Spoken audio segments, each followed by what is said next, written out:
The Texas Rangers.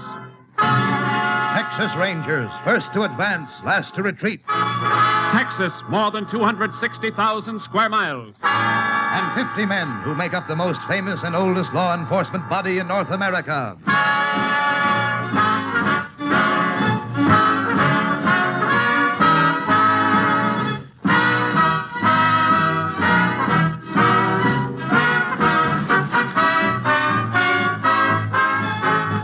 Now, from the files of the Texas Rangers come these stories based on fact. Only names, dates, and places are fictitious for obvious reasons. The events themselves are a matter of record.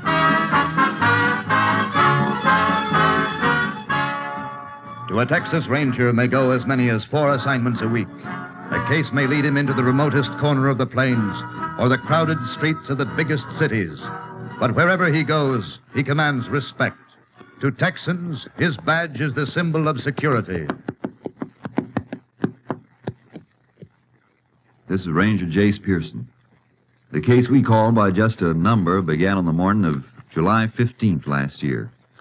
The Stevens Ranch, located just about in the middle of Carson County, was where it started. Started when the Stevens kid, aged 9, came running up the long drive to his house. Mom, let me in. Let me in.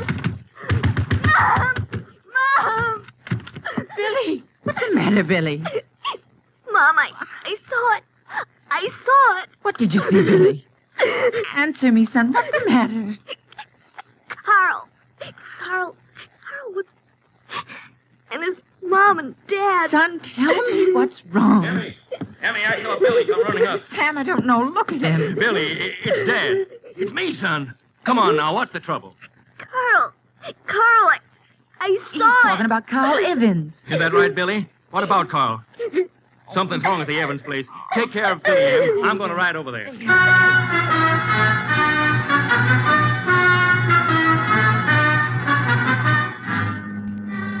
Sam Stevens saddled a horse and rode to the Evans Ranch, over 3 miles away. What he saw there made him call the sheriff, who arrived a half hour later. They're in here, Sheriff. All right, Sam. Oh. This is what Billy saw. Kid all right? Hysterical when I left. Mm-hmm. Look here. Flatiron, Sam. Yeah. Don't touch it. Flo and Tom Evans was killed with it. And him. The kid, Carl. Yeah, little Carl. What kind of dirty... Who'd do a thing like this? It's gonna be hard finding out who did it. Hard? Yep. No telling when it happened. Oh. Yeah, I see. Reckon even the autopsy won't tell much. Not in this case.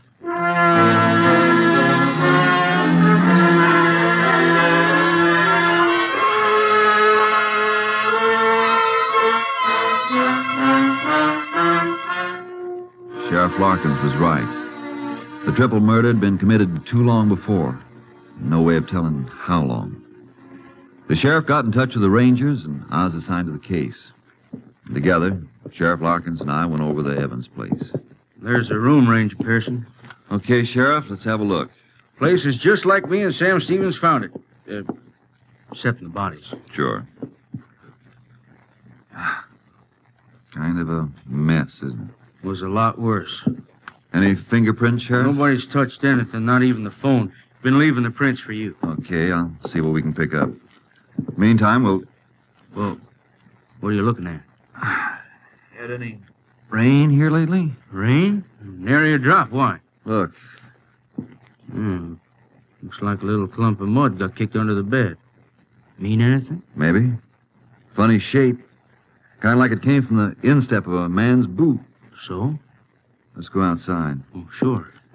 Only one way a piece of dirt could clump in a man's boot. If he walked in wet earth. Driest bone around here. So, chances are nobody around here had this piece of mud in his boot. It ain't likely. Now, wait a second. Different kind of earth here. Say, you got something to go on? Sure. Only one thing wrong. What's that? When was the man here? When did he kill Flo and Tom Evans? And Carol? Yeah, and why? Maybe if we learn when, the why'll answer itself. How's that figure? Don't know. Not yet. Well, let's get back to town. I want to match this clump of mud against the boots of everybody who went in that room. It ain't gonna be hard. Only 5 people from around here. Not counting Evans's. Okay. Let's get back. Pretty well-kept ranch. Yep. Tom Evans liked it that way. Mm-hmm. Wonder why I let that fence go. The fence? Which? Right here. Hey, What is it? the hogs. Hogs. Sure, Tom's hogs. This there sty. Ain't one here. Think the killer stole them? Come on. Here's why they're not here, Sheriff. This break in the fence. Figure the killer might have busted through? No, the hogs did, more than likely. Rails are broken through from the inside, see? Pushed out. Hogs did it. It'd be unlikely a man would steal hogs. Too easy for somebody to spot him, so why? Why, what? The hogs broke out for some reason. Scared?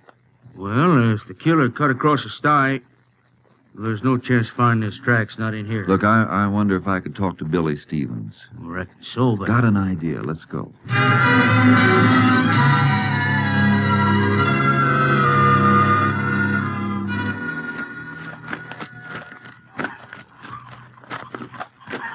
Hello, Billy. Huh? Nice pony, Billy. Yours? Oh. Yeah, he's mine. He don't know you, mister. Oh, I'll fix that. Hello, boy. He got a name, Billy? Uh-huh. Jinx. Fixing for trouble, huh? Got a good mouth, fine legs. Good boy, Jinx. He don't let everybody pet him. Oh, can't blame him for that. Oh, by the way, my name's Pearson, Billy. Jace Pearson. Howdy. Howdy. You come to see my dad? Well, matter of fact, Billy, I dropped by to see you. Me? Yep. Ever see one of these, Billy? Texas Ranger badge. That's right. You a ranger? Sure am. Gee. Billy, Yeah, Ranger Pearson? kinda need your help. Mine? Real bad like. But... Sure. The other day, you went to see your friend. Carl Evans. I want you to remember something, Billy. It'll be a big help to me if you can. I ain't gonna think. Oh, I ain't not about that, Billy. About the hogs. Hogs? Mm-hmm. Did you see the hogs? Mr. Evans' hogs? That's it? Sure. I saw them. In the sty, huh? No, they were loose. Running around loose. Sure. Sure. Running around making noise. And then I went up to the door. I knocked. Nobody answered. I went to the window. I looked in. And Fine. Guess we'll write down about the hogs in my notebook. And I'll put it in my report. With my name? With your name. You'll probably get a letter of thanks from the colonel. I will? Sure thing. Well, Billy, be seeing you. Hey, can I tell the kids I helped the ranger? You want to? Gee, you betcha. Okay. You tell them I couldn't have done without you.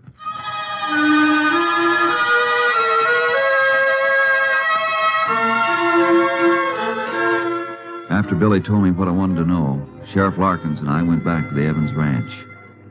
In the barn, we found 3 sacks of feed, 2 full and one with just enough taken out for 1 feeding of the hogs. Then I checked with the feed store in town. Sure, Tom Evans bought all his feed here. You got a record of the last time he was in, ma'am? Sure have. Right here in the camp book. Can I see it, ma'am? Certainly can. Anything for a ranger. Here it is. Right here. The 9th of July. That's right. Just 6 days for Billy Stevens. 6 days before. Pearson, anytime you're ready, got all the people together who was in that room. Got on the same boots you wore that day. Oh, thanks, Sheriff. Now, ma'am, you're sure it was the 9th? It was the 9th. Could have told you that, Pearson. A couple other folks saw Tom Evans here in town. Yeah, I know. So him and his family could have been killed any time between the 9th and the 15th. Yep. Ma'am. Yes? Tom Evans say anything, in a hurry? Anything like that? Why, yes. I remember him telling me he had to get back with feed. He was all out. Sure of that? Just sure as I'm standing here. Good. Thank you, ma'am. Let's go, Sheriff. Sure hope you get him. Thank you, ma'am.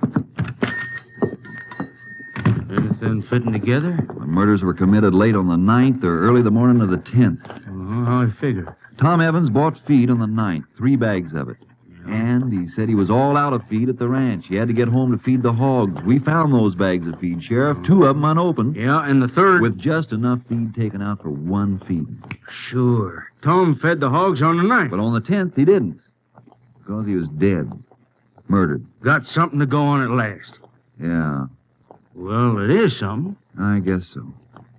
But I'm counting more on this, Sheriff. A little piece of mud.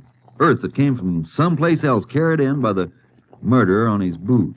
How do you know it comes from someplace else? Ever see earth this color around here? No. I've seen this kind in Wheeler County. Wheeler. That's a long piece. So much the better. Better? Come on, Sheriff. I got a lot of questions to ask and a real short space of time to get them asked.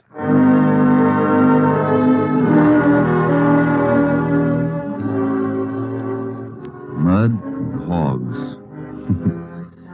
Didn't sound or look like much. Meantime, the killer might have made tracks for any place in Texas. He might have headed for the border into Mexico or got himself lost in the lonely stretches of New Mexico or in the big cities of Oklahoma. He had a whole week's start. Meantime, I reported back to my company captain, Clay Travis.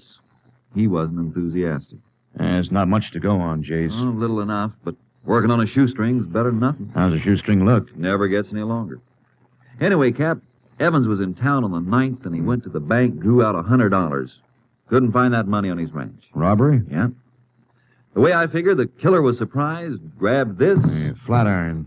Uh-huh. And that iron's been gone over by the lab, and the only thing on it was blood. The Evans's. Couldn't pick up a clean print any place in the murder room, either. Ever figure it mightn't have been a stranger? Sure. But I'm laying my money on that piece of mud. Oh, say a report on it came from the Austin lab. You want to look at it? Sure do. Okay. There it is. Hey, you were right about Wheeler County. Mm-hmm.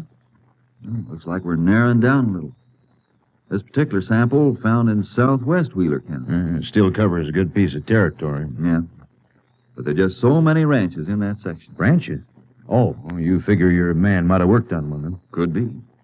The way I look at it, he wandered down into Carson County, into town, might have seen Evans with the money, tailed into the ranch. Without being seen by anyone? That's my point, Cap. This time of year, there's a lot of folks passing through, looking for work. Ever pay much attention to one of them? Yeah, lots of times. Well, you're paid to do it. Other folks aren't. Not unless he acts up to attract attention. So you got no description? Might get one in Wheeler County. I'm going to check every ranch there and send in samples of earth from every one of them. Be seeing you. How are you going? I'll take the radio car. Keep in touch that way. And I'd like to take this flat iron with me, if it's okay with you. Yeah, it's okay with me. Oh, better take a horse trailer, too. Something tells me when I find our man, it'll be someplace only a horse can get to.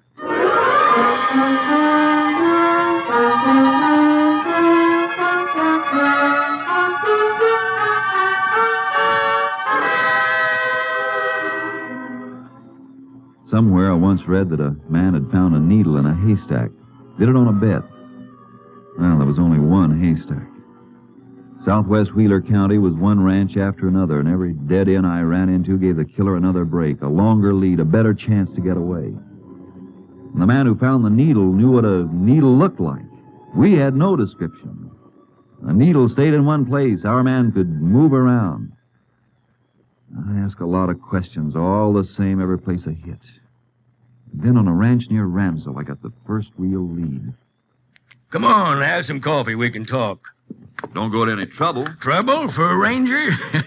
You boys got any idea what you look like when you turn up? Good or bad? Son, us folks living out here all alone, that badge you're wearing's like a handshake. How'd you like something to eat? Well, it can't stay long, Mr. Williams. Oh, looking for somebody, huh? A murderer. Can I help any? I don't know. It all depends. Depends on whether you hired any hands the last, month or so. Sure, got some here now. You want to see them? No. Besides, I don't think my man would be here. Huh? But you're looking. You come here. I want to know if any hands left here around the 9th of the month. This month. 9th. Nope, didn't close out nobody on the 9th. The 7th do? Just about right. Closed out Orwell that day. Orwell? You know him? Never laid eyes on him before I took him on a couple of months ago. Why'd he leave? Ornery cuss. Never got along with anybody. Always asking for his pay in advance. Had it spent before it hit his pockets. Now, I want you to think carefully. Give me the best description of him you possibly can give. Every detail, how he talked, acted, looked, everything. You figure he's your man, huh? I don't know, Mr. Williams. Until I get a better lead, I'll trail this one.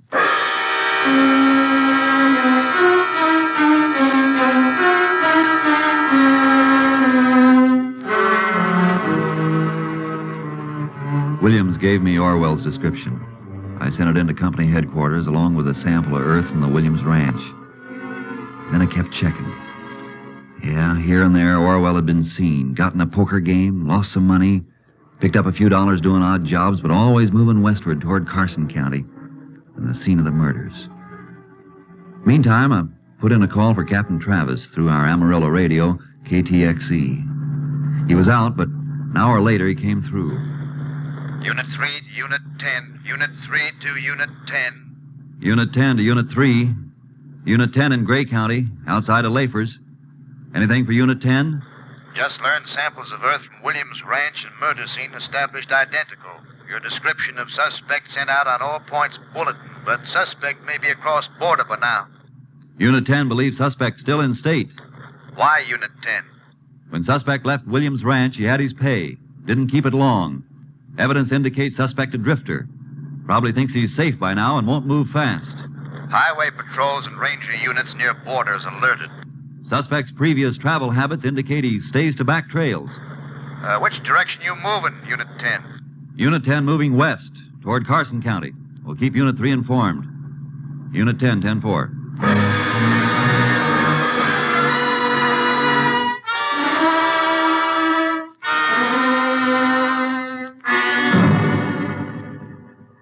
Covered every ranch, every farm, traveling by radio car when I could and on horse when I had to leave the highways. Once or twice I got a dim lead on Orwell, but he was like quicksilver. He kept moving. The more he did, the more I was convinced he was the killer. And then I just got over into Carson County when Captain Travis contacted me by radio.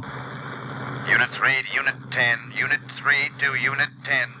Unit 10 to Unit 3. Go ahead, Unit 3. Another lead on Carson County suspect. This one's still smoking, just came in. Here it is, Unit 10. A man answering suspect's description reported seen near Pelly Ranch up near Amarillo. We'll investigate. Unit 10, 10-4.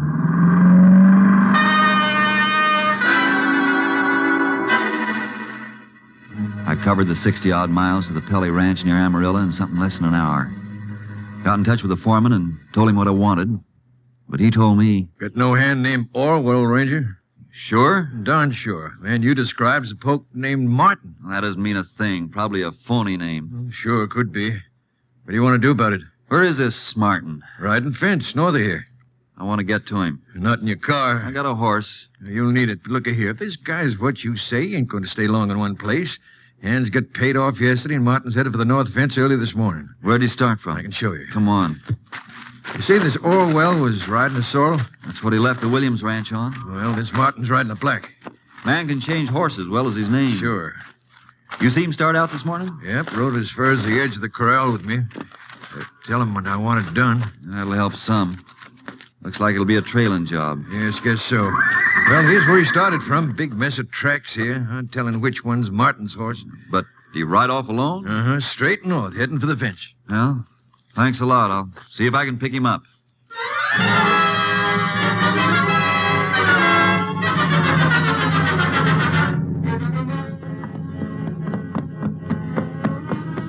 I rode for 2 hours, cutting back and forth in an arc trying to pick up the trail.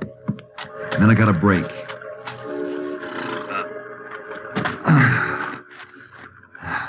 Someone had pulled up at a stream to water his horse, and there were boot tracks in the soft earth around the stream.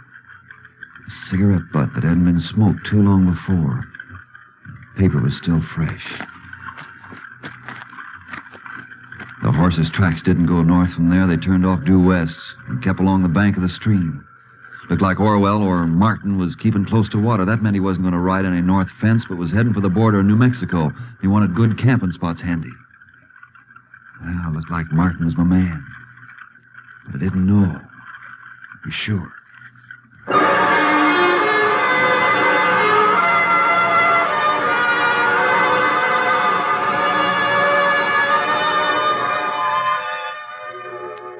was late afternoon when I spotted him, riding up ahead, well off the Pelly Ranch. I put my badge away and my guns under my shirt and caught up with him. Who's there? Howdy. Howdy. Yeah, I've been trying to find you. What for, mister? Boss sent me out. Boss. Sure, back at Pelly's. Looking for me? Yeah, looking for you. Why? What for? Seems like there's a big break in the north fence. Stock's getting through. That all? Well, you're a long way from the north fence, and it seems to me you're riding the wrong way. Seems to me it's none of your business, mister.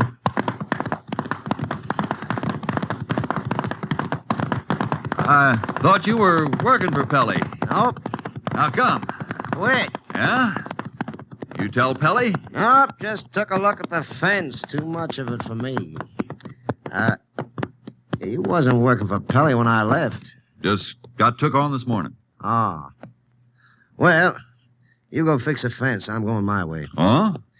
I told you I'm going my way. No harm if I ride a piece with you, is there? Ain't asked you to. Unsociable, ain't you? Nosy, ain't you? No, just friendly. Oh, look, I don't want anybody riding with me. Now get on your way. We're going to have trouble. Funny, I keep looking at you thinking I've seen you before. Well, you ain't. Could have swore I saw you in Carson County. Never was there. Seems like I saw you. You must have worked there. Never was there, I said. Okay. A man can make a mistake, can't he? Now get on your way. Something funny, mister? Yeah, just thinking. Boss sends me out to find you, and here you are dusting off. Here I am feeling the same way. I ain't anxious to work either. No? How come? I thought you was just took on. Yeah, but changed my mind. I got enough money. Oh? You? Sure. Ran into a little crap game. Kind of ran in luck. That's so. Yeah. Couldn't make a wrong throw. Kept bobbing 7s, 11s, one right after the other. A man gets in luck, he can make a kill. Yeah, 500. Yeah, I guess you don't feel much like working. Thought maybe I'd hit for New Mexico. Maybe go as far as California. I thought so myself. Yeah, okay, you want to ride with me? Okay by me. Swell. Kind of like good company myself. Especially when I got to camp out.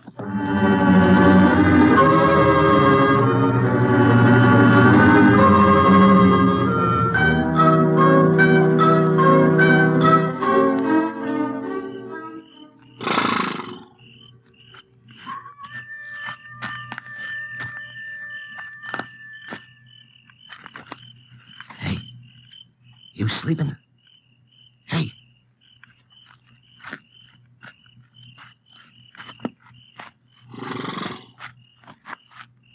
Some you want my saddlebags, Martin? What? I thought you were asleep. No, don't reach for it, Martin. I'll blow your head off. What are you getting head up about? Man starts to go through my saddlebags while I'm sleeping. Well, there's no need for that gun. I was just looking for cigarettes. Yeah? Sure, that's all. What else? You tell me. Oh, suspicious like, ain't you? Call it careful. Sure. You got a cigarette? Some packs in my saddlebags. Don't mind me nosing around them now, huh? Now while I'm looking. Okay. Cigarettes wrapped up in a piece of old blanket. This bag? Other one. This it? Yeah, that's it. Wrapped up in that. What do you got in here? Feels like a ton of iron. Might be. Unroll the blanket. Yeah. Recognize that flat iron, Orwell? You dirty! Orwell got himself between me and my horse. He slapped it hard, and the horse jumped toward me. I rolled over and away when Orwell fired again. And then he was gone.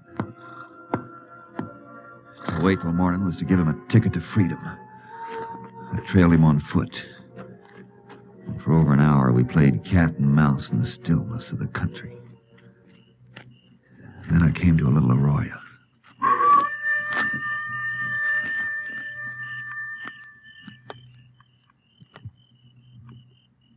Orwell! You're not going to get away, Orwell! Come out with your hands in the air, Orwell. Hear me? Okay, I'm coming in after you.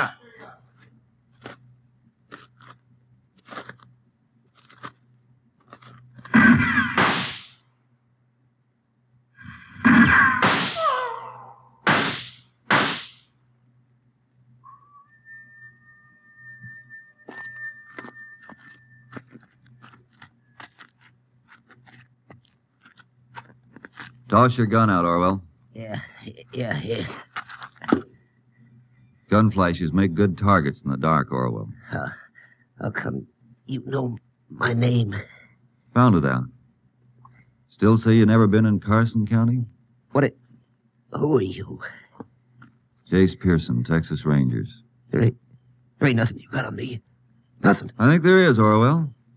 You gave yourself away when you saw the Flatiron. The Flatiron that killed a man, his wife, and a little kid. Okay, we better get going.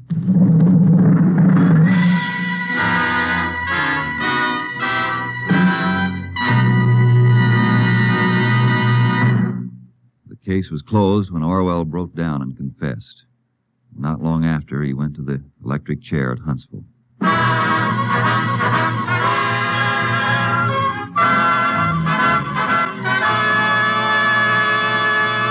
You have just heard an authentic reenactment of the case from the files of the Texas Rangers.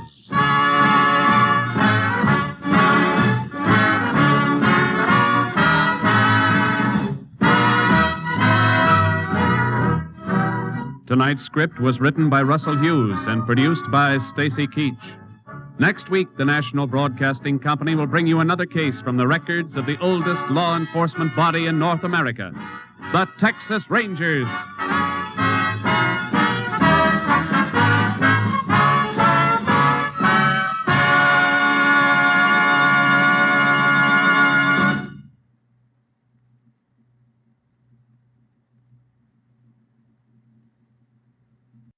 Wheaties presents Joel McRae in Tales of the Texas Rangers. On stage tonight, transcribed from Hollywood, another in the Wheaties big parade of exciting half-hour presentations.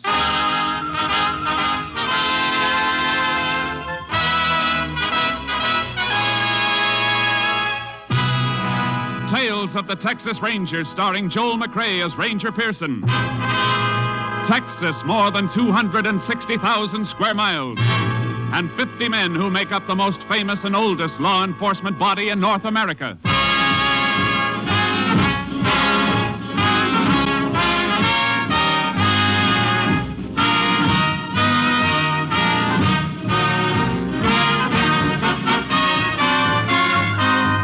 Now, from the files of the Texas Rangers come these stories based on fact. Only names, dates, and places are fictitious for obvious reasons. The events themselves are a matter of record.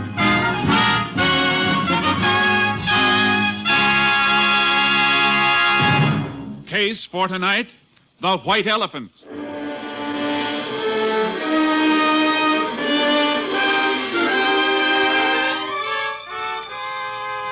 It is January 16th, 1950. The time, 6:28 p.m. A freight train just outside of a West Texas town gains speed and rolls through the gathering dusk.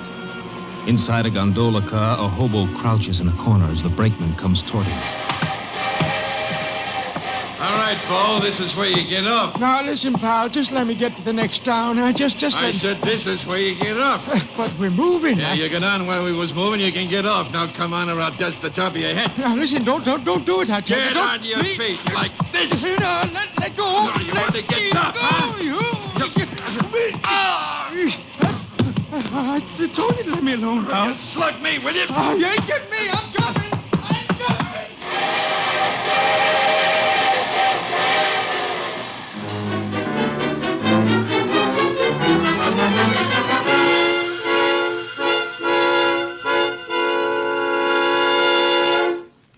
Tales of the Texas Rangers will continue in just a moment.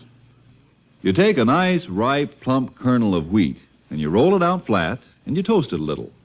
And what have you got? A Wheatie. Do that over and over and over again. Do that enough times, And pretty soon you have a whole bowl full of Wheaties, and you can sit down to breakfast. Now, of course, you and I know not many people go to all that work to get their breakfast Wheaties. They just tip up that big Wheaties box and let those crisp little flakes tumble into the bowl. And you know what? When you do that, you get the very same 100% whole wheat goodness and energy that you'd get if you rolled out your own Wheaties flakes kernel by kernel. And the best tip I can give you is to tip the Wheaties into your own bowl first thing in the morning and see how Wheaties at 7 can help at 11.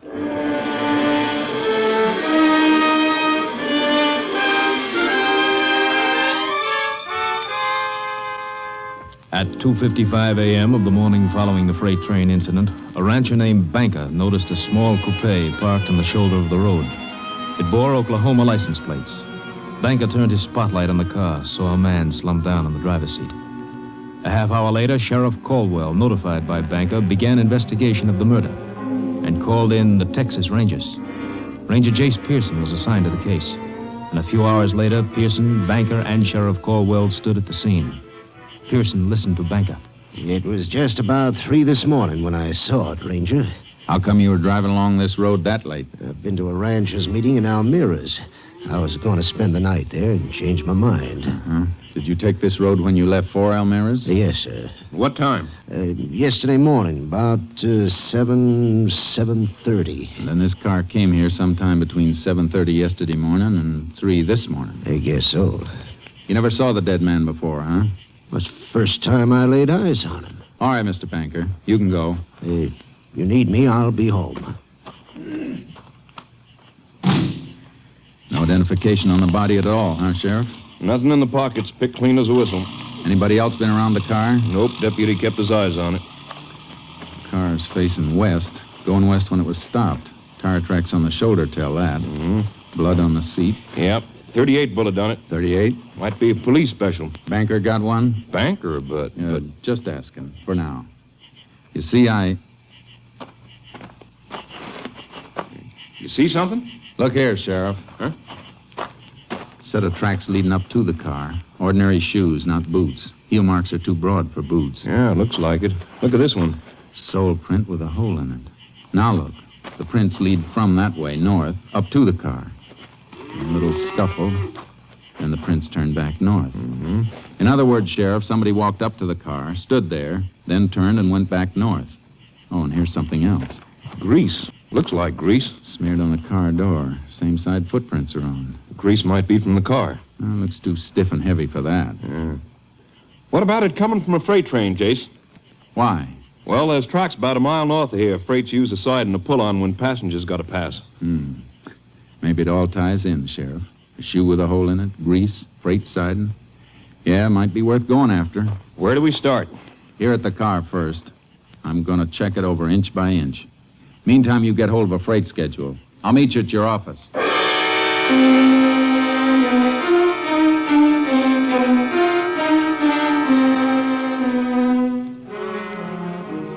When I checked the car inside and out, I found a few things that were interesting and a little puzzling. I sent a sample of grease to the laboratory for analysis and took plaster casts of the footprints. Then went on to Sheriff Caldwell's office. He had the information I'd requested. Here it is, Jace. Schedule of freights went through yesterday. How many? 3 of them. We can check those, all right. Of course, we might be sending the dogs up the wrong tree. Looks like a hobo to me. Yeah. Let me see the dead man's fingerprints. Sure, here you are. These match with some of the prints in the car, see? Closed delta. Yeah. How about those others you got? Picked these up on the door that had the grease on it, smeared all over. Couple clear enough to use, only... Only what, Jace? You know, there wasn't a single print on the steering wheel. Seems like the dead man's prints ought to be on it. Gloves? I didn't find any gloves on him, nor in the car. Yeah. By the way, I got a call out if any hobo picked up or seen on those trains. Good.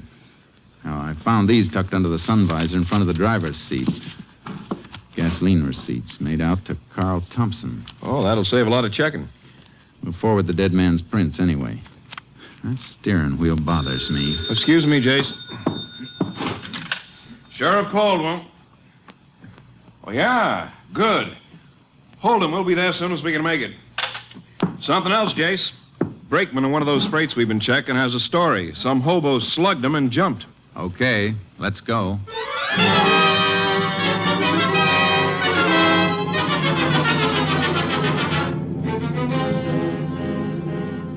The brakeman took us to the approximate spot the hobo jumped off the freight. Sheriff Caldwell and I picked up the trail and followed it by horse. We hoped to apprehend the suspect before he could reach a town and lose himself and us. After 6 hours, we stopped.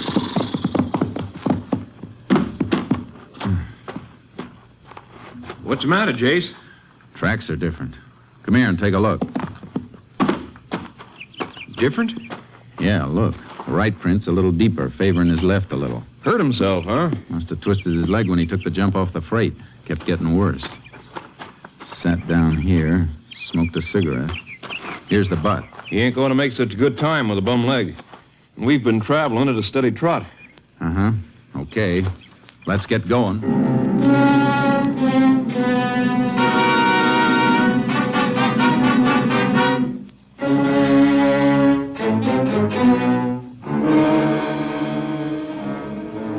The suspect's trail showed increased favoring of his left leg. His progress became slower.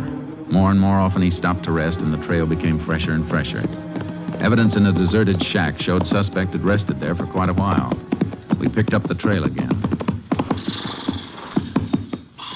We're getting close, Sheriff. How do you know? Noticed something just now. Take a look at these prints. Same as the ones we've been following. Not quite.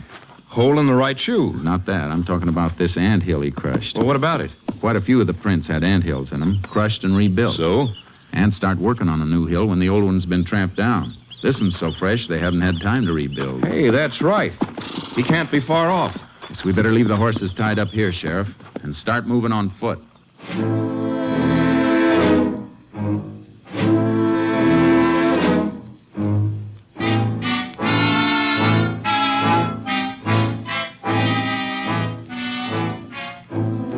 At 8:15 that evening, we found the man we were hunting. He was asleep. He gave us no trouble, and he denied anything and everything about the crime. We took him back, and I kept questioning him, but he stuck to his story. I never was there. I didn't do it. Ever own a gun? 38 police special? I told you 100 times I never owned no kind of gun. How'd you take all that skin off your arm? Don't know. Fell, maybe. You got that while you were running away. When you jumped off the freight, after you slugged the brakeman. No. Grease on your jacket. How'd it get there? Maybe off in the freight. Sure. That car we showed you, the one you said you'd never seen before. It's the truth. Is it? Hold up your right foot. What? Hold it up. Hole in the right shoe. What of it? Here's a plaster cast. Cast at the print of the scene of the murder. Take a good look. But I wasn't there, I tell you. Ever hear of fingerprints? Oh, sure. Here are yours. And here's a set found at the crime. They match. You still say you weren't there? I didn't kill nobody. Let me see your hands. When'd you wash them last? I don't know. Maybe a couple of days ago. You know we can tell if you fired a gun. I never had no gun. Did you rob the man in the car? No. Look at me. You were there, weren't you? We can prove it. Well, all right, I was there. But I didn't kill him. Why'd you lie? Well, I was scared. If you're innocent, you don't have to be scared. Look, Ranger, I got a couple of bag wraps. That all? Sure. We can check that, too. All right. I got a couple of wraps for pinching stuff. Nothing big. Now, look. Tell me exactly what you did. Well, I come in off a freight. I was walking across when I seen the car. I figured it was funny, something funny. Why? Well, car parked like that. Then I walked over, seen the fella in there. He was dead. I beat it, hopped the freight. That all? You know what else up to now. Did you get in the car at all? No, sir. Did you touch the body or take anything from it? I swear, Range, I didn't. Did you touch the steering wheel and then wipe it off? Wipe it? No. What for? Look, I tell you, Jace? Yeah, Sheriff? Come here, will you? Sure. You stay put. I got no place to go. Here's all the dope in the murdered man, Thompson. Come in just now. Carl Thompson, resident Tulsa, Oklahoma, traveling salesman for Prince Extract Company. This checked? Double. Tallies with the gasoline receipts. Mm-hmm. What about him? The hobo? Yeah. I think the only crime he committed was failure to report what he saw. His fingerprints were all over the outside of the one door of that car, none inside. Seems to me if he thought of cleaning up the inside, he'd have done the same outside. Yeah, looks like it. We'll give him the paraffin test anyway and see if he's fired a gun lately. And if he didn't? Start all over. And start with that clean steering wheel.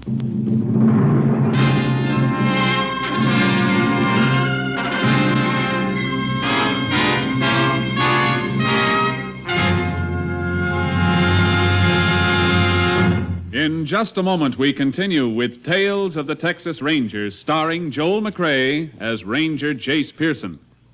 I guess nobody gets much of a taste treat out of taking their calcium and iron and phosphorus or their vitamins straight. But you simply have to have all those things to keep feeling good. And you should have them first thing in the morning, too, because morning's the time you do most of your big day's work. That's when you really need the energy. You see, morning is the time when you really should... Wait a minute, Frank. Why don't you just tell them this? See how Wheaties at 7 can help at 11. Why, you took the words right out of my mouth, of course. Wheaties at 7. Because Wheaties have all those vitamins and minerals. That's how Wheaties give you the zip it takes to feel eager and ready for anything all morning long. Whether you drive a truck or plow a field or if you're just plain busy with a multitude of household duties. And Wheaties do you another big favor. Wheaties wrap all those vitamins up in a wonderful, sunny, toasty, nut-like flavor that fairly hollers, "Give me some more." Wheaties are crisp.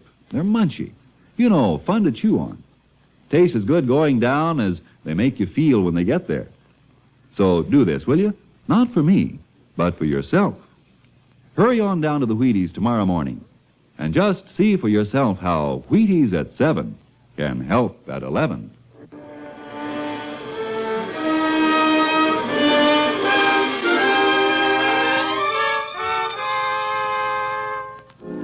The result of the paraffin test was negative, but we held the hobo pending further investigation. I reported back to my captain, Stinson, at company headquarters.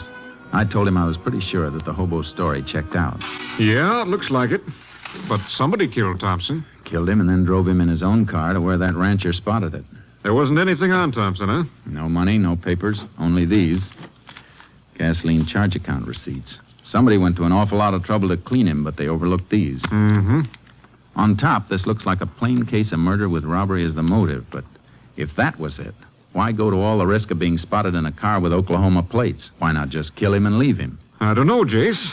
What's your thinking? Well, Thompson was a traveling salesman, traveled a lot in a few days. Now, suppose the killer realized that with Thompson far enough away from the scene of the crime, we'd have a pretty tough time finding out just where the murder was committed. Yeah, that could be. But why? Well, maybe the killer couldn't leave the spot.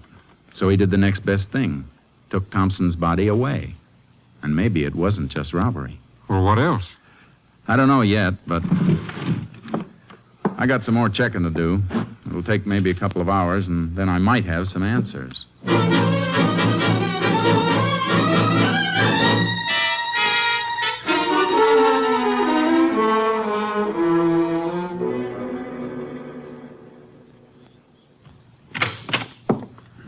Well, a couple of hours on the nose, Jace.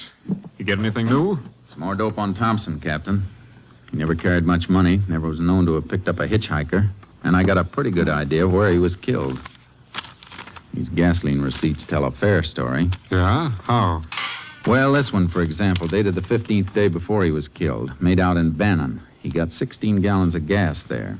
Oh, did you ever think somebody else might have been using his credit card? Yeah, but Thompson traveled that route pretty often. Chances are he was well known at the service stations. Yeah, that's right. Okay, go on. I ran a mileage test on his car. He got about 17 miles a gallon. Now, his tank holds 16. I did a little figuring. Just about enough gas was used to get him from Bannon to where his body was found. But he could have been killed anywhere between Bannon and where he was found dead. Sure, I know that. But it still looks like my next stop is Bannon.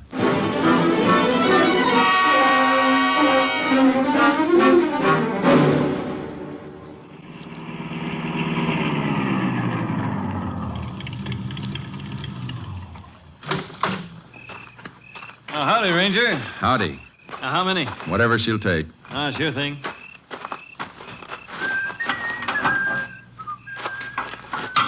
You the owner here? Yes, sir. How long? A couple of years. You work alone? Well, nights, yeah. Take a look at this, will you? One of my receipts. Credit card stuff. You know this Carl Thompson? Yeah, see him every, 4 or 5 months. When did you see Thompson last? The evening he bought that gas.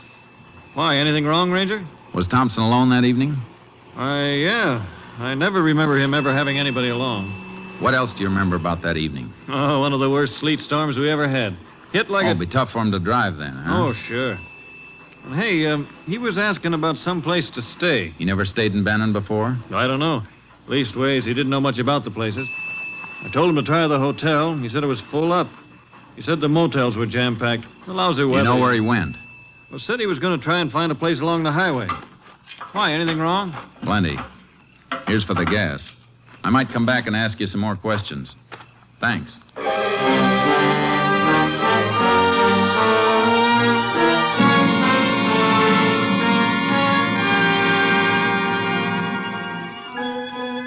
I began a check of every possible place Thompson might have stayed that night, but I drew one blank after another. Then I got a lead at a motel on the outskirts of Bannon.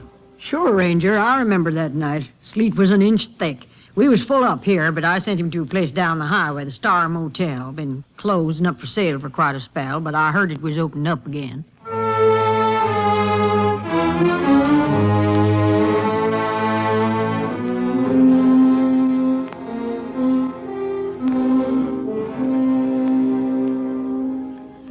I went to the Star Motel. It was closed tight. Every cabin was locked, the windows boarded. There wasn't a soul around. I was just about to leave when I noticed something. The electricity must have been on somewhere in the place because the little wheel under the dials of the meter was spinning. It was enough to send me back into town to ask a few more questions.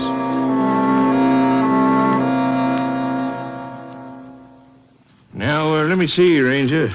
Star Motels. Yes, sir. Here's what we want right here. Uh-huh. Are these all the electricity bills? Yes, sir. Let me see. Up to 3 months ago, the bills were just for meter installation, minimum service charge. That's right, Ranger. But for the last 3 months, $475, $389, $560. Kind of funny, isn't it? The place is closed, but for the last 3 months, the bills have averaged over $4 a month. Didn't that seem peculiar to you? Well, Ranger, we just... Sure, I know. Now, can you give me the name of the person to whom these bills were sent? Get it for you right away.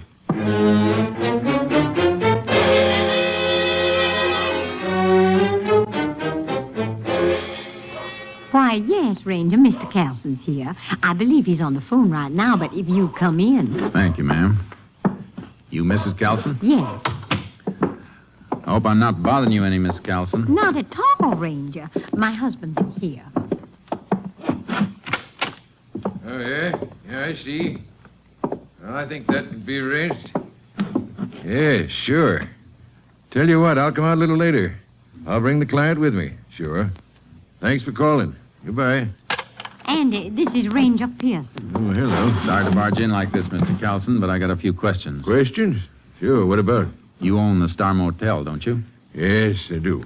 Star Motel. Oh, that white elephant. White elephant? Yeah, I've been trying to get rid of it for 2 years. Why? Well, like Bessie said, it ain't been worth a hoot since the new highway went in 2 years ago. Only half the traffic that used to pass it. It hasn't been used for 2 years? Well, I guess I didn't mean exactly that. What did you mean? I tried to keep it going for a year after the highway went through, but couldn't rent enough rooms. Wasn't worth trying to save. You got the keys to it? Keys? Oh, sure. Is something wrong, Ranger? Might be, ma'am. Can you take me through the motel, Mr. Carlson? Anytime. Right now, suit you? Couldn't be better. Let's go.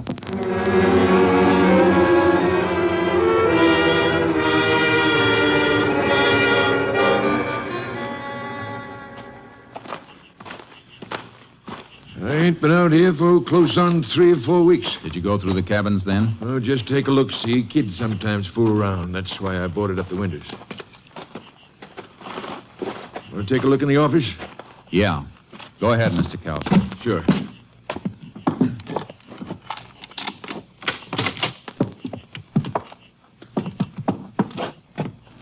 Nothing in here, Ranger. Nope, there's not. Anything in particular you're looking for? Yeah. You have this floor washed lately? Oh, heck no.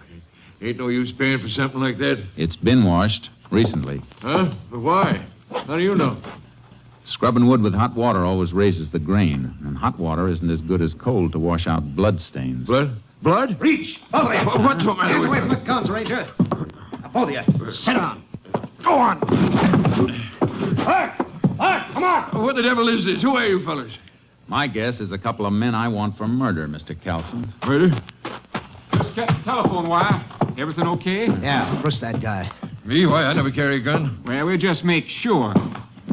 Yeah, he's clean. All right, now strip the Ranger's gun belt. Wait a minute. You got the drop on me. Maybe I'd have to be a fool to draw. But if you don't want me to be a fool, don't touch these guns. You try and take them off me, and I'll go down using them, and I might get lucky. All right, Locke. Let him alone. He's too smart to start anything. Go get the panel truck out and start loading our stuff fast. Well, what about them? We can lock them in. Fix their car so they can't get out of here for a while after we leave. If they try to come out while we're still here, we'll blast whatever door or window they try to come through. Get that, Ranger? I get it. Okay, I'll be outside, Chuck. So your name's Chuck, huh? Good as any. What are you and that other fella doing in my place? Go ahead, Chuck. Tell him. Some other time, friend. Now you two listen. Because I ain't going to say this twice. Try to bust out before you hear us drive off, and you'll get it good. Now stay put. Oh, they got us locked in. Yeah. Oh, don't go near that window. You heard what he said. Little crack in the boarding. I'm just taking a look. What are they doing? Come here and take a look for yourself. Oh, I should have watched the place more. I never knew anyone was using it. Been used plenty. Look what they're taking out. Furs. All kinds of stuff. It's beginning to make sense. Closed down motel made a nice storage bin for stolen unsmuggled goods till they could run it to the markets. Oh, they'll get away. You said there was a murder. Take it easy, Mr. Carlson. We'll get them. Oh, they'll be across the border in a half an hour before we could even reach a phone. Maybe you better take a chance and get shot down in cold blood? No. But we'll get them all right. Know why, Mr. Carlson? Why? Because you'll help.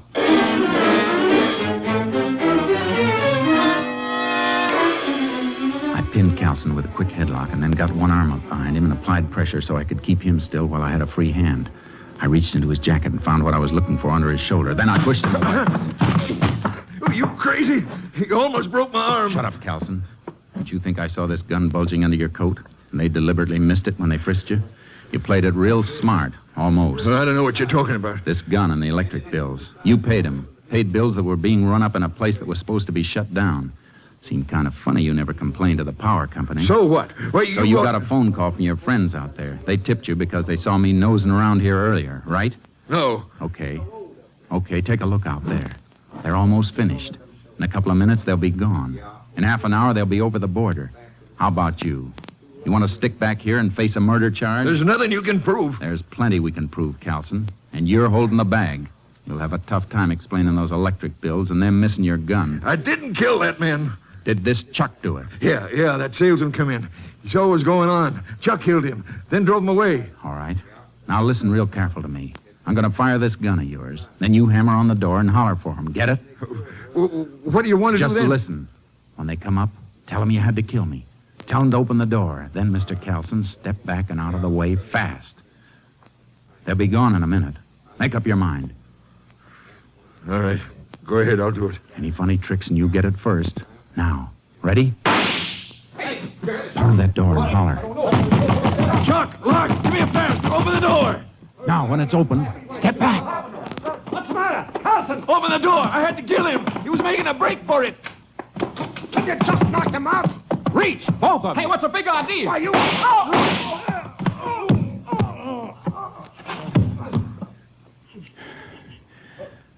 We'll come back for him later, Carlson.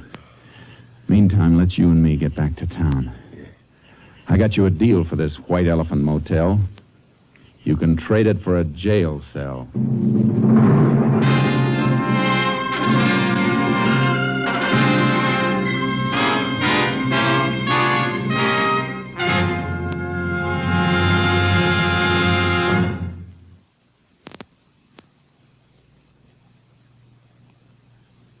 And now, here is the Wheaties man, Frank Martin.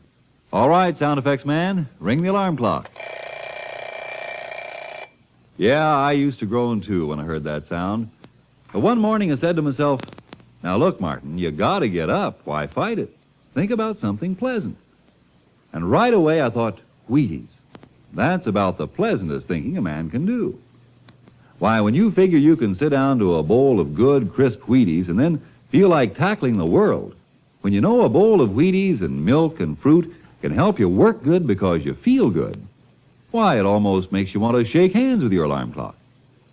And when you hear it come morning, roll out happy, reach for the big orange and blue box, and see how Wheaties at 7 can help at 11. Next week, Joel McCrea in another authentic reenactment of a case from the files of the Texas Rangers.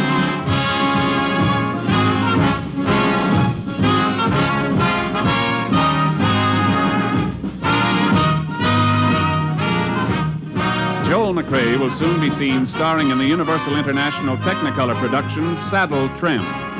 Tonight's cast included Tony Barrett, Paul McVeigh, Lou Krugman, Jeff Corey, Robert Bruce, Byron Kane, and Jeanette Nolan. This story was transcribed and adapted by Russell Hughes. The program was produced and directed by Stacy Keach. And this is Hal Gibney speaking.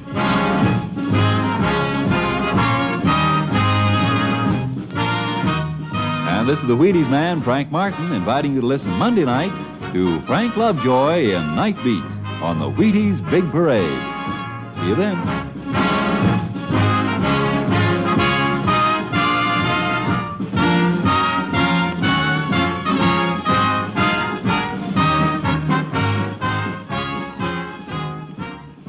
Listen tomorrow for the Summer Symphony. Now it's Basin Street time on NBC.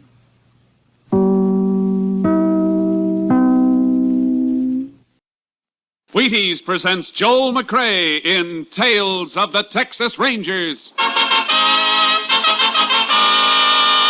On stage tonight, transcribed from Hollywood, another in the Wheaties Big Parade of exciting half-hour presentations.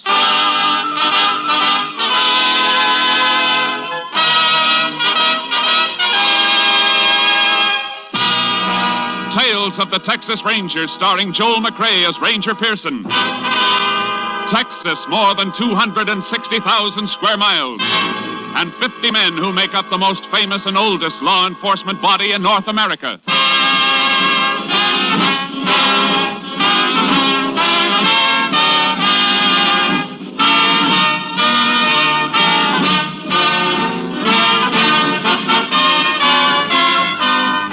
Now, from the files of the Texas Rangers come these stories based on fact. Only names, dates, and places are fictitious for obvious reasons.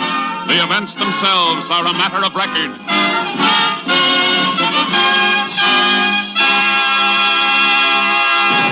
Case for tonight, Apache Peak.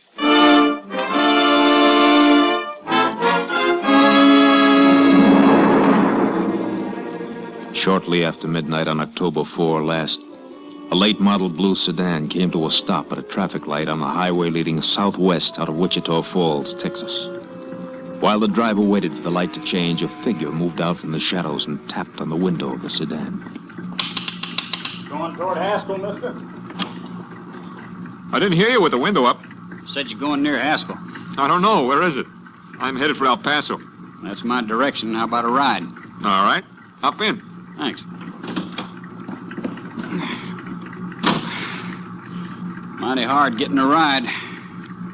There's your light. Uh-huh. How far is Haskell? About 80 miles. But I'm going past there up near Apache Peak.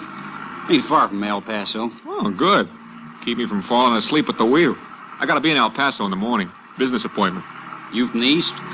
New York. I guess the accent sticks out, huh? Reckon so. What kind of business you in?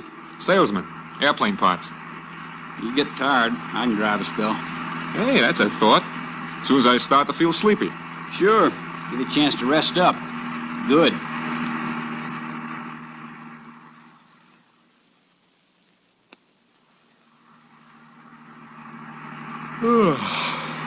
It's almost 4 a.m.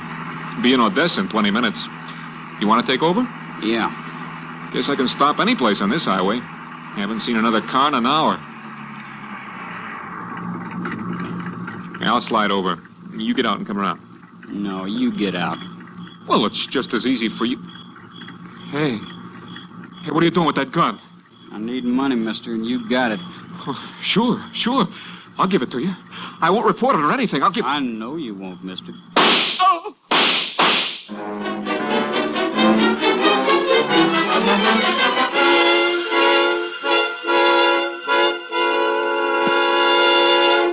Tales of the Texas Rangers will continue in just a moment. Tonight, as special guest, Wheaties champion Robert Feller.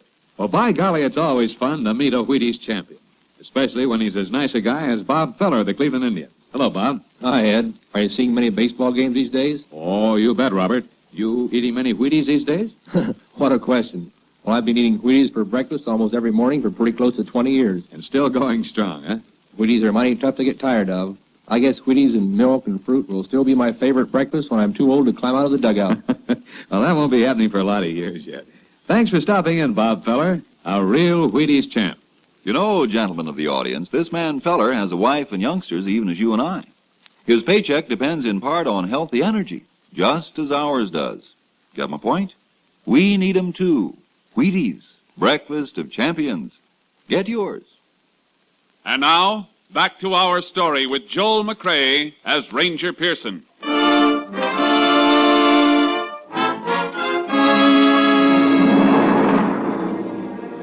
The body was discovered at 8:15 on the morning of October 4, when a fence rider from a ranch bordering the highway found it in the brush at the side of the road. He reported the discovery to the nearest sheriff, and the sheriff relayed the report to the Texas Rangers. Ranger Jace Pearson was assigned to the case. There's the body, Jace, under that sheet. Where was he found, Sheriff? Oh, about 11 miles east. Must have been dumped out of a car. Shot 3 times. 1 through the neck and 2 through the chest. 38 caliber? Yeah. Coroner got 2 of the slugs. Any identification on him? Wasn't a thing, Jace. Whoever done it even stole the clothes off of him. Except in his shirt and shorts and necktie. And a pack of cigarettes from his shirt pocket. It's all there on the table. Laundry mark on the shirt, that might help. Coroner say how long he's been dead? Oh, since 4 or 5 o'clock this morning. These cigarettes, were they on him? Yeah. Why? They help any? Maybe a whole lot. Look at this. New York State tax stamp. Can you make something out of that? Only that 1 pack of cigarettes wouldn't have lasted him from New York to Texas. Probably bought a carton or 2 to start out on the trip. So his home might be in New York. I reckon an awful lot of folks buy a carton of smokes in New York, Chase. Yeah, but it's a place to start checking that laundry mark on the shirt. It'll be a help if we know who this man is. I'll send these things into the lab, and they can send a wire photo of the mark to New York. The coroner has some pictures of the body. We'll put them on the wire, too. You got a deputy to get the stuff to my headquarters? Sure thing. I'll call him. Good.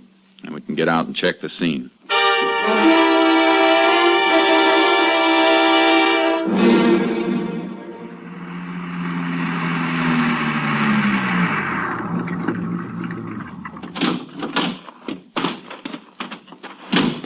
Had this little piece of road here blocked off so no cars could wipe out anything. Good. Yeah, body was found right in here. Yeah. Dragged in from the road. Back of the heel scraped along there. Clothing caught on the mesquite here. And what you picking off there? Little fibers of cloth snagged on here. Lab men get through with these and may be able to tell us what kind of duds they came from. Let's take a look at the road. Fresh set of tire tracks here on the shoulder, James. Yeah, I noticed them. Impression's deeper here. That's where they stopped. Look at the marks around it. Body was dragged out of the driver's side. That makes a difference? Means the dead man must have been driving.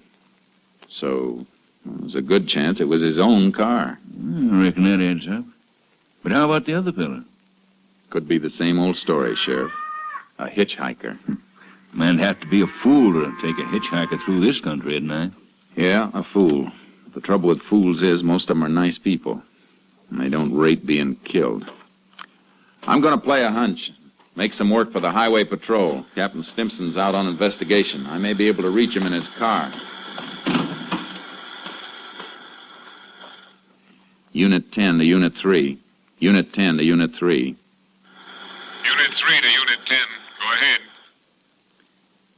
Unit 10 requests all points bulletin alerting highway patrol and ranger units to stop and check all cars carrying New York State plates. The exhibits you sent over have arrived, Unit 10. You're not just going on that cigarette tax stamp, are you? No, Captain.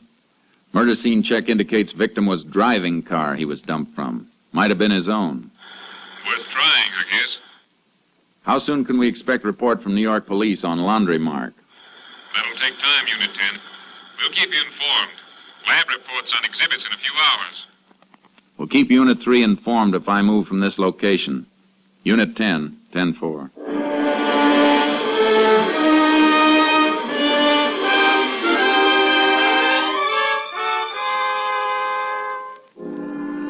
After the 10-4 sign-off, I took the sheriff back to his office. And that's when the hardest part of all hunting began, the waiting. The only thing we knew for certain about the murder car was that it was heading west on the road to Pecos and El Paso. I headed the same way, stopping to ask questions at all the smaller towns, the cafes and service stations, wherever a man on the run might risk stopping. But all the answers were the same. New York car, you say? No, I don't think so. I only saw one out of state all day from Oklahoma. Well, thanks anyhow, ma'am. Sit down, have some coffee and pie, Ranger. Oh, no thanks. I gotta find a fellow.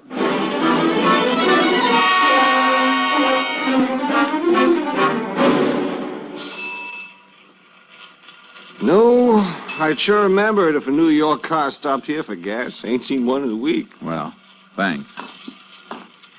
Ranger. Yeah? The kid runs the pumps a little while I'm eating. Maybe he saw something. I'll call him out if you want to wait till I catch this fellow's windshield. I'll wait. Oh, well, gee, I just remembered. The kid didn't sell nothing today.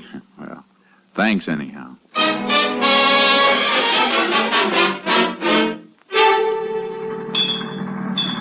We've been working on the road all day, senor, but we don't notice nobody. Yeah, I guess not. They detour past you 50 yards away. Only one who might see is Juan. He holds the red flag when a car is coming down there. But he don't even look up. He just hears the car and wave the flag. He's too busy looking in the movie magazine at Betty Gravel. Well, thanks.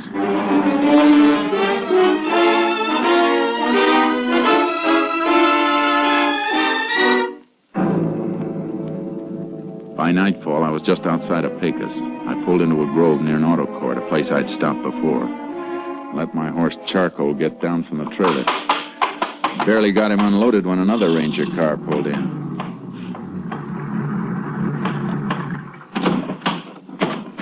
That's the case? Yeah, Kurtz. Howdy, boy. Howdy. What are you doing down here? Got a teletype for you from headquarters. Murdered man's name was Roger Bradley, New York City. Salesman for an airplane parts outfit. Identification positive? Yeah, pictures, laundry mark, everything. Police up there traced the laundry mark. Bradley's wife identified the pictures. Was married, huh? Yeah, 3 kids. Car you're looking for is a 49 blue sedan. Here's the make and license number. Highway Patrol hasn't spotted it anyplace. Nope, but here's a list of all the clothes Bradley was carrying on the trip. Pretty complete description. Can't understand why nobody's seen that car. Killer might have gotten out of the state. Had a good start. I hope that isn't it, Kurtz. 3 kids have to grow up without their father because of a gun-crazy hitchhiker. I know what you mean. Let's hope he's still in Texas. If he is, we're gonna find him.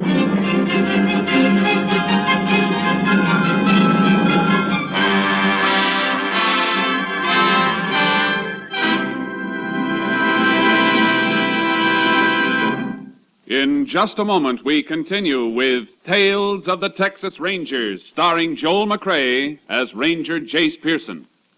Next time you bounce out of bed in the morning, well, you do bounce, don't you?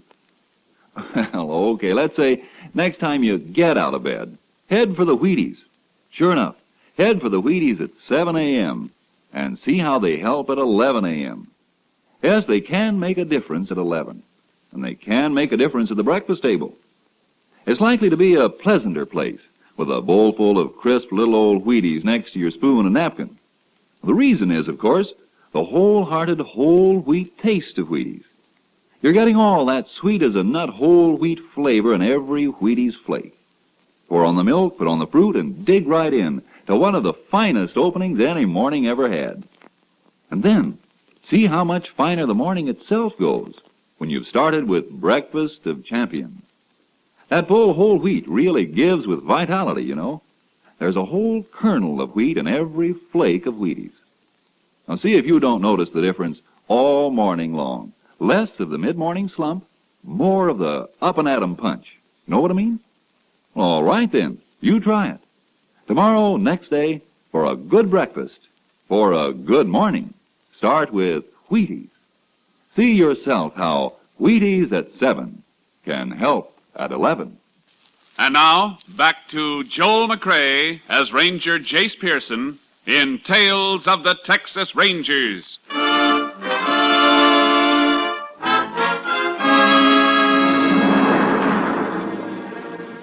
For the next 5 days, Ranger Kurtz and I worked our way west, but we couldn't get a lead.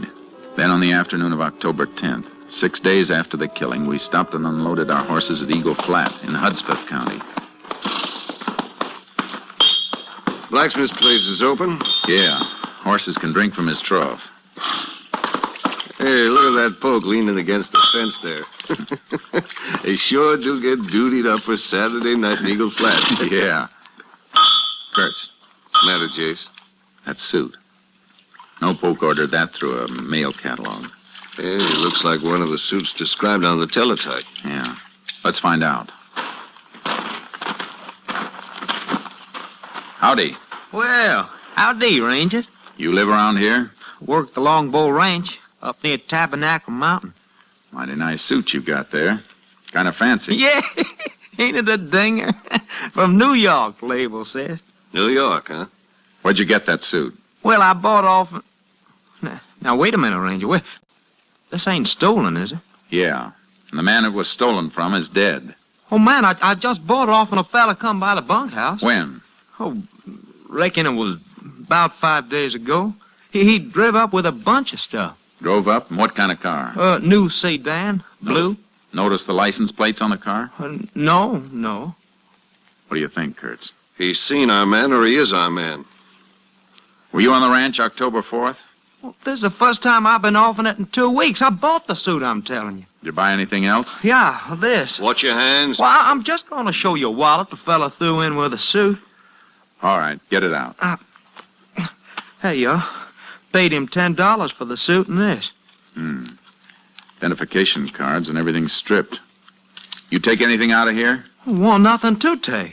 It's just like I got it, except for my $5 in the money pocket. Killer took all identification out of these celluloid card holders.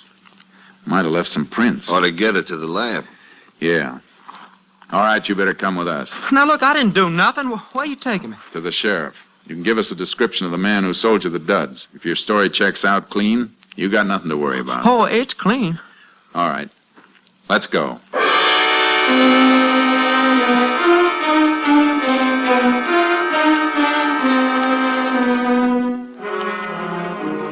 We checked the poke's story at the Longbow Ranch. He was telling the truth, all right. At least we had a description of the man we were after now.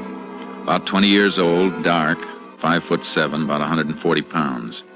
Kurtz and I unloaded our horses. Which way we riding, Jace? Come on, boy. Head north, into the hills. Road peters out past this ranch, though. Nothing but a trail. We might have turned back to the highway. Alarm was out by the time he passed here. If he went back to a main highway, the car would have been spotted. He's ditched it up here someplace. Well, let's ride. Get up there, Charco. Get up there, boy. Yeah.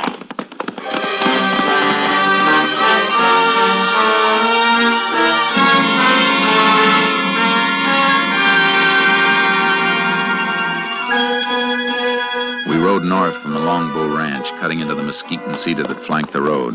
It got thinner and more difficult. And just when I thought we might have come too far, we spotted the car. Reckon that's it? Let's see.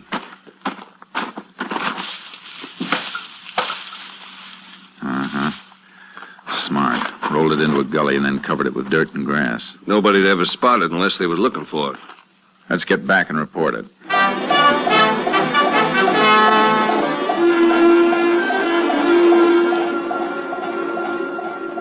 Unit 10 to KTXP. Unit 10 to KTXP. KTXP to Unit 10. Go ahead, Unit 10. Unit 10 located blue sedan registered to Roger Bradley, New York City. All right, Unit 10. KTXP just got report of fingerprints on celluloid card holders of wallets sent in. One set definitely those of murder victim Roger Bradley. Another set identified as being those of Lenny Tripper. Please repeat, Lenny Tripper. Lenny Tripper. Any line on him? Wanted by Army for desertion 3 months ago. Description checks. Last known address, live with father and mother in cabin near Apache Peak. Car was found north of Longbow Ranch. Apache Peak's about 10 miles further in. We'll investigate. Unit 10, 10-4.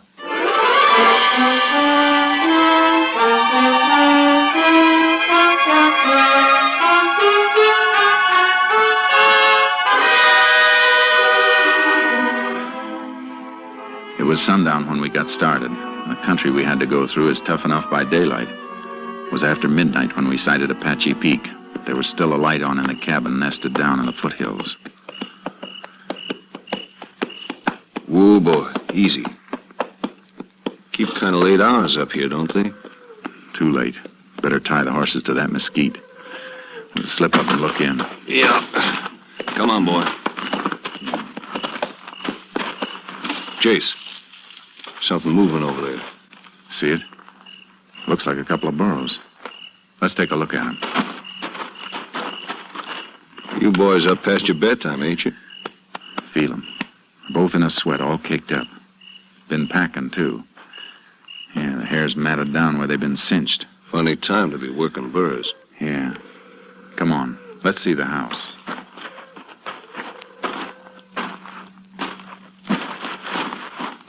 Look through the window.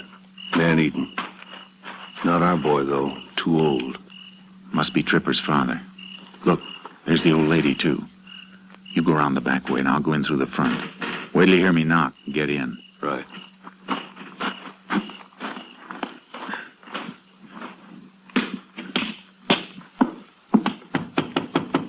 Open up. Who's there? Texas Ranger. What do you want? Lenny Tripper. He ain't here. Mind if I come in and make sure? Let him in. Come on. Pa, what? Just another ranger at the back, Mrs. Tripper. You want to let him in, too? Go ahead, man. Don't mind if I finish eating, do you? No, go right ahead. This your regular mealtime? I eat when I want to. Nothing out back, Chase. Where's your boy, Mr. Tripper? You're the ranger. You find him. We ain't seen him in a year since he joined the Army. You haven't seen him in the last 3 months, either. Since he deserted from the Army. You heard what she said. Get me a smoke more. If you want to help your boy, you better help us. All right. I'll help him. He's in Mexico. Been there more than a month. Mexico, huh? Thanks. Mind if I have one of those cigarettes, Mr. Tripper? Yeah, I mind. Reckon you can buy your own? Oh, I just got a hankering for one of those. Can't always get a cigarette like that. What do you mean, Ranger? A New York tax stamp on the pack, Tripper. Those cigarettes were stolen from a murdered man 6 days ago. Murdered man? Shut up! What were you doing with those burros outside? They've been packing. I was bringing some stuff down. Been prospecting up the peak. Abandoned silver mines up there, Jace. Is your son hiding out in one of those mines, Tripper? Were you packing supplies to him? I told you what I was doing. That boy's wanted for murder, and if you're smart, you'll take us to him and tell him to surrender.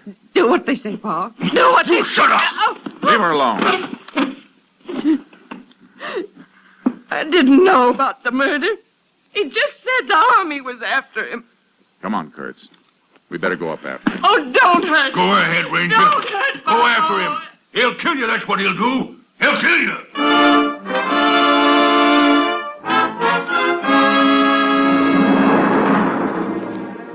to go up on foot. It was too treacherous for the horses, and trailing over that rocky ground in the darkness slowed us to the crawling speed of an overfed snake. There got to be less earth and more rock, and the burro tracks grew fainter as we tried to pick them up by moonlight and flashlight. It could have gone in any direction from here, Jace. Can't pick up a mark. Seems to level off a bit on that shelf ahead. Might be a narrow trail there. Hope so. Getting steeper. Not too steep for burros. Kurtz. What? A dwarf oak here. Flash your light. Yeah, that's it. Hold it. Anything? Yeah. Branch bent. It's been brushed. Look here, been nibbled a bit, too. Recent. Torn leaves are still fresh. Well, we're headed right, then. Must have gone straight ahead between those big rocks. Yeah. This is it, all right. Look at the side of the rock. Flecks of mica peeled off. Little fiber stuck. Burra pack ropes must have scraped it. Let's keep going.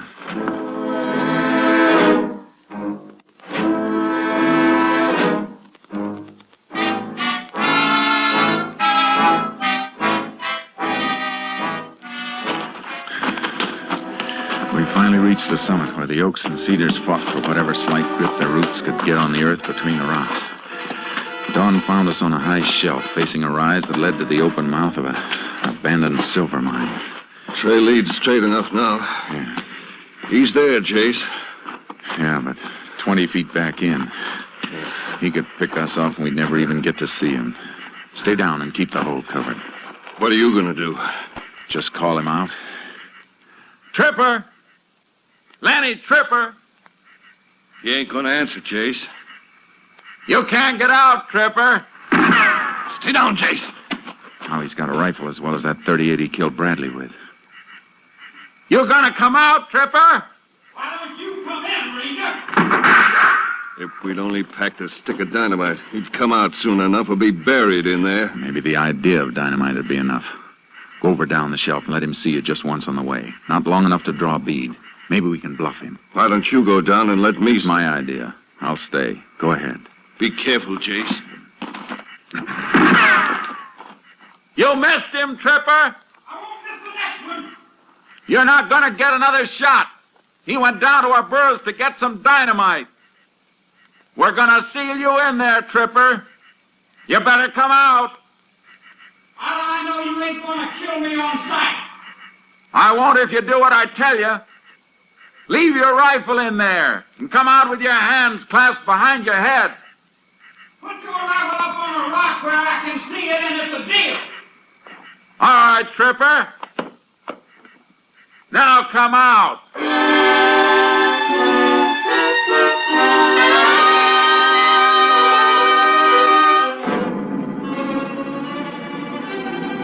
He came out of the shaft slowly, first a blur, then into the light with his hands behind his head. I got up and he walked toward me. He wasn't wearing a gun belt, but there was something in the way he moved that made me keep my hands close to my holsters. Then he made a quick sidestep, and his hands came from behind his head, and I caught the glint of a .38. Chase! I'm all right. Get him, man. Gun, hand, and arm. Put a tourniquet on, and we'll take him down. What's the matter with you, Jace? You look kind of funny. Just thinking of his folks down there. His mother and even the old man. Just trying to help him because he belongs to them in spite of everything he's done. Folks are like that. We got to bring him in and break their hearts. Yeah. Makes you wonder why he ever wanted to wear a badge. Until you remember the man he killed and the 3 kids who'll have to grow up without him. That makes you know you couldn't ever want to do anything but wear a badge. There's a tourniquet. That'll hold him. All right, Tripper, on your feet. Let's go.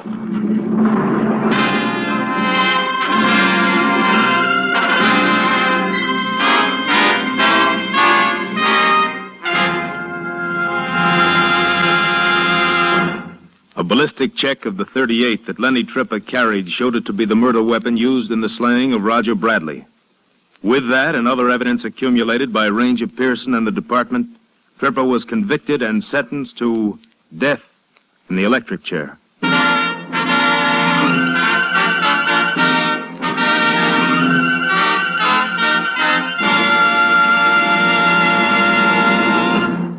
Well, Joel, you did a fine job of clearing up that case. Frank, I've got a little mystery at home. Maybe you can help me. Well, glad to try, Joel. Well, it's the case of the disappearing Wheaties. Every once in a while, when I'm all set for a breakfast bowl of Wheaties, my cook says, "Sorry, we're fresh out." Why, that's no mystery. Wheaties are so good, so crisp, so loaded with natural, sunny, whole wheat flavor, they just don't last long. Yes, I know, but what can I do? Well, you can get up early before anyone else gets at the Wheaties, or buy 2 or 3 boxes at a time. I think you hit it, Frank. Many thanks. Good night, and thank you, Joel McRae. Next week, Joel McRae in another authentic reenactment of a case from the files of the Texas Rangers.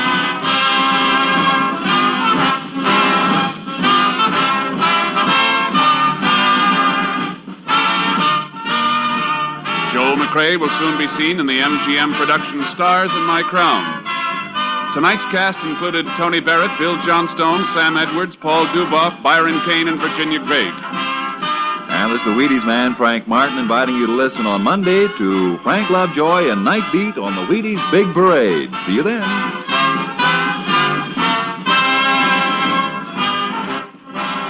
Tomorrow, listen for Dorothy Maynard. Now it's Basin Street on NBC.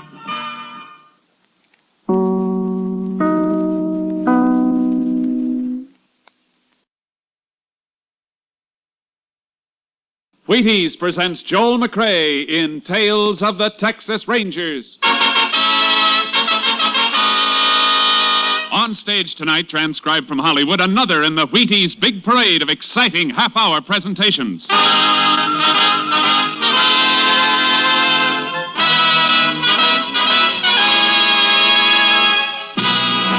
Tales of the Texas Rangers, starring Joel McRae as Ranger Pearson. Texas, more than 260,000 square miles, and 50 men who make up the most famous and oldest law enforcement body in North America.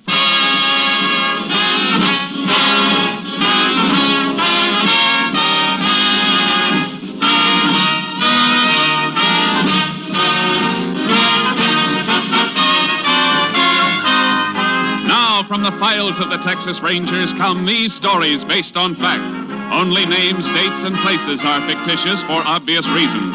The events themselves are a matter of record.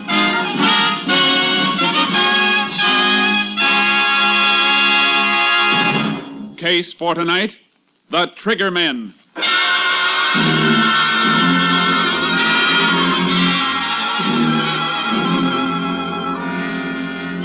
At 9 o'clock on the evening of May 27, 1947, Jasper Leach, operator of an independent service station in Ada, Oklahoma, was preparing to shut down for the night.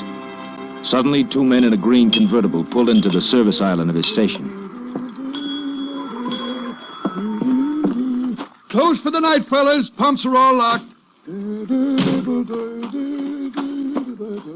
We gotta get some gas. All-night place on the highway south, mister. Big station. You're heading that way. I don't like big stations. We're gassing up right here. I got a tire you can fix. Now, look, I told you I'm close for the night. Hey, stop the chatter, will you? You heard him, Hick. Now get moving, or I'll put a slug in you.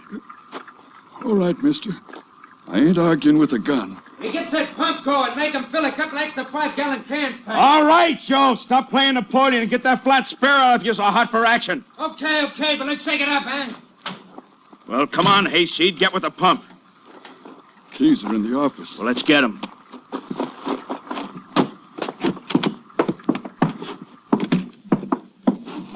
And while we're in here, you might as well open the safe. I don't know the combination.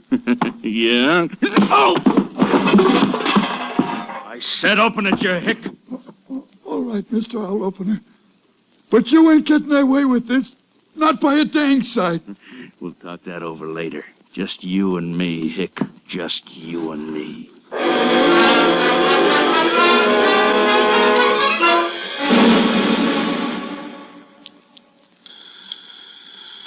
KTX-8, all units. KTX-8, all units. Oklahoma State Police advised that about 9 p.m. of 5/27, gas station attendant at Ada, Oklahoma was robbed and beaten to death with tire iron. Subjects tentatively identified as number 1, Joe Gordon, average size, eyes blue, hair blonde, complexion fair. Number 2, Tiny Gordon, 6'3", peculiar walk, pigeon-toed, same coloring as brother. Subjects now believed to be in Texas en route to Mexican border. Wanted 6 states and FBI for murder, bank robbery, narcotics, other charges. Use caution, these men are dangerous. KDXA Austin.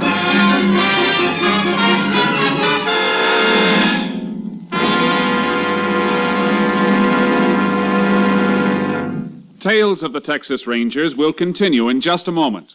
Get up and get at 'em with Wheaties. Yup, for folks up and doing, for folks going places, breakfast of champions. Sure, begin a better breakfast with Wheaties tomorrow and see if you don't feel the difference all morning long. Here's why. There's a whole kernel of wheat in every Wheaties flake. You got it? There's a whole kernel of wheat in every Wheaties flake. That's why Wheaties can give so much. Energy? You bet. Whole wheat energy. Vitamins and minerals? You bet. And protein, too. That's why Wheaties at 7 can make a difference at 11. There's energy in them thar flakes. You try 'em tomorrow morning. Make yours Wheaties. Pour on the milk, put on the fruit, and eat happy. Yes, and work happy. Tomorrow, see for yourself how Wheaties at 7 can help at 11. Breakfast of champions. Breakfast for you.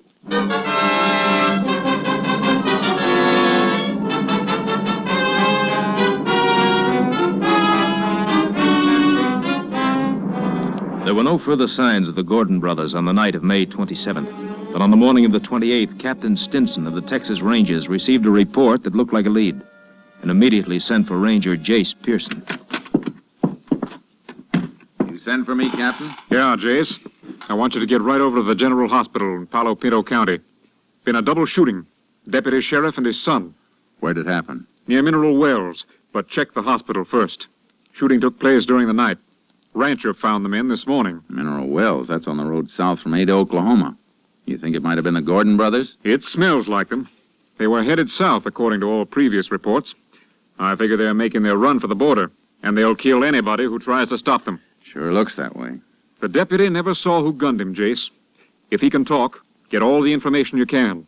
And if it looks like the Gordons, stay with it all the way. We don't want them to get across the border. I understand. Judging by their past movements, they steal cars and dump them for new ones at regular intervals before they get too hot. So don't pin too much on any car descriptions. I won't. I'll see you later. Oh, Jace. Yeah? You get anything hot, report it by phone. If I have anything for you, I'll have the radio dispatcher tell you to call in. The men we're after might have a shortwave set. Right, Captain. One thing more, Jace.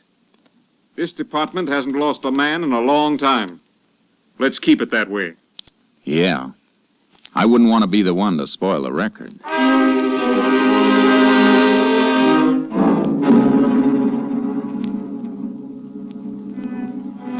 I checked my car out and headed for Palo Pinto County. I reached the hospital at 9:45 a.m. and saw the doctor in charge.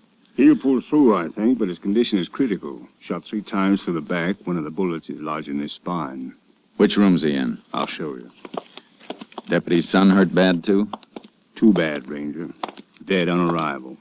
He know it? Yep, he knows. Be better if you could wait. I wish I could. I can't. I understand. He's in here.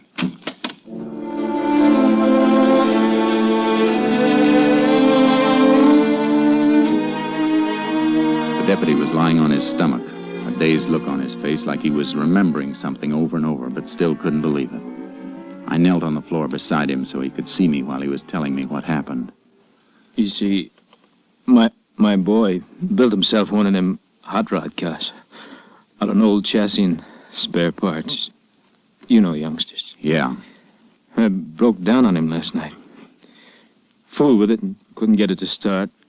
Called up home about midnight. Tell me and his ma why I was out so late. Sure. I drove out in my car and meet him where he called from, up at Salesville. We both fooled around with his car some, but wasn't fixing to go at all. Here. Here, sip a little water through this glass straw. Better? Yeah, thank you. You couldn't get the car started? Yeah. So finally I told the kid to come on home. And we'd get it taken care of today. Reckon that don't matter none now. What happened on the way home? We passed the carpet place. Big place. He raises silkworms. Here. Let me fix that pillow for you a bit. Thank you. Worms feed off in the leaves of the mulberry trees. We was passing the grove, Carver's mulberries. I spotted a fire, little campfire like deep in the grove, almost out of sight. I see. Thought I'd better stop, have a look. The kid, he wanted to get out of the car with me. I don't know why I let him, but I had no way of knowing. Oh, of course, you couldn't know. We walked in. I guess they heard us coming. One of them kicked at the fire. I saw his shadow. That's all. I yelled at him to stand where they was, and they started blasting. Go on. I turned, pushed the kid down. Something hit me in the back. I went out. When I came to, my kid was lying there, just a couple of feet from me. 15 years old. All right. Don't try to talk anymore. Get him for me, Ranger. Please get him. Me and my kid.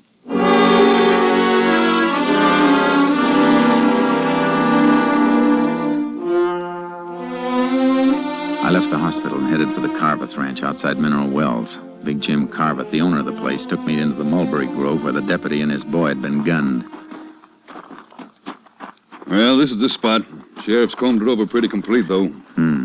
Had their fire right over here. What are you digging out of them ashes? Fire wasn't burning long. Started it with a road map and an envelope. A little corner of the envelope not quite burned. I can just make out the stamp. Huh? It's Mexican. Maybe our lab can make out the postmark. Out of that charred hunk? Yeah. If I can slide it into this fresh envelope without breaking it up too much. You fellas sure can figure a lot from a little, I reckon. Sometimes. When they left, they went through there toward the road. How do you know that? Here's the mark where the fire was kicked. Steps from it move that way. It might have been the sheriff and his men. Not in low-heel Eastern boots. See the impressions? Oh. One set, same as yours or mine, except for the difference in boots. The other set scuffs in at the toes. Man who made those is pigeon-toed. Well, you sound like you could draw a picture of them. I could now. Let's see where these prints lead.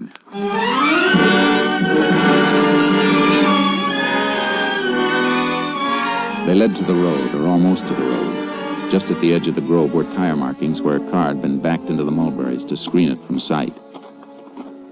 Yeah, this is it, all right. Can see where it scraped the branches. Did more than scrape them. End of this one's been torn off.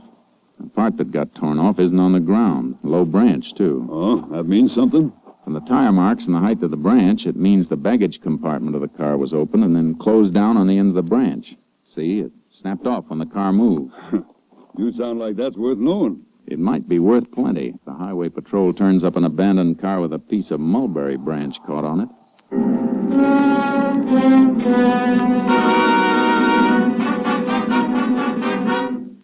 I drove back to headquarters and turned the charred envelope over to the lab. Then I went in and reported to Captain Stinson. Sounds like the Gordon brothers, all right. I'd bet on it. And if they're in the habit of ditching their cars, we better check on all the stolen and abandoned. We find the car, we'll know which way they're headed. I'll send out a bulletin on it. What did Lab say about the envelope? Burned pretty bad, Captain, but they think they can restore it. Take time, though. And if they can bring out that Mexican postmark, it might tell us where the Gordons plan to cross the border. That's what I was thinking. They won't go through a regular border station. It'll be an illegal crossing. And they'll probably have a hideaway arranged on the other side. Yeah, probably other members of the Crawford gang. I figure they'll try to make it before tomorrow morning. They'll be making their big run tonight. Well, head south, Jace, toward the border. We'll relay all information to you as it comes up. I'd better get charcoal out of the barn and hitch up my horse trailer. That's a good idea. Wherever they try to cross, it's a cinch it won't be good territory for a car. The border stations are covered, though, aren't they, in case they do try illegal crossing? Now, their mugs are hanging in every customs house from Brownsville to El Paso. FBI has given them extra cover, and the Mexican police are helping, too. I better get going, then. So long, Captain. So long, Jace, and good luck.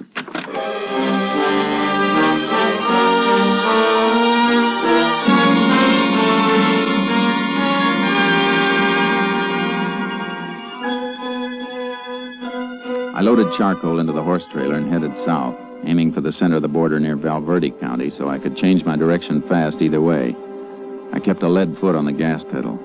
Towards sundown, I was just outside El Dorado when the radio dispatcher came through telling me to call headquarters. I got Captain Stinson on long distance. That Mulberry branch is paying off, Jace. Abandoned car with a piece of it caught in the trunk has just been found in Fort Stockton, Pecos County. How long ago? Less than 15 minutes. And the motor was still warm. Highway Patrol is throwing up roadblocks at all points, south and west. They can't be far out of Stockton. Must be planning to try a border crossing in Presidio or Brewster County, then. Any report on that burned envelope? Still working on it, Jace. You better head for Fort Stockton. If they do get past our block, they're within 90 miles of the border. I'll do my best, Captain. So long.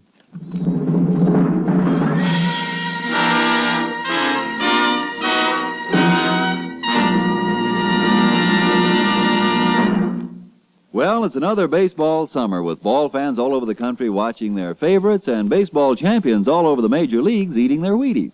Yup, and do they eat their Wheaties? The Philadelphia Phillies, Ashburn and Ennis. The Cleveland Indians, Lemon and Boudreaux. Stan Musial of the St. Louis Cards. George Kell of the Detroit Tigers. Pee Wee Reese of the Dodgers. They're all getting their Wheaties, breakfast of champions.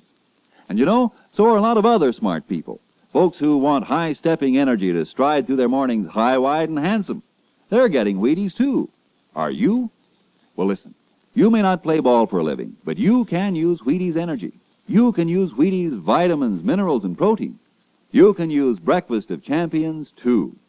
There's a whole kernel of wheat in every Wheaties flake. A whole golden kernel rolled out flat and toasted. Yes, there's a whole kernel of wheat in every Wheaties flake. That's why Wheaties can do so much and help send you through the morning on high. That's why Wheaties at 7 can help at 11. You have some. Wheaties, the crisp way to get your whole wheat. Tomorrow morning, make yours milk and fruit and Wheaties. Breakfast of champions.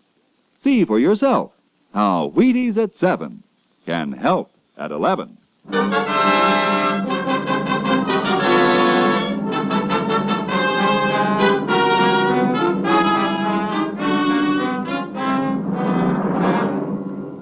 I started for the roadblock area in Pecos County, but I never got there. I was still 50 miles away when headquarters radioed me to contact them by phone. Had a feeling the news wasn't going to be good, and it wasn't. We can forget about Pecos County, Jace. The Gordons broke through our roadblock. Where? Back road near Hovey. They turned a Tommy gun on the highway patrol and a sheriff's car. Kill anybody? 2, and 2 more badly wounded. The men were just found when they didn't answer a radio call. Happened 2 hours ago. Then the Gordons could be at the border by now. The wildest part of it, Jace. And you'll have to guess what... Just a second. I didn't pay for it. Okay, thanks. Here it is, Jace. Lab report on the burned envelope. Where was it mailed from? Paquillas, right across the Rio Grande from the Santiago Mountains. That country's murder. Worse for them than for us. River swollen by spring rains. They'll need a boat to cross. County sheriff can beat through the mountains with posses. 10 miles each side. I'll get as close as I can by car, and then Charcoal and I'll ride in. If the posse will corner them, we'll have them. You're the closest ranger unit, Jace.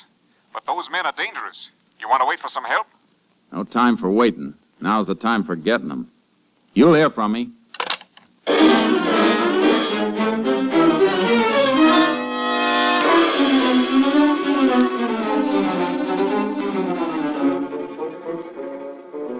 In the south of Brewster County, the world comes to an end.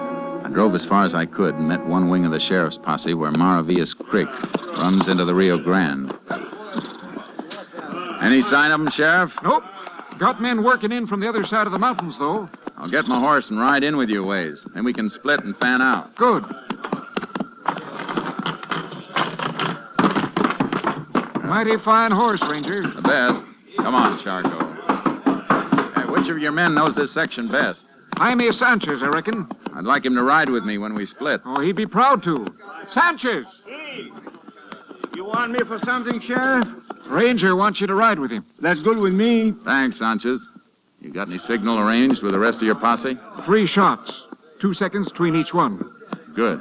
Well, let's ride. All right, men. Mount up. We'll follow the river, and then you can drop off in pairs and head in toward the peak. The sheriff will pair you off. If you hit ground too rough for your horses, tie 'em off and move through on foot. All got that? All right, let's move. Come on, get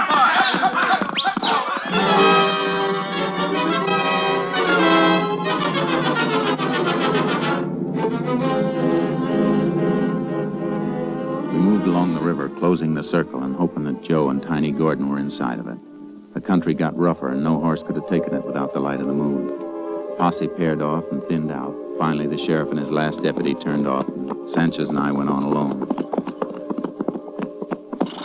How far are we from Boquilla, Sanchez? About 5 miles, senor, and we'll be right across the Rio. We better turn toward the peak, then. We can't go in very far in the horses. Maybe we should leave them right here. Easier to find again. You're probably right. Whoa, boy. Oh. Tie him off over here. See?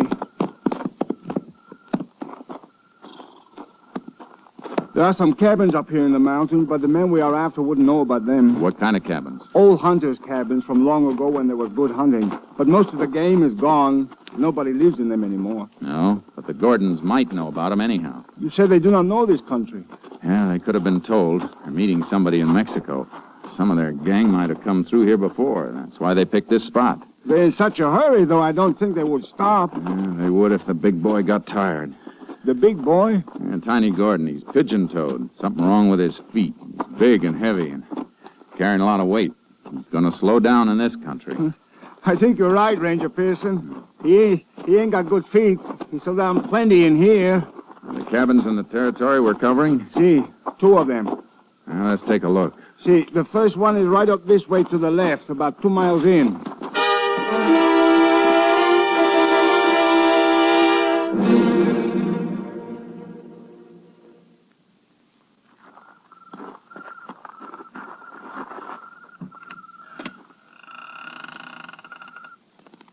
Doesn't seem to be anybody in there. No. Well, maybe they're just waiting there. Soon find out. Stay clear of the doorway and keep your gun ready while I go in. See, but you better have your guns ready, too. Don't worry. I got 'em. Watch it.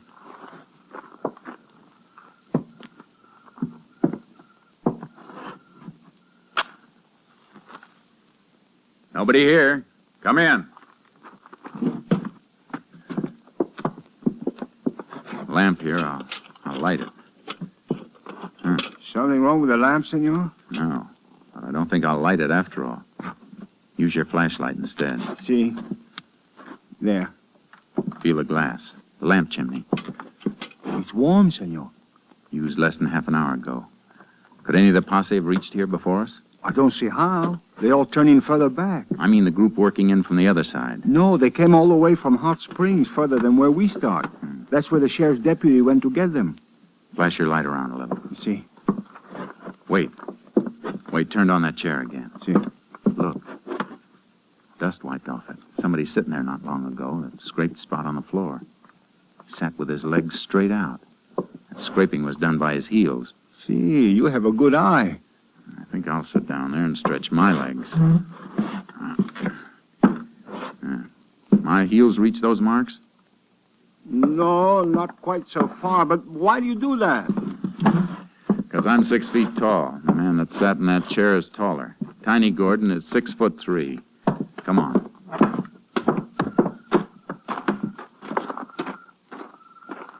Look around, see which way they headed. See. I think this way, Ranger Pearson. Why? What'd you find? Somebody step on this dead log, take off a piece of the bark. Yeah.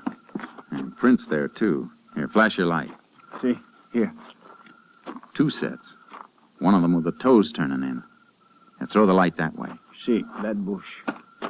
First one through here held the branch back for the other to pass. Knocked off a few berries. Crushed them on the ground. He's still wet from the juice. We got the direction now. Let's move. You better put that light off.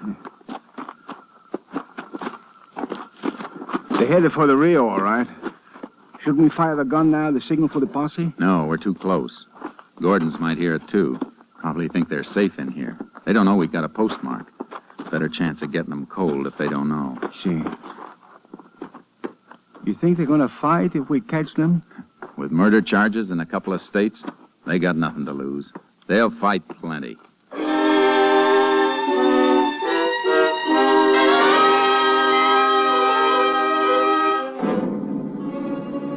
left a trail all the way, easy to follow even by moonlight. It got fresher as we moved along and saw more and more spots where Tiny Gordon had stopped to rest, and the pace spots where Joe Gordon had moved around restlessly waiting for him.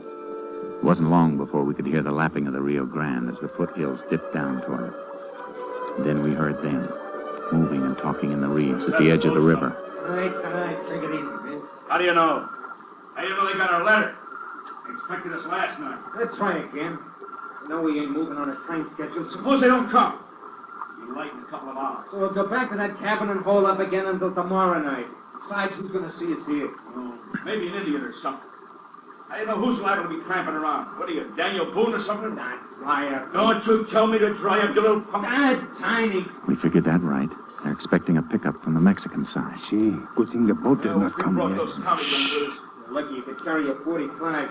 You tried to carry a Tommy gun the way you were flopping around in there, you'd kill yourself and me too. I might kill you someday, Joe, shooting your mouth off. Go on, try it. I'll blow your brains out. Why, you want to punch in the jaw, Joe? Try it. Well, they got 45s, but so have we, see?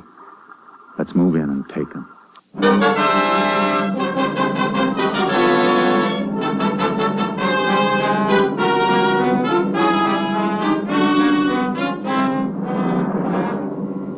We slipped down to the edge of the reeds. I tapped Sanchez to move off about 30 yards so they'd have to come between us if they made a break away from the river. We couldn't see them in the reeds, but they couldn't see us either. Sanchez reached his position, and then I straightened up. Tiny! Hey, Joe! Who's that? Get up, Tiny. I'm a Texas Ranger. There's a posse of 20 men in the hills. You're surrounded. Will you come out? That won't do you any good. This way, Tiny. Open up, Sanchez. Don't get through here. That's a posse signal, Tiny. They'll all be heading this way. You won't be here to meet us. Late gun. What's the matter, Tiny? Your gun empty? Mine isn't, Captain. Hey, how'd you fellas ever kill anybody? You don't even come close. Where are you, you hicks? I'll kill all of you, you stinking hicks. I'm over here, senor. Oh, yeah? The rest of the posse will be here soon. It'll be daylight. We'll starve you out or burn you out. You're hogtied. You better give up while you can. I ain't giving up. I'll take a lot of you hicks with me. Come on, Joe. Hey, Lydian. Bring them this way, son. Joe! Joe! Joe! You dirty!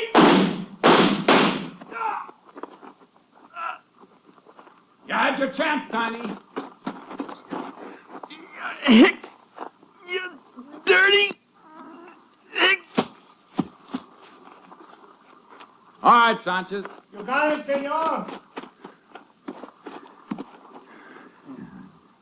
Guess this job is almost finished. Almost finished. They look like they finished good. Yeah, I mean, the rest of the Crawford gang are from across the river. We'll have a nice surprise for them if they come over in their boat. Posse will be here soon, and we may be able to take them by surprise. Easier than these two, senor. You know, I don't think they like us very much. I saw what they did to a deputy sheriff and his kid. I didn't like the Gordon brothers very much either.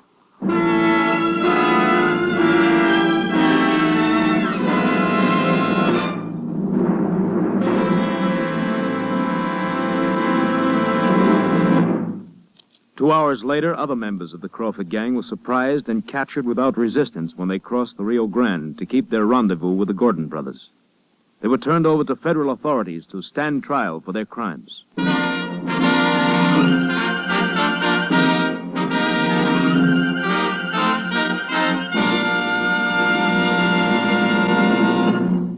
Well, partner, whether you're riding the Texas prairie or smelting steel in Pittsburgh, first you need your Wheaties. Yep, breakfast of champions for folks with big things to do. It's a brighter morning and a better job when you begin a good breakfast with Wheaties. And here's why. There's a whole kernel of wheat in every Wheaties flake. Yes, there's a whole kernel of wheat in every Wheaties flake. That's why Wheaties can give so much. Whole wheat vitamins and minerals, protein too. Whole wheat energy to help you stride through the morning high, wide, and handsome. Yes, there's a whole kernel of wheat in every Wheaties flake. That's how Wheaties at 7 can help at 11. You try 'em. Golden flakes, crisp flakes, Wheaties flakes.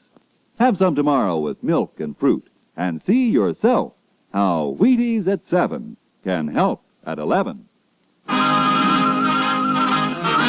Next week, Joel McRae in another authentic reenactment of a case from the files of the Texas Rangers.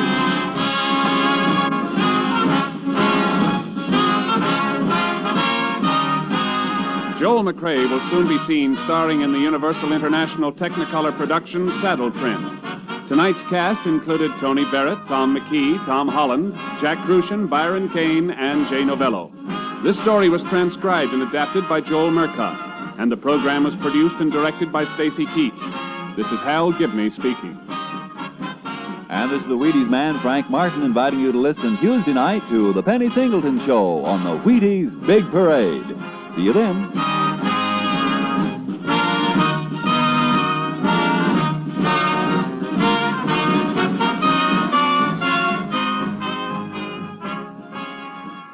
Tomorrow, Rose Bampton sings with the Summer Symphony on...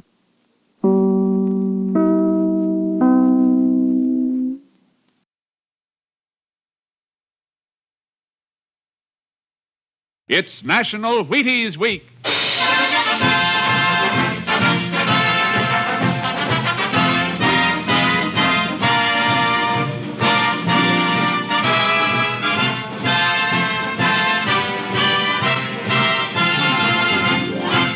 Yes, it's National Wheaties Week, and Wheaties present Joel McRae in Tales of the Texas Rangers. On stage tonight, transcribed from Hollywood, another in the Wheaties big parade of exciting half-hour presentations.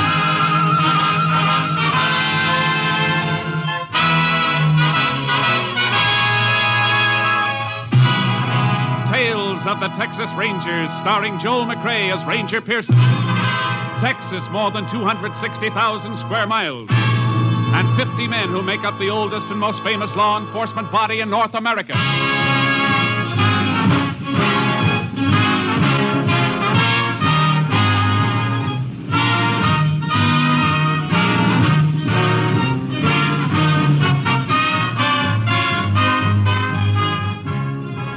From the files of the Texas Rangers come these stories based on fact. Only names, dates, and places are fictitious for obvious reasons.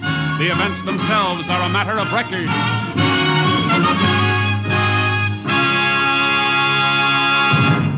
Case for tonight, Quicksilver.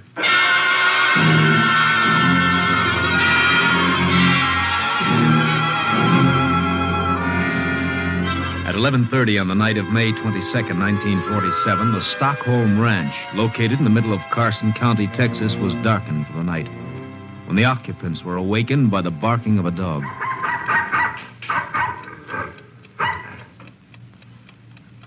Jim, wake up. What's the matter, Flo? You hear Jeep bark? Oh, kinda. I was half asleep. It's funny. He barked and then shut up real fast. He might have took off after something. He'd have kept on barking then. It sounded like he was... Be quiet a second. See? Don't hear him anymore. Yeah. What are you going to do? Gonna take a look, see. It ain't like Jeep to bark at nothing, then shut up. Jim. What's the matter? Jim, somebody came in the house. Oh, you probably just heard the kid tossing in his sleep. No, I got a funny feeling. All right, I'll put on a light and have a look. I'm coming along. I want to go and see if anything...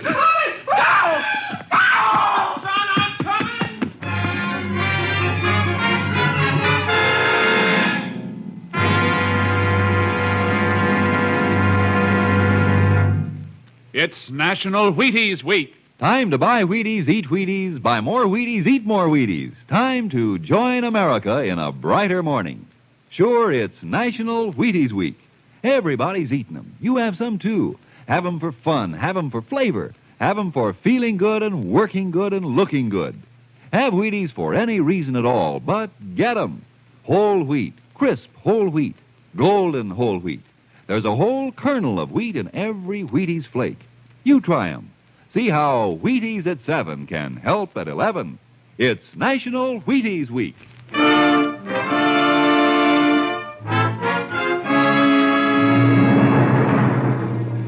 On May 29th, 1947, the bodies of Jim and Flo Stockholm and their 10-year-old son, Carl, were discovered by a playmate of Carl's.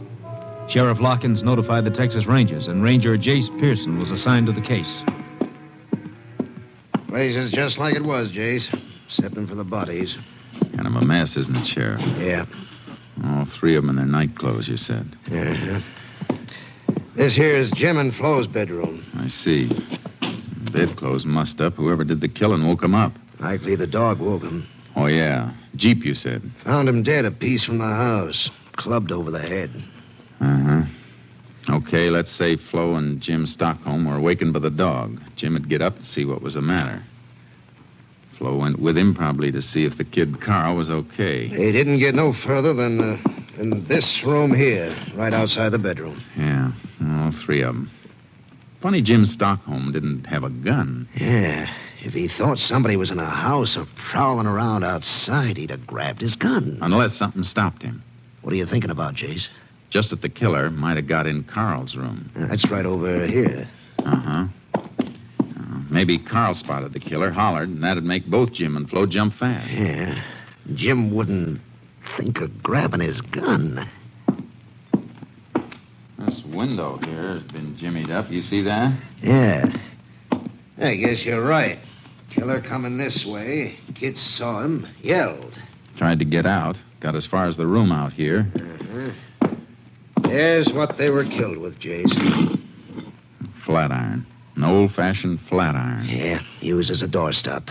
Killer grabbed it and used it. Wonder why he didn't shoot. How far away is the next ranch, Sheriff? 6 miles at least. Why? Just figuring maybe the killer didn't want to risk the noise of shots. Must have picked up the flat iron. Why, he killed the little kid, too. Didn't want anybody to be able to identify him. Yeah, likely. Well, what now, Jace? I'd like to fine-comb this house for fingerprints. Meantime, I got a few things I'd like you to find out in town.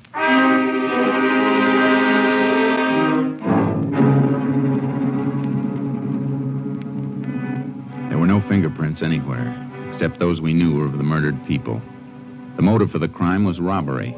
Jim Stockholm kept fairly large sums of money on hand to pay cash for whatever he bought. We didn't find a penny in the house. The whole thing looked hopeless, like the sheriff said when he came back to the Stockholm ranch. Yeah, the coroner can't give us much, Jace. Ain't no way of telling how long they've been dead. If we could find out what day the murders were committed, we'd have something. Not much, but something. Yeah, but how? How are you going to find that out? Nobody saw the Stockholms before they were killed? For sure. Jim went into town on the 22nd week ago. Out here, if nobody sees his neighbor for a week, ain't nothing thought about it. So the murders could have been committed any time between the 22nd and the day the bodies were discovered. That's the way it sizes up, Jace. Killer's got at least a week to make tracks for, well, Texas is big. Uh-huh. Sheriff, that fence there, near the corral. Well, that's a hog pen. Hey, the hogs are gone. Yeah, busted through. Come on. I never noticed it before. Never thought about looking for the hogs. Who would? Well, look here, Sheriff, where the fence is busted through. Look at these. Here. Hog bristles. Lots of them. Caught on the broken part of the rail. Hogs broke out and pushed through here. Yeah, but look here, Jace. What's it got to do with what we're after? What made these hogs go wild and break out? It's my guess they got awful hungry. Sure. And went looking for something to eat. Come on. We're going to the barn and take a look at the hog feed. Then we're going into town.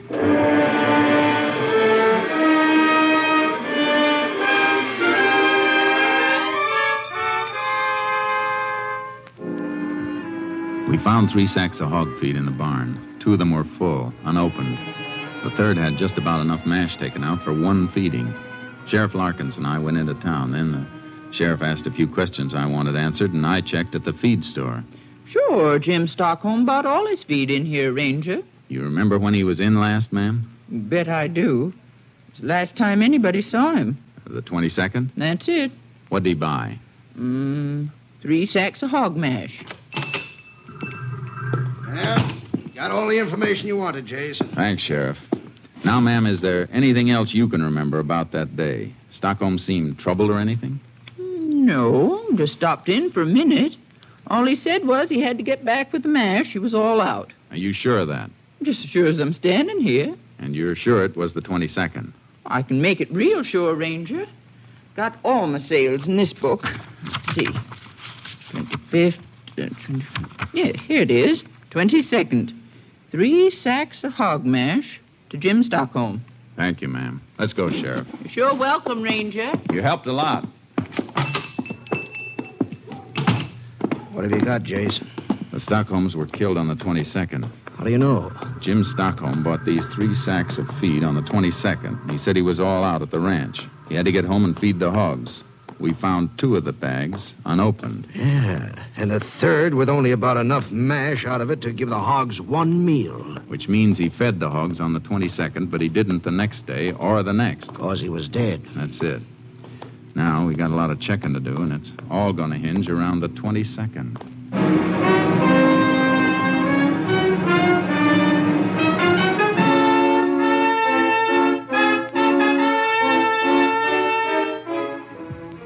We questioned everybody, but it all added up to a big round 0. Everybody knew Jim Stockholm and liked him. He didn't have an enemy. Everyone we questioned could account for his time on the 22nd. Nobody'd seen a stranger in town. So I played a hunch. Sheriff Larkins and I rode over to the Stockholm ranch trying to pick up anything. Then about 8 miles north of the ranch, we got a break. Hey, Jace! Jace! Yeah, Sheriff? Come here, will you? What do you got, Sheriff? I don't know. It looks like ashes. Empty bean can there, too. Looks like somebody cooked himself a meal here. Horses' tracks around here, too. 1 horse. Yeah. Looks like they might be about a week old. Might not mean a thing, Jace. Could be anybody's horse. Sure could, but nobody in town saw a stranger. Little town like that, people notice a stranger right away. But if a man came riding from this direction, chances are nobody'd see him. Still could be anybody. I know. Well, I'm going to take a real close look. Okay, I'll cover this part. Good.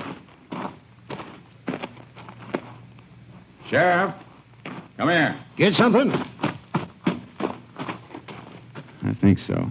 Look. Tied his horse to this mesquite. See? The horse stood here, a piece of mesquite broken off. Oh, and here's something else. Take a look. Dirt. Just ordinary earth. Take a good look. It's different from the earth around here. It sure is. Different color and different texture. Sheriff, I got a hunch this dirt scraped off a boot when he got back in the saddle. Scraped off by a stirrup. Yeah, here's a bigger hunk of it. Yeah, reddish color. You ever see dirt like this around here? No. That hunk's got a funny shape. Packed in against the instep of a boot, it'd take this shape. You had any rain around here lately? Dry as a bone. There's only one way earth packs up in an instep if it's wet. The man who left this couldn't have come far. Come on. Let's see if we can find a couple of his footprints.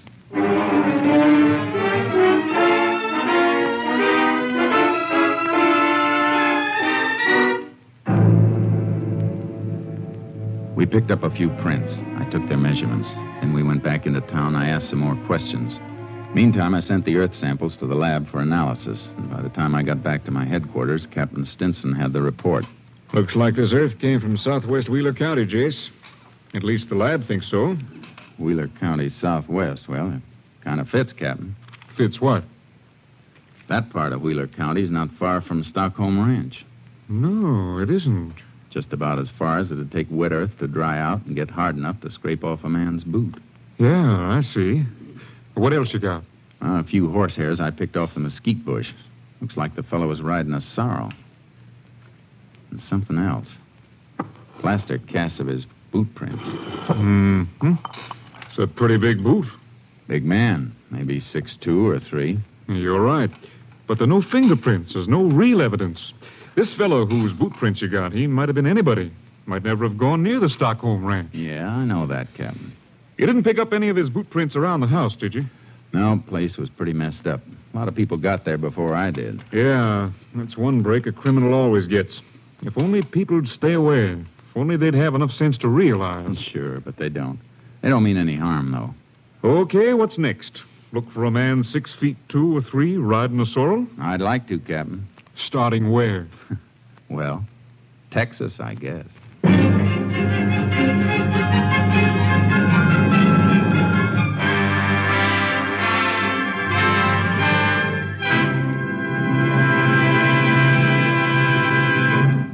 It's National Wheaties Week.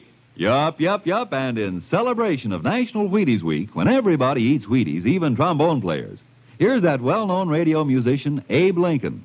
Honest, his name really is Abe Lincoln.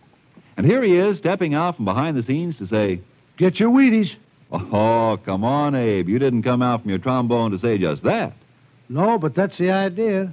Folks, the Wheaties Big Parade has been bringing you some pretty solid entertainment this summer. I can say it because I've worked along with all the other fellows helping put this entertainment on the air. And now it's National Wheaties Week, and we hope that every one of you who's enjoyed these programs will go out and get your Wheaties. The backstage folks like me, the people whose voices you usually never hear, we'd sure like it if we thought you'd enjoy our programs enough to go out and get some Wheaties. If you like the Texas Rangers, buy a box of Wheaties on Monday, will you? Thanks, and good night, Abe. Remember, it's National Wheaties Week.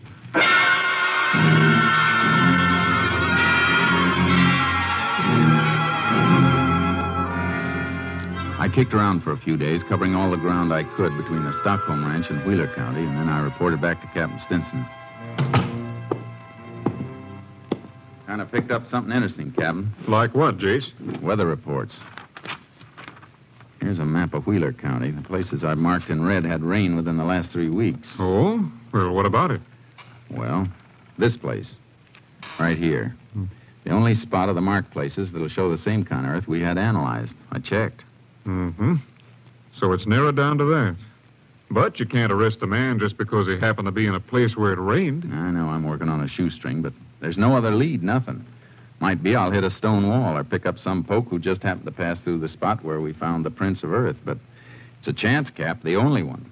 Well, suppose you chase down that lead in Wheeler County and your man's gone. Oh, I don't expect to find him there. He left there and landed at Stockholm Ranch, maybe. And left no fingerprints. There's not a single piece of evidence. It's still the only lead. You want to stick to Wheeler County, huh? That's about it, Captain. Maybe pick up a description of a possible suspect. Well, where'll you start? Well, here's what I think. The man we're looking for is a drifter.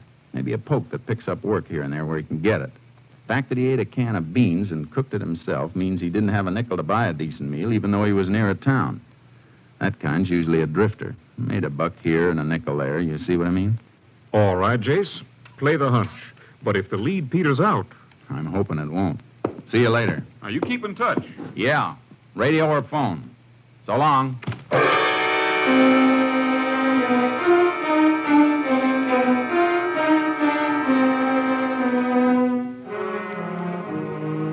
A little while later, I was in Wheeler County, Southwest.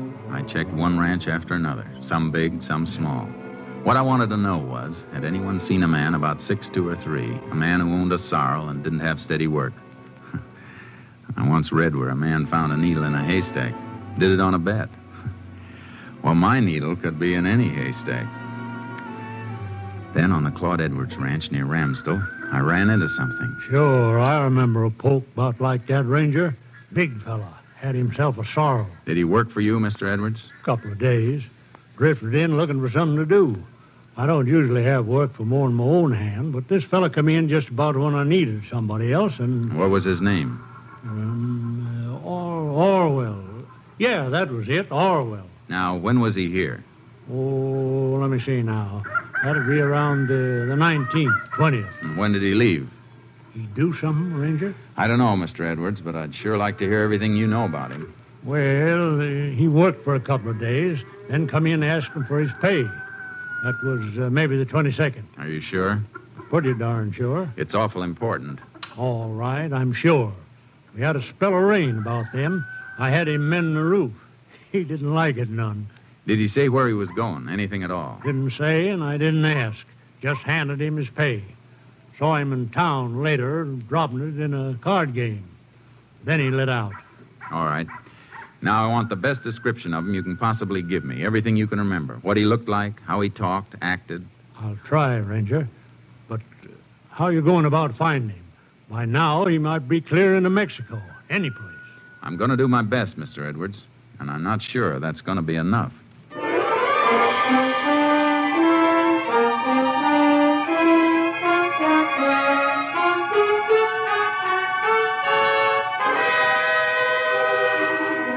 I got a description of Orwell. 6'2", dark hair, road of sorrow, tight-lipped and not too easy to get along with, black mustache. Funny how little that people notice things unless it's something they really want to see. What description we had was sent out.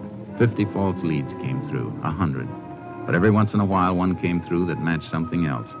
Captain Stinson and I talked it over. Well, maybe it is something, Jace. Look.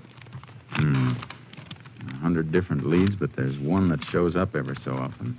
This one. Same description. Drifter, gambles a lot, had a dozen different jobs. Now, there's something else, Jace.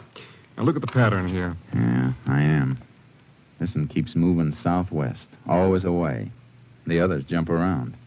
The last report came from San Carlo 2 days ago. Mm-hmm. I'd like to mosey into San Carlo and see if I can pick up anything from there. I figure this Orwell's moving slow. He's counting on being safe by now. Well, what if you find him? There's still not much evidence. We'd have to get a confession out of him. Nothing we've got will stick in a court. I got an idea about that. Let me try it, Captain.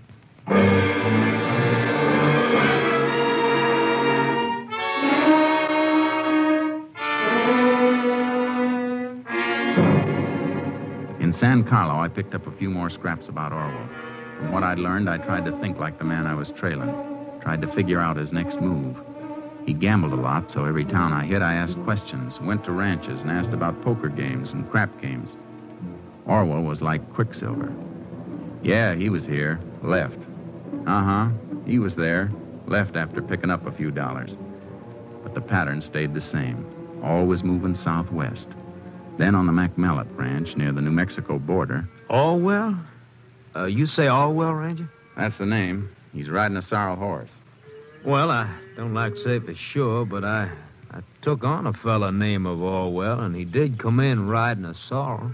As soon as he hit the bunkhouse, he'd try to shake up a poker game. Where is he now? Well, I sent him out this morning to ride fence. Stock was getting through. How long ago did he leave? Oh, 3 or 4 hours. Maybe a little more. Tell me something else. Oh, sure. What? Did he have any money when he left this morning? Well, funny you ask about that, Ranger. Matter of fact, he touched me for a $5 against any pay he had coming. He ought to be coming back soon now. Almost time for chow. He touched you for $5. He won't be back for chow. I'm going after him.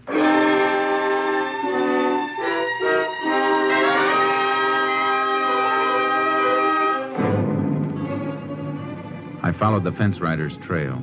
It was well into the afternoon when I spotted a rider up ahead. I took off my badge and stuck it in my pocket, put my guns in my waistband under my jacket, and caught up with him.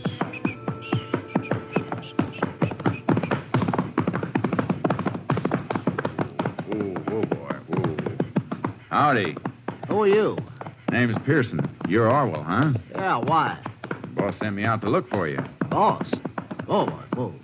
Yeah, foreman back at Mellett's ranch. What for? Well, we got to get back to the north fence.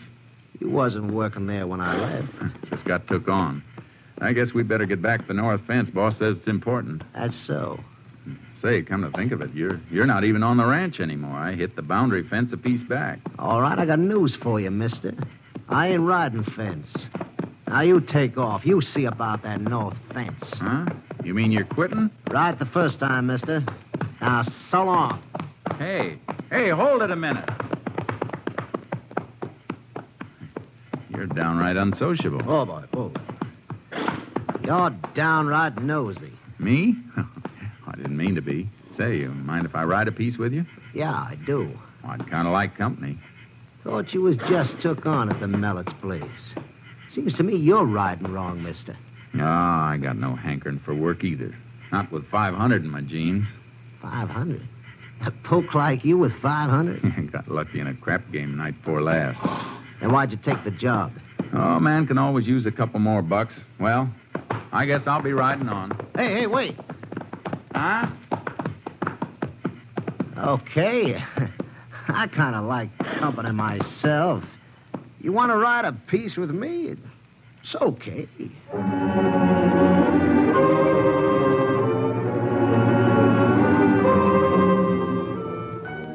We rode on the rest of the day, and I found out Orwell was planning to head into Mexico. We bedded down early. And along toward midnight, when Orwell thought I was asleep, He raised up and moved toward me.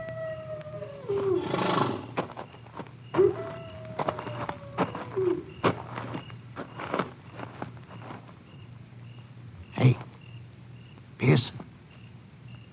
Pearson, you sleeping?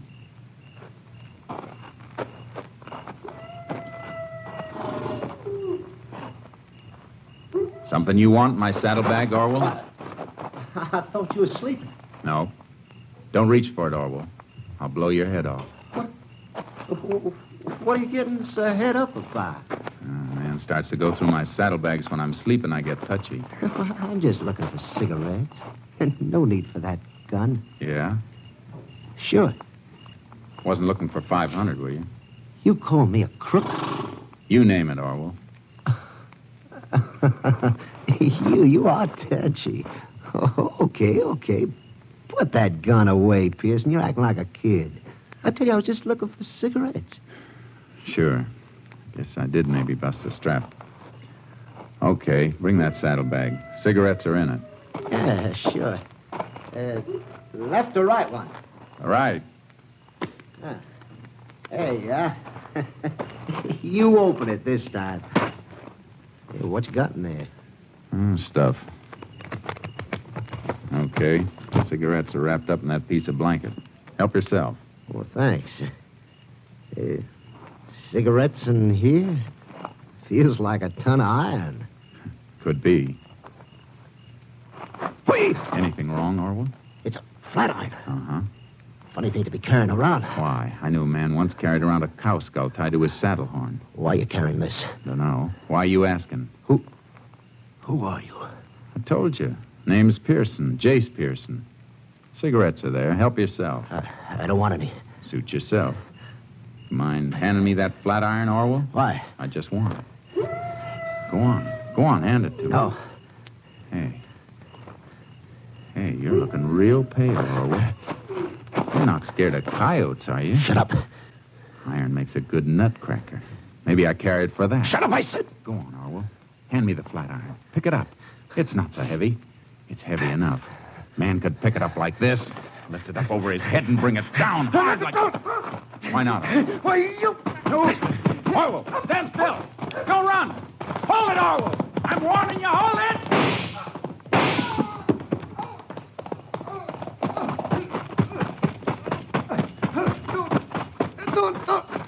Don't shoot again. Unless I have to. Who are you? Pearson. Texas Rangers. Figured I'd get caught up with... Guess we better start going, Orwell. You're not hurt too bad. Shooting by moonlight kind of spoils a man's aim. Come on, let's go.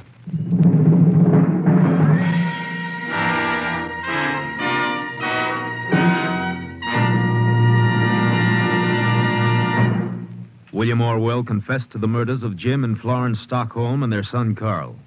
On July 15th, 1947, Orwell was convicted. His sentence, death in the electric chair.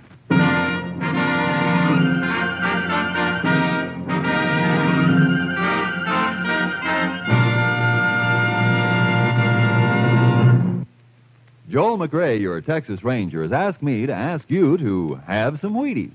Yes, have some Wheaties because it's National Wheaties Week. The week when everybody goes out and buys a box and enjoys a dish of America's famous whole wheat flakes. Start early in National Wheaties Week so you'll have time to buy 'em and eat 'em and buy some more and eat some more. Wheaties, that is. And while you're enjoying 'em, partner, you're getting wide-awake energy, whole wheat energy. There's a whole kernel of wheat in every Wheaties flake. Begin a better breakfast with Wheaties and see if you don't find yourself striding high, wide, and handsome right through the morning. Rangers can ride better, salesmen can sell better, plumbers can plumb better with a better breakfast. Milk and fruit and Wheaties. Get yours. Breakfast of champions. It's National Wheaties Week. Next week, Joel McRae in another authentic reenactment of a case from the files of the Texas Rangers.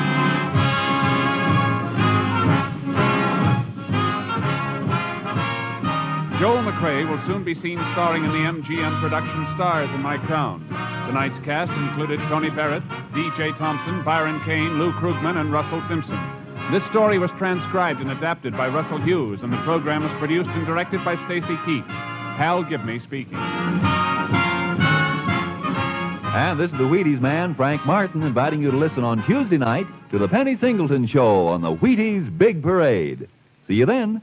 Remember, it's National Wheaties Week. Come on, everybody, to the Wheaties party. Eat a lot of Wheaties like the champions do. Dance together, cheek to cheek. This is National Wheaties Week. Eat a lot of Wheaties like the champions do. Wheaties, a breakfast of champions. Tomorrow, Sigmund Romberg conducts the Summer Symphony on NBC. Wheaties presents Joel McRae in Tales of the Texas Rangers. On stage tonight, transcribed from Hollywood, another in the Wheaties Big Parade of exciting half-hour presentations.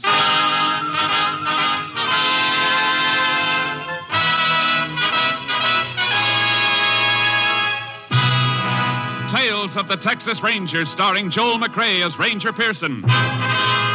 Texas, more than 260,000 square miles, and 50 men who make up the most famous and oldest law enforcement body in North America.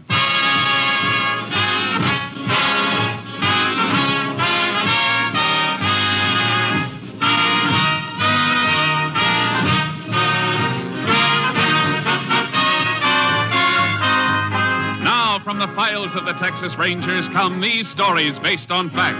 Only names, dates, and places are fictitious for obvious reasons. The events themselves are a matter of record.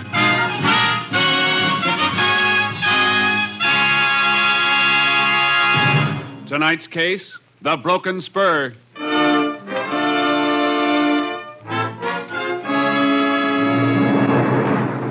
Saturday night, June 5th, 1948. The time, 10 p.m.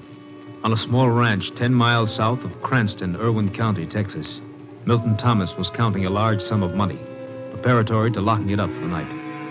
As he was counting, his dog Rags appeared to be nervous. Thomas tried to quiet him. 50. Rags, stop that. You're making me count wrong. 50, 100... What in Sam Hill's the matter with you tonight? Now stop it.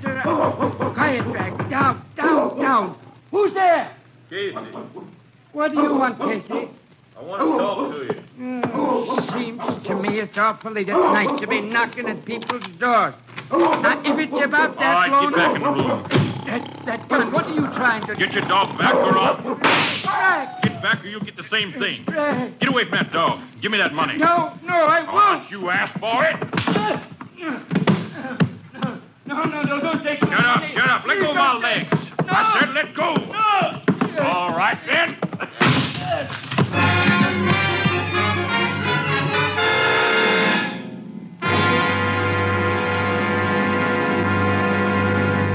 Tales of the Texas Rangers will continue in just a moment. If you've got a job to do tomorrow, partner, get your Wheaties. Sure, Breakfast of Champions is for you, just like it's for Ralph Kiner, pride of the Pittsburgh Pirates. You may not play ball for a living, but whatever your job is tomorrow, you can do it better on a better breakfast. And it's a better breakfast you're starting with Wheaties. There's a whole kernel of wheat in every Wheaties flake. Yes, whole wheat, good, sound, whole wheat. Plump and ripe and bursting with vitamins and minerals and protein for your vitality, your energy, your working power.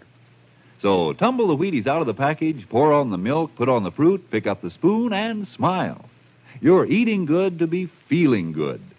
Breakfast of Champions for people who are going places. Are you ready? Try 'em. See how Wheaties at 7 can help at 11.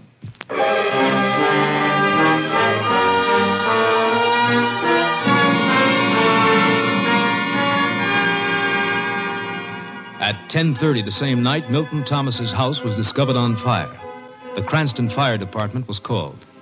Next morning, the local sheriff, making a routine investigation, discovered the burnt remains of a broken chair next to Thomas's body. He ordered an autopsy. The results prompted him to call the Texas Rangers. Ranger Jace Pearson was assigned to the case and arrived at the scene of the fire early that afternoon. Well, howdy, Ranger. I'm Sheriff Taxon. Howdy. My name's Jace Pearson. Come on, I'll show you the house. Or what's left of it. All right, folks, step back, please. Shouldn't have all these people walking around here, Sheriff. Ruin any footprints there might be. I had my deputy here just a few minutes ago, Pearson. I sent him down to get some coffee. All right, folks, step back away from the house, all of you. Now get back to the fence, please. All burned out except for the wall, but you may find something. You said when you called you didn't think it was an accident. I've been sheriff here for 18 years, and I'll stake my reputation it wasn't. It was arson to cover murder. Base that on the autopsy? Yep.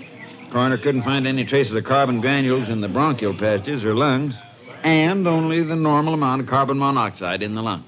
Indicating Milt Thomas wasn't breathing when the fire started. Right.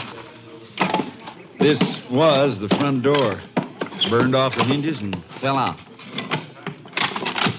That's funny. What? The lock on this door. Special kind. Takes a key on both sides. When the door is shut, you have to have a key to get out of the house as well as in. Oh, that, yeah. Milt was a funny old galoot. Had them put on both doors. The windows had trick locks, too. Why? Well, folks say he kept a lot of money in the house. Maybe just a story. This lock's still working. Let's look at the back door.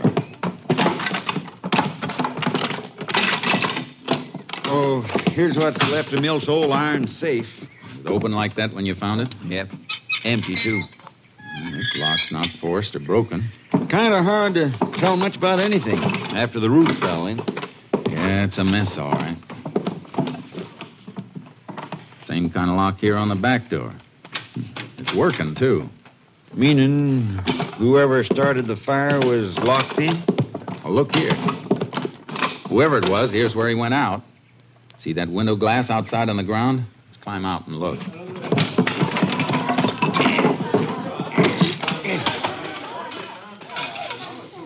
See? The heat didn't break it. It's not crazed. It was knocked out from inside. And do you think the killer was trapped inside? Could have been, after he set fire to the place.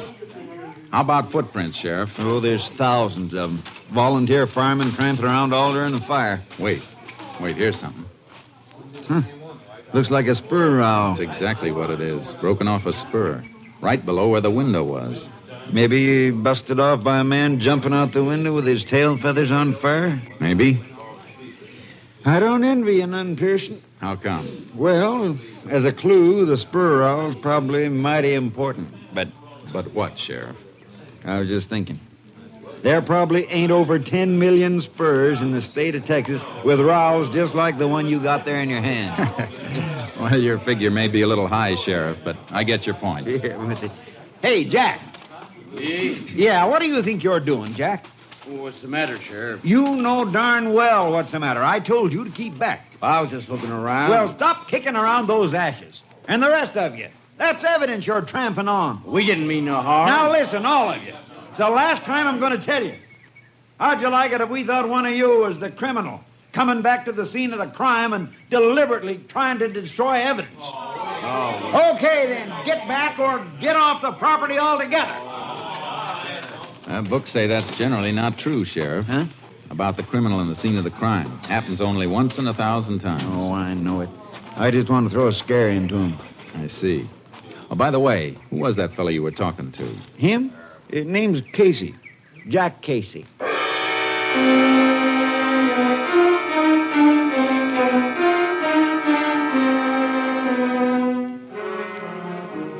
The sheriff and I went over the yard thoroughly, but any footprints the murderer might have left were trampled out by the firemen and the onlookers. Finally, some distance from the house, I found the place I was looking for. Sheriff? Huh? Come over here. What is it? Look, here's where he took off from. Hoofprints. Dug out in an awful hurry, too. And his horse tethered to this tree. Seems to me any man who had legitimate business at the house would have tied up closer. Yeah, that's logical. Well, look here. Horse chewed on the tree. Might be a cribber. We find our man, we'll likely find a horse that chews on his feed bin. See, these tracks head west toward Snake Creek. You got a horse, Sheriff? I can get one. Good. I'll get mine out of the trailer. We're going to follow those hoof prints.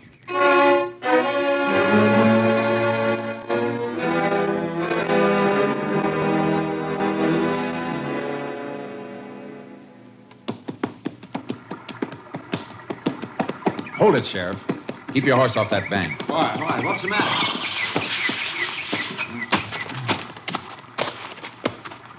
Boot prints.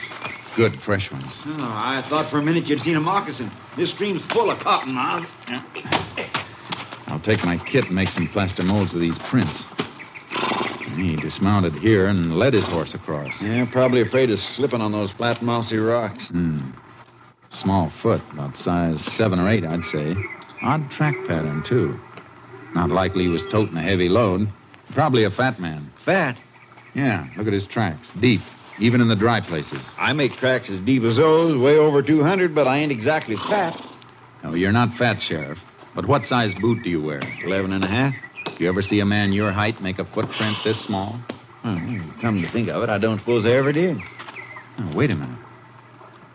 That man who was poking around the ashes back at the house. Casey, was it? Yeah, Jack Casey. What about him? He's fat. Sheriff, was he driving a car or riding? Casey was riding his old paint mare. Say, she's a cribber.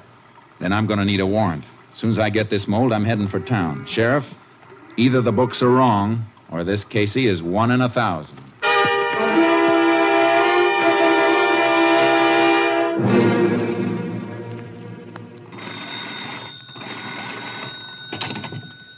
Operator, this is Jack Casey again. What about that call I've been trying to get through for the last hour and a half? Yeah, Money, Texas, the Delta Sawmill Company. I know it's Sunday, but somebody's bound to be... Who's that? Oh, Jack! What are you doing with that gun? Oh, it's you. Operator. Hello, operator. You said you'd call me back every 20 minutes. It was over half hour last time. Well, keep trying. Jack, who are you trying to call? And what are you doing with your shotgun? Leave me alone, Martha. Where you been since noon? You were supposed to meet me at the Tate's for dinner. I know it, but... Who's that? Who is it? Texas Ranger. What? Jack, what have you done? Put that gun away. Get in the back room. You ain't fixing to shoot him, are you? If I have to. Jack, don't do it. Please, Jack, don't be... Hold it, Ranger. Stay where you are. Put that gun down, Casey. You're not coming in here. I got a warrant here says I can. And I am. Jack, put it down. Let go that barrel. Grab it, Ranger. Give me that. You all right, ma'am? Yeah, I'm all right. Shotgun's a nasty thing to carry around cocked. I'll just take this. I want to look around a little. Is that your bedroom? Yeah. Come on. That paint mare outside yours? Yes, it is. Are these your boots? Mm-hmm. How'd you break this spur? Huh? Well, I didn't know it was broken. I'll take these boots along. You want me to get it, Jack? No. Isn't somebody going to answer it? Yeah, sure. Hello? What? Never mind, cancel it.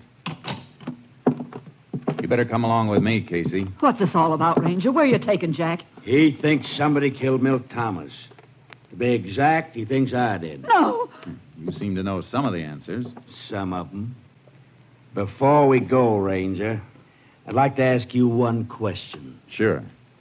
What time did this so-called murder take place? About 10 o'clock last night. 10 o'clock? Well, that's I'll when we handle this, Martha. Suppose I can prove where I was last night. We're just as anxious to prove a man innocent as guilty, Casey. Do you have any witnesses? About 300 of them. At 10 o'clock last night, I was sitting in the Cranston High School auditorium watching my niece graduate.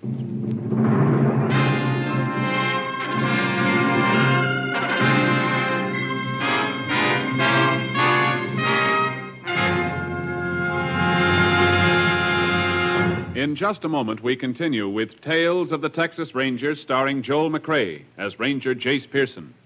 If a man rides herd on 100 head of cattle all day, first he needs his Wheaties.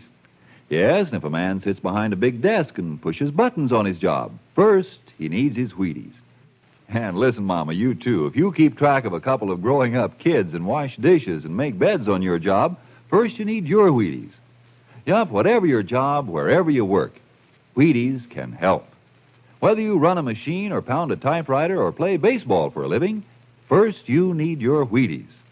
Because here is whole wheat with the rich, full-bodied energy of whole wheat. There's a whole kernel of wheat in every Wheaties flake. That's why Wheaties give so much. Vitamins, minerals, protein. Wheaties have them, and they're for you. Pour the Wheaties into the cereal bowl, add the milk, add the fruit, and dig right in. Do that at 7, and see how much better you're working when 11 a.m. rolls around. Yes, try 'em every morning, crisp and tempting, and see if I'm not right.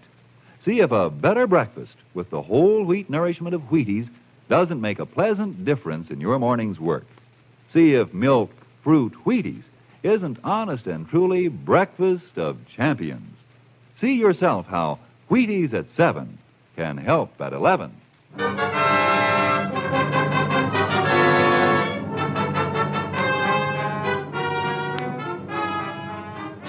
Casey stuck to the alibi that he'd been at the graduation the night before, but I already had enough evidence to take him in. While the sheriff was out asking questions around town, I tried to break down Casey's story. I tell you I was there. All right, take it easy, Casey. Let's assume for a minute you were. And how do you count for the boot prints made by your boots and found near the scene of the crime? Lots of people wear boots. Could have been anybody. I'm afraid not. You see, I made plaster casts of those prints, and the boots, the ones you admitted were yours, matched the prints to the last nail mark. Well, I've tramped around this part of the country a lot of times. They could have been old prints. These were fresh prints. Well, what about it? I don't know. All right, then. What about the rowel we found just outside Thomas' house? One broken off your spur. I don't know anything about that either. There's no point in withholding information, Casey. You know we'll find out about it sooner or later. Well, how you doing, Pearson? Casey decided to come clean? Not yet. What about the niece, Sheriff? The neighbors say she and her family left on a vacation early this morning. You know anything about that, Casey? No. Too bad. Because I've had several interesting chats. Casey, I've just talked to 4 people who were at the graduation exercises last night. 4 people who know you. And not one of them remembers seeing you there. I was at the high school last night, I tell you. Casey, the sheriff's talked to 4 people who didn't see you. Well, who did? I don't know. It was dark in the auditorium. Didn't you speak to anybody? No. Thing had already started. And... Oh, wait a minute. Yeah. I talked to one of the ushers. What was his name? Wasn't a him, it was a her. One of the high school girls. She was wearing a long pink dress. Sheriff, who's the principal of the high school? Mr. Schott. Warren Schott. All right, lock Casey up. I'm going to find out who the ushers were, and especially the little girl with the long pink dress.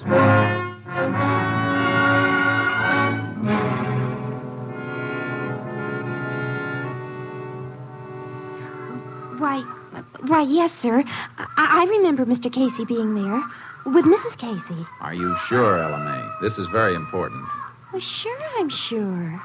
They came in late and had to wait until the invocation was over. And then he asked for an aisle seat.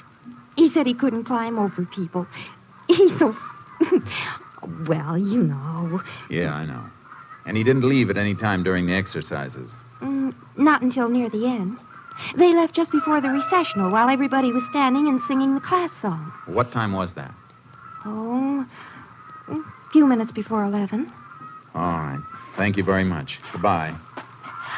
Was I any help, Ranger? Yes, LMA.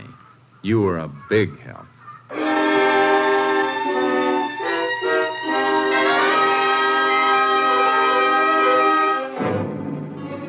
I was stuck. It looked like I was going to have to release Casey. Then I remembered something. The phone call that came in while I was out at Casey's place. The one he'd been reluctant to answer. I dropped by the Cranston telephone office. This is the call you wanted, Ranger. What was it? Mr. Jack Casey placed a call to the Delta Sawmill Company in Monee, Texas at 2:22 p.m. today. There was no answer, and when the Monee operator did get through, she called back at 3:40. But Mr. Casey had canceled it. Do you know who the call was for? Yes, sir. It was person to person to Mr. Ben Casey. Ben Casey? Mr. Jack Casey's son. Son? Well, do you know him? I used to. When? Well, we went to high school together. Some of my girlfriends and I used to go places with Ben's bunch, but my mother made me stop. She said he wasn't the kind of boy that girls should run around with. I see. And he finally left home. Couldn't get along with his stepmother. Oh, then Mrs. Casey's not his mother. Oh, no, Ranger. They used to fight. Oh. Go on. This may be very important. Well, I heard that she and Ben fought all the time, and then one day after they had a big fight, Ben packed up and left. Well, when was this? I reckon it was a couple of years ago. He went down to Moni then and got a job at that sawmill there. What does this Ben look like? He's a spitting image of his father and just as fat, too. Have you seen him lately? I saw him at the bus station. His father came and picked him up. When? Let's see, day before yesterday. Friday.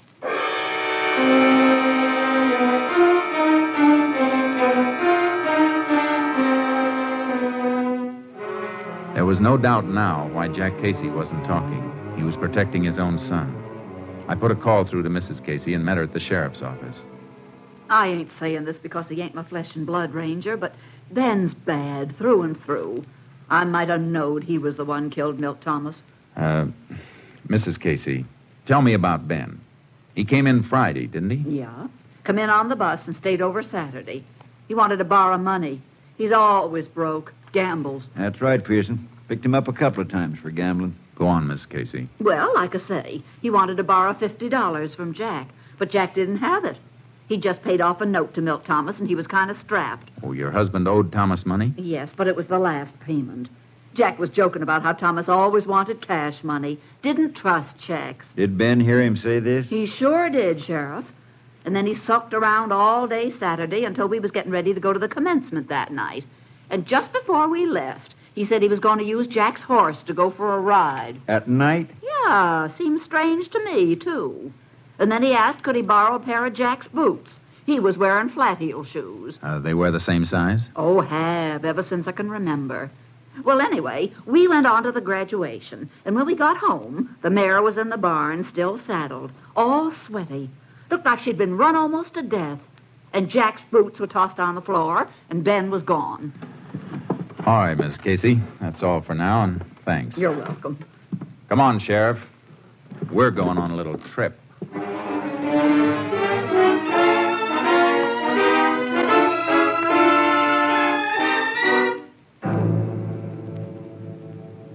Sheriff Taxon and I piled into my car and headed for Moni. As soon as we got out on the highway, I put in a call to my headquarters.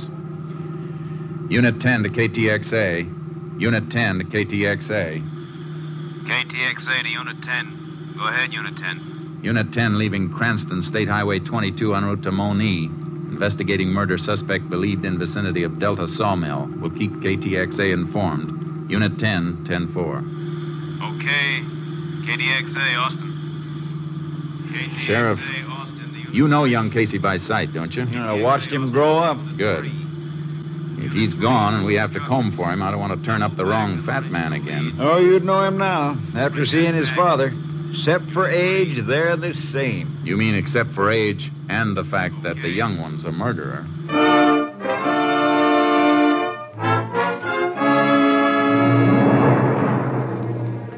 When we reached the sawmill, the moon was up.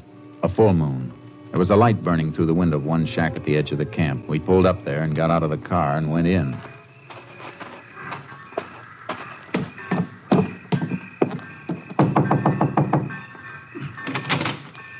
Well, howdy, Ranger, Sheriff. Hi. We're looking for a man named Casey. Ben Casey? Yeah, you're on? I don't know for sure. Sleeps in the big bunkhouse down the line. Which bunk? I'll show you if you like. Fine. Sheriff, maybe you better take a look through the mess hall. A fat boy like him might be fixing a late snack. If you don't find him, come up and meet me. And if you do find him, call me before you try and take him. Right. Bunkhouse is this way. No light in the place. Well, some of the boys was going into town for a moonlight dance. Don't know if Ben went with them or not. Has he been packing any money that you know of? Well, yeah, come to think of it, he had quite a bit. Said he hit it lucky in a dice game and that... Well, he did get it in a dice game, didn't he? If he did, the other fella never got a chance to roll him. Oh? Here we are.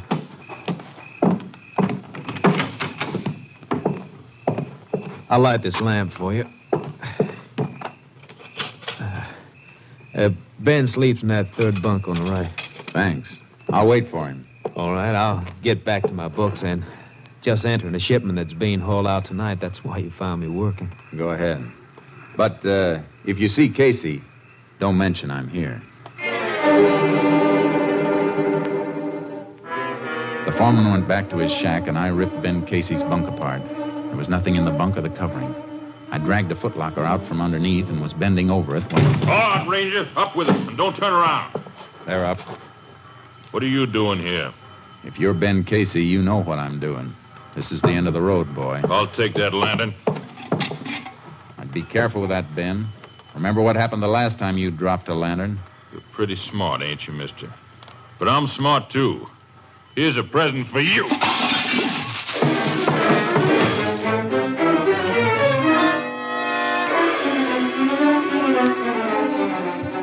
The lantern hit the edge of the bunk, and the flaming kerosene splashed over me. I beat the flames out with my hands and dove for the door. He'd rammed something against the outside of it. When I forced it open, I stumbled over a heavy log bench he'd used as a barricade. Hey, Ranger, what is it? Casey! You see him, Sheriff? Well, somebody went off that way, toward the rail siding. Let's go!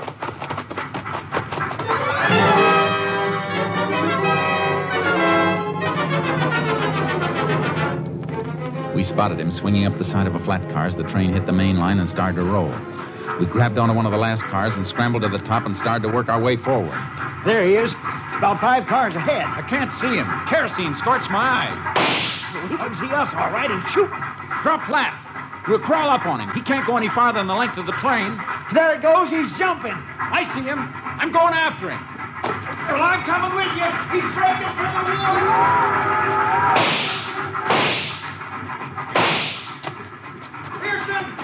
Pearson, you all right? Where are you? Get down, Sheriff. Drop.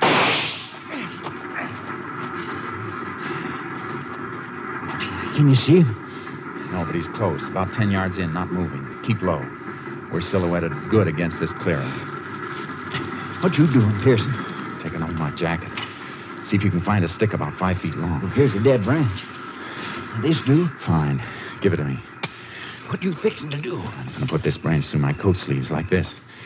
Here. When I tell you, hold it up. I get it.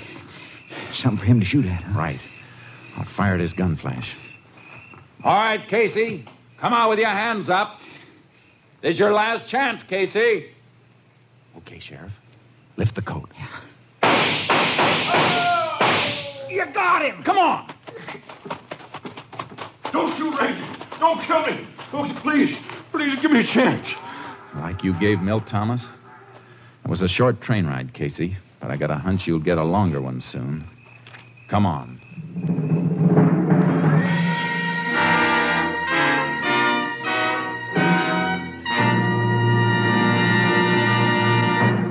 Ben Casey confessed to the murder of Milt Thomas.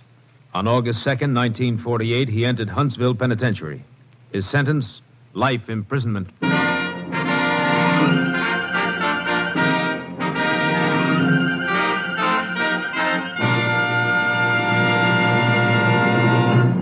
Joel McRae, that was a great show tonight. Wheaties and I are proud of you. Thank you, Frank. I like to please the customers. Well, now, so do I. Take Wheaties, for instance. Frank, are you going to say that Wheaties taste good? Well, yes, I was going to touch on that. And are you going to say that Wheaties are good for people? Yes, I was going to say just that. Anything else? Well, no, I guess that just about covers it, Joel, except... Except telling people to get some. That's it. How'd you know? Well, that's easy, Frank. I'm a Wheaties eater myself. You hear that, folks? You, too, can be a Wheaties eater as early as tomorrow morning. Breakfast of champions, you know. Get some. Next week, Joel McRae in another authentic reenactment of a case from the files of the Texas Rangers. This story was transcribed and adapted by David Bruce and was produced and directed by Stacy Keach. Hal Gibney speaking. And this is the Wheaties man, Frank Martin, inviting you to listen Monday night to Frank Lovejoy and Night Beat on the Wheaties Big Parade. See you then.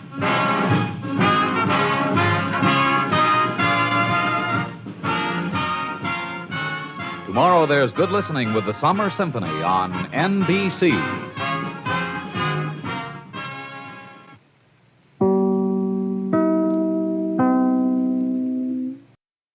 It's National Wheaties Week.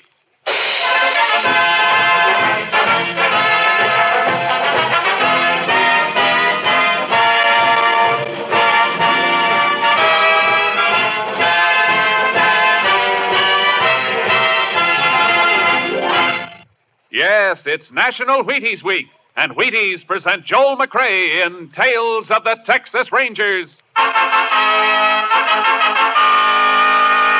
On stage tonight, transcribed from Hollywood, another in the Wheaties' big parade of exciting half-hour presentations.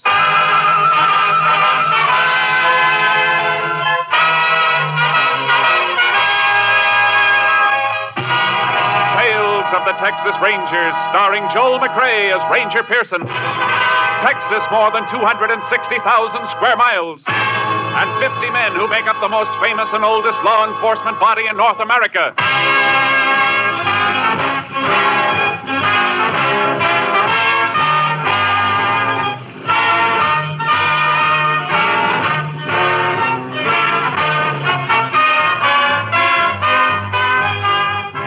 Now, from the files of the Texas Rangers come these stories based on fact.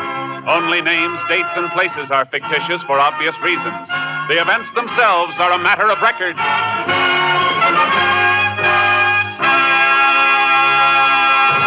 Tonight's case, Fool's Gold.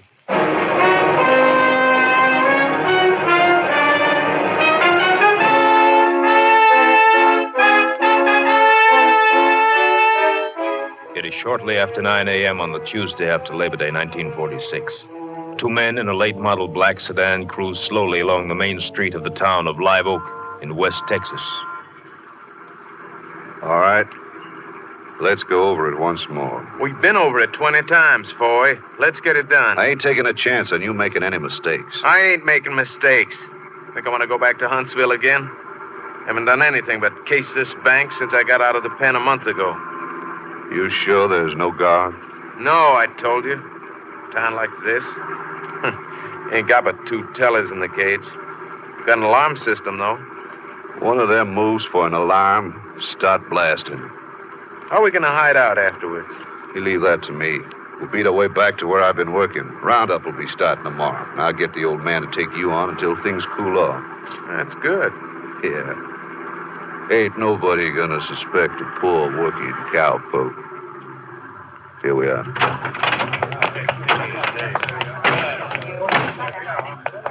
You keep me covered while I cash the check. Yeah. Bet they ain't never cashed a check like that before. Shut up.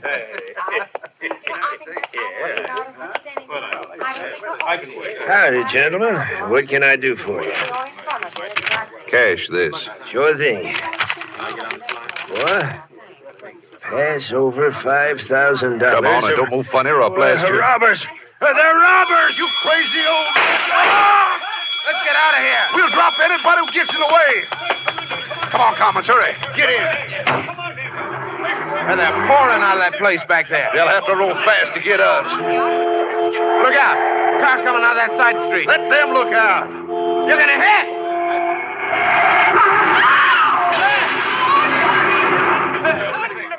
Look at that poor child. There's blood all over him. Look at Please. Gotta get out. Gotta get away. Hey, driver of the sedan is alive. Oh, he's still alive. Look at that poor little boy. Your head's cut bad, mister. You better... Get away from me. Get away from me. Look out, he's got a gun.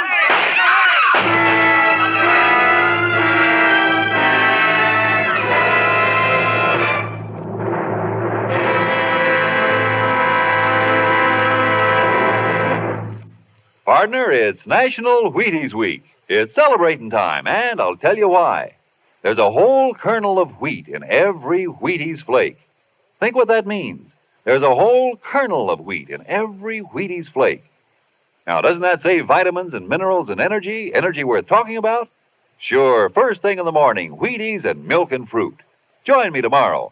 See how Wheaties at 7 can help at 11.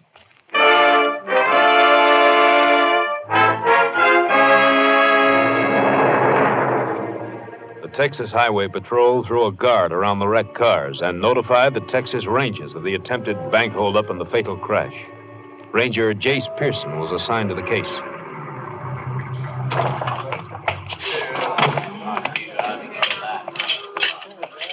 Howdy, Jace. Glad to see you.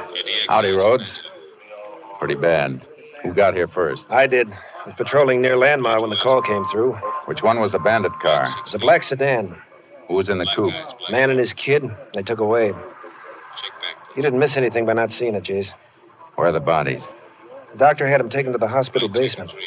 How about the bank teller? He's alive, but he's unconscious. Deputy sheriff's with him.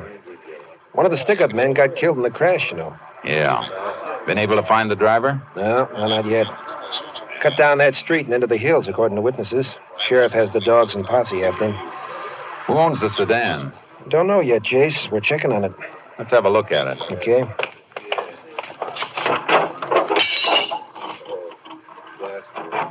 Blood on both sides, steering wheel, too. Means the driver must have been shot on his head or his hand. Had a gash in his scalp. Yeah. Hit the windshield on this side.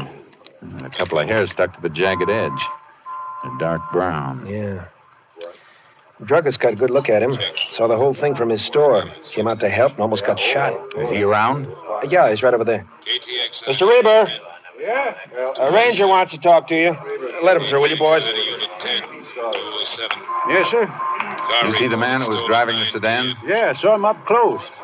Call coming in on our car radios. Jace, will you excuse me? Sure, Rhodes. What did he look like? 6 feet, maybe. Built solid.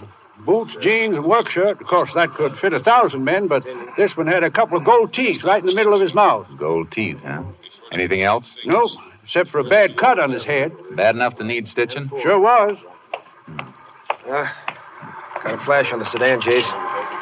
It was stolen during the night or early this morning over in Rankin. I thought so. We better get over to the hospital. I'll call headquarters and have a lab man sent down to go over the car for fingerprints. Not easy to lift him from that car. Get pretty smeared with all the blood around. Yeah. And even if you do get him, you still got to find the man that goes with him.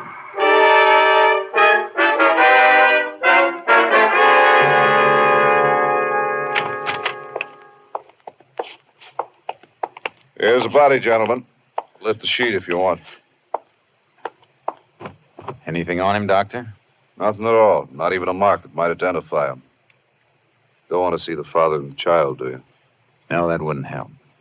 Rhodes, we can fingerprint this one. Might help us find his pal that way. Yeah. You can do me a favor, Doc. Sure. The killer who got away cut himself on this glass. Before I send it to Austin, I'd like to get his blood type from it. Can you do it now? Sure. Go upstairs to the lab in 15 minutes. Have it for you by then. Thanks. That blood type will give you something to go on, Jace. I hope we don't need it. I wish there was some word from the sheriff's posse. If they had him, I'm afraid we'd have heard by now. Yeah. I might as well walk over to the sheriff's office while we're waiting for the doc. We can go through the next room and up the front stairs. Okay. That's the kid's mother. Did you come to see my boy and my husband? Did you know? No, ma'am. I didn't. Maybe you ought to go home for a while, man. Why should I go home? There's nobody there now. He wanted his daddy to be the one to take him to school. He was just being registered. His first day.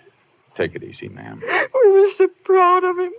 All last night he slept with his little red pencil box in his hand. I just bought it for him Saturday. Never even learned to write his name. Nothing we can do to help her, Jace.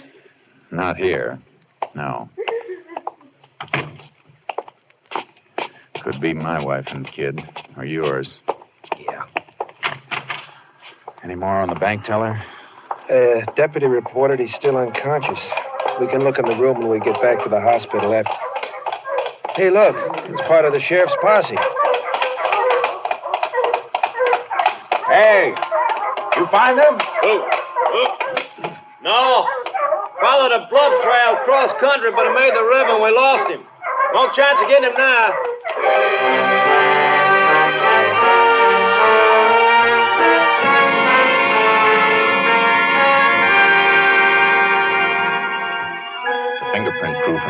flew in and went to work on the car in the hands of the dead bandit. Highway Patrolman Rhodes waited for the report while I went back to see the doctor at the hospital. Got it yet, Doc? Uh-huh. Just finished. Blood type's AB. AB, huh? I don't come across that very often. No, it's very rare. About 1 in... Oh, excuse me, Ranger. Go ahead. Hello? Yeah, I'll be right in. What? VA's here now. I'll tell him. Goodbye. That was the deputy from the bank teller's room. The teller just died. Unconscious all the way? Nope, came to for just a second before he passed on. Did he say anything? Nothing you don't already know, Ranger. The man who shot him had gold teeth. It was night before the fingerprint crew found anything. I unloaded my horse Charcoal from the car trailer and was watering and feeding him at a livery stable when Highway Patrolman Rhodes brought over the reports. Come on, boy. Come on. Well, Chase, we know who the dead one is. Let's see. John Commons served 4 years Huntsville armed robbery. No family, no known associates since leaving penitentiary. That's no help for finding the other one. No, could have known him before he went to prison or after. Anything on the car? Yeah, here. Lots of prints, but no clear ones, except a full thumb impression on the cap of the gas tank. Haven't got anything on that print yet, though. Whoever it is, he has no record in Texas. He will have. FBI may have something on him. I'm not going to wait around here, though. I don't like it either. But which way can you go? Both ways. Car was stolen in Rankin. That's west. I'll head back that way. You take the highway east. You got a plan? Something will keep us busy while we're waiting for a report on that thumbprint. Check every doctor along the way and see if any of them have stitched a head wound for a man with gold teeth. For a good part of the night and half the next day, I covered the towns and the back roads between towns, country doctors and emergency hospitals. But none of them had seen the man I was after. Then finally, KTXI in San Angelo came through. KTXI calling Unit 10. KTXI calling Unit 10. Unit 10 to KTXI. Go ahead, KTXI. Have report for Unit 10 on thumbprint found on gas cap of stolen car. Subject known as Robert Tromer. Believed to be in or near Santa Rita. May be working there. Occupation, automobile mechanic. Unit 10 presently located Regan County, 40 miles from Santa Rita. Will continue investigation. Unit 10, 10-4.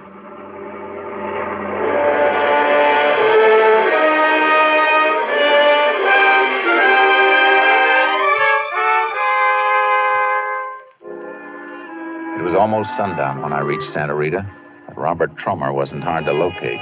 The local constable told me where I could find him. A service station about a mile out on the highway. I drove out there.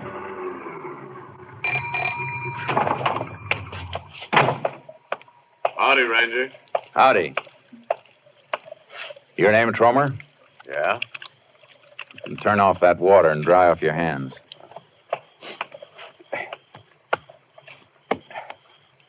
Where were you yesterday morning at 9 o'clock? I was right here working. Why? You sure you weren't in the Drover's Bank at Live Oak? Of course I wasn't. Wasn't, huh? Move over here under the light. All right, now smile. What? I said smile. Say you weren't at Live Oak yesterday morning, huh? You heard me. Those gold teeth say you were. Look, Ranger, The bank teller's dead, Tromer. So is a 5-year-old kid and his father. And your pal, Commons. I don't know what you're talking about, Ranger. Try remembering, Tromer. You got a cut on your head. Take your hat off and let's have a look at that. Sure, I'll take my hat off. Well, you're looking, Ranger. You see any cut? No. No, Tromer, I don't see any cut. So if the guy you're looking for has a cut on his head, Ranger, it ain't me.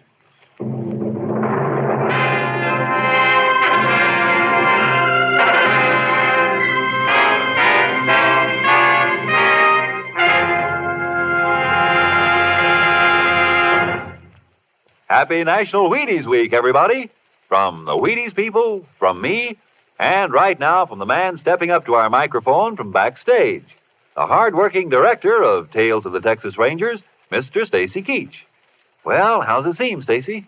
Gosh, Frank, this doesn't seem like work. Now, imagine getting paid for this. It seems like fun to be able to get up here and talk about Wheaties. Well, it is fun, you know, and particularly on National Wheaties Week. It certainly is. And, folks, backstage, we're celebrating just like we hope you are. Nothing dramatic, you know, just Wheaties with milk and fruit first thing in the morning. An all-star cast if I ever saw one. Try Wheaties yourself, so we'll know you're listening. They're great. Sure are, Stacy. And thanks for talking for us on National Wheaties Week.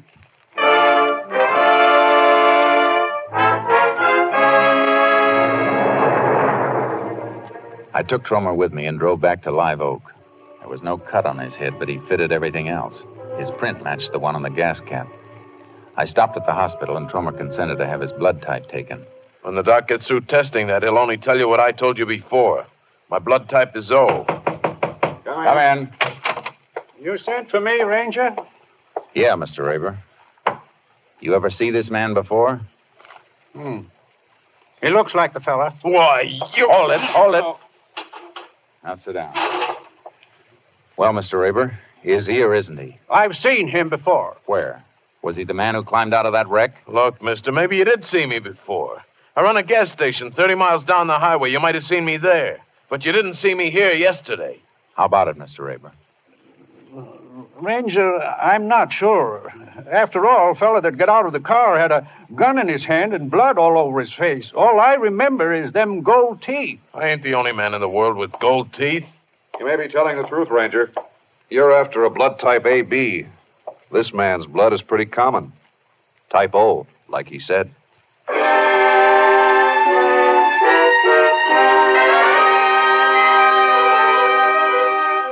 The case against Tromer was falling apart in my hands. I only had one thing left, his fingerprint, tying him with the stolen sedan.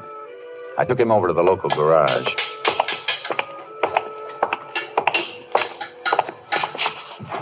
Recognize this car, Tromer? Your thumbprint was right on this tank cap. So I gassed the car up at the station, maybe. That's how my thumb... Hey, let me see that cap. Well? I sold a tank cap like this yesterday morning. Had to pry his old cap off with a chisel. Look, here, you can see the marks. The car wasn't hit on this side. Keep talking.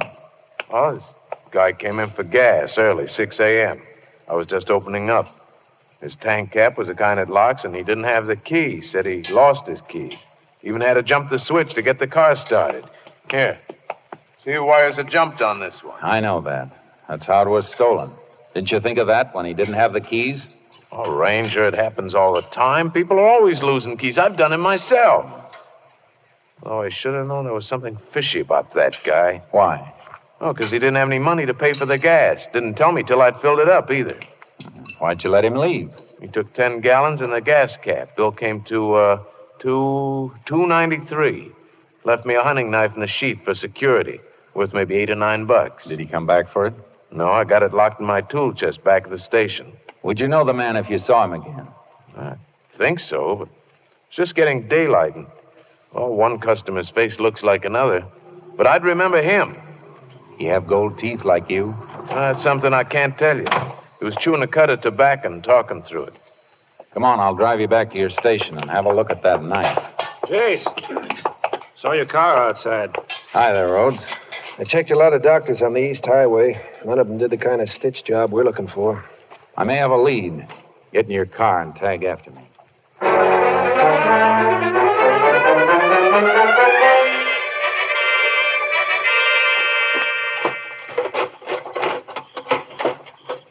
Here's the knife, just like he left it. Fresh honed and clean as a whistle. No prints on that blade. Rhodes, take a look at this sheath. Design burned in the leather. Yeah.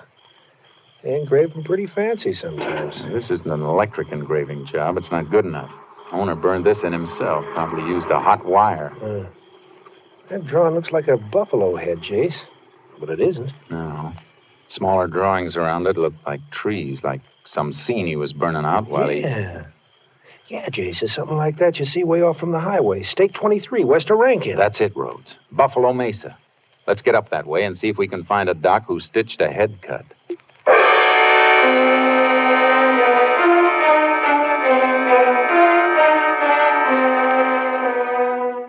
It was mid-morning when we reached the area. There were 3 doctors in a 20-mile radius. The first one had nothing for us, but the second one Yes, I stitched a head wound like that day before yesterday. Cowpoke, Joe Foy. Fell off his horse. Matter of fact, he was in here this morning, about 3 hours ago, to have the dressing changed. If you put on a fresh dressing, the one you changed is in that trash container, isn't it, Doc? Why, yes. Any blood on it? Of course. Cut was deep. Hasn't healed yet. Can you get that dressing out and check it for blood type? Well, it'll take a few minutes. I waited a couple of days for this, Doc. I can wait a few more minutes.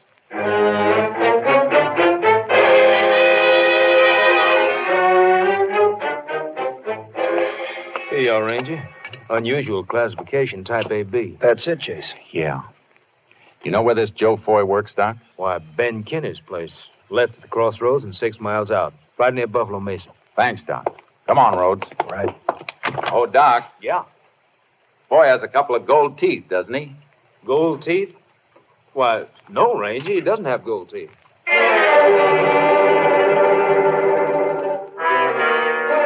I'd found one man with gold teeth, and he wasn't the right man. Now I had another one to go after, but he didn't have gold teeth. Rhodes and I drove out to the Kinney Ranch. The only one around was an old woman. I'm only the cook here. Mr. Kinney and the man who works for him are out on the roundup. Where does Foy bunk? Just over there in the barn. There's a small room. You want to show us? Come with me.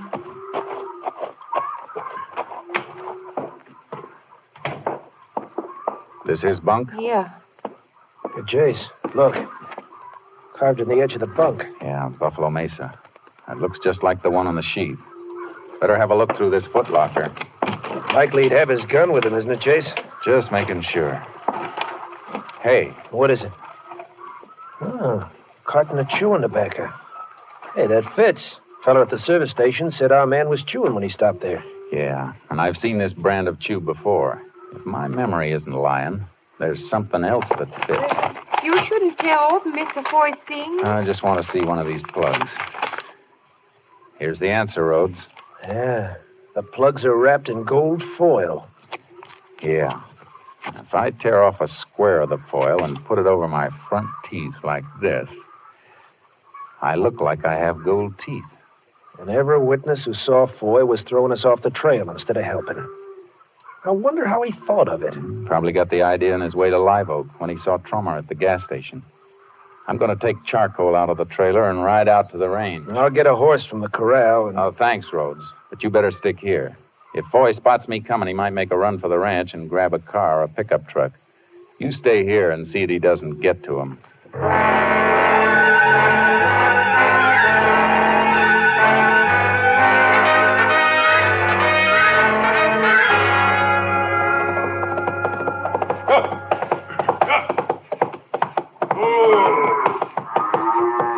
Looking for something? You Joe Foy? No, I'm Kinney, Ranger. Boy in some kind of trouble? I'd call murder plenty of trouble. Murder? Yeah. Where is he? Down the Royers, rounded up strays. I'm glad to show you. All right, let's go. You know where Foy was Monday?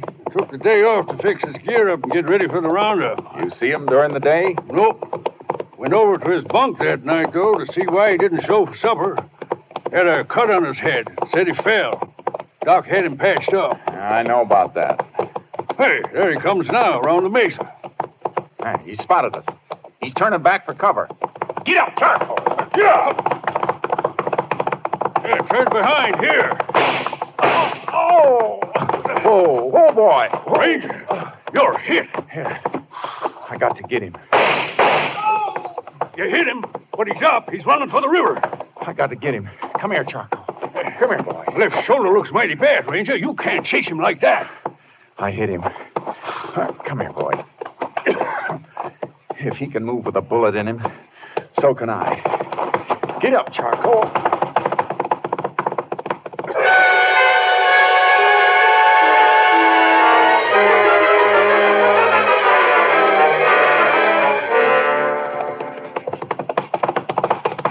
Whoa, boy.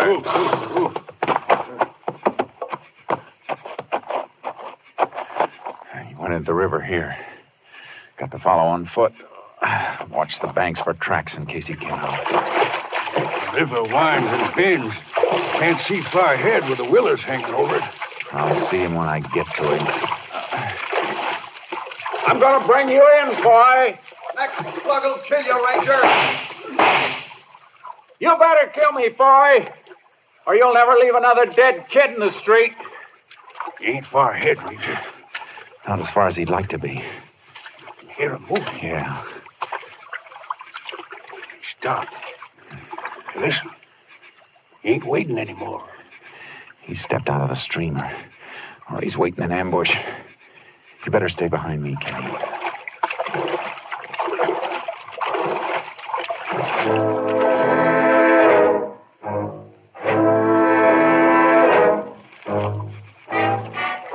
I moved forward slow, watching the bank for tracks and watching the willow clumps where he might hide. Far ahead, several of the willows overhung the stream and dipped clear down to the water. Leaves floated downstream from it, and on one of them was a clear red blood spot. Look out, Ranger! Come on!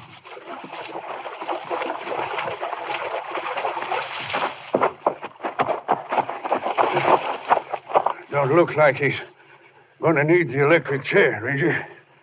No. Not anymore. Oh, whoa. Here, let me help you. You gotta get to a doctor. Yeah, I guess you're right. I sort of forgot I was hit. Thinking about what he did to a few other people.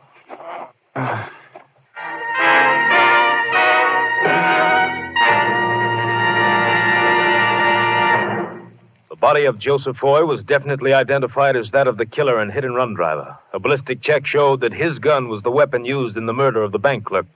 Ranger Jace Pearson was taken to the nearest hospital where, after a blood transfusion, he was pronounced out of danger.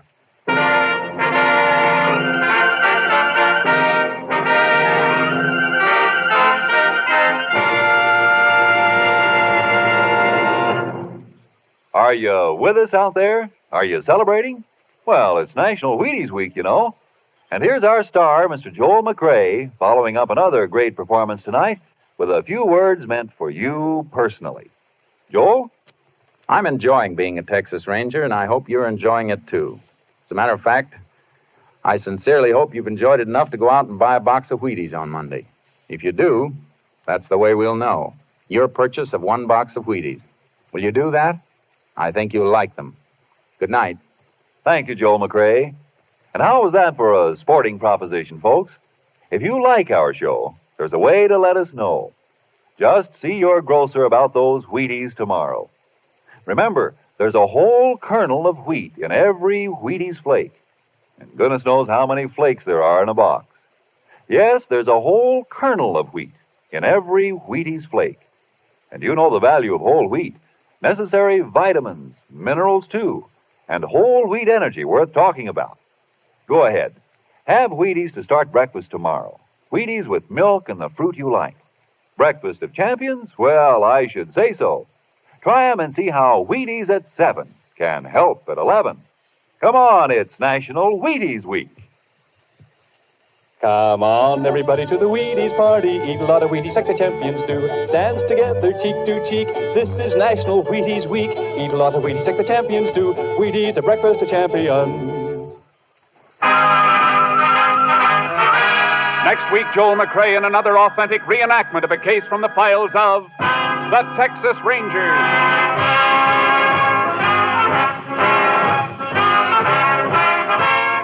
Joel McRae will soon be seen in the Universal International Technicolor production Saddle Tramp.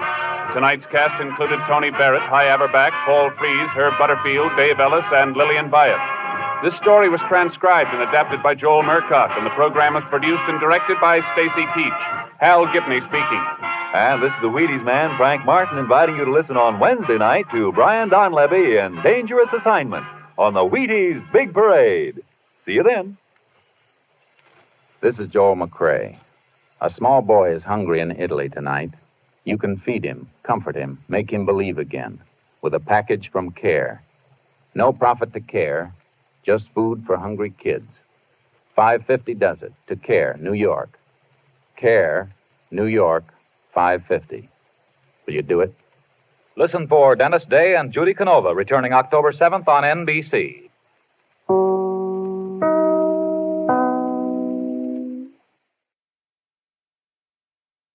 It's National Wheaties Week.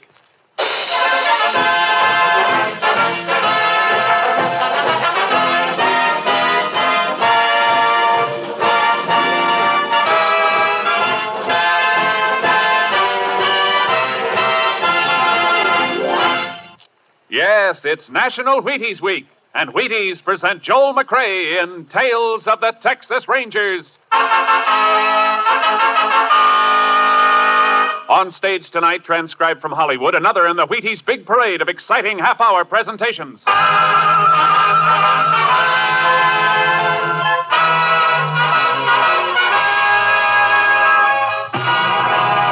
of the Texas Rangers, starring Joel McRae as Ranger Pearson. Texas, more than 260,000 square miles. And 50 men who make up the most famous and oldest law enforcement body in North America.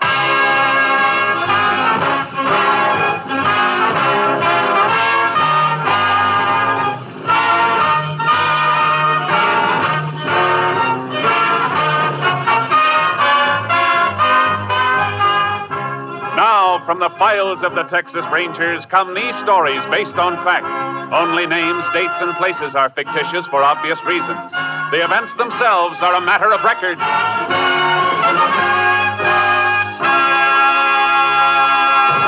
Tonight's case, the open range.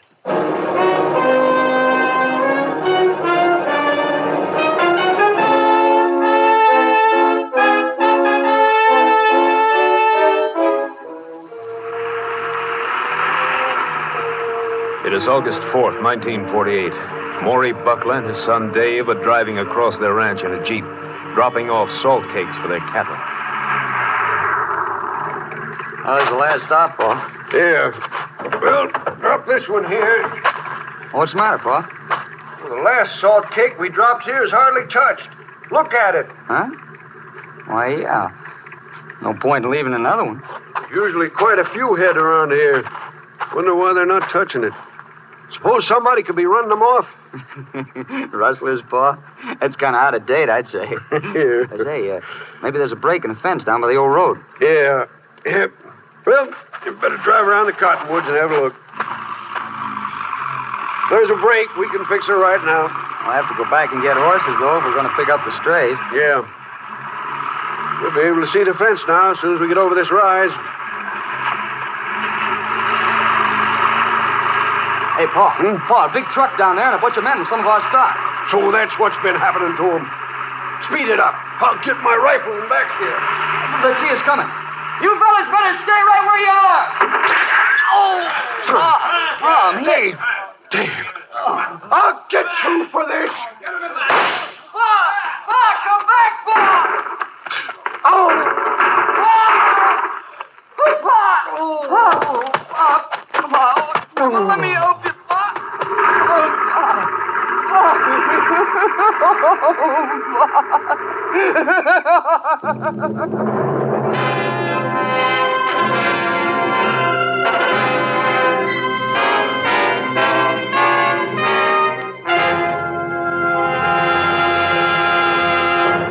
Tales of the Texas Rangers will continue in just a moment. It's National Wheaties Week, all right, and it couldn't happen to a nicer flake. Because, look, there's a whole kernel of wheat in every Wheaties flake. And you know whole wheat.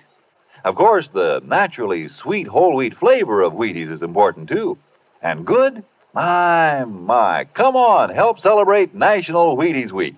Just buy 'em, that's all. Buy 'em and see how Wheaties at 7 can help at 11.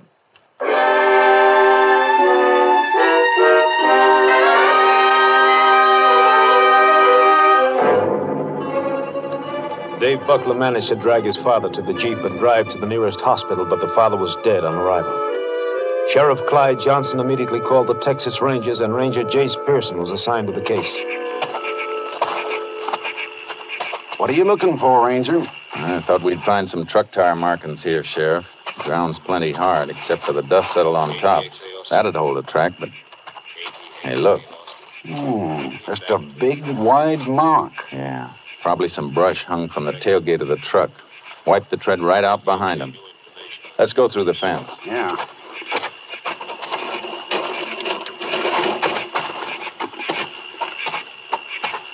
Must have been operating right about here. Yeah. Plenty of cattle tracks, but no boot prints. Wiped out their tracks like they did with the truck. Smart. Probably dragged branches behind them. You can see where they were here, though. Tobacco crumbs and paper where they ground out their cigarettes. Yeah. Looks like 15 or 20 head they run off from the marks. Mm-hmm. All right, let's go back to the car for a second. How do the Bucklers brand their herd? Oh, just a simple letter L. Buckler's wife's name was Lou. Do you know if their brand has been registered? I don't believe it ever was, Ranger. Why? I've got to make a radio call to KTXA in Austin. Unit 10 to KTXA. Unit 10 to KTXA. KTXA to Unit 10. Go ahead, Unit 10. Unit 10 requests headquarters to ask all commission houses to be on lookout for marketing of any cattle carrying letter L brand or any altered brand that might have been made to cover letter L. Will do, Unit 10. May be part of stock stolen from Buckler Ranch on 8-4. Notify Unit 10 if any lead turns up. Unit 10, 10-4. We'll keep Unit 10 informed. KTXA Austin. Good idea, that call. Might get a lead. Yeah. When we get through here, I want to go into the hospital and see Dave Buckler. He might just be able to describe the... Hey, wait. What do you got? Old cigarette lying right here near this bush. And scorched. Somebody started to light it but didn't finish. Yeah. That's matchbook lying in the bush. Whatever happened, it made a fella forget about his cigarette. Must have been when the Bucklers came over the hill. Feller saw him, threw the cigarette and matches down just as he was getting ready to light up. Yeah, that could be all right. Half the matches are still in the book. Ones that are missing are all torn off from the left side of the book. So? So the man who had this book of matches is left-handed. Let's get into the hospital.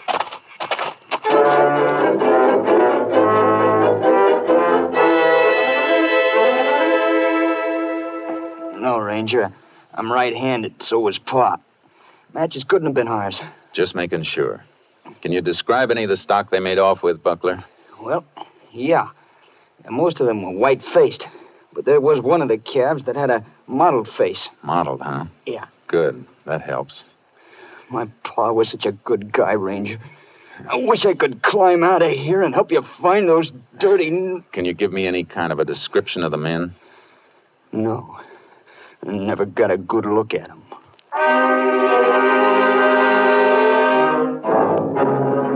A couple of days went by, then a week. There was no sign of the Buckler cattle with the L brand. I went back to headquarters to see Captain Stinson.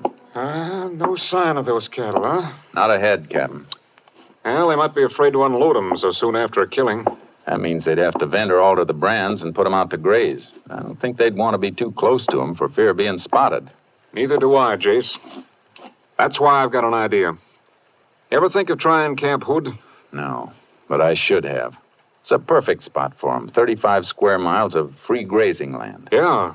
Ever since the Army deactivated the camp, a lot of ranchers have been using it. Our last check showed 15,000 head there, all kinds of brands. Fattening up until the owners cut them out for marketing. Sure. And Buckler's cattle with altered brands covering that L could be waiting there for the thief to come back and get them whenever he wants. Yeah, that's what I thought. That's a lot of territory and a lot of cattle for one man to cover. I'm going to have Bud Kurtz come in and go with you. Kurtz? Fine. The commission houses are still on the alert. We got them stopped on the selling end. Now it's up to you to find those cattle. They're the only key to the killer.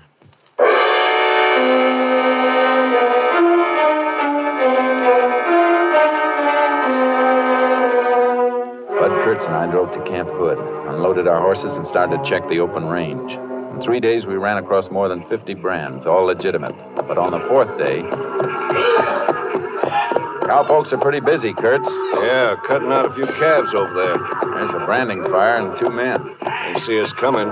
Keep your eyes peeled. They may be all right, but if they aren't, one of them may throw a gun. Oh, boy. Howdy, Rangers. Howdy. You can let that one go, Pete. No. Hold him for a minute. What's the matter, Ranger? Let me frisk you. I'll get this fella. Why? What's wrong, Ranger? I ain't got no gun. Just checking out. What's your brand? Nothing on this fella, Jay. Well, there's the iron right there. J in the center of a box, huh? Yeah. My name's Jack Stern. Got a ranch up in Box Canyon.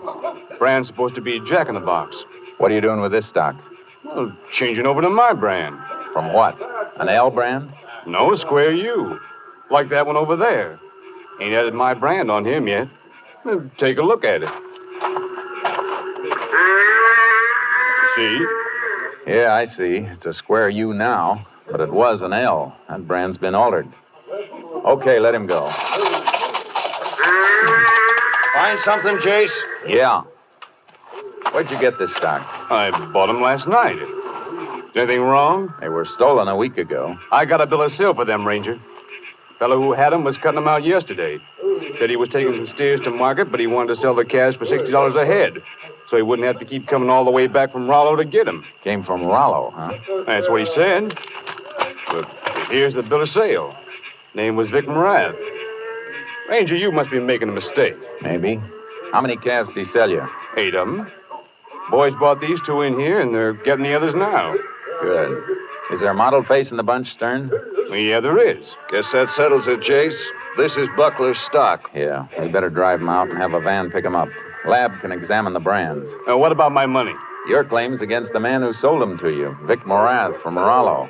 If that was his right name. If he moved steers out too, Jace, they should be turning up at a commission house in a day or so. Yeah. In the meantime, Stern, I'll have to hold you and your boys in custody for possession of stolen property. Ain't it enough that I lost $480? Maybe it'll teach you not to pay cash for cattle until you've checked on them. I didn't pay cash. I gave Morath a check. A check? You mean he took a check from you? Yeah. Hey, maybe I can stop payment. You won't have to. We'll do it for you. Where's your bank? Ranchers and Merchants Trust in Abilene. President knows me. His name's Chalmers. All right, Stern. Kurt, you bring him and his boys into town with the stock. I'll meet you there. I got to get to a phone and call that bank.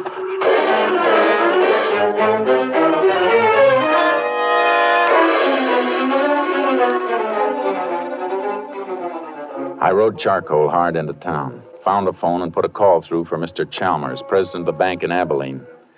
But I was too late. I'm sorry, Ranger Pearson, but Mr. Morath cashed that check shortly after we opened this morning. Did you ask Morath for identification? Yes, but he didn't have any on him. And you cashed the check anyhow? Well, he asked us to call his bank in Rollo for a reference to save him time. He even paid for the call. You mean he actually comes from Rollo and they've heard of him there? The Rollo State Bank said he had an account there. But you don't actually know whether the man was Morath. Well, after all, Ranger, when the man paid for the call to his own bank in Rollo... Did Morath endorse the check? Yes, it was endorsed in my presence. Will you rush that endorsed check to my headquarters? I want to look at that signature.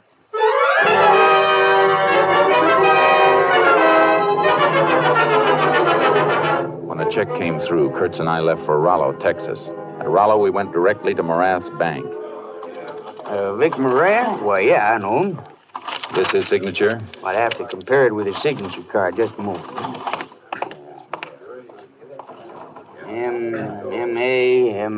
M-A-M-A-S-M-A-U. Ah, yeah, here we are. Now he takes both signatures and sees. They're not the same, Jace. No. Thank you. Any time, Ranger. Come on. What now, Jace? Morath's ranch is only about a mile out. We better drive out there and see him.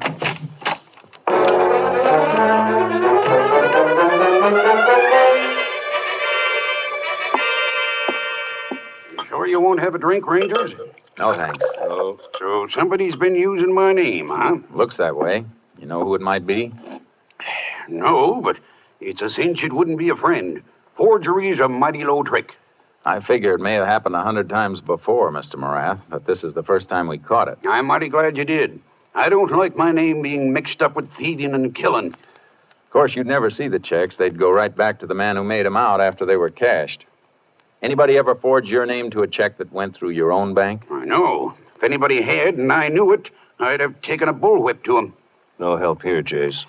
No. Well, thanks for your cooperation, Mr. Morath. We can find our way out. So long, Mr. Morath. You sure you won't take one of these before you go? I'm having another. No, thanks. That certainly led us into a blind pass. Huh? I said Morath was no help. What's the matter with you, Jace? I was just thinking of that book of matches I found on the range out at Buckler's. The ones that were dropped by somebody left-handed? Yeah. I watched Morath pouring that drink for himself. He's left-handed, Kurtz. That's mighty thin and circumstantial, Jace. Sure, I know it is. Just a passing thought. I better call KTXA. Unit 10 to KTXA. Unit 10 back in service. KTXA to Unit 10. Have message for you. Go ahead, KTXA. Cattle with L brand offered for sale this afternoon at Tully Commission House, Fort Worth. Cattle inspector reports brand might have been L brand from Buckler Ranch. Did Commissioner get name and address of seller? Seller refused to have check mailed. Said he would pick it up tomorrow after stock was weighed and priced. Gave his name is Vic Morath, Rollo, Texas. Just left Morath at home in Rollo. Unit 10 and Unit 6 proceeding to Fort Worth. We'll be there when Commission House opens in morning. Unit 10, 10-4. Got a long drive ahead of us, Jace. Yeah, but this is the break we've waited for. It's not so important now, is it, that Morath happened to be left-handed? No. Not now, it isn't.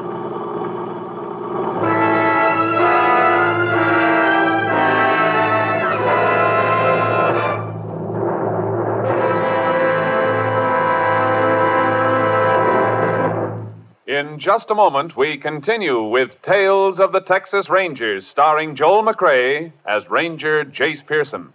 It's National Wheaties Week everywhere, even backstage in our studio here tonight. Sure it is. We're all buying and eating Wheaties this week. And here's living proof, the man who dramatizes Tales of the Texas Rangers, Mr. Joel Murcott. Am I right, Joel? Are you getting your Wheaties? I sure am, Frank. And not only that, I've got Wheaties written into the breakfast script for Mrs. Murcott and our 4 kids, too. Seems like eating Wheaties is little enough to do for them when they do so much for us. Folks, I hope you feel that way, but even if you don't, try Wheaties once. Just to show us you like our shows. What do you say? After all, National Wheaties Week only comes once a year. Thank you, Joel Murcott.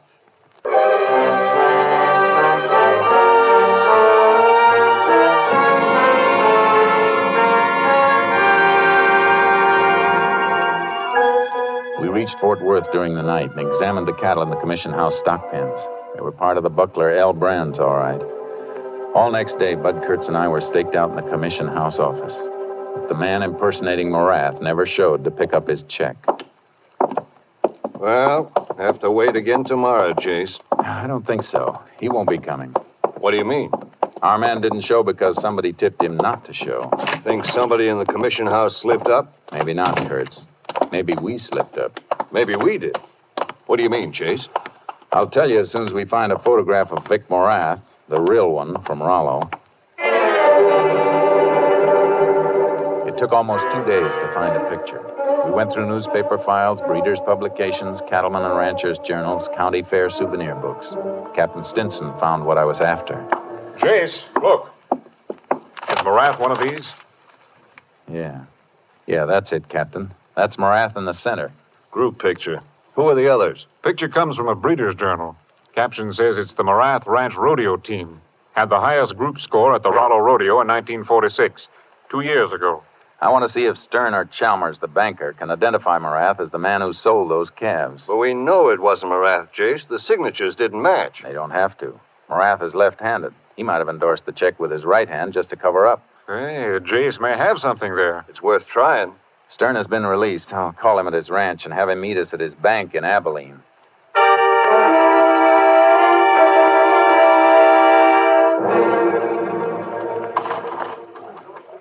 How about it, Stern? Is this the man, the bare-headed one in the center? No. No, Ranger. I never saw him before. How about you, Chalmers? Is this the man who presented the check? No, it isn't. Another washout, Jace. And let me see that picture again. Sure, here. I'm not sure, but this fellow on the end, right here. You look at it, Chalmers. Why, yes. Yes, I believe that is the man. One of the cowpokes, huh? Come on, Kurtz. We're going to visit the sheriff at Rollo.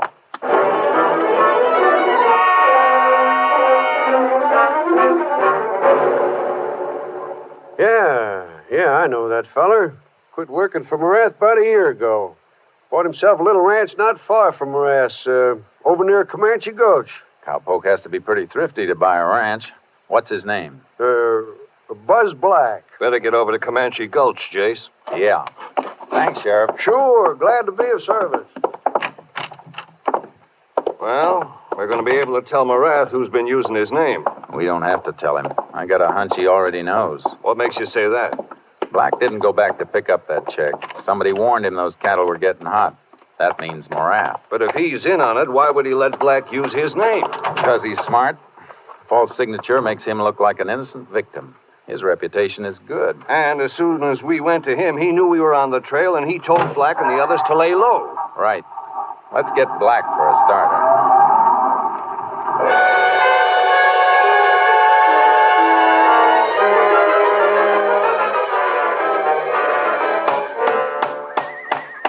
All right, Black, throw up your hands. Huh? Oh, you scared me, Ranger. Drop that hammer. Oh, sure. I don't know what this is all about, but It's about an old man who was shot to death while you were running off some of his cattle with an L brand. Me? Oh, you're crazy. I never... We got 3 people who can identify you. Man who bought the calves, banker who cashed a check, and the commissioner who bought the steers in Fort Worth. All right. So what? I found the cattle out at Camp Hood. You don't find cattle with a brand on them. They weren't Mavericks. You better talk, Black. I'll talk when I see a lawyer. You wait that long and Morath will run out, and you'll be facing it alone. That old rancher was murdered. I didn't shoot him. I swear it, Ranger. No jury's going to believe you, unless you tell us who did it, and we find the gun he used. Well, all right. It was Morath. He started the whole thing. Was his idea. Who rode with you? 1 folks from here, 6 from Morath's place. What's that? Driver taking off in a brush, Jace. Stop, you!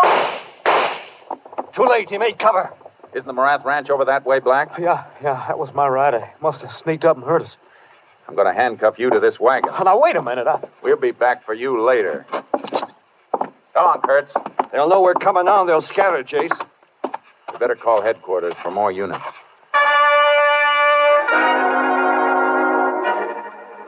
We put through the wall and headed for Morath's ranch in the car, hoping to beat the rider. He must have stopped on the way and phoned Morath because the ranch was clear when we got there. They cleared out, Jace. Better get the horses out of the trailer and start tracking. Wait a minute, Kurtz. Look at this driveway. Funny marks. Yeah. Brush trailing behind a truck to wipe out the tracks. I've seen that before. And this is fresh. A branch caught in the edge of that mesquite when they turned into the road and snapped it. The brake is new. That means they're heading for the highway. Probably all riding together in the truck. It'll be an arsenal on wheels. Come on. Units we called for can set up roadblocks and converge on them. Unit 10 to KTXA. Unit 10 to KTXA. KTXA to Unit 10. Go ahead. Subjects wanted for killing of Maury Buckler making getaway in cattle truck from Morath Ranch at Rollo. Check license numbers of vehicles registered to Morath. Will do, Unit 10. Subjects headed for main highway will probably turn south toward closest border point. Unit 10 and Unit 6 headed that way. Have other units converge on area and set up roadblocks with highway patrol. Units 3 and 8 nearby. We'll notify them. We'll make direct contacts with units as we close in. Unit 10, 10-4. Kurtz, you can commandeer the sheriff's radio car in town. Give us a chance to spread out more. It's going to be like tackling a tank, Jace. Yeah. Break out a Tommy gun and put it on the seat.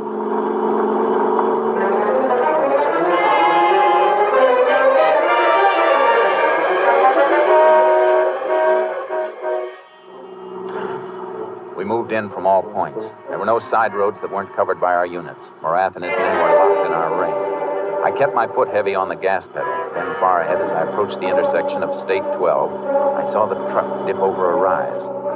Unit 10 to Unit 3. Unit 10 to Unit 3. Unit 3, go ahead, Unit 10. Subject's truck less than a mile ahead of Unit 10, nearing intersection point your area. Ready for them, Unit 10. Unit 6 to Unit 10. Go ahead, Unit 6. Unit 6 now on main highway south of intersection. Block highway at that point, Unit 6. Subjects are between Unit 6 and Unit 10 now, unless they turn off. Unit 3 has reached intersection point of State 12. We'll block off intersection. Good, Unit 3. Unit 8 has blocked still further south if subjects break through.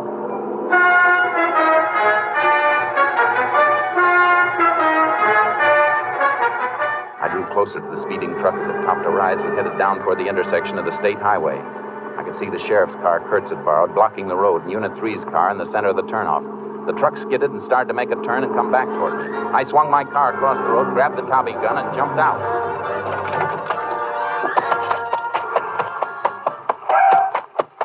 Stop that truck! All right, let him have it!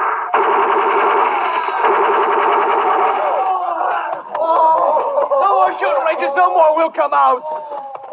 All of you still alive, come out with your hands up. You all right, Chase? Yeah. How about you, Clint? I'm okay. All right, you men. Get over there and keep your hands up. I got him covered, Jace. One dead in the back there and a couple wounded. Hey, where's Barath? Around the other side of the cab, dead. He came out shooting and I nailed him. Ah, there he is. Better break that rifle out of his grip. Ballistics can tell if it's the one that killed Buckler. He'll be the one, all right. Or he wouldn't have tried so hard to keep us from getting him.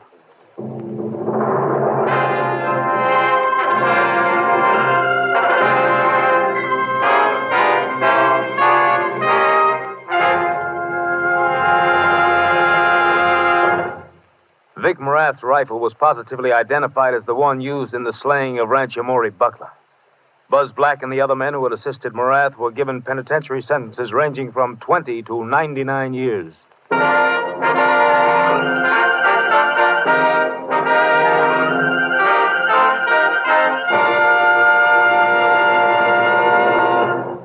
And now, here's the Wheaties man, Frank Martin. Another triumph for the Rangers, and another grand performance by our distinguished star, Mr. Joel McRae. And here he is with a few words for you personally about National Wheaties Week. I hope you're enjoying Tales of the Texas Rangers, and it would give me a whole lot of pleasure, partner, if I thought you'd go out and get a box of Wheaties tomorrow because of our program. Since it's National Wheaties Week, it's a pretty good time to get those Wheaties. Will you do that? Good night. Good night, Joel. You know, Wheaties and I were going to send you a free case of Wheaties, but then we thought, oh, that's silly. Joel McRae eats Wheaties, so chances are his kitchen shelf is loaded. And what National Wheaties Week is really for is to get other people to eat Wheaties. Frankly, folks, it's to get you to know and appreciate the fact that there's a whole kernel of wheat in every Wheaties flake. That's right, a whole kernel of wheat in every Wheaties flake. National Wheaties Week is for you to buy Wheaties and try them and see for yourself how Wheaties at 7 can help at 11. So, no free Wheaties to you, Joel. You can buy them just like all the rest of it. Right, folks? Now, don't forget, Breakfast of Champions. Come on, everybody, to the Wheaties party. Eat a lot of Wheaties like the champions do. Dance together, cheek to cheek. This is National Wheaties Week. Eat a lot of Wheaties like the champions do. Wheaties are breakfast of champions.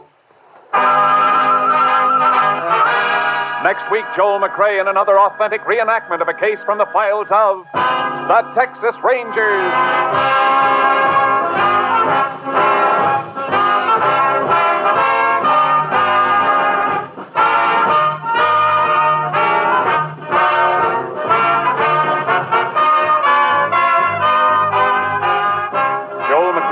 Soon be seen starring in the Universal International Technicolor production Saddle Tramp. Tonight's cast included Tony Barrett, Tom Tully, Bert Holland, Joe Duvall, Byron Kane, Paul Dubuff, and Bob Cole. This story was transcribed and adapted by Joel Murcott, and the program was produced and directed by Stacy Keach. Hal Gibney speaking.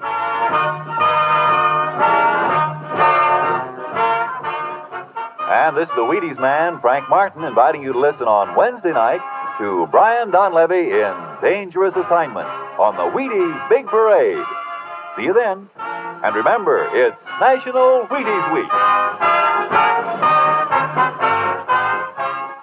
Tomorrow, Sam Spade cuts a caper and Robert Merrill sings on NBC.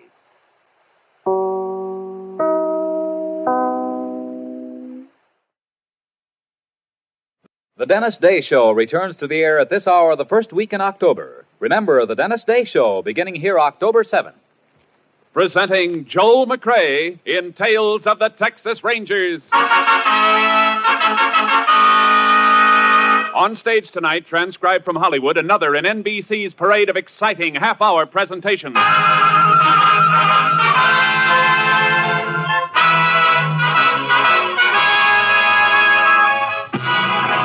Tales of the Texas Rangers, starring Joel McRae as Ranger Pearson.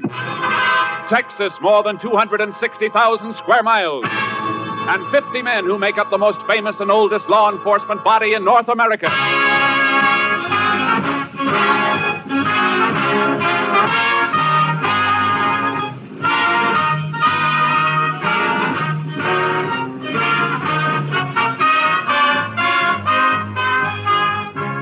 Now, from the files of the Texas Rangers come these stories based on fact. Only names, dates, and places are fictitious for obvious reasons. The events themselves are a matter of record.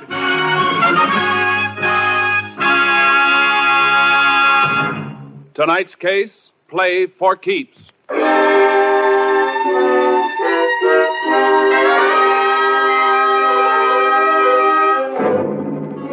At 5 minutes past midnight on December 12th, several years ago, Sheriff Bob Smithers of Bradshaw County, Texas, staged a raid on a gambling establishment located on a country road. But there were no patrons in the house, and the sheriff's face grew dark red as he and the local constable failed to find any evidence. There's nothing in the upstairs room either, Sheriff. You're sure of that, huh, Jim? Not even a deck of cards. See, Sheriff, like I told you, I quit the racket. Yet this is the 4th time this year you rousted me out of bed. I know you're operating, Walton, and I'm going to get you for it. You're not going to milk the citizens of this county, not while I'm sheriff. Look, Sheriff, this happens to be my house. Warrant or no warrant, you finished your business here. How about getting out? I guess we might as well go, Sheriff. No, Jim. We're going to stay a minute. I want to talk to Walton. And you. About what? I was sure of this raid tonight, Jim. Dead sure. Just like I've been sure the last 3 times, because only you and me ever knew about 'em. I didn't tell nobody but you, Jim. You, the constable. Sounds like he's accusing you of tipping me off, Dunn. I know he tipped you, Walton. You better watch what you're saying, Bob. All that talk about law and order and wanting to uphold 'em. Let me see your wallet, Jim. Take it out and let me see it. Now, wait a minute, Sheriff. You shut up. Come on, Jim. I want to see if you're carrying the kind of money an honest man gets for being a peace officer. What I carry on me is my own business. Why, you cheap two-bit snake. Nothing cheap about a few hundred once in a while. Be smart, Sheriff. Get a few for yourself. Why don't you listen to him, Sheriff? He's talking sense. Come on, both of you. I'm taking you in. You can't make anything stick. Maybe not. But I'm going to make this county too hot for both of you. I'm going to run you out of it. Keep your hands off me, Sheriff. You're under arrest. Grab him, Walton. I got it. Now, just hold it, fool, while I get his gun. I got it. There. Now. Done you killed him. No, you killed him. You grabbed his gun and killed him. He was after you, Walton. I got a gun of my own, and I'm the constable. You set me up for a frame? Not necessarily, Walton. It's up to you. His body could be moved out of here. What's your play? What do you want? No more chicken mash. 50% of your take, and you can go right on operating. With him dead, you crazy fool? You're forgetting something, Walton. I'm top dog now, and investigating this murder will be my job until a new sheriff is appointed. But I don't think I'm going to be able to solve it.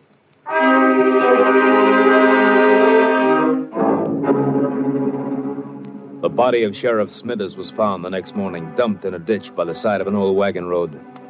During the next few days, Constable Jim Dunn conducted a seemingly honest but fruitless investigation, even following the efficient peace officer's routine of making use of the state lab facilities at Austin.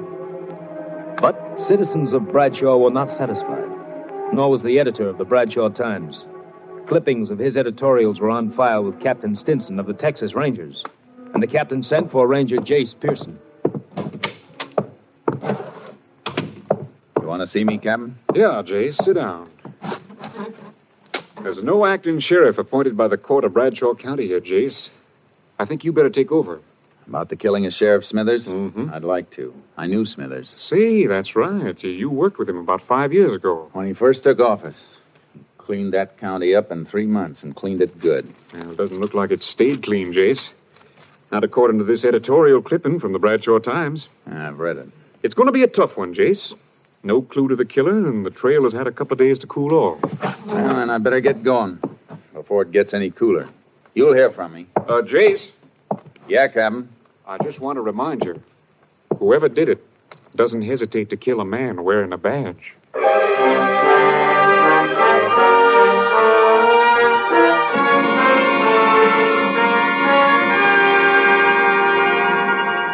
I reached Bradshaw in the early morning. The town was waking up, and the Bradshaw Times was turning out its bi-weekly edition. I went in to see the editor, Frank Carlin. So you read my editorials, huh? Well, I'm glad to know somebody's reading. Yeah, you got readers, all right. People been clipping them out and mailing them into our headquarters. Yeah, I guess there's always a handful of people to hold out. Wonder what the world would do without them. Everybody was so burned the day of the killing. Then in 48 hours, they want to forget it. Yeah, it's always that way. How about the constable, Jim Dunn? Oh, he's all right, I guess. But he's only been constable for a year. He just doesn't have the experience. It'll take the court a couple more days to decide on a new sheriff. I better knock out a story on your rangers coming in. Might wake the people up again. I'd rather you didn't, Mr. Carlin. I'll be around, and they'll know soon enough. Oh, see what you mean. Want me to lay off the editorials for a while? If you don't mind. You know, the sheriff and I are on different sides of the fence politically, but he was an honest man, and I liked him. I got a headline back there, all set and gathering dust. It says, Sheriff's Killer Caught. Ranger, give me a chance to use it.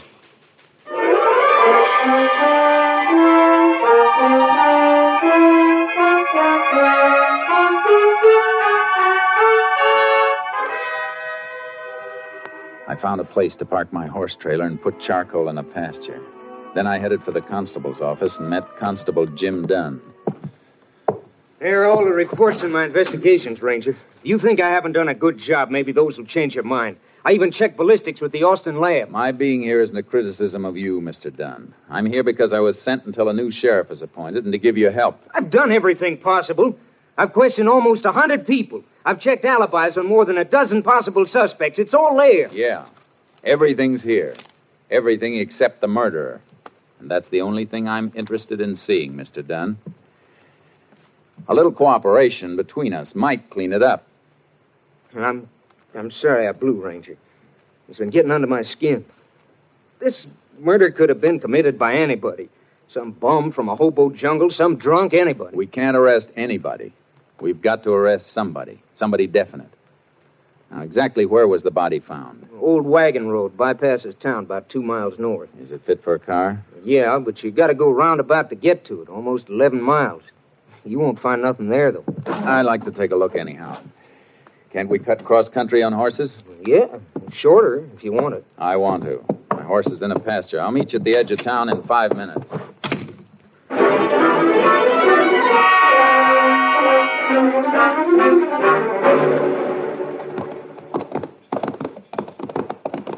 The body was found just a little further on. You can see the road now. Not much of a road left. No use for it anymore. The sheriff must have had some reason for using it if he came way out here. Here we are. Oh, boy. Oh, charcoal. Oh, boy. The sheriff's car was found right over here by the side of the road. Where was he? Lying right beside it. Been dead about 7, 8 hours when he was found. Who found him? Cowpoke looking for some strays. That's lucky. Otherwise, the body might have been here for a few days or even weeks before somebody came across it. Yeah. You get pictures of the position of the car and the body? Of course I did. Anything else? Yeah. Any exhibits, casts of footprints, anything like that? No. When I got the call, I brought a bunch of men out with me. I was excited, and I didn't think to stop them from tramping around. I can see why you'd be upset. Well, if there was anything to find, it's a cinch it isn't here now. Weather would have wiped it out if your men hadn't. You want to go back to town? Yeah. I want to look at the car. Get up, boy. Get up. Get up. How about the exhibits from the sheriff's body? I sent the bullets and the gun in. Your lab checked it. Verified it was the sheriff's own gun. I'm talking about the clothes he was wearing. You got those, haven't you? Sure I got them. I got all the evidence there was. You should have sent it all in. I want to look at that stuff, too. Well, let's step it up. Come on, Charlie.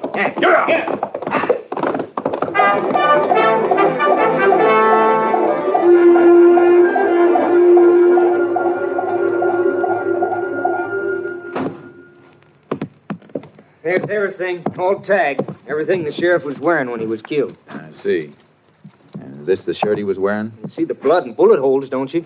Yeah. How come your lab didn't find any prints on the gun when I sent it in? It didn't even have the sheriff's own prints. It was wiped clean. Well, this is kind of odd. What? Well, the sheriff was shot twice, and they dug one slug out of him. The other one passed clean through. Yeah, according to the coroner's report, one slug hit his collarbone. That stopped it. Yeah, that's what I mean.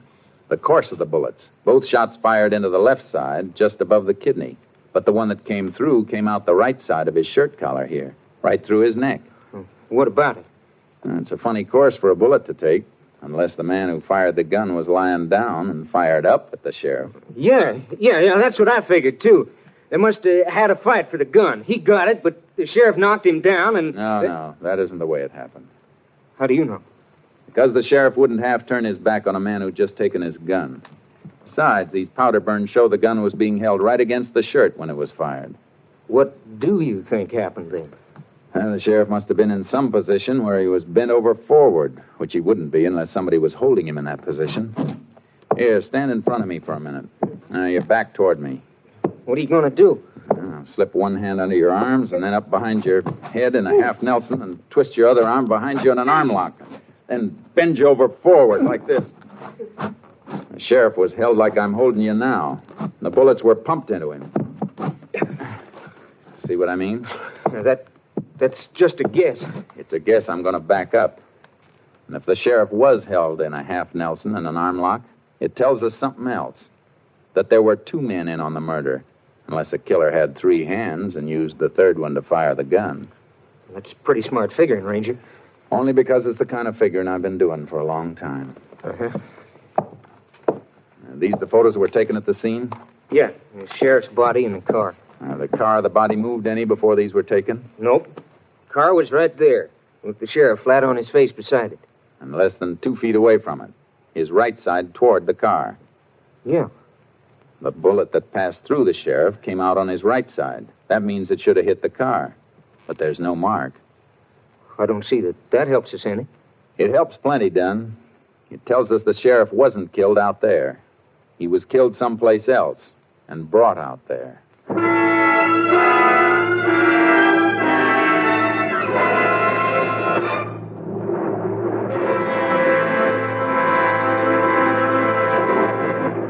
You are listening to Tales of the Texas Rangers, starring Joel McRae as Ranger Jace Pearson. Now we continue with tonight's case, Play for Keeps, an authentic story from the files of the Texas Rangers.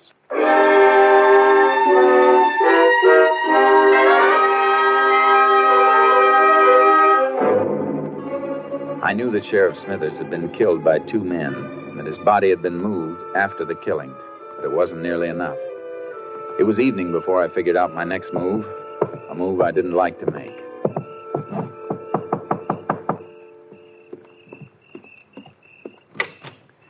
Evening, ma'am. Remember me? Why, it's Jace Pearson, isn't it? Yes, ma'am. Been a long time, Mrs. Smithers. Oh, come in, Jace. Come in. I suppose you know about Bob. Yes, ma'am. And that's why I'm down here. I came by to pay my respects. Funny thing. First time Bob brought you through that door, I never reckoned you might be back someday, looking for a man who killed him.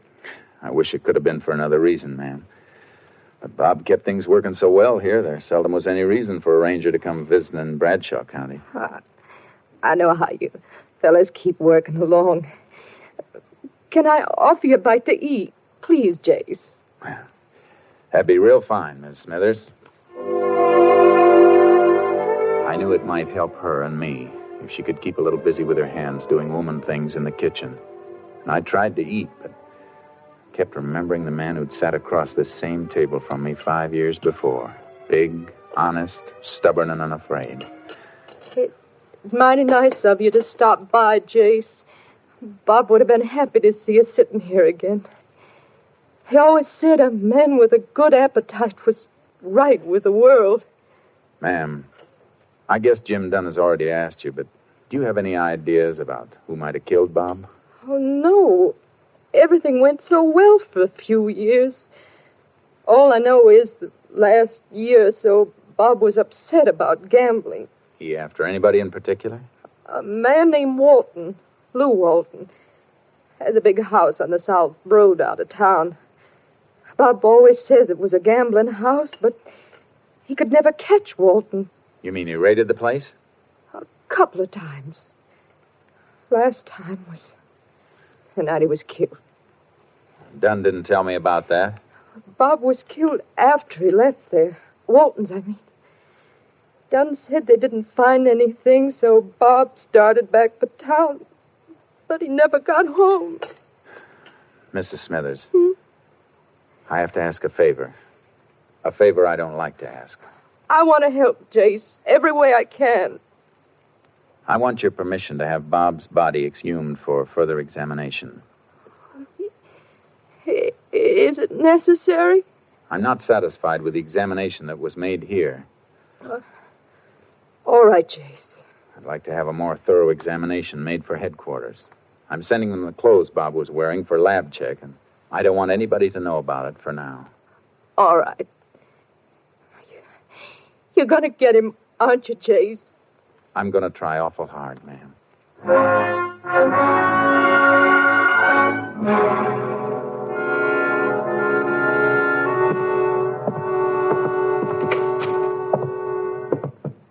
Well, howdy, Ranger.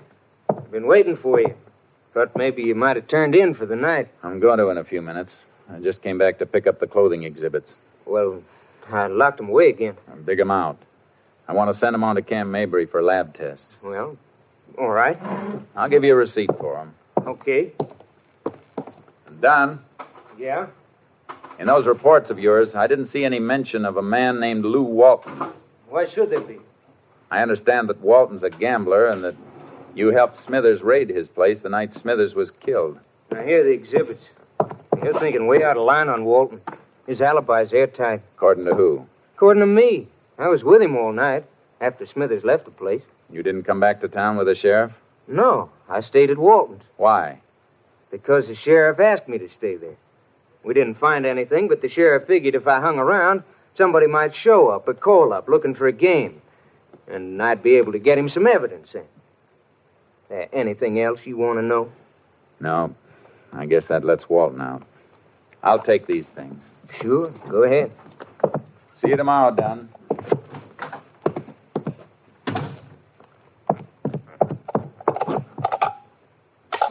Number, please. Oak Hill, 243. Moment, please.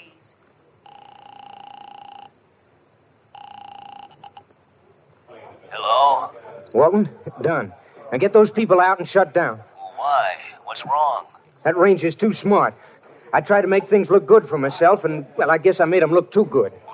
How much does he know? All he's going to know. You just close down and stand pat until he wears himself out.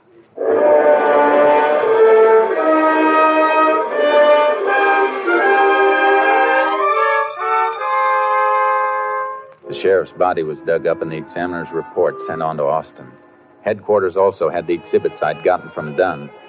By late afternoon of the next day, Captain Stinson telephoned me long distance. Got a complete report from the lab, Jace. Go ahead, Captain. You were right about the position of the body when the shots were fired. Autopsy report shows the organs were pierced in a manner that'd be possible only if the sheriff were bent over forward. Good. Anything else? Yeah, that shirt you sent up. Lab thinks Smithers was killed indoors. Why? Some lint stuck to the blood and held when it dried. Analysis indicates it comes from a fabric used in expensive carpeting, violet color. Thanks, Captain. That may be enough to wind this up.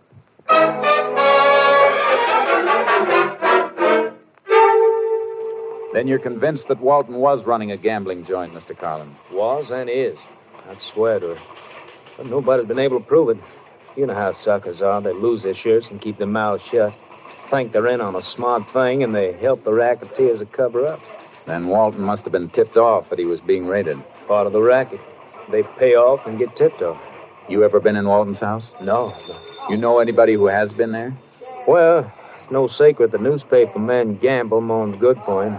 My linotype man plays horses, I know. Pete. I'll be there in a minute. Howdy, Ranger. Howdy.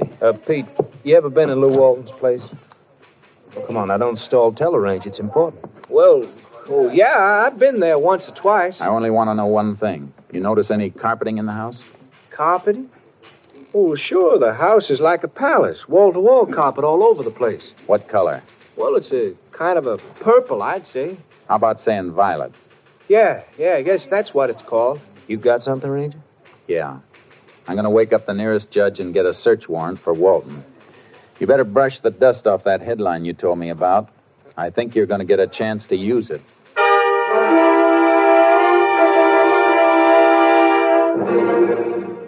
I was wondering when you get around to me, Ranger.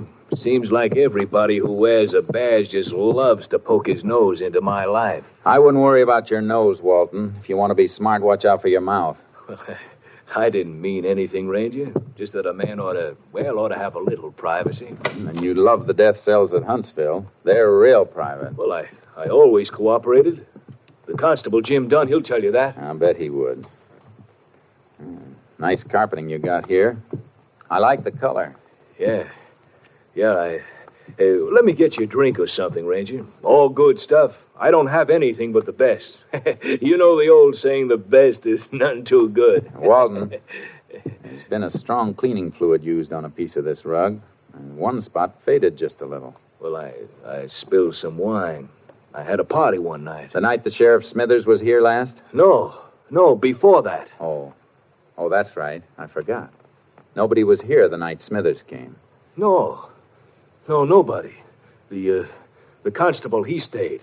Stayed most of the night after the sheriff left. Yeah, so he told me. Let me show you the rest of the house. Upstairs. No, thanks. I just want to look at the walls in this room.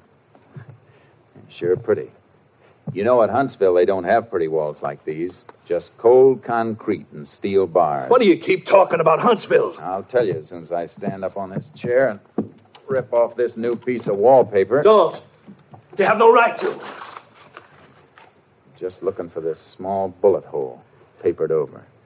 Of course, you know that one bullet went right through the sheriff. The hole was repapered because a heavy picture fell. The nail made the hole. .38 caliber nail? I'm gonna have this rug ripped up and sent to my lab, Walton. No cleaning fluid made will wipe out all of a blood trace. Even a drop is enough to hang you.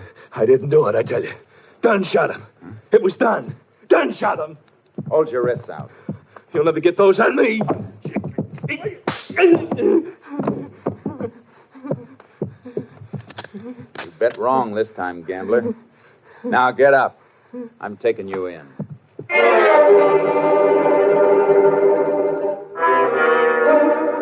I took him through town to the county jail. Then I walked over to the constable's office, but Dunn wasn't there. I had to find him quick before he knew I had Walt. I headed back for the jail, and as I turned into the street, I saw something move in the shadows.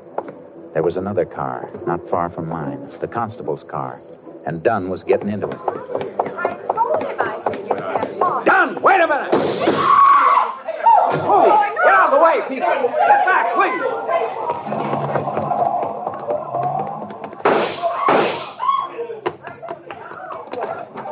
TXA. KTXA to Unit 10. Go ahead, Unit 10. Unit 10 convinced Constable Jim Dunn his subject sought in killing of Sheriff Smithers, Bradshaw County. Attempting getaway headed north on State Highway 19 from Bradshaw. Alert Highway Patrol and all units for complete roadblock of area. Order no further radio communication. Subject in Constable's marked car equipped with shortwave receiver. Will do, Unit 10. Unit 10's car out of commission. Will attempt to commandeer another car for pursuit. Unit 10, 10-4. KDXA, Austin. Step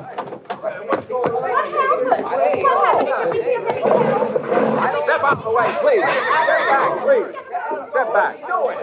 Come on, Charcoal. Let's hope Dunn heard that call. Come on, get up. Get up!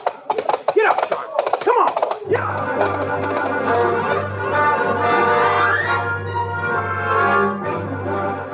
I had to gamble. The last part of my call had been a plant. a plant I wanted Dunn to hear. He'd know he couldn't get more than 15 or 20 miles before he was blocked unless he took some back road, and I'd seen him take a north turn out of town toward the wagon road he'd dumped the sheriff's body on. It was 11 miles for him by car, 2 miles cross-country for me. I raked charcoal all the way, reached the road, and rope-dragged a couple of dead logs across it. We finished just in time. I heard the whine of a car coming over the rise in the rough road as the first glimmer of the headlights stabbed the darkness. I tied charcoal back in the trees and dropped in the brush to wait. This is the end of the road, Don. Don't try backing up. Now you haven't got any tires. I'm giving you a chance to surrender, Don. You keep your chances, Ranger. You missed, Don. Now I'm coming around the car to get you. You want to shoot it out? Let's go. No. Wait a minute. No, Ranger. You don't shoot. Don't shoot.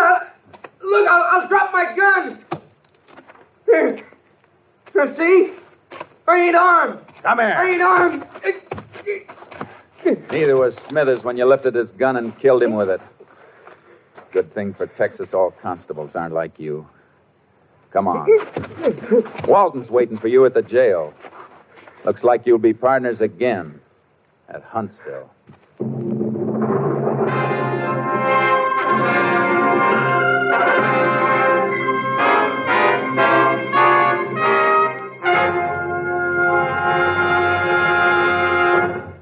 The following week, the headlines of the Bradshaw Times read, Sheriff Killers Caught. Though Jim Dunn protested his innocence, Lou Walton's confession and evidence submitted by the Rangers convinced the court of Dunn's guilt. Both were sentenced to life imprisonment at Huntsville.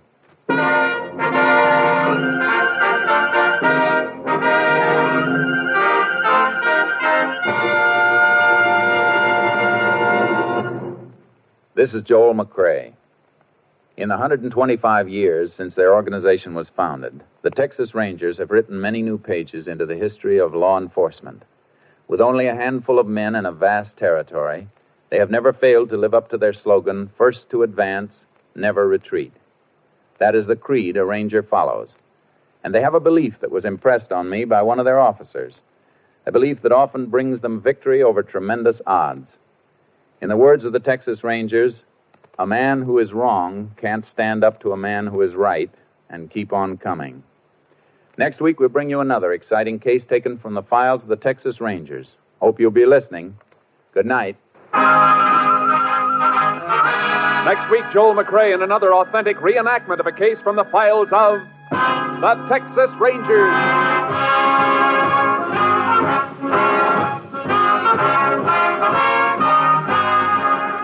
Joel McCrae is currently seen starring in the MGM production Stars in My Crown.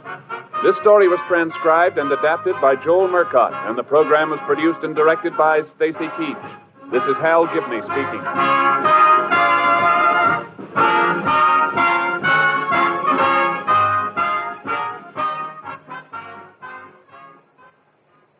Three chimes mean good times on NBC. In just 5 weeks, Dennis Day and Judy Canova bring back their two delightful programs in an hour of fun for all on Saturday nights. This weekend, 400 Americans have a holiday date with death. Stay off the list. Be careful. This is NBC, the National Broadcasting Company.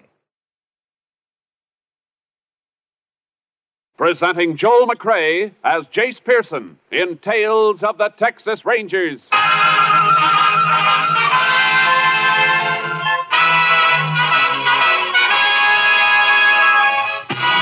Tales of the Texas Rangers, authentic stories from their official files. Texas, more than 260,000 square miles, and 50 men who make up the most famous and oldest law enforcement body in North America.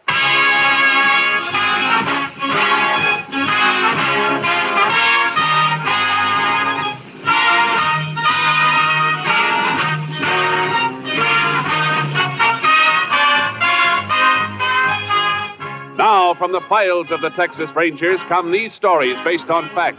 Only names, dates, and places are fictitious for obvious reasons. The events themselves are a matter of record.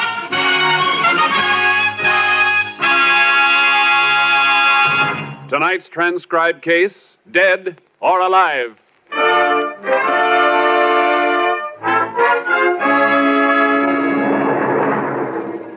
At exactly 9:13 a.m. on Wednesday, April 16th, 1947, a French freighter Grand Camp, carrying a highly explosive cargo of ammonium nitrate fertilizer, blew up in the harbor at Texas City, Texas. It was the first in a chain of explosions as chemical plants, tin smelters, and oil refineries disappeared in blasts and flame.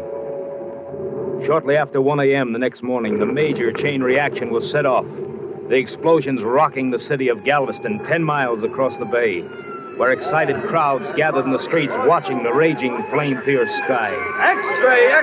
Texas City death toll, 300. Hundreds more missing. Scores of bodies unidentified. Paper, mister? Yeah, give me one. Here. Read about it. Unidentified dead toll, still mounted. Where are the names, Vance? Where's the list of the dead? Well, they only got a few of them identified.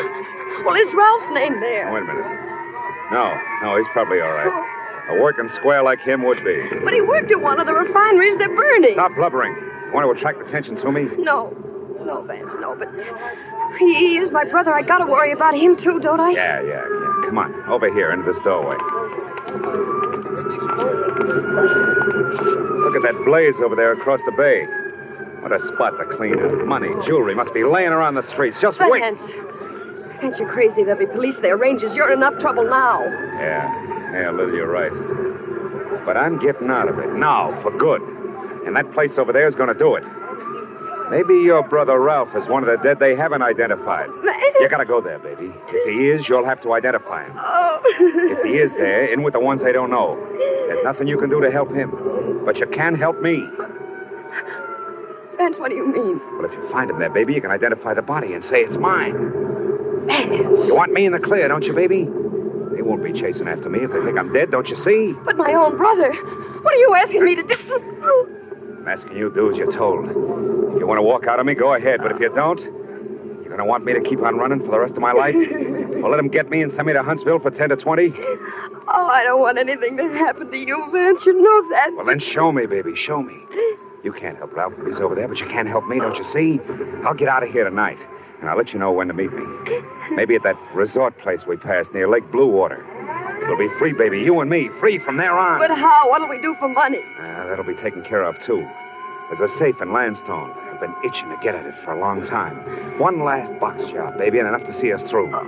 Now go ahead right now. And remember, if you find your brother, he ain't Ralph Brenner. He's me, Vance Young. And come back, pack up, and stay put till you hear from me. From then on, it's gravy. Nobody ever arrests a dead man.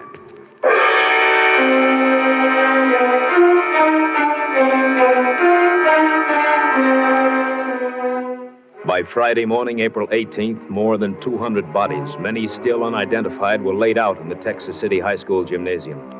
Texas Rangers, including Ranger Jace Pearson, were on hand to help distraught relatives make identification. I can't believe it. You're sure your husband isn't at any of the other places where bodies are being found? No, Ranger. He may be all right. Lots of men have been so busy helping others, he may be one of those. Oh, if only he isn't here. Let's hope he isn't. The embalmers are still working on more bodies over at McGar's garage. It's the only place handy. Keep your hopes up, but don't hope too much for a while. Well, I'll be all right. Might as well start looking through this next row now. They're pretty bad cases. Recognize anything on this one? No.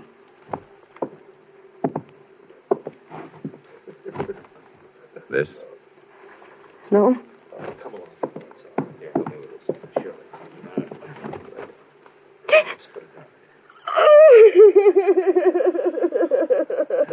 I'm sorry.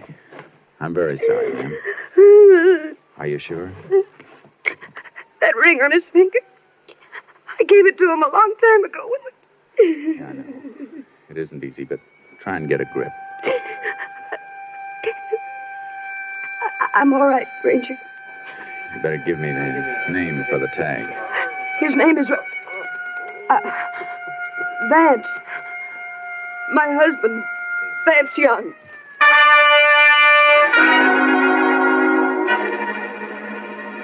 Vance Young. The name burned in my mind like a branding iron.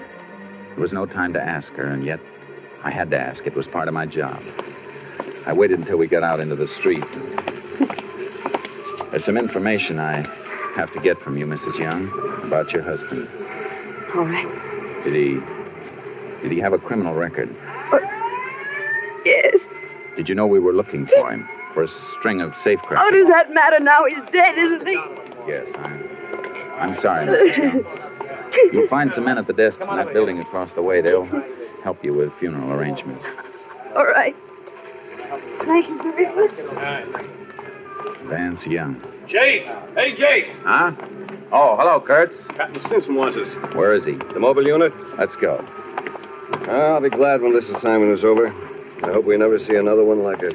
Yeah, I've helped with 5 identifications today. You stand there with somebody and see their life fall apart because of a freak accident. Woman who just left you, she find somebody? Yeah, her husband. Kurtz, it was Vance Young. Vance Young? The knob knocker? Yeah. Looks like the explosion ended his case for our files. Don't you think we better check the body for prints and marks? He got it too badly. She identified him by a ring. Unidentified bodies give a knob knocker like Young a big chance to disappear. I thought of that, too. Except for one thing. That woman's grief was real. She wasn't faking it. A week passed. A week of horror and nightmares, till the fires in Texas City were controlled and stopped, and men with tight lips and grim courage started to rebuild the ruins. Most of us Rangers went back to regular duty in our regular areas. Then one day, while Bud Kurtz and I had just finished a routine job and were driving back to headquarters, a call came through via shortwave. KTXA to Unit 10. KTXA to Unit 10. Unit 10 to KTXA. Go ahead, KTXA. Unit 10, proceed immediately to Landstone, Texas, Arthur County. Safe of mercantile store burglarized there at 4 a.m. today. Crime reported by owner when store opened at 9:30 a.m. this date. Any lead on responsible subject? Subject unidentified, but known to be one man working alone, according to information given by watchman. Watchman was overpowered, being treated at Landstone Emergency Hospital.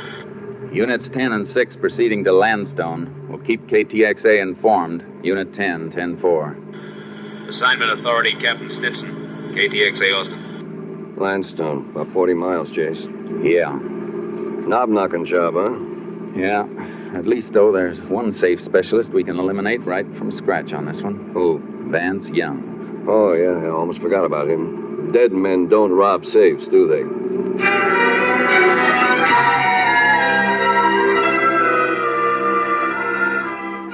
We reached the Landstone Mercantile Store at 11:15, and Sheriff Joe Pastroni showed us through. These back rooms are used for storage. He came in through the back, went through that door over there to the general office. That's where the safe is. How'd he get into the building? Forced the watchman to let him in. Watchman patrols this whole area, door shaker. Has keys to get into all the stores if he sees anything that looks funny. And then he must have met the safecracker outside. Yeah, I guess so. Watchman was pretty dazed this morning. But the doc is patching him up at the hospital. Deputy will drive him back here as soon as his head's fixed. Now, as you can see, been over everything for fingerprints. You find any? Sure, hundreds. They probably all belong to employees of the store. The best bet is to check the prints on the safe first. Already did that. Only 2 sets. Owner of the store and the bookkeeper. Well, that won't tell us anything, Jace, unless one of them robbed the store. It isn't likely. Better have a look at the safe now, Sheriff. Sure thing. Last office back here. What make is the safe, Sheriff? It's Will's Atlas, new model. That's a tough box, Jace. Steel and wrought iron plates and more alarm wires than the marionette show. Yeah, but a good safecracker could divert the alarm circuit without tripping it. And the box is a cinch because he's got the wire holes to start working on. Here we are.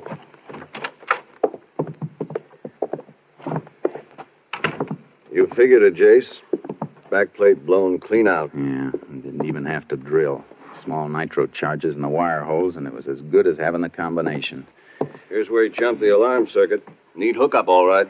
You take the pictures of all this, Sheriff? Yeah, I can pick up a set at my office if you like. Thanks. Oh, Winky. Howdy, Sheriff. Rangers. I've been waiting for you. This is a watchman. How's your head? Well, aspirin ain't gonna help it any, I'll tell you that. You gonna get the fella? We'll be able to answer that better when the fingerprints are checked. Fingerprints? He ain't gonna find any he left. He was wearing gloves. I figured, Jace. Yeah. Tell me, Winky, would you recognize the man if you saw him again? Could you pick out his picture? Yeah. If I had his picture took with a sack over his head, I could. That ain't likely. You mean his face was covered? Had a sack over his head, like I told you. Holes for the eyes. You ain't gonna catch him by no fingerprints or pictures. Maybe you ain't gonna catch him at all. Oh, I wouldn't say that, Winky. Sheriff, would you mind going down to your office for prints of the pictures of the scene here? I'd like them sent on to my headquarters for an MO check. Sure. Take care of it right away. What kind of check is an MO check, Ranger? It means modus operandi, Winky. All criminals have definite methods and habits. They're repeated on each job they do. Forms a pattern. Well, there's sure a pattern here, all right, Jace. Method of entry, where that circuit was jumped, sack mask, nitro charge in the wire holes. Yeah, and it fits 3 men. 3 safecrackers we've followed before. Yeah, there's Bert Larkin.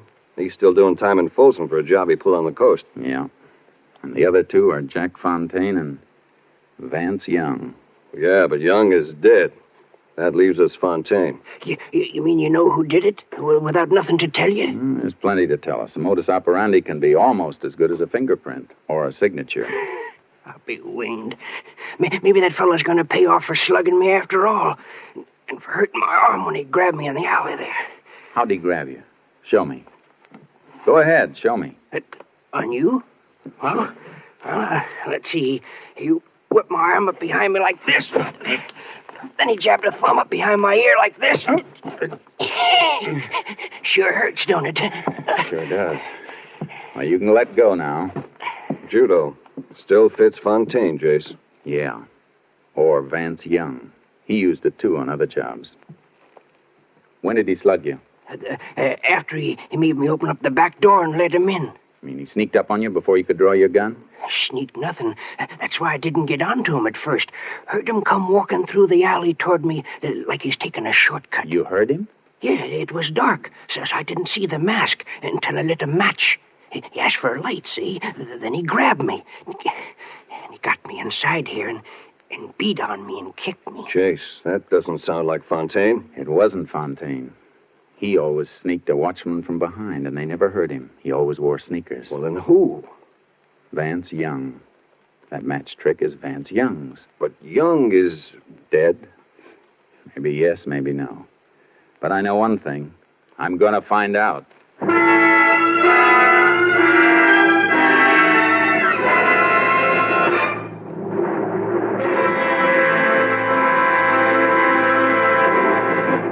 You are listening to Tales of the Texas Rangers, starring Joel McCrea as Ranger Jace Pearson. And now, we continue with tonight's case, Dead or Alive, an authentic story from the files of the Texas Rangers.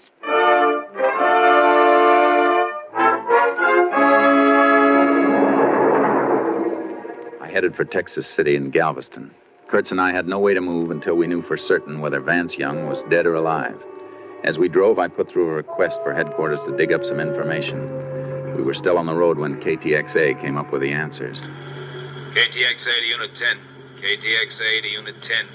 Unit 10 to KTXA. Go ahead, KTXA. Have information you requested. Woman who identified body of Vance Young in Texas City gave name as Lillian Young, residing at 410 Harbor Lane, Galveston. Deceased was wearing ring used in identification. Has subject Lillian Young claimed ring? No claim has been filed yet. Ring still being held at property claims in Texas City.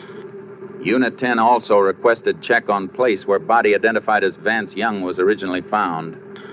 Body was among those recovered from debris of Amalgamated Refinery Plant 7. Unit 10 believes identification may have been falsified. Possibility Vance Young still alive. Units 10 and 6 continuing investigation. May be tied in with robbery in Landstone, Texas. Proceed and keep KTXA informed. Authority, Captain Stinson. Unit 10, 10-4. KTXA, Austin. You get that address, Kurtz? Yeah. 410 Harbor Lane, Galveston. If we're right, she may have cleared out by now, but we've got to try it. What do you want me to do? I'll drop you at Texas City. Get that ring and check every living person who worked at Amalgamated. See if any of them remember that ring and the man who wore it. Right. I better call KTXA again, have that marriage record traced. Find out when and where that woman married Young. What her maiden name was, everything we can get. We'll be in Texas City in a couple of minutes. I can start the check from there and bring the information to you. Where'll we meet? The Harbor Lane address in Galveston.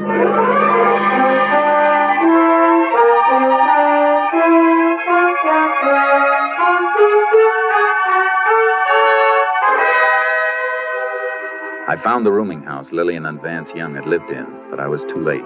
Lillian Young had checked out the day before. The landlord showed me the room. They lived here 5-6 months, all told. You get to know the husband very well? I tell you the truth, Ranger, I hardly ever saw him. Only time he ever left the place was at night. His wife said his eyes got hurt in the war or something. The sunlight bothered him. When did you see him last? When they moved out? No, he wasn't with her then. Last I saw him was, he went out about a week ago. Night of the big blast over at Texas City. Cracked the wall plaster here. Are you sure you didn't see him after that? Oh, I'm positive. I don't think he ever did come back. Didn't even hear no talking from the room, just her, crying an awful lot. I see. She decided to leave kind of sudden? Oh, like a jackrabbit hearing a hound dog. Left for work yesterday morning, came steaming back about an hour later. Give me the keys, pack up, and left. Came back from work. You know where she worked? Yeah, she was a waitress. The Bayshore Diner. Bayshore Diner. Thanks.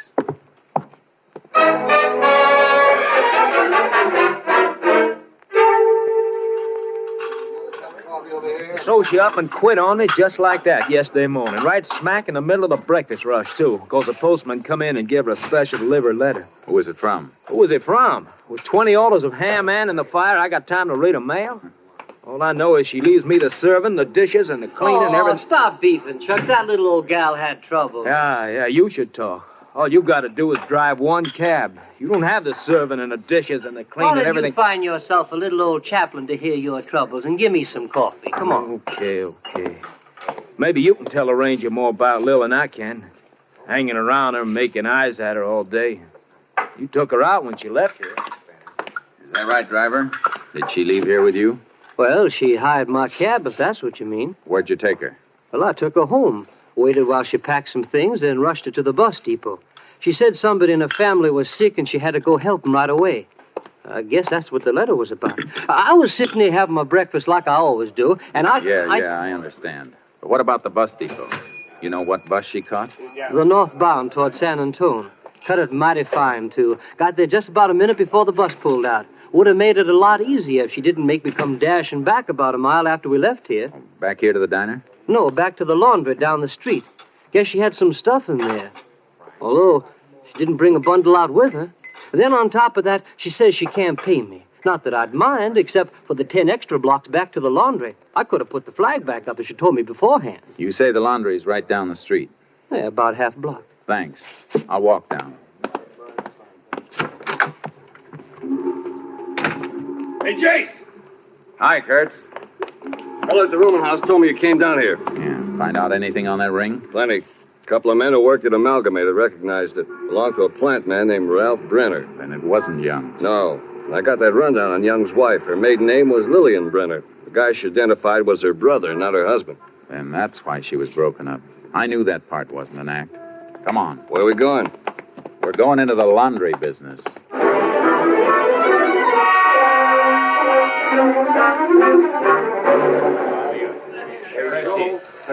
Yeah, she was real upset because the things wasn't ready, but you know how it was, Ranger. We was almost 10 days behind because of Texas City. They was even using our delivery trucks for emergency over there. Some of our men left the job to help out. Yeah, sure, but what did she leave here? Waitress uniforms? Oh, lands, no. Diner up there has a regular uniform service. All she ever left here was men's shirts. Probably Vance's shirts, Jace. Yeah. Real good shirts, too, Ranger. Kind you don't have to starch at all. And real fancy colors, too. Dude wouldn't want to be found dead in some of them. Did she say she'd be back to pick them up? Oh, no. She asked me to send them to her, COD. Said she needed the money she had on her for traveling. Shirts like that, you'd think her and a man was living off the top of the hog, but... Sure, but did she give you an address? Oh, yeah, I got it right here in this book. Right here. She wrote it down herself. General delivery, Lake Bluewater. The shirts are ready now. I'm going to mail them out tonight when I leave. We'll save you the trouble. Wrap them up, and we'll deliver them for you.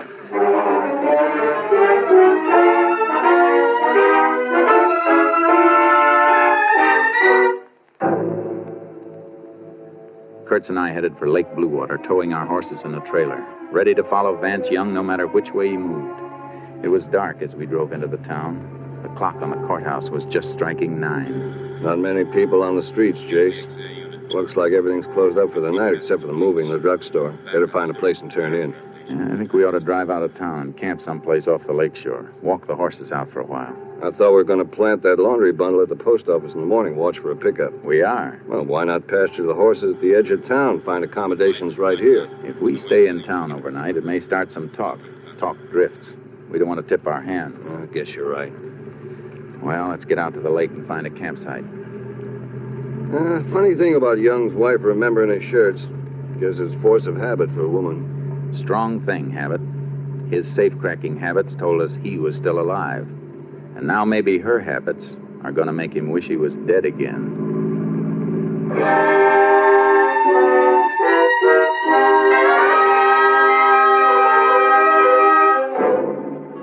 We took the road for the lake, past the summer cottages skirting the shore on one side of it.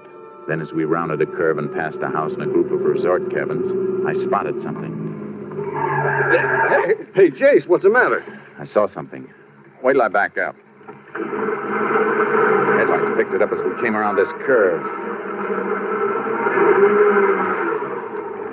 There. Look at those.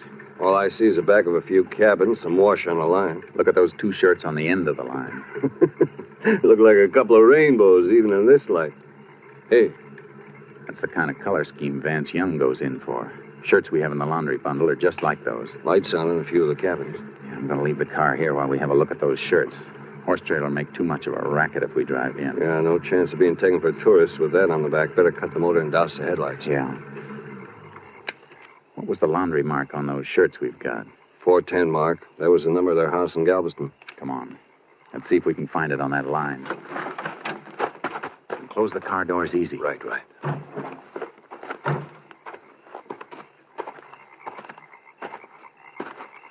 Take one of them down so we can get a better look at it. What's the matter? Clothespin stuck. There, I got it now. Hold it low to the ground. I'll cup my hand over the flashlight. Good. There it is. 410. These belong to our boy, all right. Quite a few cabins, Jace. He's in one of them. That's all we have to know. Come on. Start with this end cabin and go right on down the line. We better be ready for anything. Here's the first stop. Dark, Jace. Yeah, you have to feel your way around. Doesn't seem to be anybody living here. This one's empty. Well, let's move. All right, you. What? Hey, put that flash out before I fire. No. Oh, Rangers, I'll put it out. That's better. Who are you? Name's Ed Bullock. I own these cabins. Just walking back from the boat dock with a couple of guests. Saw you sneaking in the dark. You looking for a place to stay? No. We're looking for a couple named Young. Oh, well, that's funny. It was Mr. Young who spotted your shadows. Hey, Mr. Young. Was that Young just with you? Yeah. Him and his wife was right behind me when I flashed light in here. They spotted us, Jace? Yeah. Come on. Hey, my boat. Somebody started my boat. Is that the only boat you got down there? Only one with a motor. There's a canoe. We're not going to reach them, Jace. They'll head across the lake.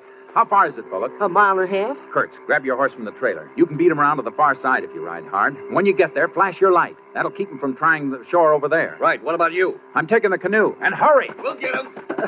Ranger, I better go up back to the office. My wife... You can faint later, Mr. Bullock. Right now, I need you. Yeah, boy. I'm going out in the canoe. Flash your light from this shore. They'll think I'm here and they won't dare land on either side. But make sure you don't turn the light on me in this canoe. All right, Bullock. Turn your light on as soon as I get out in the open water.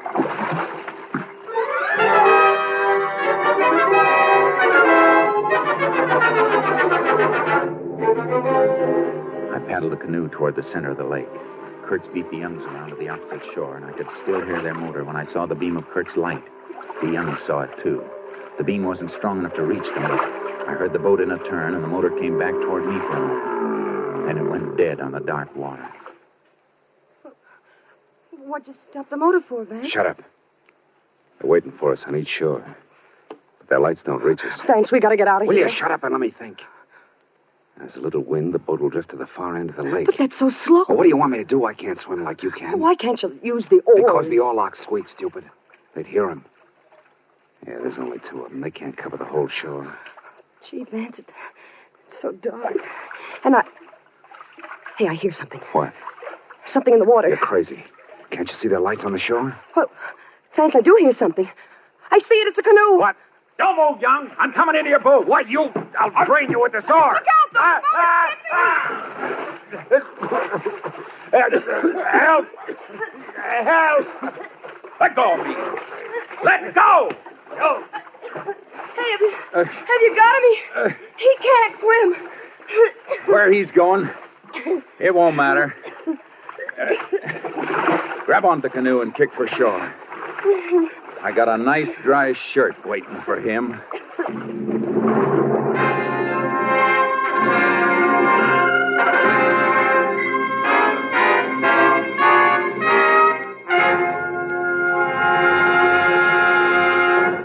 Convicted of robbing a safe in the mercantile store, Vance Young, on the basis of his previous record, was sentenced to life imprisonment at Huntsville.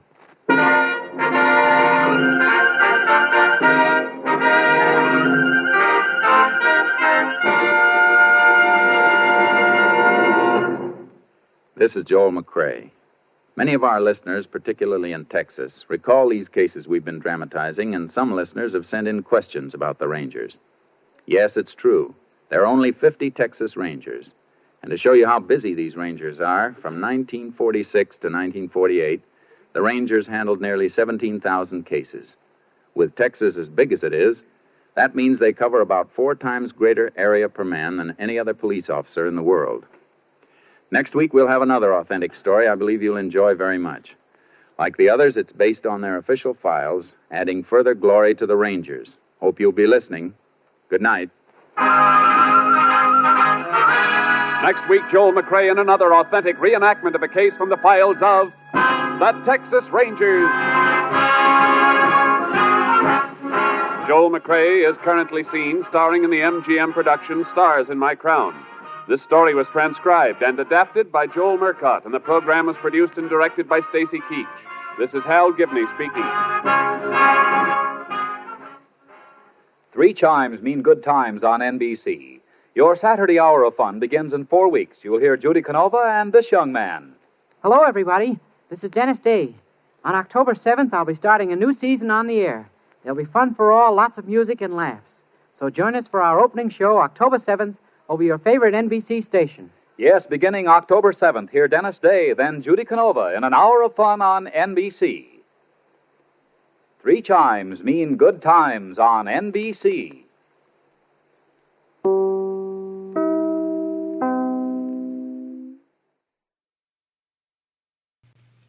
Presenting Joel McCrae as Jace Pearson in Tales of the Texas Rangers.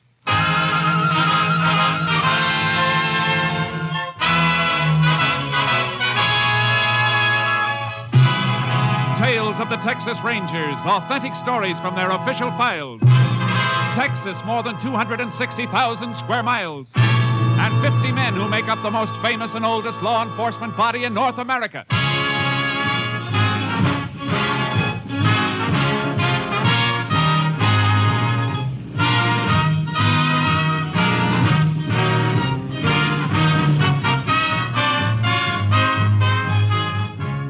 From the files of the Texas Rangers come these stories based on fact.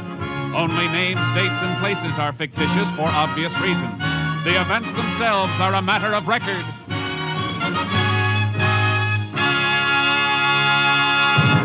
Tonight's transcribed case, Candyman.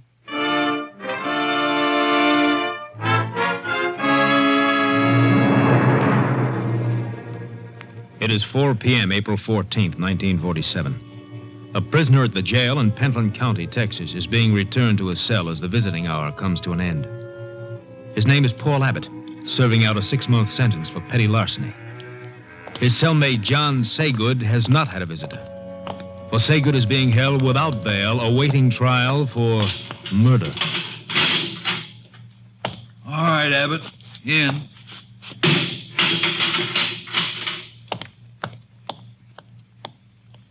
Your wife bring what I told you to get for me? Yeah, I got it, Johnny. Candy and the razor blades. You know we're not supposed to have razor blades. Yeah. If they find them on me, they might put me in jail. What are you so nervous about with your lousy 6-month flat bit? I'm facing the chair, and my nerves are still better than yours. Look, Saygood, I only got a month and a half to go. I don't want to get in no trouble. Lay off, will Are you telling me what I should do, you cheap heister? Oh, Johnny, let go of my arm. You're hurting me. No kidding. Really? Gee, kid, I'm sorry. Maybe I played too rough, and you're my pal. Model prisoner like you with only a few weeks to go never gets searched after a visit. And you're so good to me. Have a piece of candy, pal. I don't want any. Okay. You know, while you've been out visiting, I've been thinking. I'm going to let you and your wife do me another favor. A big favor. Look, I got to be careful what I ask her. I can't upset her now. You know that. Oh, that's right. The baby's due soon, ain't it, Papa? Wouldn't want the kid to start out without an old man, would you? What do you mean, Johnny? I wanted to see if your wife could get these razor blades in. Now, next time she comes, tell her to bring me a hacksaw and a gun. No, Johnny. You don't want to see me go to the chair, do you? Now, if you do, I could take one of these blades to your throat. No, Johnny. Keep your voice down. All right, Johnny. All right. I'll do it. You'll do it. Now, don't kid me. I can hear the wheels turning in that square head of yours. Next time the screw takes you out of here, you'll spill your guts. I won't, Johnny, I swear. I know you won't. And I'll tell you why. Because if you rat on me, somebody will slip a shiv into you. In jail or out. Now, remember that. Remember it if you ever want to see that kid.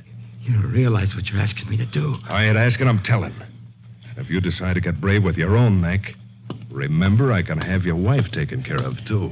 You wouldn't do that. All right, shut up. Here comes the screw. What's the yelping about? What's going on in here? We was just arguing, that's all. About what? Baseball.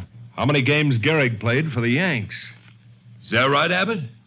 Ain't that right, Abbott? Yeah, that's right. Baseball.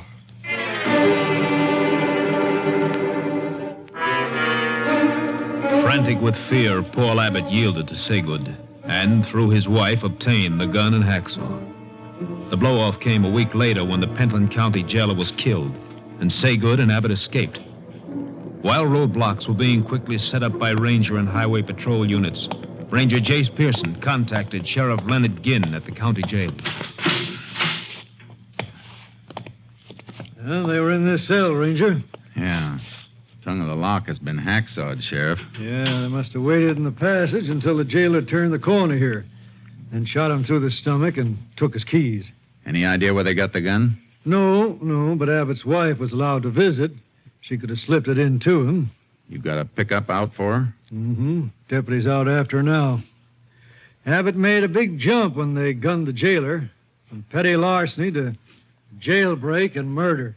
I don't know. A murderer like Saygood, he had a reason to crash out. But a first-timer like Abbott with only 4 weeks to go, he doesn't figure to make a break. Well, just the same, Abbott's gone with Saygood.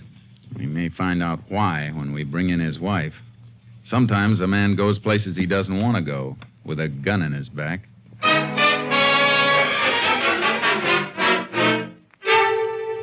What could I do, Sheriff? What else could I do? That man would have killed him. Yeah? Did you arrange anything else for them, Mrs. Abbott? Get clothing or an automobile? No, how could I? I even had to lie to my mother to get money. To buy the gun. Paul was in jail and I wasn't working.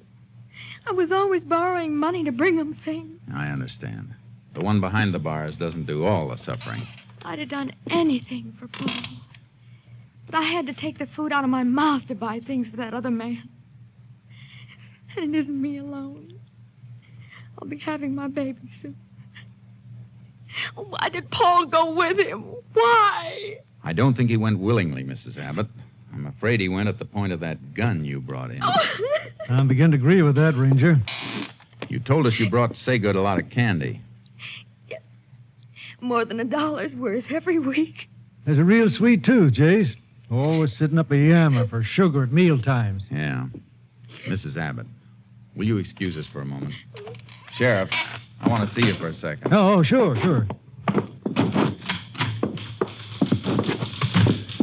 You got anybody watching our house in case Abbott and Saygood show up there? Yeah, it's covered. Good. Your office hasn't any report of a stolen car, huh? Nope, nothing yet. And they're probably on foot. Could be out of the county by now, though. We have other ranger units in the area. I'm going to call my headquarters and have one of them come with me so he can beat the countryside. Okay. Anything else you want me to handle? Yeah. They'll have to eat wherever they are. And even if they have money, they won't take a chance on being spotted buying anything for a while. That figures. I want you to make a careful check on any robbery report you get from food stores. Uh-huh. I'd like an itemized account of everything that's taken. I got a hunch Saygood will make a special effort to get his hands on some candy.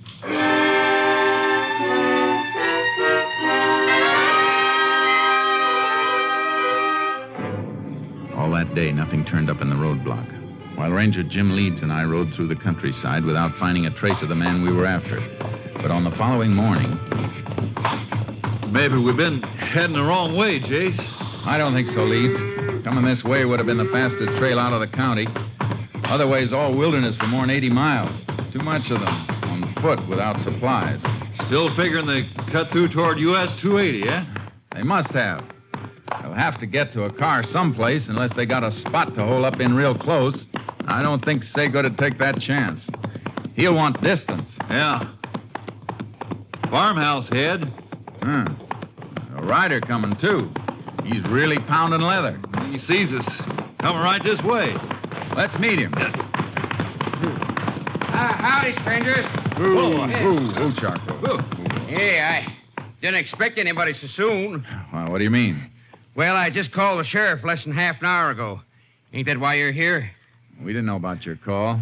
What happened? Well, my dogs flushed a couple of prowlers during the night. I've been out all night hunting them, or I'd have put in a call before.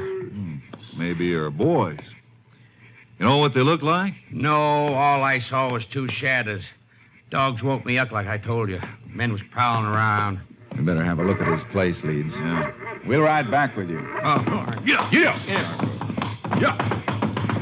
How long ago did it happen? Oh, reckon it was 2 a.m., about 6 hours ago.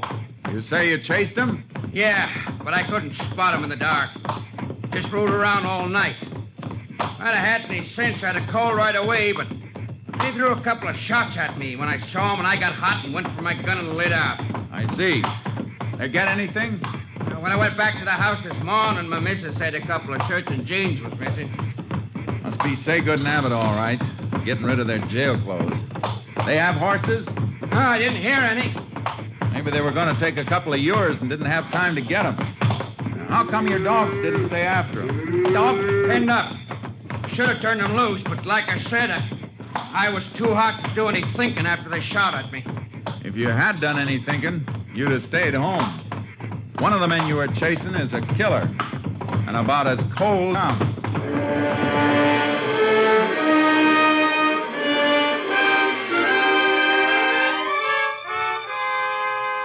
We picked up their trail near the farmhouse, and about 4 miles out, we found the ashes of a fire and chicken bones and feathers, and in the brush near the same spot, a bundle of prison clothes. From there, the trail led straight to the U.S. highway. See the road through the brush now, Jace. Yeah. Let's hope we spot a highway patrol car before we... What's the matter? Something off the road in that patch of Douglas fir. Looks like the front of a truck. Pulled pretty far back. Come on. Get up, Charlie. Yeah, boy. Yeah. Oh, boy. Haul truck. Stacked with new cars. Uh-huh. That's what they are. Well screened from the road, all right. Yeah. driver doesn't seem to be around. Unloading ramp's down, Jace. Tire tracks on the ground. They've got a car now, all right. Wonder what happened to the driver of the truck. Blood on the cab seat. And more on the running board and the ground. Goes this way. There he is. Dead, Jace. Probably tried to go for help and couldn't make it. Yeah. Wound looks like Saygood's trademark. Shot through the stomach.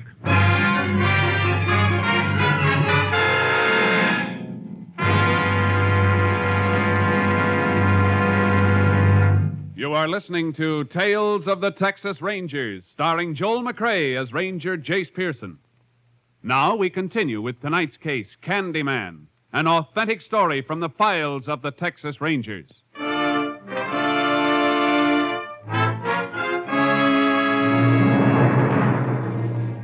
I left the horses with Leeds at the nearest town. He did some checking while I got a lift back to Pentland to pick up the car and horse trailer. Then I drove back to meet Leeds where I'd left him. Come on, boy. Get in the trailer. Move, boy. Ready to roll, Jace. We'll roll as soon as we can figure out which way. You check on those gas stations? Highway patrol went all the way down the line. No station serviced the car we're looking for. No pump locks were broken during the night. They must have driven as far as they wanted to go and ditched the car. Somewhere within about 100 miles from here. How do you figure that? Well, new cars coming off the assembly line only get a few gallons of gas put in them.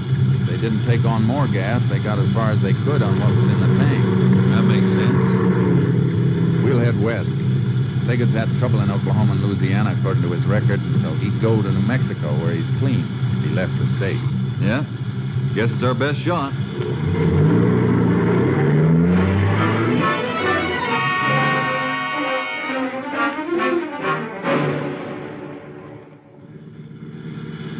KTXA to Unit 10. KTXA to Unit 10. Unit 10 to KTXA. Go ahead, KTXA. Have report for Unit 10 on subject John Saygood. Only known associate of Saygood's was woman known as Marcella Roberts. Present whereabouts unknown. Last location was place of business, beauty salon in Abilene, Texas. Left there 2 months ago. Unit 10 requests check of cosmetic distributors and supply houses. Check recent orders as possible source of new address on subject Marcella Roberts. Will do, Unit 10. Moment, Unit 10. Have another message coming in for you, Unit 10. Stand by. Unit 10 standing by. Maybe they found the car, Jace. Be a big help if they have. Here it is, Unit 10. General store at Pike Hill entered during early morning. Situated 30 miles west, your present location. Check of stolen merchandise includes candy. That fits subject Saygood. Proceeding to Pike Hill immediately. Unit 10, 10-4. KTXA, Austin.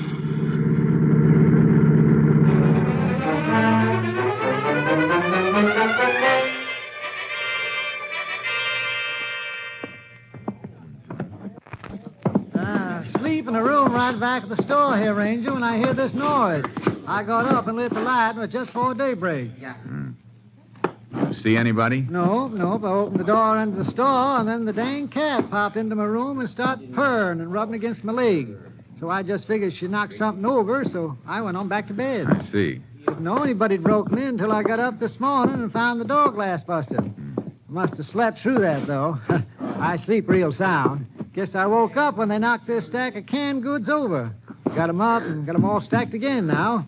You call the sheriff right away? Yep. As soon as I found a few dollars from the cash drawer missing. Didn't think about the candy counter. Don't keep much, you know. Till a couple of kids come in later on wanting some peppermint lifesavers. And I saw a whole box of them was gone and some chocolate bars. I guess that's when the sheriff got in touch with us then. We'll rope off this showcase and have somebody from our lab come in to check it for fingerprints so we can be sure it was the man we were after. Not much doubt about it, Jace. Nothing like being sure.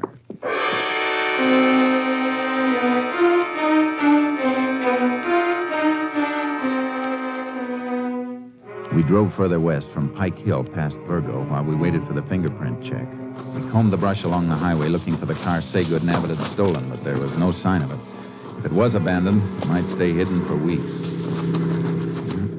Nothing in here, Jace. No. Would have been a good spot to ditch a car, though. Well, they couldn't have driven much further than this. We may find it further on. Maybe. Maybe we've already passed it. Call on your car radio, Jace. Yeah. I heard it. KTXA to Unit 10. Come in, Unit 10. Unit 10 to KTXA. Go ahead, KTXA. Report on subject Marcella Roberts. Cosmetic distributor check shows nail enamel ordered in subject's name 2 weeks ago. Delivery made to Adorable Beauty Salon, Virgo, Texas. Units 10 and 7 continuing investigation. Unit 10, 10-4. KTXA, Austin. Pile in, Leeds.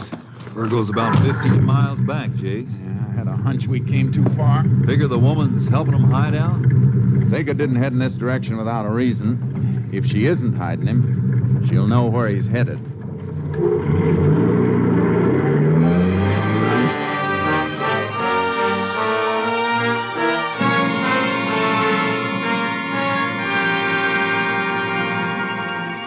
Marcella Roberts wasn't at work, nor was she at her home when we got there. But she came home about an hour later. We left our car out of sight. She didn't see us until she came up the steps to the private entrance on the porch. Miss Roberts? What? Oh, Rangers. I didn't see you. Thought you might be able to help us. You know a man named John Saygood? I used to know him, long time ago. You seen him lately? Well, how could I? I heard that he was in jail. The paper boy must have been neglecting you lately. He's out. We're looking for him. All right, Ranger. I'll tell you what I know. He probably headed for Oklahoma City. Told me once that he could always hide out there if he got in any trouble. And he should have carried a compass because he headed the wrong way. He broke into a store at Pike Hill before sunup this morning, and he was still moving in this direction when he left there. Well, I haven't seen him. Good. And you won't mind if we take a look through your apartment. If you've got any objection, one of us can wait here while the other gets a warrant. All right, you can come in. I only hesitated because the place is a mess. Sure. But we won't tell the neighbors. Come on, let's go.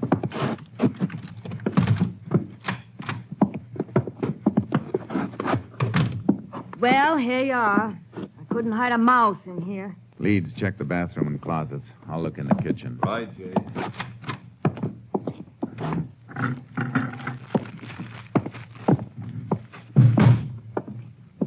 Nobody here, Chase, that's for sure. No, not now. But there was somebody here. What do you mean?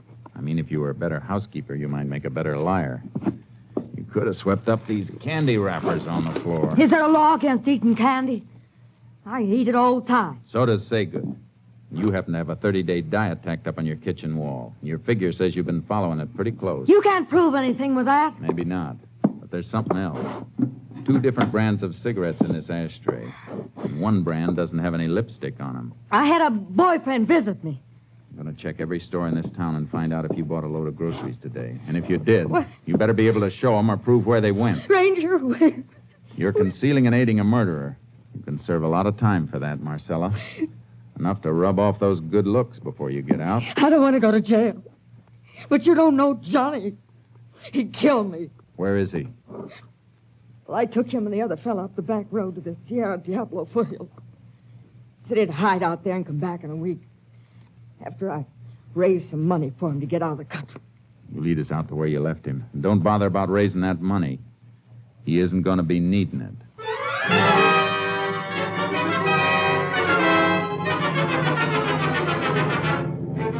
We followed her to the place where Saygood and Abbott had been dropped, at the base of the wild Sierra Diablo country, catching the last rays of the sun. Leeds and I took our horses out of the trailer and started after them. Getting pretty dark, Jace. Yeah. Have to leave the horses and go on foot soon, or we'll lose this trail. I can hardly see anything now. Hold up a minute. Woo, charcoal. Oh, what? There's a moist patch here. One of them slipped and fell. Yeah, the one making the heaviest tracks. Probably Saygood. No, Abbott. Saygood's bigger, but he's using Abbott for a pack mule to carry supplies. Look how the tracks spraddle out. Yeah. Sure must be carrying weight, all right. Headed right for that rocky ground ahead. We won't find any more prints as clear as these. Want to tie the horses off here? No, I think we better lead them. I can walk this ground, and we may need him coming out. Now, let's keep going.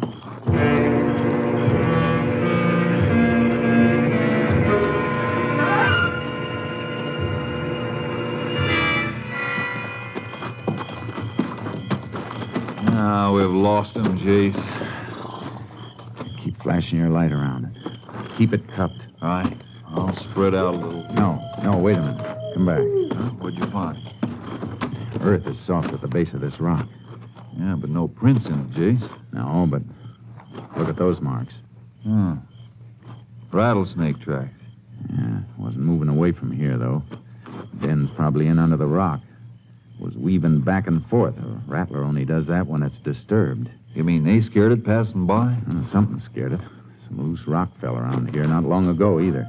You can see where it chipped as it fell. The chips are fresh. Haven't been weathered over. Then they must have knocked it loose climbing up around a rock. Yeah. Let's find out. If they did come this way, they must have moved along this ledge.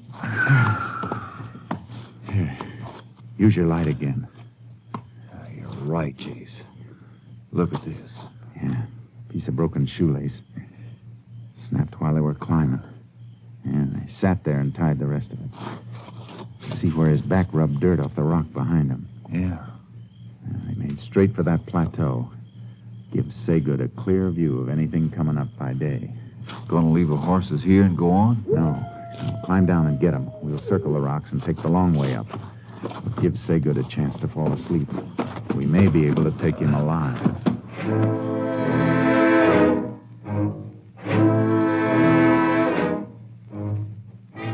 We reached the plateau, a broad, flat patch just under the final ascent to the high peaks of the range, and picked up the trail again.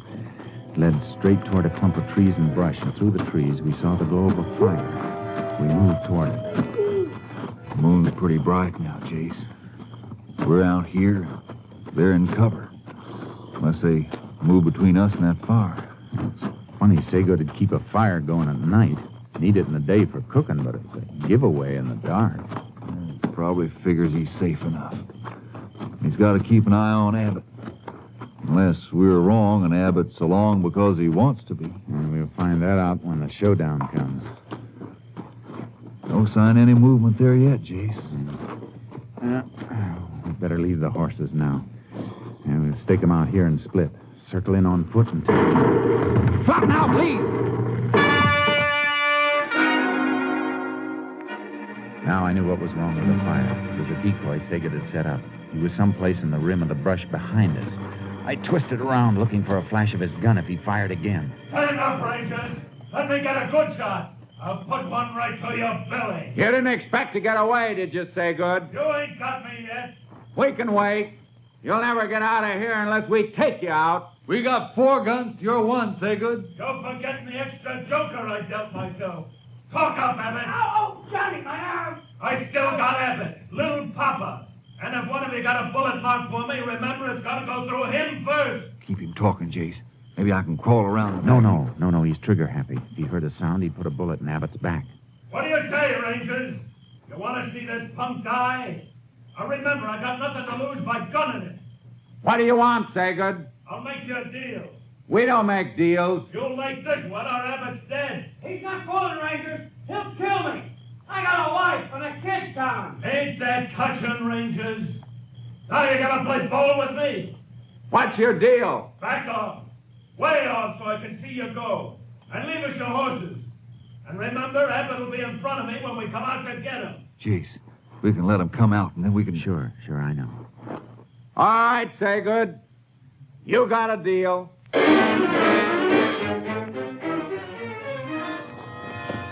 I loosened the cinch on charcoal. We backed away, ready in case they fired. Then they moved out into the moonlight. Saygood kept Abbott between us and got him up on Leeds' horse.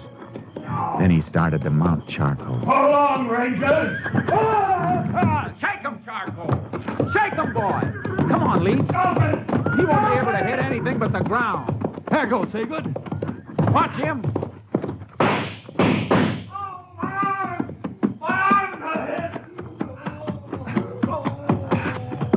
You all right, Abbott?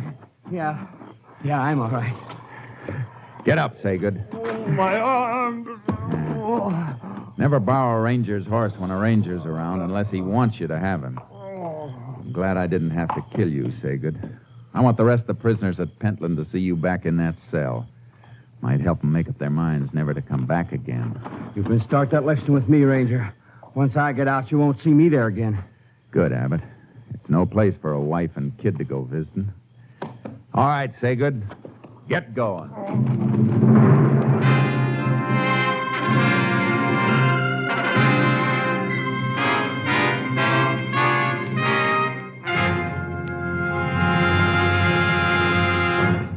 John Saygood was brought to trial and found guilty on 3 counts of murder. His sentence, death in the electric chair.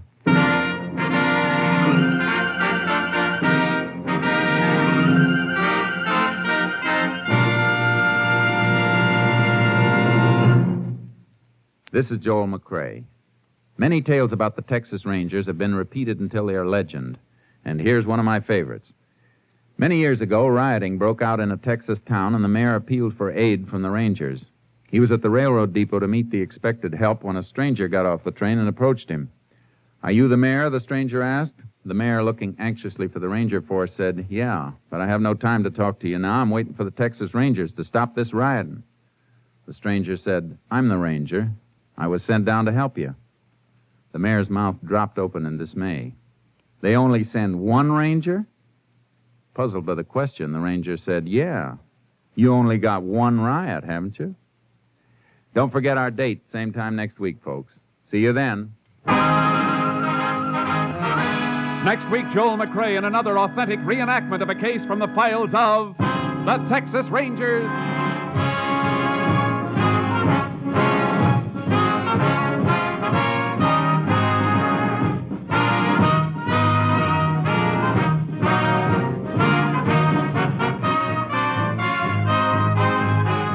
Joel McCrae is currently seen starring in the Universal International Technicolor production Saddle Tramp. Tonight's cast included Tony Barrett, Frank Martin, Reed Hadley, Wilms Herbert, Dick Ryan, and Lorene Tuttle. This story was transcribed and adapted by Joel Murcott, and the program was produced and directed by Stacy Keach. This is Hal Gibney speaking.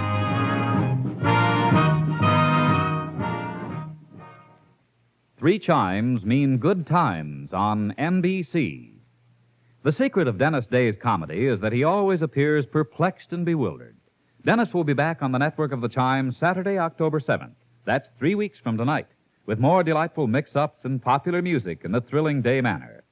And that same Saturday, October 7th, also marks the return of Judy Canova with more of her mountain-style music and mayhem. This is NBC, the National Broadcasting Company.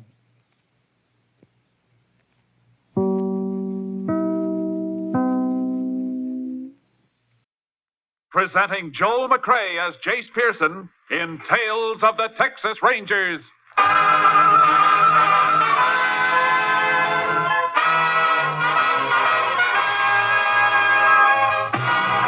Tales of the Texas Rangers, authentic stories from their official files. Texas, more than 260,000 square miles. And 50 men who make up the most famous and oldest law enforcement body in North America.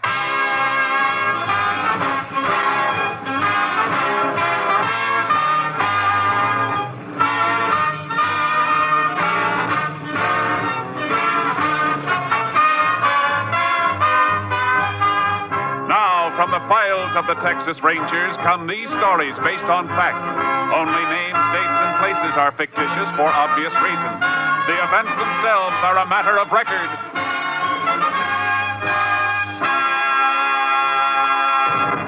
Case for tonight, clean up.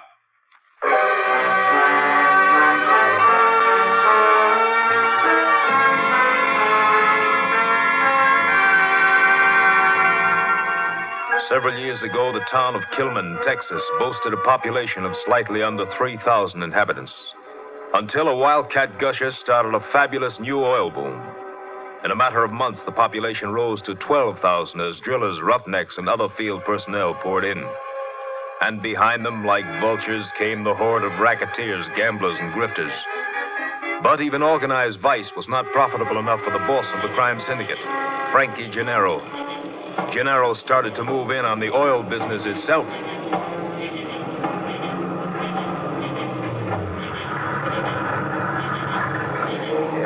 Sure Paul is alone, Studs? Yeah, Frankie. In the shack with a light. What have we been getting from him? Herb's got the figures. Yeah, he's got 4 wells in production. We've been getting 200 barrels a day. So what's his beef? He's still getting plenty? He choked the wells down. Says he won't pay off anymore. Yeah, we'll see about that. You better come in too, Herb. Yeah, okay, Frankie. Don't knock, open it. Hey, what's the idea of busting in here? No idea, Paul. I hear you've had some kind of a misunderstanding with my boys here. There's no misunderstanding, Gennaro. You're just not getting any more oil from my wells. I'm not taking any more threats from you or your tin-horn friends. Watch what you're saying, Paul. I'll say what I want.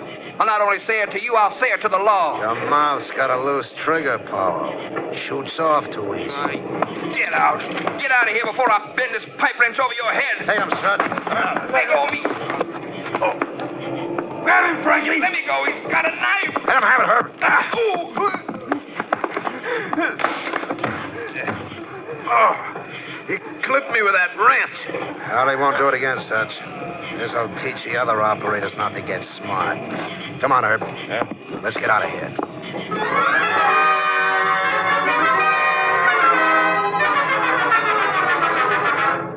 The death of Joe Powell sealed the lips of other frightened oil operators, and they said nothing as Frankie Gennaro continued to exact tribute from the smaller private companies. But Powell's murder aroused special interest of the Texas Rangers. Captain Stinson sent for Ranger Jace Pearson. You know what's been happening in Kilman since the oil boom started, Jace? Yeah, I've heard. I've got rangers in the town, of course. Good men. But they're too well known. We're being blocked all the way by people who won't talk or who are afraid to talk. I've never worked the Kilman district. I'm not known there. Well, that's why I sent for you. I want Kilman cleaned up, starting with Joe Powell's murder. But a man wearing a badge won't stand a chance. You want me to work without one? That's right, Jace. But not alone. We got a new man just transferred into the company, Steve Clark. You can work together. Good. You better brief me on the Powell murder. Well, all we've got is in the next room. Have a look. Here's some photographs taken at the murder scene. Stabbed in the back. A belt and shirt twisted, though. Powell must have put up a fight before he went down. He fought all right. Look at this wrench. Yeah. Blood stains and a few matted hairs on it. This the same wrench that was next to the body in the photos? The same one. Powell must have hit somebody with it before he was killed then. It looks that way. That means 2 or more men ganged up on him. He dropped one with a wrench, and then the other one stabbed him. That's the way I see it. Yeah, blood on the wrench been typed? Yeah. Here's a report from the lab at Austin. Type O, huh? Brown hair, Caucasian male. Micrometer measurements are there, too. And that's all we've got, Jace. How about a list of undesirables hanging out in Kilman? Oh, yeah, I got that, too. Here. Mostly petty crooks, gamblers, and muscle men. Our boys run a few out and new ones come in. There must be one man at the top, though. Usually is, but which one? A few possibilities on your list here. This one, Stutz Tracy? No, he's not big enough to be given the orders. Does he know you by sight? No, I just know a few of these names by reputation and photos. Now, here's another bad one. Herb Enfield. Yeah, I've heard about him, too. Plenty. Supposed to be a real vinegarone. Yeah, he's tougher than the back end of a shooting gallery. Yeah, only he's not smart enough to cover up for himself. The only other possible boss I can see is this one, Frankie Gennaro. Uh-huh. Got lots of arrests and a couple of indictments. No convictions. On the surface, his record's clean. He always has an alibi, and it always stands up. Well, I guess I better get started. Right. We'll go over to the barracks, and I'll introduce you to Steve Clark. You'll want to change your clothes anyhow. Yeah. Well, the first job's to locate key men. When we find out who's making the wheels turn, we can put our badges on again and move in with a force. Well, the whole company will be standing by. You better warn the rangers in town not to let on they know me. Well, they've been warned. You'll be treated just like a stranger. You have anything to report, contact me directly. But be careful. And you better leave your car outside the town and just meander in on horses. Cowpokes? Yeah, just a couple of wandering cowpokes.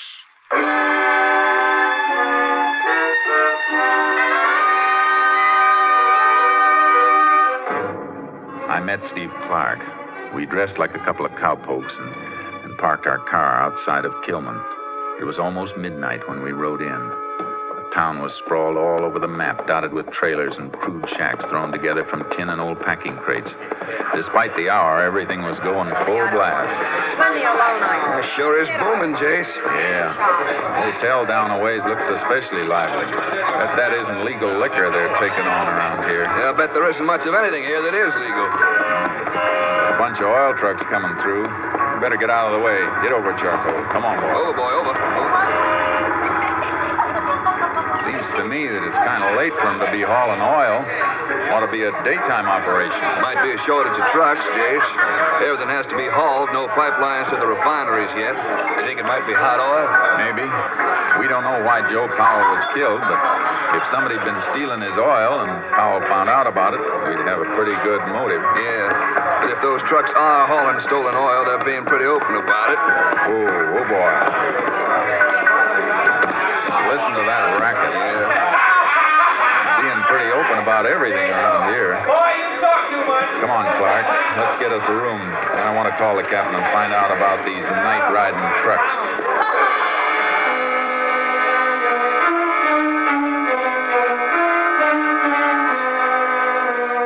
Any plan we had about staying at the hotel was cut short by the desk clerk.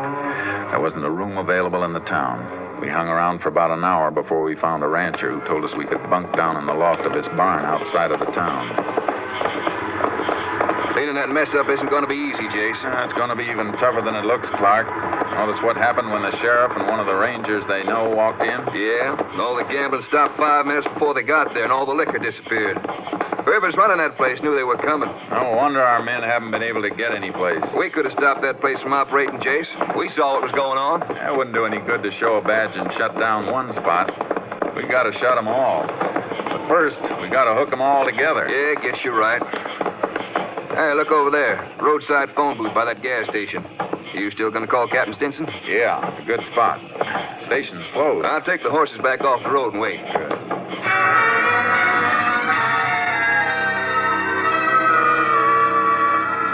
I got through to Captain Stinson at his home. But what he had to say about the trucks wasn't encouraging. Yes, Jace, we've had reports on the trucks. They run every night.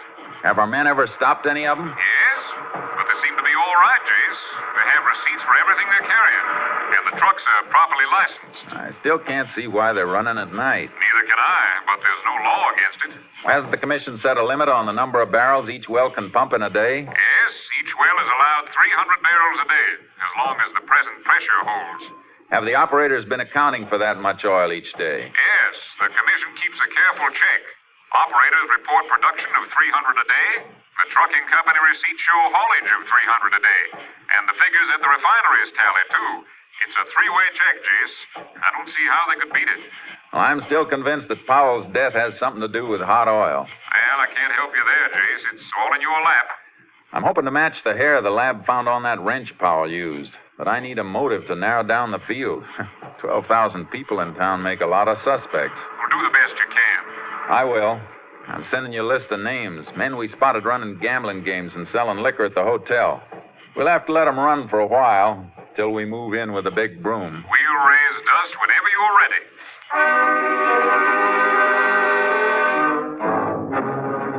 For 3 days, I left Steve Clark wandering around town, spotting the rackets, while I rode through the oil field at night, striking up casual conversations with the pumpers wherever I saw one of the night-riding trucks load up and leave. Howdy. Well, howdy. A little bit off your trail, ain't you, cowpoke? Yeah. Just riding around, wishing some of this land was mine.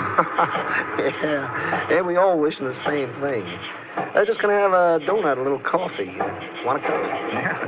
If your friends on the truck didn't drink it all. Them fellas, they're always in too much of a hurry. Mm-hmm. Yeah, you can tie a horse to the derrick there. He'll be all right. Thanks. There you are. Thanks. Yeah, it's a funny hour for making oil pickups. What makes them haul so late? Oh, I don't know. They always take a full load? Uh-huh. 100 barrels of clip. That's a full tank truck. Them field storage tanks hold 1,000 barrels each, don't they? Uh-huh. Want a donut? No, thanks.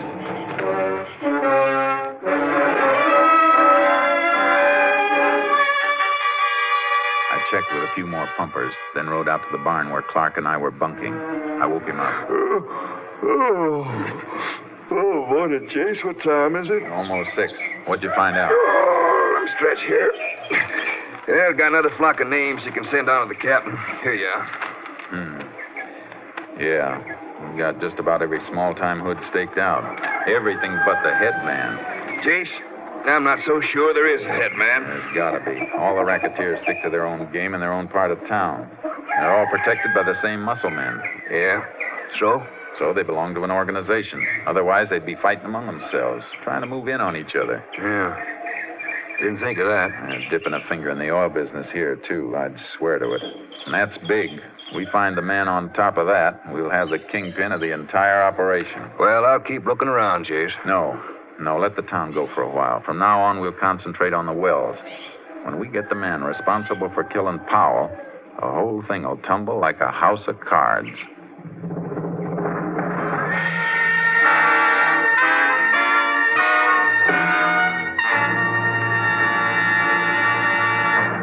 You are listening to Tales of the Texas Rangers, starring Joel McCrea as Ranger Jace Pearson.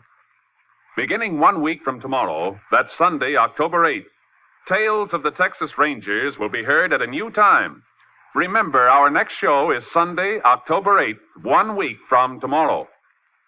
Now we continue with tonight's case, Cleanup, an authentic story from the files of the Texas Rangers.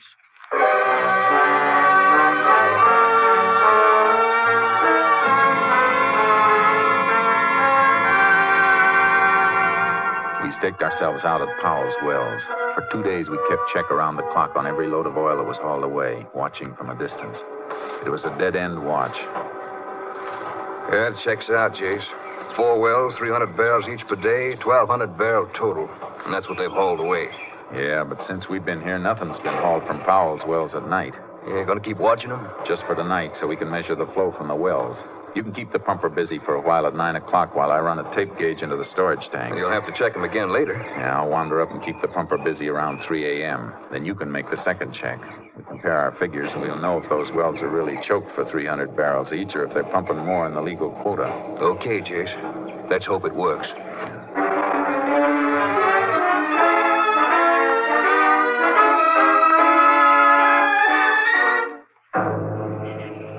We made the check, but we didn't have to do much figuring. The wells were on the nose. 300 barrels a day each, not a drop more.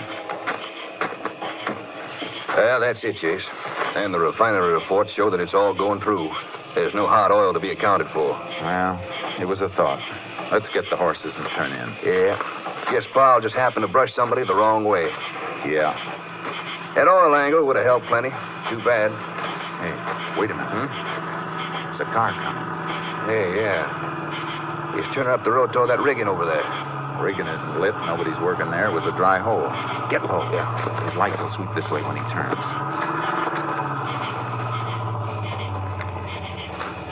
Hey, stopped at the dry hole, all right. Yeah, and look. Powell's pumpers walking across the field to meet him. Yeah, they're going up to the knowledge house on the rig. It's a funny place to be holding a meeting at this time of night. It's a cinch they don't want to be seen. That pumper knows more than he told us. Come on. What's the plan, Jace? Maybe we can slip under the platform of the rigging without them seeing us. If we can get under the knowledge house, we may learn a few things through the floorboards.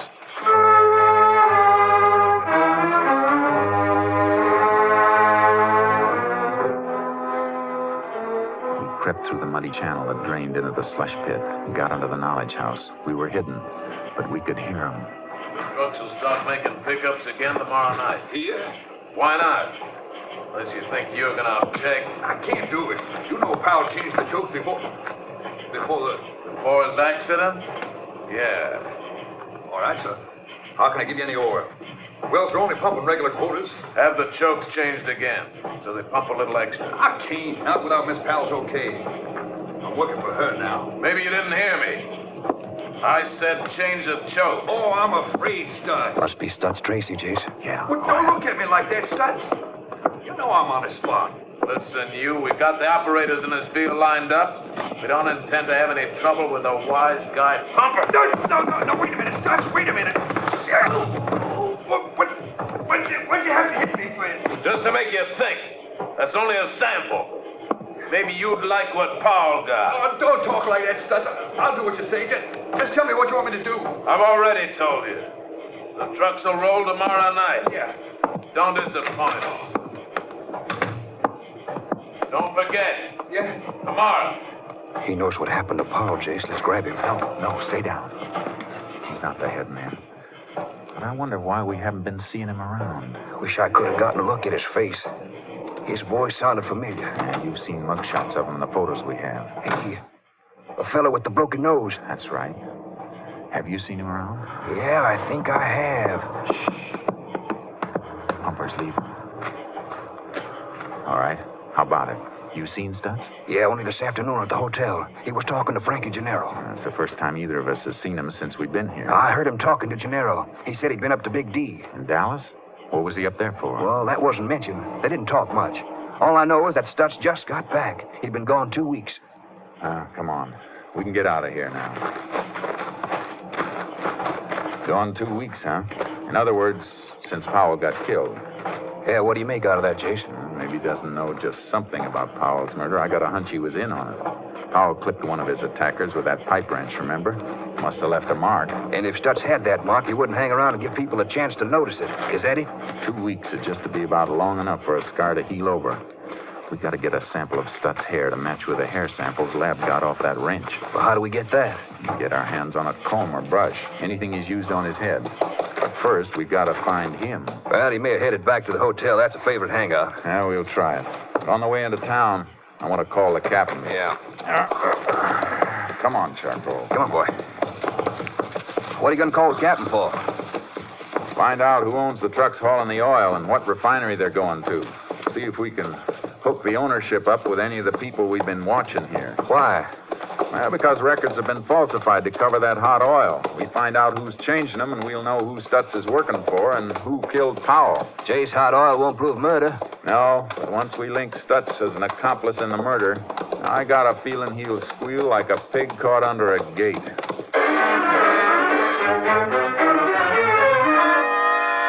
I made my call to Captain Stinson. He arranged to have the trucks followed and the ownership checked. Then Clark and I headed for the hotel where business was going on as usual. There he is, Jace, at the counter. They're using it as a bar. The Herb Enfield and Frankie Gennaro. There's a trio the warden of Huntsville would love to have. Well, maybe you'll get him later on. Well, what do we do? Just wait around until Stutz combs his hair? No. Look, on the stool beside him. What? Oh, his hat. Is it his? That's the one he was wearing when I saw him this afternoon. Good. There'll be enough hair strands in it or little clippings in the band to tell us what we want to know. Well, Jace, how do we get it? I'll call for a drink and crowd him. You just grab it and fade. You want me to take it back to the barn? No, there's a small airfield near the next town. Get it over there and call the Austin lab and have it picked up. They can report to Captain Stinson. When I call him in the morning, he should have enough for us to start dropping the net.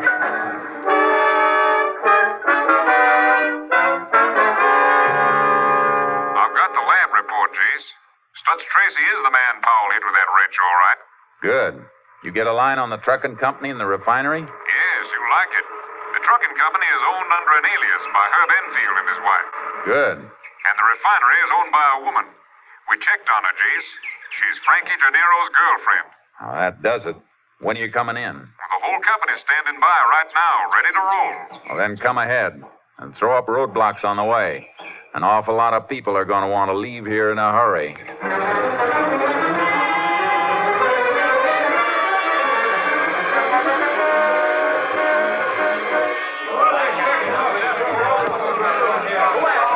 We're ready to comb the town, Jace. You got a section for Clark and me? Take your choice. You know who I want. Good. Well, go ahead. The rest of the men have their assignments. Names you supplied. Listen, you people. Quiet down now. All of you. Now, most of you are decent folks. Go home and stay home. The streets may not be safe for the next couple of hours, but by tonight, you'll have your town back. We use the hotel for a jail. All right, let's go.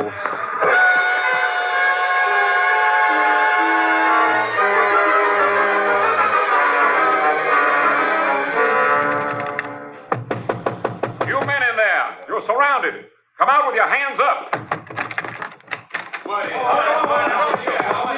All right, come on. Get moving.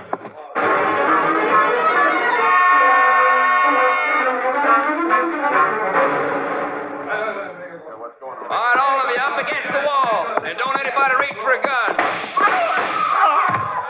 Anybody else want to try that?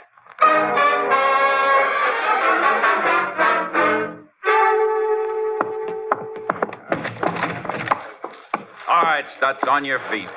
What do you cowpokes want? We're not cowpokes. We're Texas Rangers. Rangers? But... Get up. Get up. You're coming over to the hotel lobby. We'll tell you all about it.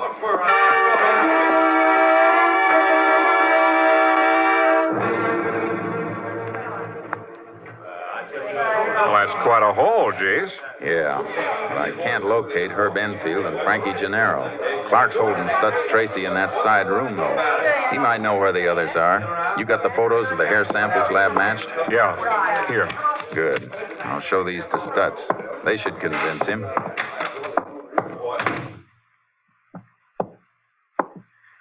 He say anything yet, Clark?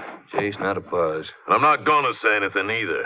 Stutz, I got something to show you. Ever seen anything like this before? Take a look at this photograph. What is it? Just a couple of hairs. One on the left came from your hat. We borrowed it last night. What's the idea? And the hair on the right is just like it. Exactly like it. That came from a bloody wrench we found beside the body of Joe Powell. Powell hit you with that wrench, Stutz, and then you killed him. I was never even near him. That hair and the scar on your head proves you were. But I didn't kill him. You were there. You know who did. I was knocked out. I didn't see who was... Come on, Stutz. Who was with you? Herb Enfield and Frankie Gennaro. Yeah. Oh, he'll kill me. He's gonna kill me. Gennaro's the boss, then. Yeah. He's got a hideout someplace. Where is it? No, he'll kill me. I said, where is it? You gotta protect me. There's a cabin up past the Red Cedars, other side of the oil field. That's where he's been living. You'll have a clear view of the road up there, Jace. We won't use the road. We'll ride up from behind. Is Enfield there, too? Yeah. Yeah, they're always together. Jace, they may not even know we moved in on the town. They'll know soon.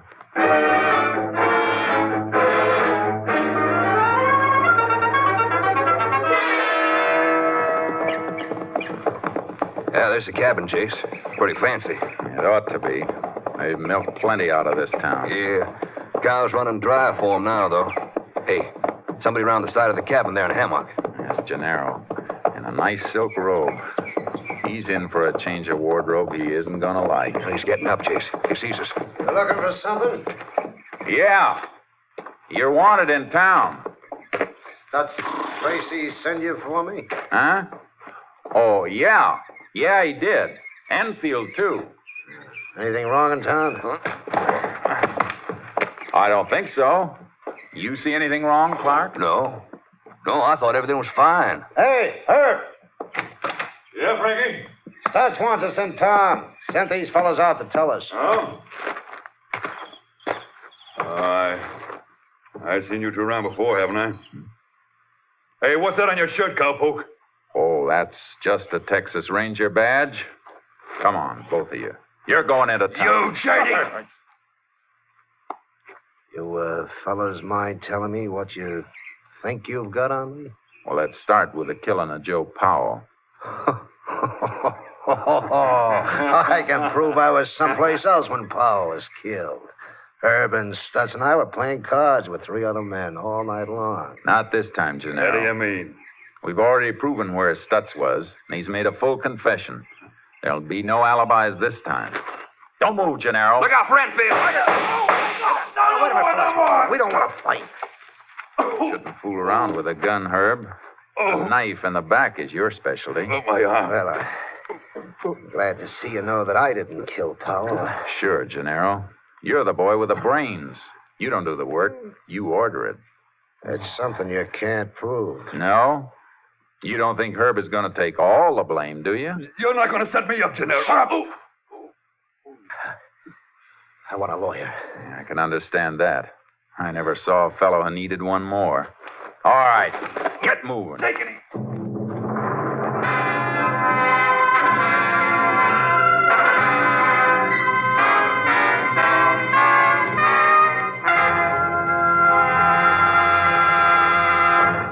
Frankie Gennaro and Herb Enfield were sentenced to life terms at Huntsville.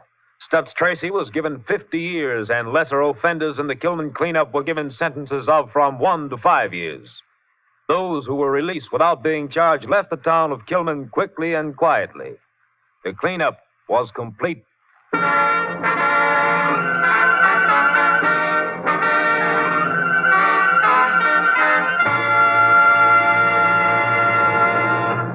And now, here again is the star of our show, Joel McCrea. Folks, here's a special announcement I think you'll be interested in. You will next hear Tales of the Texas Rangers, beginning Sunday, 1 week from tomorrow. Yes, we're moving to a brand new time on Sundays, beginning Sunday, October 8th. I hope you'll make it a point to hear us at our new time, beginning in just 8 days. Good night, folks. See you next Sunday.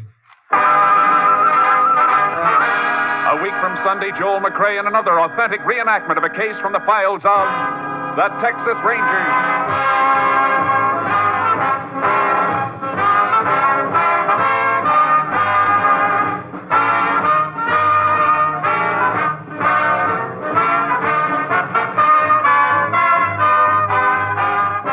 Joel McCrea is currently seen starring in the MGM production Stars in My Crown. Tonight's cast included Tony Barrett, Lou Krugman, Paul Frees, Tom McKee, Herb Ellis, and Byron Kane. This story was transcribed and adapted by Joel Murcott, and the program was produced and directed by Stacy Keach. This is Hal Gibney speaking, and reminding you to be with us again at our new time, 1 week from tomorrow, Sunday, October 8th.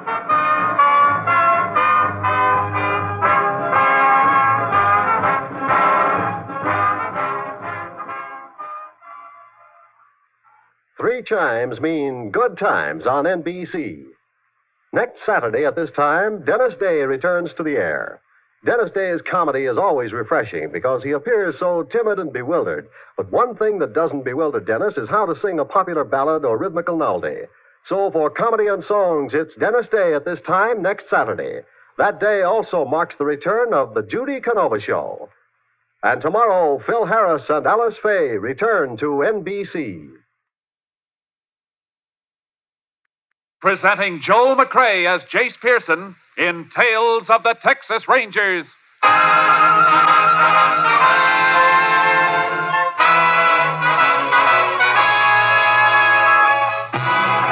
Tales of the Texas Rangers, authentic stories from their official files. Texas, more than 260,000 square miles. And 50 men who make up the most famous and oldest law enforcement body in North America.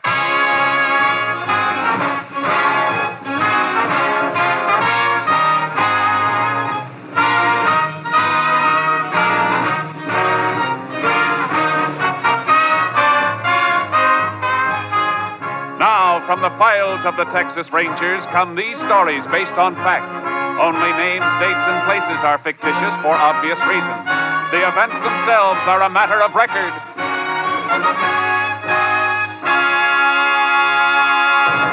Case for tonight, Living Death.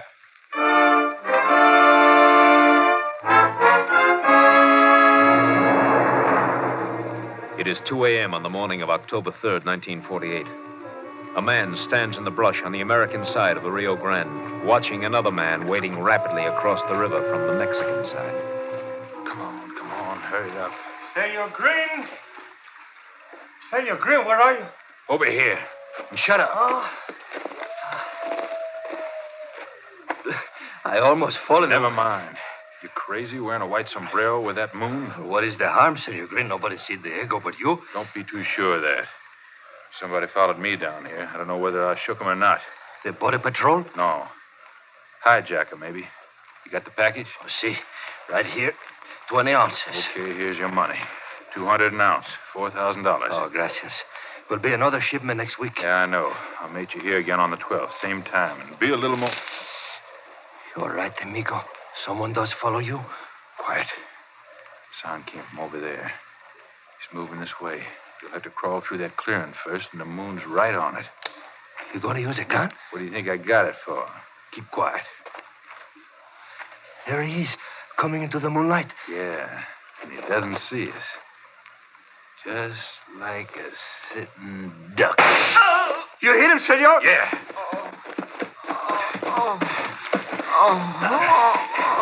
But it looks like I didn't hit him good enough. Yeah, that's better. Grab his leg. Senor, Grab his leg and get him out of this clearing into the brush. The longer it takes to find him, the better. Senor Green, we shouldn't have met this place again. It will not be safe. All right, drop him here. No, we can't use this place again. It'll be too hot. I must get back across the river. Where do we meet next time? Next time, use our old crossing, near Lahitas. I'll get lost. Fast!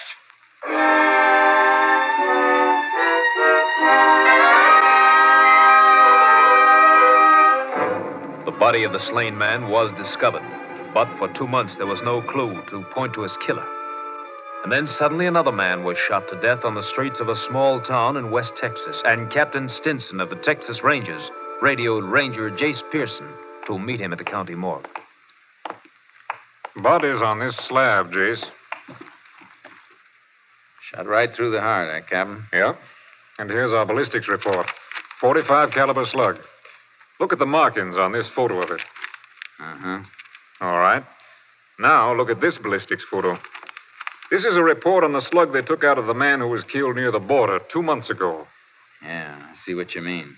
Both slugs came from the same gun. Mm-hmm. Autopsy report on this man completed yet? It's being typed up. We'll have it in a minute. Clyde Mooney's waiting for it. Mooney? Oh, is he here? Yeah, I sent for both of you. Mooney worked on the border killing. Since it's tied up with his second killing, I thought you'd better tackle it together. Suits me fine. You got some special reason for wanting to see the autopsy report, Jace? Yeah. Look at the body. Marks on the left forearm. Look like the kind we usually find on drug addicts. Well, we'll know in a second. Now, here's Clyde now. Howdy, Captain. Hi, Jace. Howdy, Clyde. Good to see you, boy. Heard you talking as I come in, Jace. You hit it all right. Here's the autopsy report. Man was a drug addict. Yeah, he's probably just as well off dead, then. Bullet ties this one right up with your border case, Clyde. Guess we're both after the same killer. Yeah. I've been hunting wetbacks for 2 months trying to find the man who was toting the gun those slugs came from. Anything else you boys want to see here? No, Captain. No, Captain. Well, let's get out of here, then. Any identification on this man we just saw, Captain? Not a thing. Was dressed like a hobo. Doesn't fit any of the descriptions on missing persons reports, either. Might help a lot if we knew who he was. 'Cause I can't see this killing as a job done by a wetback. Why not, Jace? It was somebody sneaking across the border.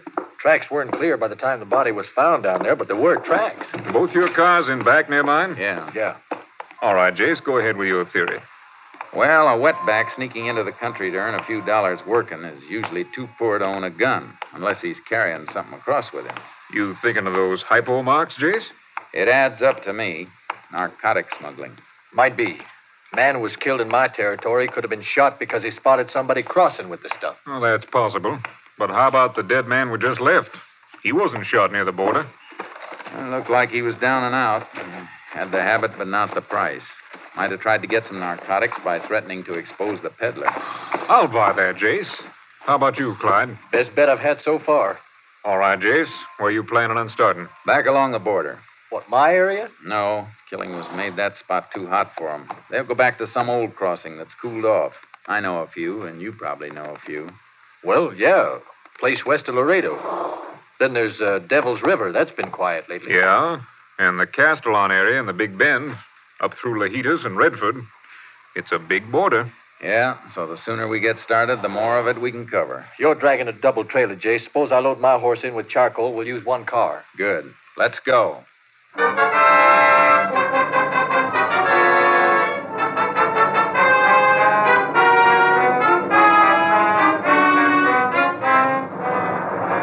Mooney and I I covered the old smuggler crossings one by one. But weeks passed, and we hadn't found anything by the time we reached the Big Bend. We were riding the river near Lajitas. Getting kind of late, Jace. We ought to make camp, turn in.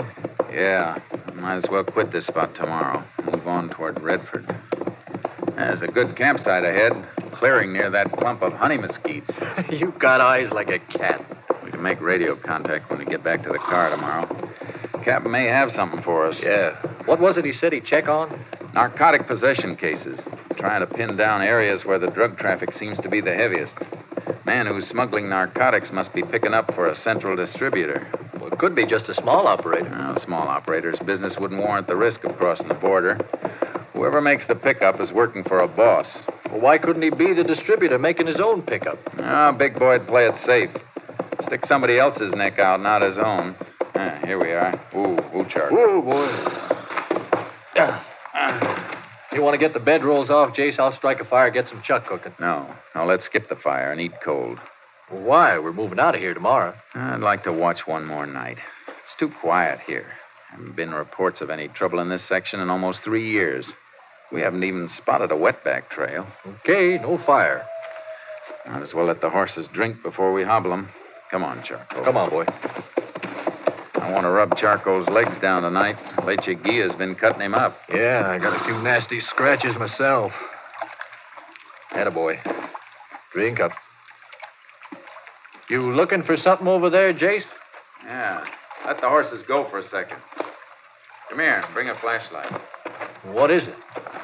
Slight depressions in this mud bank. Just barely saw 'em. Flash the light. Yeah. They were tracks, all right. Not much left, though. Something else here. Piece of paper half buried. Must have been stepped on. Brown. Looks like that brown stickum paper they use to seal packages. No. This is the kind of paper a bank uses to wrap money. Look. There are traces of blue on here from an ink stamp. Yeah, can you read it? No. Maybe the lab at Austin can. Anybody who tore a band from a packet of money in this spot must have been counting it. Yeah. This isn't exactly a business neighborhood. Let's stake out, boy. We found some kind of a crossing, and it may be the one we're looking for.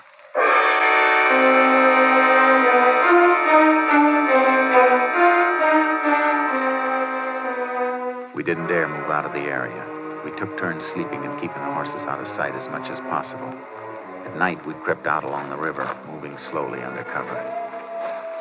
5 nights now, Jace. Maybe they won't cross again in the same spots. I know. A mile above or below us, and we'd never even see them.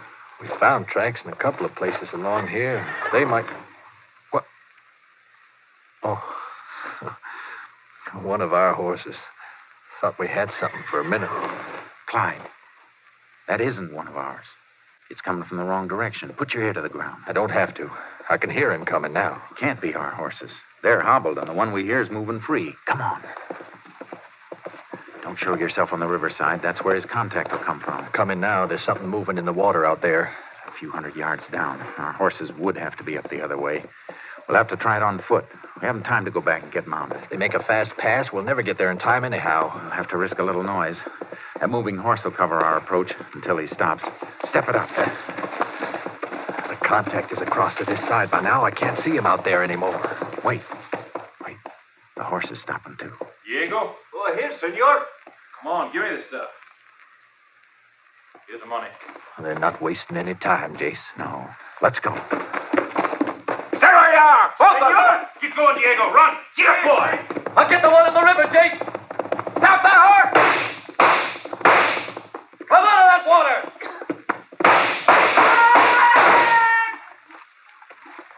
You get him, Clyde? He shot at close range, Jace. I had to kill him. We got to leave and get after that rider. Let's get to the horses. Right.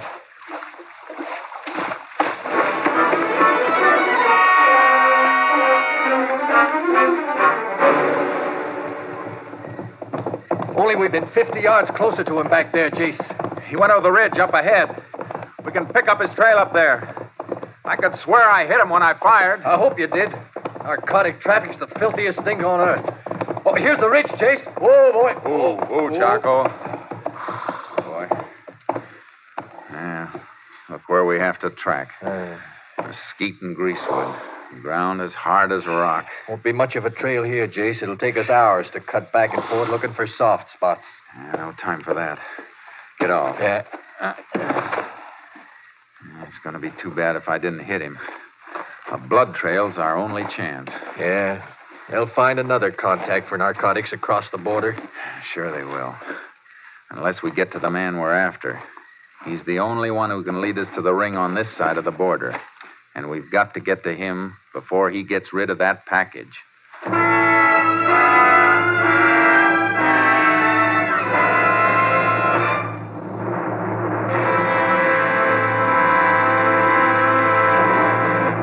You are listening to Tales of the Texas Rangers, starring Joel McCrea as Ranger Jace Pearson. Today marks our first Sunday broadcast, and we sincerely hope that all our old friends who listened to us on Saturday night will be with us at this new Sunday time. Also, we extend a cordial welcome to our new listeners and hope that you'll be with us every Sunday at this time. Now we continue with tonight's case, Living Death, an authentic story from the files of the Texas Rangers.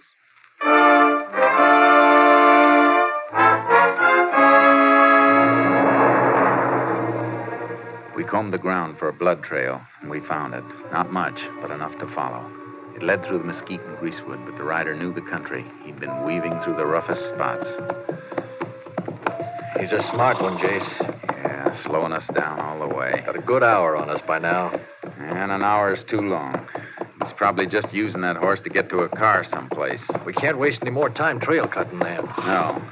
He must have headed for cover someplace to take care of that wound. General direction seems to be northeast. We'll have to gamble on it. Okay. Let's ride. Get up, Charlie.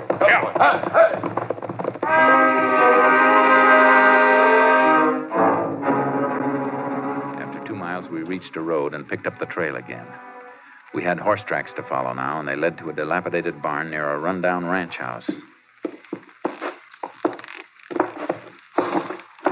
He was here, all right, Clyde. Blood in the hay and this torn cloth. Ripped a piece off his shirt to make a bandage. He knew this spot and headed right for it. Must have been here before. Yeah, but we're still way behind him. Main road's only a mile or so from here. He's gotten to his car by now. The ranch house is dark. Let's wake him up. They might have seen something or heard something. Leave the horses here. Okay. This place sure has gone to seed, Jace. Yeah, it's a big house, but it's falling apart. Fences sagging, no stock. Must have been a nice ranch once, though. It isn't anymore. A man gets his living from the earth, you'd think he'd take better care of it. Here's a house. Open up. Hey, wake up in there. Who is it? Texas Rangers, ma'am. We'd like to talk to you. Just a minute.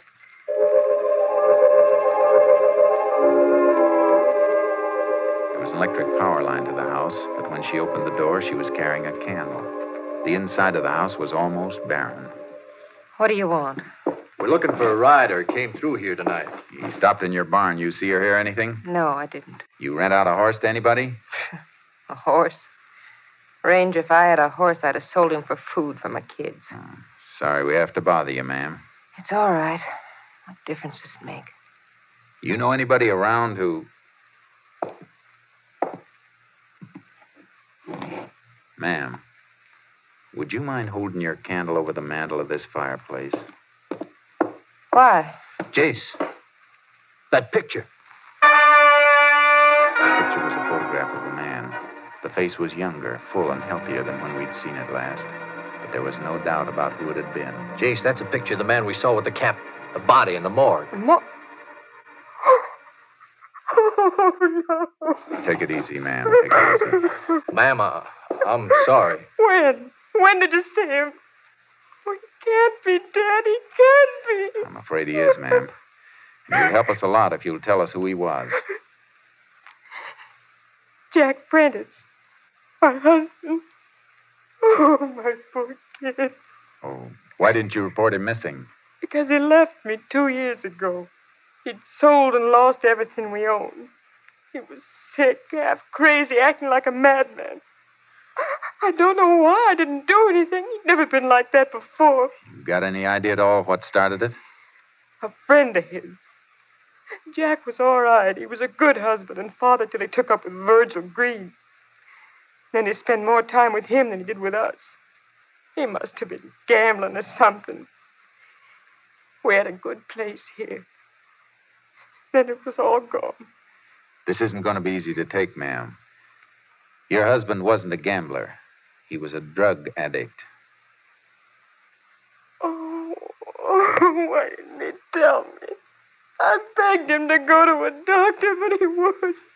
When did you see him last? I told you 2 years ago. When Virgil Green left here, Jack left right after him. You seen this Virgil Green since then? No. You know where Green went after he left here? No, but it must have been Chino. I got a couple of letters from Jack, came from there. And then he stopped writing. Not even a word to his kid. Ma'am, I hate to leave you like this, but we'll see if we can get you some help later on. Nothing can help anymore. Not for me. But I'd beg for my kid. You won't have to. You'll hear from us. Come on, Clyde. We got to get the boy who gunned her husband, Jace. We got to get more than one. We got to get them all. The whole ring. Or there'll be 100 more like her husband, dying slower and worse than he did. You think this Virgil Green is the link? It must be. Fits the cards we've been playing. Jack Prentice couldn't raise money to buy from Green, threatened to expose him, and Green killed him. Then he killed a man near the border, too. Gotta try to pick up Green at Chino. He knew this place. It's a fair bet he's the man we've been chasing. Get up, Charcoal. Oh, boy. Taking him is going to be a pleasure. We can't take him. Not until we find out if he still has that package. We better knock on these ponies until we get to our car. Get up, Charcoal.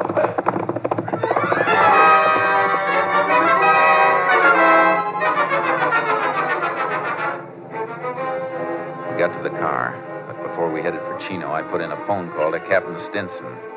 All right, Jace. I'll have a ranger plane pick up that bank wrapper and send it to the lab. It may be a bank in Chino. Well, that fits with a few other things. My checkup shows a heavy drug traffic in and around the Chino area. And the town where Prentice was killed is only 60 miles from Chino. Good. That narrows it down. See if you can dig up a Chino address on Virgil Green while we're driving up there. He's only 2 hours ahead of us. If we can burn up road, we may reach there almost as soon as he does. Let you know by radio, Jace. I'll head for Chino myself. Thanks, Captain. We'll see you there. We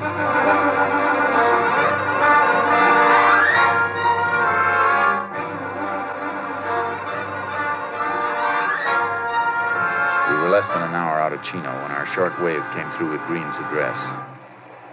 KTXA to Unit 10. Unit 10 to KTXA. Go ahead. Address of subject Virgil Green is Greendale Ranch, State Highway 39, 14 miles west of Chino. Got it. Any report from lab on bank money wrapper? Stamp on money wrapper restored by Austin Lab. Money and packet came from Chino State Bank, corner Main and Crockett in Chino. 10-4. Unit 10, clear. KTXA Austin. That's all we need, Jace. Yeah, if we can get Green in sight before he unloads that package.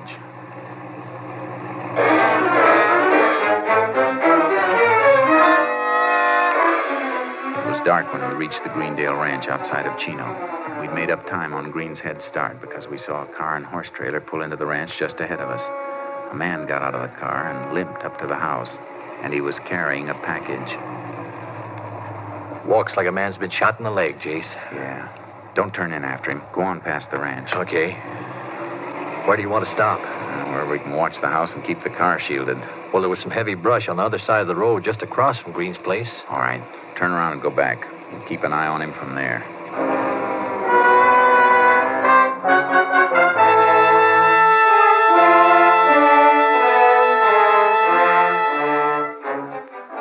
We kept a watch on Green's house all night, but nobody showed to pick up the package. The next morning, Green came out and got into his car. We followed him into Chino. He's pulling into a parking space up near the next corner, Jace. Yeah, slow down. He's getting out. He's got the package, all right, sticking out of his pocket. Park here, quick. He's going into that building on the corner.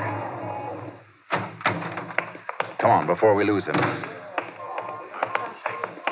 Hey, the street sign, Main and Crockett. And he went in there, Jace. Chino State Bank. That's where the money wrapper came from. Don't go in. Just walk around the corner. We can look through the bank windows.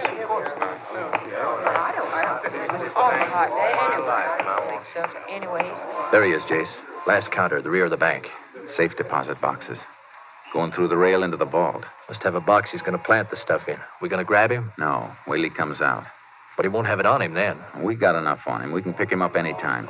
We got to stay with that package until we know who gets it next. Hey, he wasn't in there long. He's coming out. The package isn't in his pocket now. All right, get out of sight. Yeah. All right. He was in there just long enough to open up the box and drop it. Yeah, you've seen the package now. Drift around to the front of the bank. See that nobody leaves that vault with it unless you follow him. Okay, where are you going? To meet the captain and get a court order to open that vault.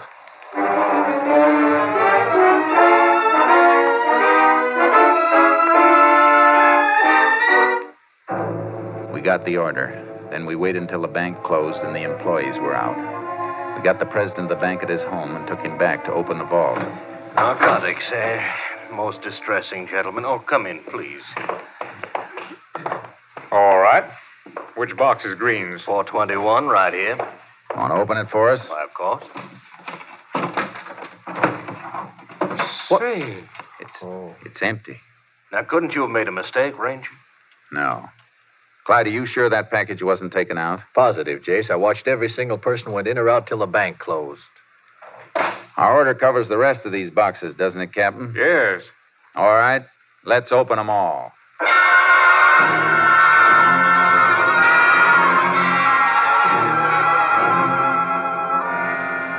We found what we were after, but not the way we expected to find it. The stuff was there, all right, but it had been split up into smaller quantities.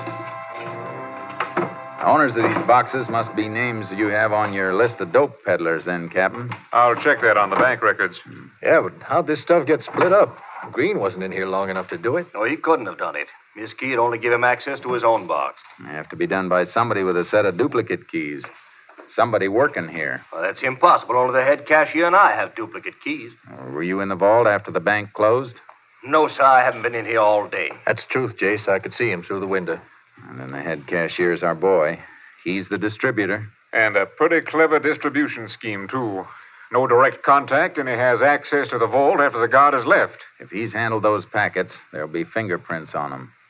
What's his name and where does he live? His name is August Weber. He's got a big ranch over near Estrella on Highway 39. And I know how he got it now. He said he was making money on investments. Investments? He meant a black market in human souls. Come on, Clyde. Let's get him and Virgil Green. We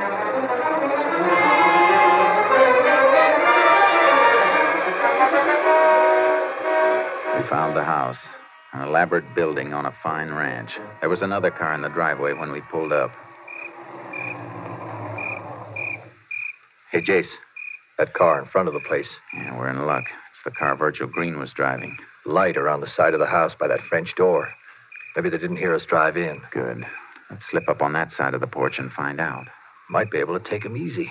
Don't count on it. Cold-blooded killer like Green. He'd keep on killing as long as he has a gun.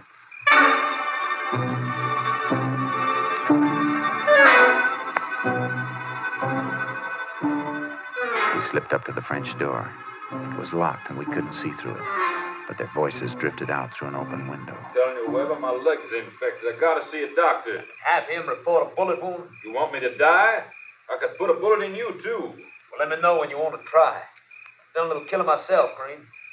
Only I've been smarter about it. Nobody's caught me yet. All right, Clyde. Let's kick a hole in this door. All right, don't move. Ranger! Don't reach for...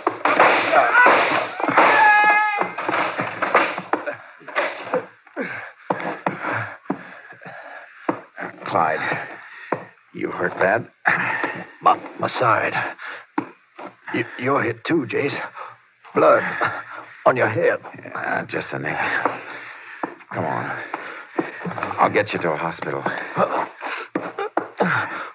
How about them?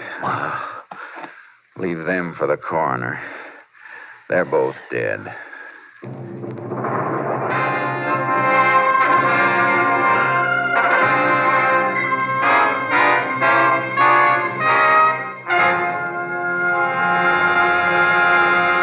The gun found beside the body of Virgil Green proved to be the murder weapon the Rangers had been seeking.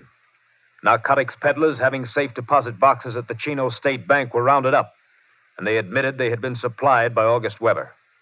They were tried and sentenced. The traffic in living death was halted.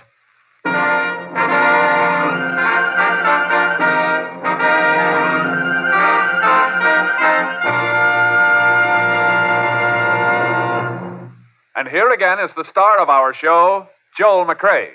A friend of mine returned recently from a visit to Texas. While he was there, he'd seen a Texas Ranger, and he asked his host, a rancher, what the requirements were for a man who wanted to be a ranger. The host looked thoughtful for a moment and said, well, I'd say if a man could ride like a Mexican, trail like an Indian, shoot like a Tennessean, and fight like the devil, he might have a chance to get in. Well, I hope you'll be with us again next week. Same time, same station. Good night. Next week, Joel McCrea in another authentic reenactment of a case from the files of the Texas Rangers.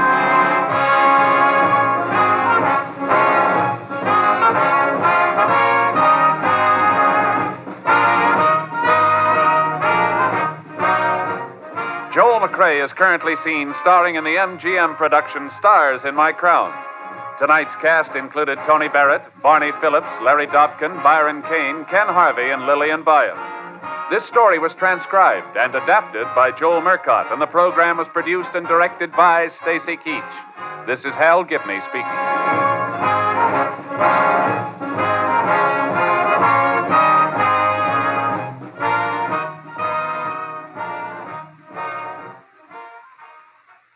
3 chimes mean good times on NBC.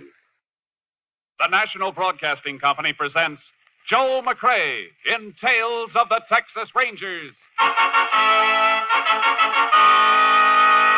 Tonight, transcribed from Hollywood, another authentic reenactment of a case from the files of the Texas Rangers.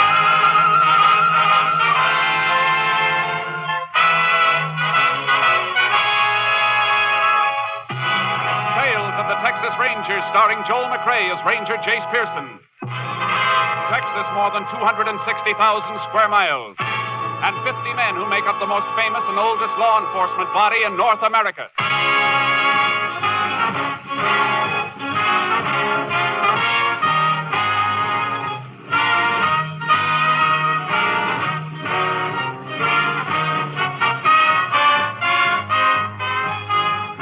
Now, from the files of the Texas Rangers come these stories based on fact. Only names, dates, and places are fictitious for obvious reasons. The events themselves are a matter of record.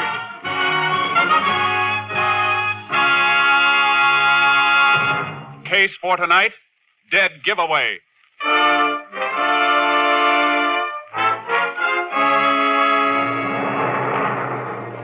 It is 1:30 a.m., December 4th, 1945.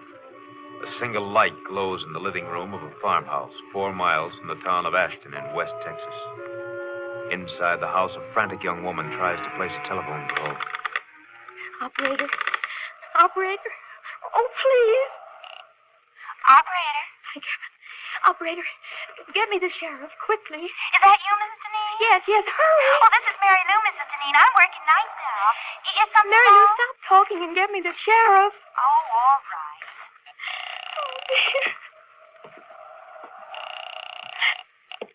Sheriff Ross speaking. Sheriff, this is Mrs. Deneen. You've got to come out to my house right away. Right away. Now, take it easy, Mrs. Deneen. What seems to be wrong? Somebody's prowling around outside, trying to get into the house. Isn't your husband there? No, he went to Abilene on business. Something woke me up, and I thought at first it was the bake. And then I heard a noise outside. Mrs. Deneen, what is it? Somebody came in. I'll be right there. Who are you? What do you want? Please!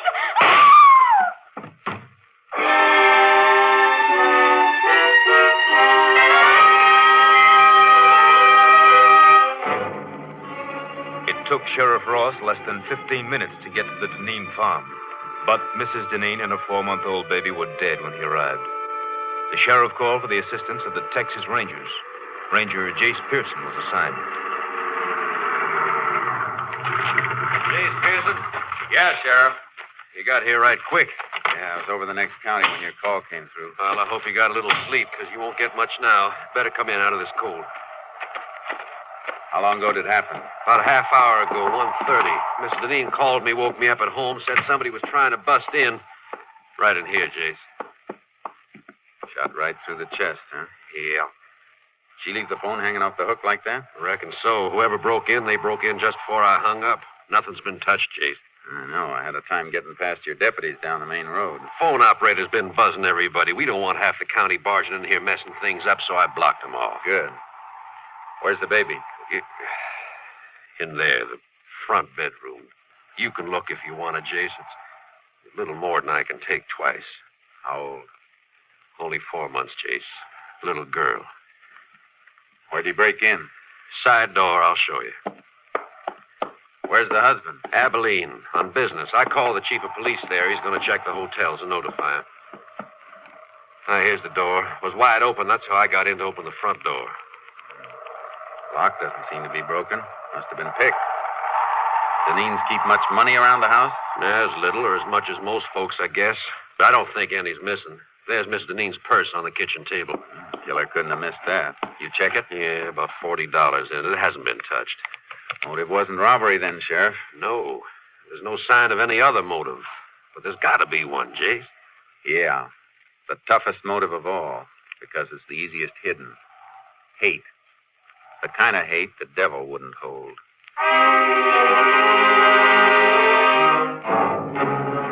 We went through the rest of the house, but we didn't find anything that would help us until we got outside. It's cold tonight, Jace. Ground's frozen hard. Yeah. If we find a trace, it won't be much. Keep your flash close to the ground. All right. Why are you working back of the house here, away from the driveway? Because I think the killer came in from this direction, probably on foot. Why? Why, you said Mrs. Deneen told you she woke up when she heard somebody prowling around outside. Yeah? A horse or a car coming up the gravel road around front would have made even more noise. Woke her up sooner. Say, that's right. I heard your car coming from quite a ways off. That's why I was standing out in front to meet you when you drove up. Wait a minute. What is it, Jace? Piece of baling wire. Bent in the shape of a key. Well, that must about be what he used to get in. Maybe. Or maybe that's what somebody wants us to think. Let's take another look at that door. Yeah. What makes you think the wire was planted there, Jace? I'll tell you better when we try it in the lock. It beats me why a killer'd leave something deliberately. That's what makes me think something's wrong. This wouldn't have been dropped so close to the house. And grab the door and hold it up high. You don't want to mess up any prints around the lock. Got it. Now, let's see how this wire fits. Yeah. Goes in perfect, Jace. Yeah. Watch when I turn it. Yeah. Hey, wire's just twisting. And it'll keep on twisting. This wire isn't strong enough to turn the tumbler in the lock. Then how did the killer get in, Jace? If you ask me, Sheriff, I think he had a regular key.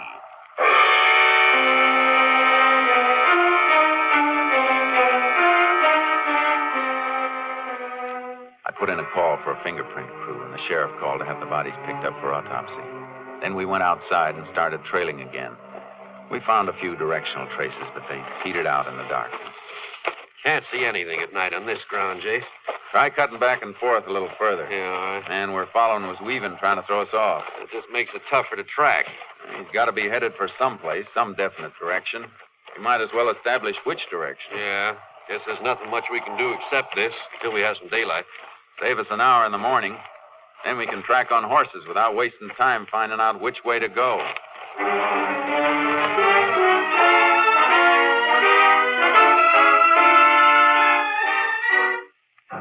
By sunup, we knew the killer's general direction had been west. The sheriff got his horse from town. I unloaded charcoal from the trailer, and we rode. He kept heading west, all right. But there's nothing out this way for miles once he got into those hills up ahead. Any kind of a road between here and the hills? Yeah, old wagon road just beyond the scrub on the rise we're coming to. Does it connect with a state road? It does, but nobody uses it. Maybe somebody did. Is it in good enough condition for a car to run through? Reckon it is. You figure he had a car waiting for him? Had to have a car or a horse staked out someplace. Come on. Let's make right for the road. Yeah. Wagon road lead to any other farm in the area? Used to lead to the old Mullen place, but that's burned out. Nobody living there anymore, huh? No, old folks dead. Young Ted Mullen moved away a couple of years ago. Oh, here's the road. Oh, boy. Ooh, charcoal. Headed pretty straight last tracks we saw. Must have reached the road right near here. Yeah, we'll find some mark if he crossed it and kept going. Oh, he didn't keep going. Look. Tire track. Had a car staked out all right. Turned the car around here to head back for the highway.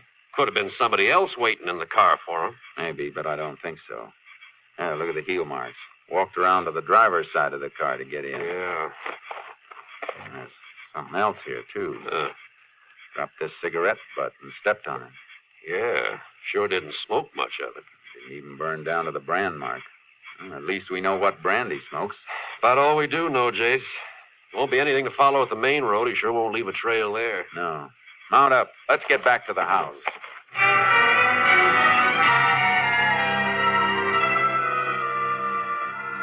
We rode back to Deneen's. As we came to the farm, we saw a couple of cars that hadn't been there when we left. Looks like company, Sheriff. Car next to mine belongs to our lab. The others must be the coroner's. Oh, coroner ought to have been and gone by now. No, that isn't the coroner's car, Jace. Blue sedan, that belongs to Walter Deneen. The husband? Yeah, must have got back from Abilene. Yeah, it's Deneen, all right. There he is, sitting on the side porch.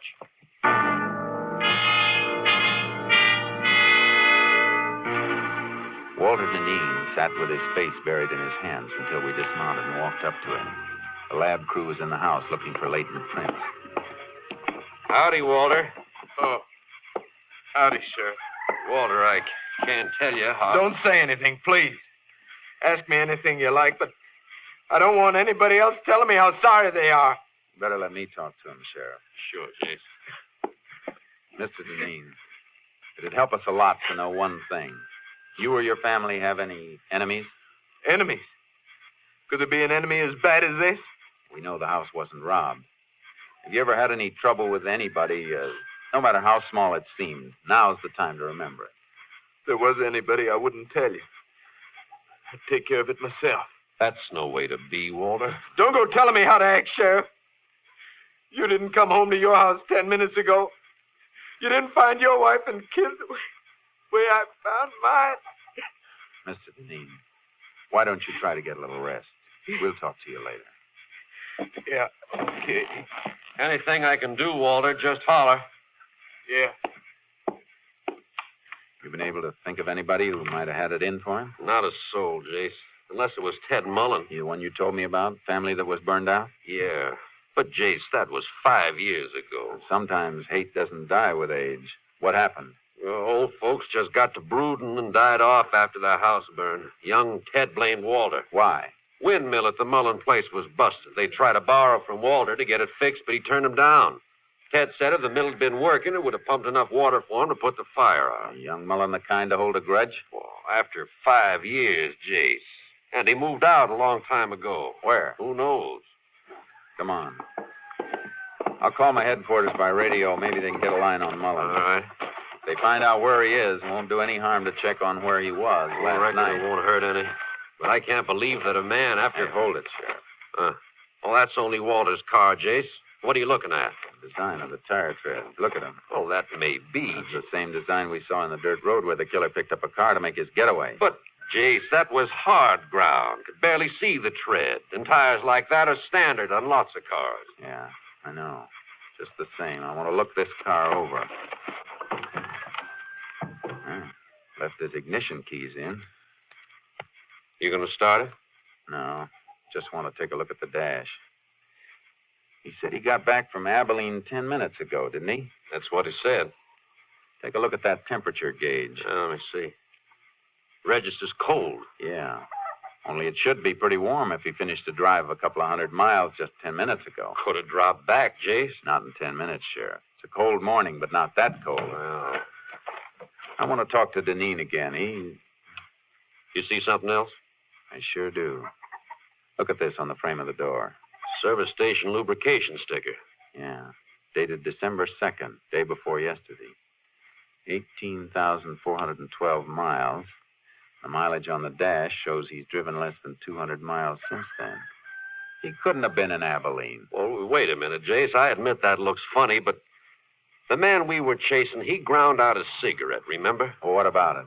I've known Walter since he was a boy, Jace. He don't smoke. Sheriff! Oh, Mary Lou Simmons, phone operator. Who let you in, Mary Lou? I told the deputy I put Mrs. Deneen's call through to you last night. He thought you might want to talk to me. Ain't it just awful? You talk to her. I was still on the line after you hung up, Sheriff. I heard it all, the shots and everything. You hear any voice beside Mrs. Deneen? No, I just heard her say, "Who are you? What do you want?" And then the shots. That was all. You sure she said, "Who are you"? Oh, cross my heart. I heard it as plain. Guess you don't want to talk to Walter now, do you, Jace? No, I guess not.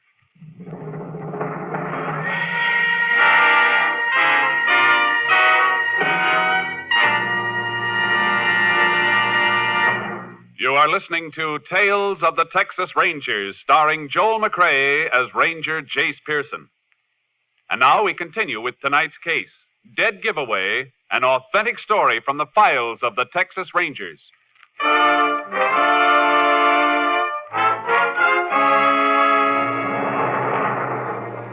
I didn't want to question Walter Deneen until I'd had a chance to check on his movements. The sheriff and I drove into town and called the Abilene police. The answer didn't fit. Don't think there's any doubt about who he was, Ranger. Okay, thanks. Thanks very much. Well, guess that does it, Sheriff. Dean was in Abilene, huh? Uh-huh. Checked into the Harris Hotel yesterday about noon. Checked out again at 2:10 this morning, right after the police notified him of the murder. Police could have spoken to anybody on the phone. They didn't tell him by phone. Police sergeant went up and told him direct. Oh. Description of Walter tallies, too. Yeah, but there's something that doesn't tally, though. Mileage on that car. Could be something wrong with the speedometer cable. Happened in my car a few weeks back. Maybe. Yeah, I'll be back sometime tomorrow. Where you going, Jace? Abilene.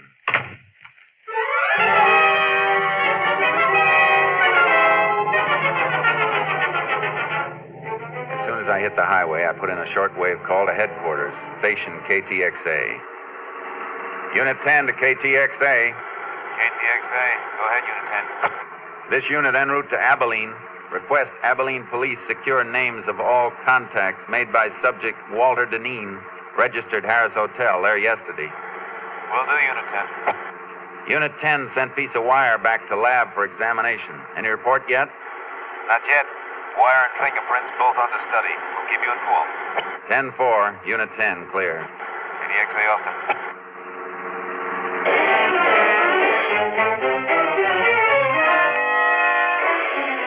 When I reached Abilene, I got a complete rundown on Walter Deneen's activities. It was too complete. Like he was making sure his time in the city would be accounted for. One of the people who'd seen him was his attorney. Why, yes, Ranger. Mr. Deneen spent several hours with me yesterday afternoon. We had dinner together last night. Went to the theater. What'd he come to see you about? Well, some investments. He's been doing a little speculating cotton. Good or bad? Well, it's client business, and I don't think I have the right to discuss it. I can find out by checking with the exchange. I'm just asking you to save time. All right. His losses have been rather heavy. More than he could afford? Much more. He carry much insurance on his wife and child? A normal amount, nothing large. All right, thanks. One more thing. Are you sure Deneen doesn't benefit financially by his wife's death? Now, Ranger, he couldn't have gotten back to Ashton by 1:30 last night after we'd been out. That isn't what I asked. Well, Mrs. Deneen had a good bit of money in her own right. In case of her death, though, she had it tied up in trust for the child. But the child is dead, too. What happens now? Well, in that case, the entire estate will probably go to Mr. Deneen.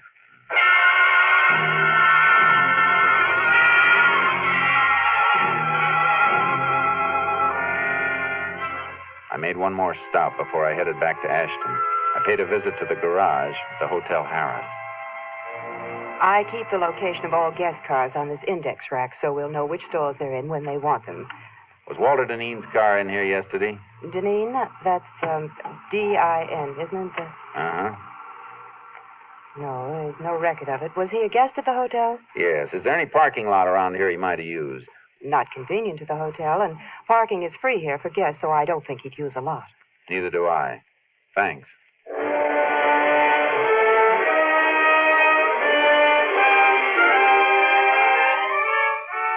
Before I left Abilene, I called my headquarters. They had a report. No strange prints had been found in Dineen's house. The wire key looked like a plant. I hung up and made another call to Sheriff Ross. I'm beginning to wonder about Walter myself, Jace. Why? He's been kind of curious about where you are. I told him you went to Abilene, just to see if it'd draw him out. Good. How'd he react? Kind of nervous. Then he said something about flying up to Abilene and back. Of course, he never did say he drove it. No, but he gave the impression that he drove. Well, even so, he was there when the killing took place. Yeah, but the killer had the use of Dineen's car. Can you get your hands on the car? Well, it's over in back of the funeral parlor right now. That's where Dineen said he was going just a few minutes ago when he stopped by to ask about you. Well, grab that car and check it for fingerprints. I'll be there as fast as I can roll.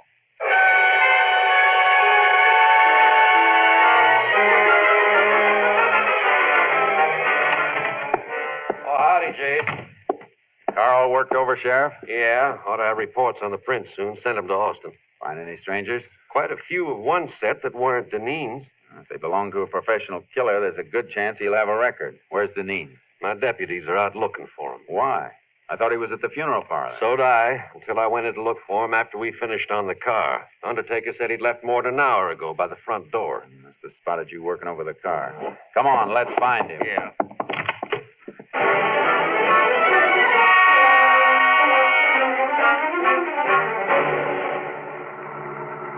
Not at the house, not any place in town. Where could he be if he hasn't run out? Trying to cover up for a couple of mistakes? He won't run, not yet. Why? Because his alibi is airtight. We can shake it, but unless we find the killer he hired, we can't shake it enough. He took a big gamble, and he's got too much at stake to run off. His wife's money? How'd you know about that? Just thinking back.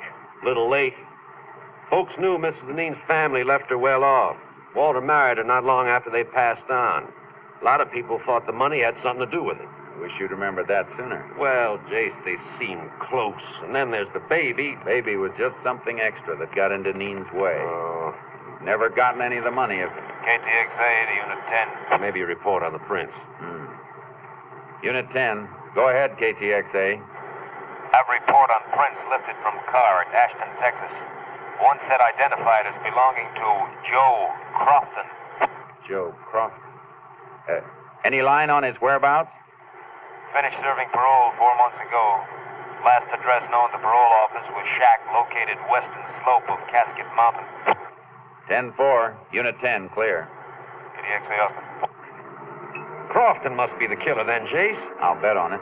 How far to Casket Mountain? About 20 miles, then turn south another 5. After that, well, we'll need horses if he's far up. Should have brought your horse along the trailer with charcoal. I can borrow one. Crofton's going to be tough to take. You sound like you know him. I wrote the ticket for his last trip to Huntsville 6 years ago. That was murder, too, but he copped out with a manslaughter plea. Better not take any chances, Jace. He starts shooting, we'll have to toss it back dead center. No. We got to take him alive. He'll talk to keep from burning once we get him. Yeah, I see. If Walter Dineen paid him to do the job, he's the only one who can break Dineen's alibi. That's right. So no matter what happens, we got to take him alive.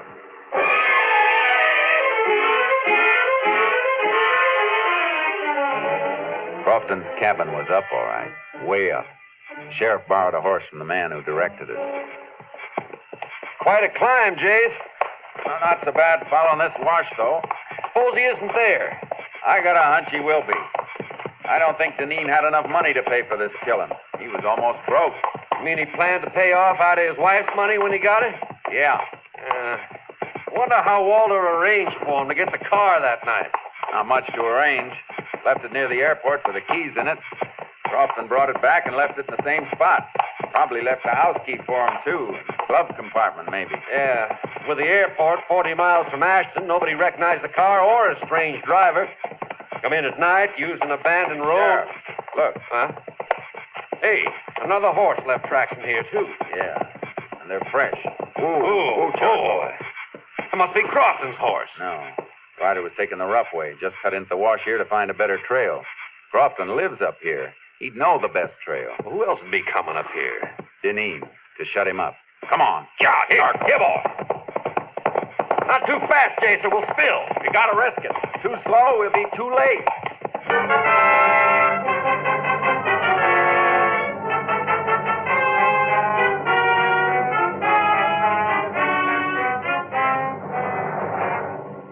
We reached the shack and crept up on it. There was no horse around and no sign of life. Tried to draw a fire by showing ourselves, but none came. We had to go in. All right. Hold your gun ready, Sheriff. And don't come in till I call you. Right, Jace.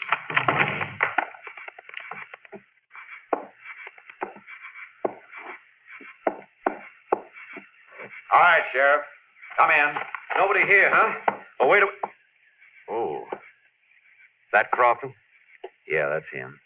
Deneen got here first. Jace, this fella looks like he shot himself. Gun's in his own hand. Now, what's his paper beside him? Let's see. Jace, he did kill himself. This note says so. Confesses the murders, too. Sure it does. But Walter Deneen wrote that. And that note's gonna hang him. How do you know? You ever seen Deneen's writing? No, but I've seen Crofton's before. He signed his name with an X. Prison records show he's illiterate. Never could read or write. Come on, Sheriff. Gonna put out a pickup for Deneen? We'll pick him up ourselves. He can't be far off. But if he'd headed back down the wash, we'd have passed him on our way up. He must be going across the top of the mountain to go down the other side. Come on. Yeah.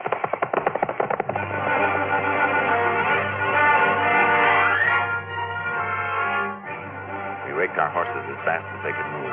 We spotted a rider ahead of us as he topped the slope. He heard us because he looked back, then whipped his mount and disappeared. He knows we're on him. Got about 300 yards. We'll get him. Keep pounding leather. Yeah. We're coming to the top now. Keep low in the saddle. Watch out for an ambush. There he is. Don't go down too fast, Sheriff. Your horse will tumble in the downgrade. Deneen was pressing too hard, Jace. He fell. Look. Yeah, he scrambled behind the rocks. Whoa, Charcoal. Come on, Sheriff. Boom. Hit the dirt. Let your mouth go. Go on, Charcoal. Go on. He's down under that rock shelf. Perfect cover. Not too perfect. Bullets will ricochet back from that ledge behind him. See that dent in the ledge? Yeah. Draw your gun and we'll empty it on him. Hit right below the dent. Aye. All right. Let's hope for a billiard shot. Start firing. I'm hit! Stop it! I'm bleeding! Throw your gun out, Deneen. All right! Don't shoot anymore! Here it is! Okay, Sheriff. Let's take him.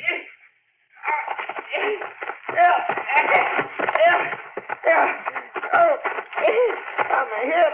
And I was sorry for you, Walter, up until a few hours ago. You gotta get me to a doctor. You're not hurt badly. We'll get you to a doctor. All I want to know is how you met Crofton. Come on, Walter, talk up. I saw his picture in the paper when he got out of jail. I made a deal with him a couple of months ago. Yeah. A deal to wipe out your own wife and kid. Must be great to be as brave as you are. Get up, Deneen. You got a long way to go.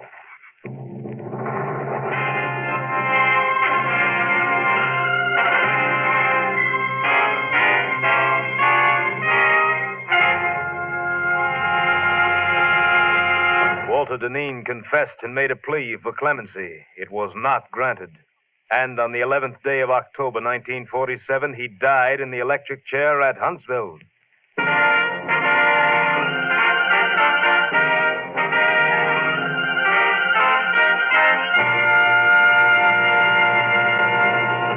And now, here again is the star of our show, Joel McCrea, with another interesting anecdote about the Texas Rangers. When the Allies invaded Normandy in World War II, they got an idea as to how far the fame of the Texas Rangers had spread.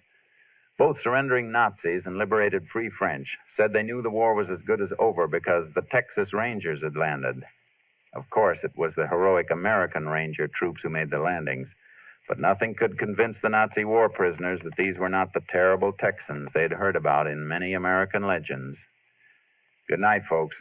See you same time next week. Next week, Joel McCrea in another authentic reenactment of a case from the files of the Texas Rangers.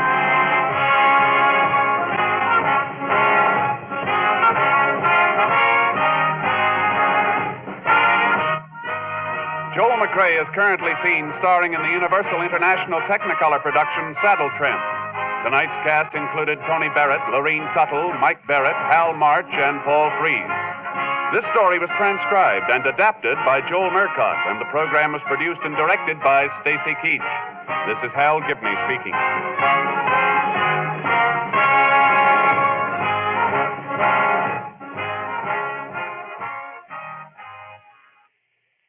Three chimes mean good times on NBC. Monday means music, fine music on NBC. Listen tomorrow for these great musical programs, the NBC Symphony and the Band of America. Be sure to listen Monday as Milton Cadams conducts the NBC Symphony Orchestra in a full-hour concert of the finest music on the air. And listen, too, for Paul Laval conducting the Band of America every Monday on NBC. Phil Harris reminding you that next it's Theater Guild on NBC. The National Broadcasting Company presents Joel McCrea in Tales of the Texas Rangers. Tonight, transcribed from Hollywood, another authentic reenactment of a case from the files of the Texas Rangers.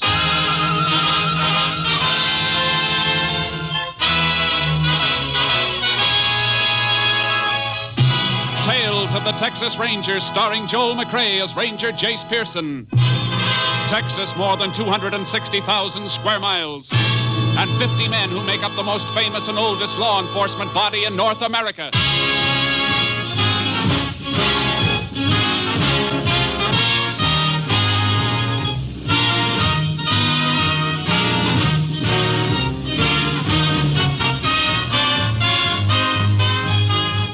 Now, from the files of the Texas Rangers come these stories based on fact. Only names, dates, and places are fictitious for obvious reasons. The events themselves are a matter of record.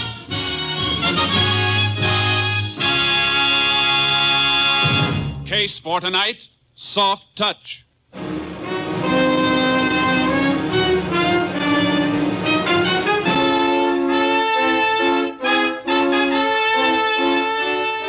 It is 11 a.m. on a Sunday in August 1949. A blue sedan comes to a stop in front of a ranch house 30 miles from the town of Salt Flats, Texas. Come on, kids. This is Grandma's house. Bill, let them sleep. We started so early, they're tired. Well, we can't leave them in the car. If we wake them up now, they'll never finish their naps. We'll bring them in a few minutes. Okay. Getting up at 4 a.m. was kind of early, even for them, huh? Hey, look. Pa's painted the windmill. Oh, Bill, I love this place. I wish we didn't live so far away. Yeah. We don't get here often enough. Hey, wonder where the folks are. They usually stand in the middle of the road waiting for us when they know we're bringing the kids for a visit. The door's open. Your mother's probably in the kitchen cooking enough food for a dozen. Yeah. Don't smell anything cooking. Ma? Pa? You home? Maybe they're still at church, Bill. No, they're always back by 10 o'clock. The garage door was closed, too. Pa always leaves it open when he's got the car out. Oh, then they must be in back someplace. Yeah. Hey, Ma? Pa, where are you? I've never known your mother to be any place but in the kitchen, Bill. Yeah, but she doesn't hear so well anymore. Let's take a look. Ma? Nobody here, Judy. Bill? Bill, what's that spilled on the floor at the door to the pantry? Huh? Hey, Judy, it looks like blood. Oh, Bill.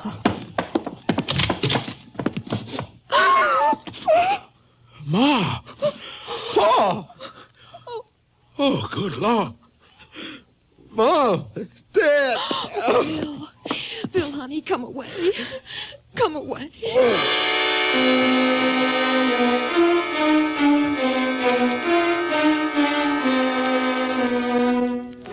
The brutal murder of the rancher and his wife was reported. And Texas Ranger Jace Pearson was notified by shortwave radio. He reached the ranch house less than 1 hour after the bodies were discovered. I'm sorry to have to ask questions at a time like this, Mr. Ross. It's all right. My kids are asleep in the car, though. Mind if my wife takes them into town? I won't leave you here, Bill. Please, honey, I'll be all right. I don't want the kids to come in here even know about this. Might be best, ma'am. I'll meet you at the hotel later. All right, honey. Better tell me anything you know, Mr. Ross. Yeah. Well, we drove out from Fort Worth this morning. That's my home now. I'm a commercial artist. This is the first time we've been here in 5 months. Hello, Sheriff. Howdy, Ranger. Your wife told us to come right in, Bill. I sure am sorry. Yeah, it's... Might have known something was wrong when I didn't see your folks at services this morning. They never did miss. You better go on with what you were telling me, Mr. Ross. But nothing else to tell. Judy noticed the blood in the kitchen by the pantry door. Okay. Better take a look at him, Sheriff. All right. Just one thing more, Mr. Ross. Your parents have any enemies you know of? No. Jed and Martha Ross never made an enemy in their whole lives, Ranger. Say, you don't want me to go in there with you, do you? No, it won't be necessary. Just take it easy. Kitchen's here. They took a pretty cruel beating, Ranger. Yeah. No sign of a weapon, though. Here, help me move the old man's body a little, will you? Right. Easy here. Here. A lot of heavy welts, but beaten to death and then put in here. Blood comes mostly from hemorrhaging, though, not so much from cuts. You'd think a weapon would have cut him up more than that. Unless it was wrapped in something. Only one other thing I can think of. Bare fists. Mm-hmm. Hey, what's this? Let me see. Well, just a little hunk of paper. Yeah, crumpled, too. Piece of a larger sheet. Rest of it must have been torn away. It feels like a good grade of letterhead paper. Mean anything to you? Well, if we find the rest of the paper this came from, no. But if we don't, it could mean plenty. Like what? Well, the way this is crumpled might have been part of something the old man was hanging on to, and somebody tried to get it away from him. Mm-hmm. I'm going to send this into our lab at Austin. Looks like this happened sometime last night. That's something we'll know when we get an autopsy report. We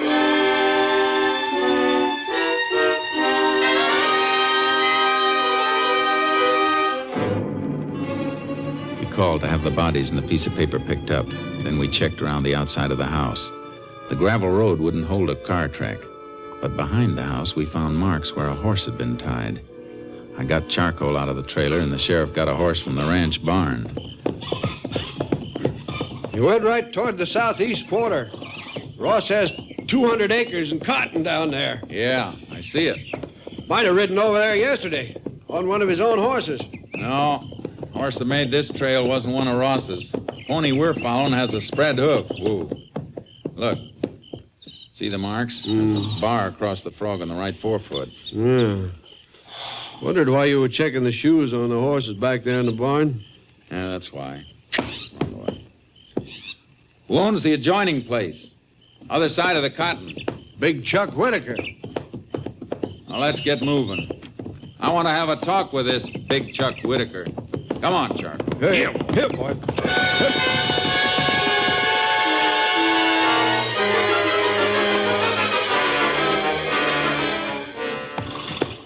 Yeah, I was over there yesterday afternoon, but I didn't kill nobody.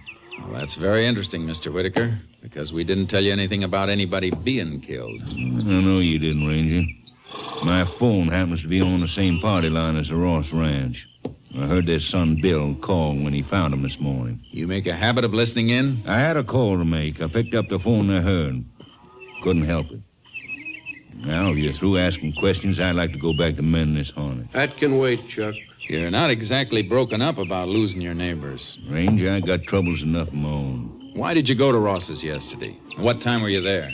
In the evening, just before sundown. Ross was fixing to have some crop dusting done again. I wanted to talk to him about it.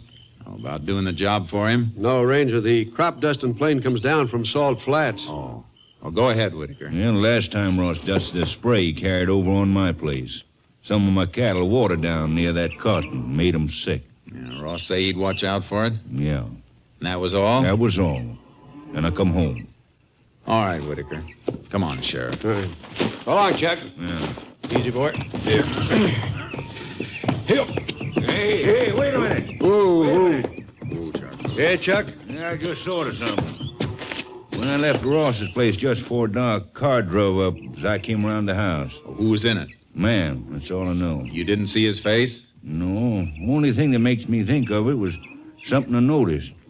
Car wasn't from around here. Oh, how do you know? Well, they had one of them fancy frames around the license plate. You know the things I mean. That got the name of the town stamped on it. Did you notice the stamp? Yeah. Car was from San Antone. San Antone, huh? Thanks. Yeah. Let's go, Sheriff. Get up, Chuck. Help. Good thing he noticed that car and remembered it. Might be a big help. Yeah. Might be a big lie, too. That man's hard. He just acts hard, Ranger. Kind of sour since his wife ran off with one of his cowhands a few years back. But he don't need no harm. Maybe not. He makes a bad impression. He's liable to send more flowers to Ross' funeral than most anybody around. I've known killers to do that before, too.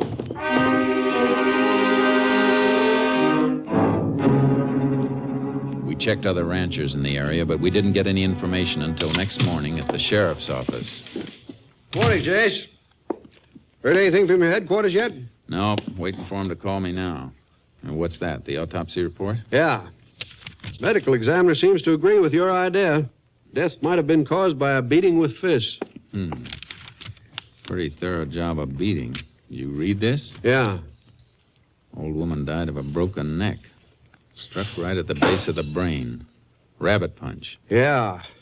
Old man Ross hemorrhaged to death, like you said. Broken jaw, broken nose, ribs smashed in under the heart. Vessels ruptured from being beaten on the kidneys and in the solar plexus. I'd like to get my hands on anybody who'd do that. If you did get your hands on him, you'd have your hands full. Whoever did it was big, and he could hit. Plenty hard and in just the right spots. You still got Chuck Whitaker on your mind? Only because he fits the bill in a few ways. Never hurt nobody before. No, but he's a bitter man. That kind can... Excuse me. Hello? Yes, he's here. Yeah. For you, Jace. Captain Stinson calling long distance. Thanks. Hello, Cap. Hello, Jace. Just got a report on the scrap of paper you sent in. Special type. The paper stock indicates the original sheet was a letterhead printed in the government printing office at Washington. You know which bureau? No, but we're checking. Try and find out if any department there has had any correspondence with Jed Ross recently. That's what we're doing. But don't expect anything in a hurry. I won't. Bye, Jace. Bye, Captain. You find out where the paper come from? Yeah, some government office in Washington. You been checking on that car from San Antone? One Whitaker told us about? Yeah. Nobody I found saw it. How about you? Nobody. Seems like the only one did see it was Chuck Whitaker. I hate to admit it, Jace, but it's beginning to look that way. Let's get our horses. I want to see Whitaker again.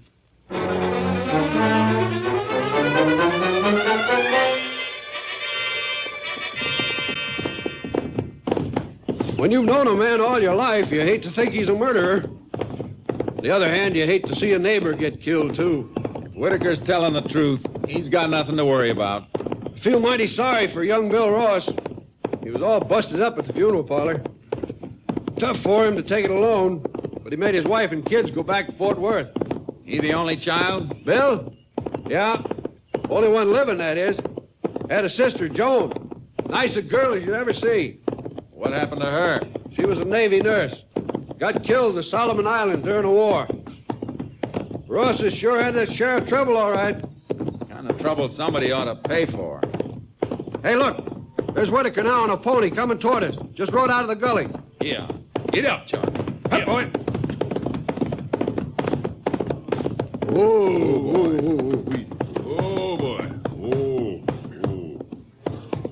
You're coming back to see me, huh? That's right, Whitaker. You think I've been lying to you, don't you, Ranger? Now, take it easy, Chuck. Get one thing straight, Whitaker. I got nothing against you or any man, not personally. But I do intend to find the man who killed your neighbors. Well, then you can stop looking around my place.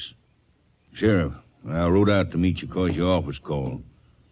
You both wanted back in town. Why? Because I ain't blind and I ain't lying. One of the sheriff's deputies has found somebody else who saw that car from San Antone.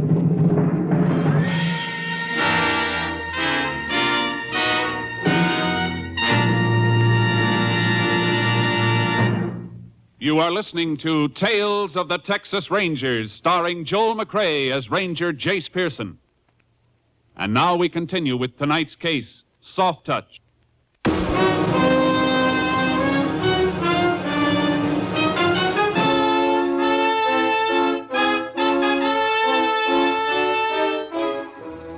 We went back to town and from there to a roadside cafe about 15 miles out the state highway. Yeah, I sure did see the car, like I told the deputy. It had that thingamajig on the license plate. Noticed it when I give him some gas. Are you sure it was on Saturday, huh? It sure was. About 5 o'clock, I'd say. I guess there's not much traffic from San Antone comes through here, does it, Sheriff? Nope, we're off the main U.S. highways. Anybody coming down here on a state road would have to have some business around here someplace. You remember the man in the car? No, I sure do. After I give him the gas, he'd come in for some coffee. Can you describe him? Oh, well, 3 days ago, but he's better than 6 feet, maybe 200 pounds. Then, of course, there was his face. What was wrong with it? Well, Sheriff, his face looked like he'd tried to bulldog a steer on rocky ground and lost. It sure was scarred up. He bleeding any place? Oh, no, Ranger. I didn't mean fresh scarred. Reckon he's looked that way for a long time. And when he left here, you drive on toward Salt Flats? He sure did. Wasn't nobody else in here when he stopped nor when he left, so I didn't have nothing much to do, and I was watching when he drove off. He was going in the direction of the Ross Ranch, all right? Yeah. But who was he? That's what I'm going to find out, if I can. Bill Ross said he's a commercial artist, didn't he? Yeah, why? Because I want to bring him out here, get a detailed description of that face, and see if Ross can draw something that comes close to it.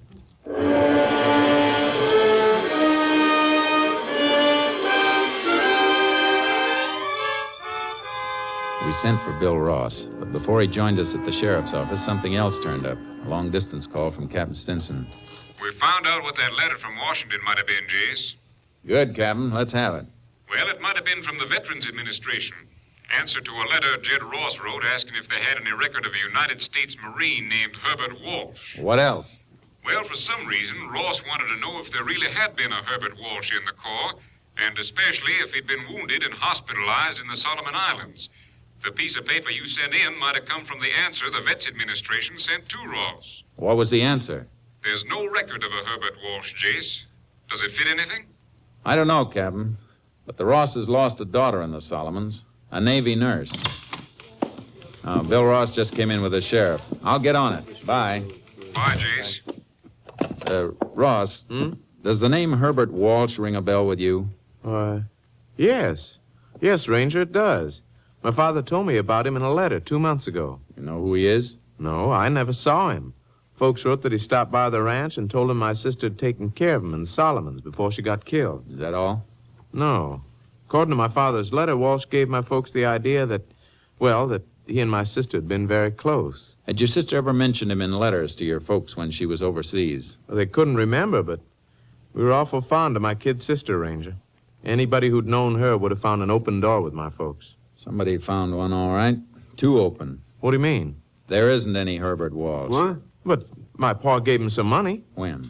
Did he write to you about that? No, but I've just been going over my father's affairs. In the past 2 months, he loaned Walsh several $100s. I have the canceled checks. Where are the checks? At the lawyer's office on the corner. I want to see where those checks were cashed. Come on.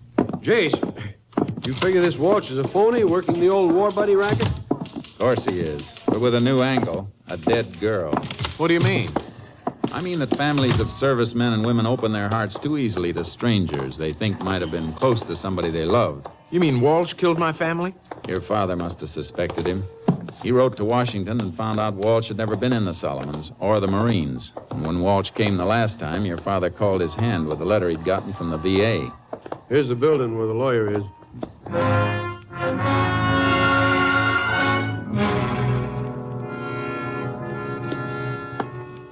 Here are the checks, Ranger. 4 of them, total of $600. Endorsed by Walsh. Cashed for him by merchants in San Antone. That car came from San Antone, Jace. That sure fits. It sure does.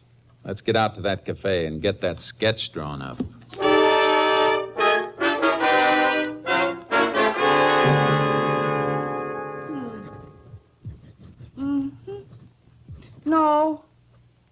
No, it weren't quite like that around the eyes. There was marks around the eyebrows.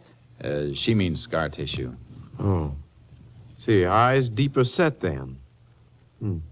Like this? Yeah, sure were. The nose didn't come out so far. Had a kind of a dent in the middle. Take that out. Here. Like that? Hey, that's fine. That's real good. If somebody knew the man, would they recognize him from that? They sure would. That's almost a spitting image, I'd say. Thanks a lot, ma'am. You're sure welcome. I'll take that bill.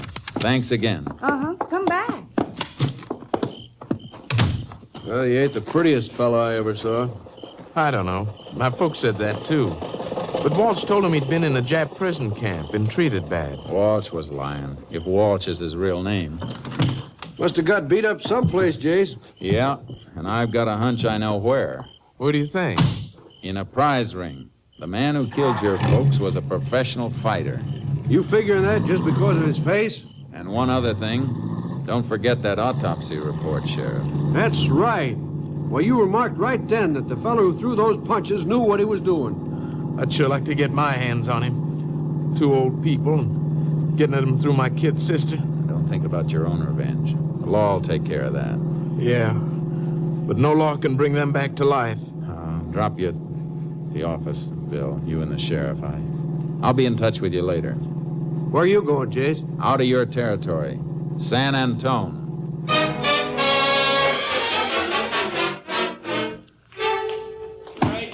All right, come on, Chris. Throw that 1-2 faster. Faster. Come on, roll with it.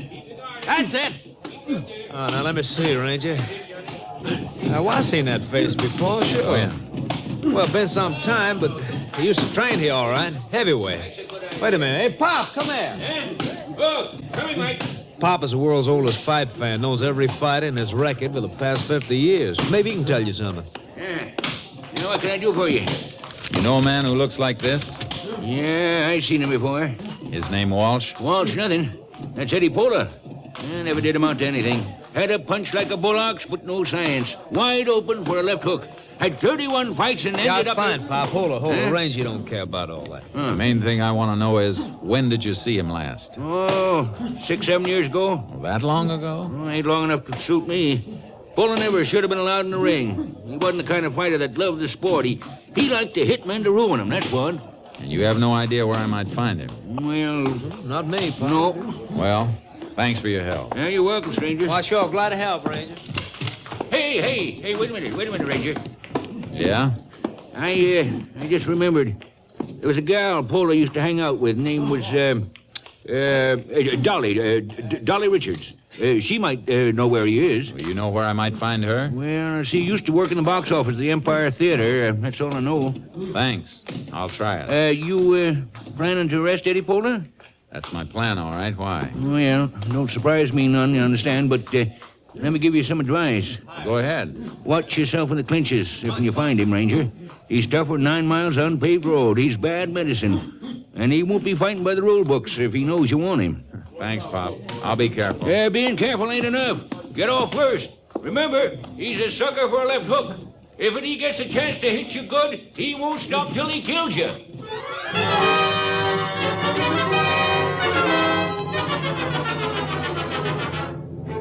I checked the Empire Theater for Pola's girl, Dolly Richards, but she hadn't been seen for years. I put through a call to headquarters asking them to check auto registration for one in Pola's name. It was late afternoon when Captain Stinson got back to me by phone. The car he was using must have been stolen, Jace. There's nothing registered in that name. You checking for a criminal record on him? Yeah, but there's nothing in this state. We're checking with other states, though. I just sent teletypes off. I'll have to wait a while then. Nothing else you can do, Jace. So long. Hey, wait a minute, Captain. What? Take one more crack at the License Bureau in Austin. See if they have a car registered to Dolly Richards. Dolly Richards? Well, who's she, Jace? Pola's girlfriend? She was. Let's hope the torch is still burning.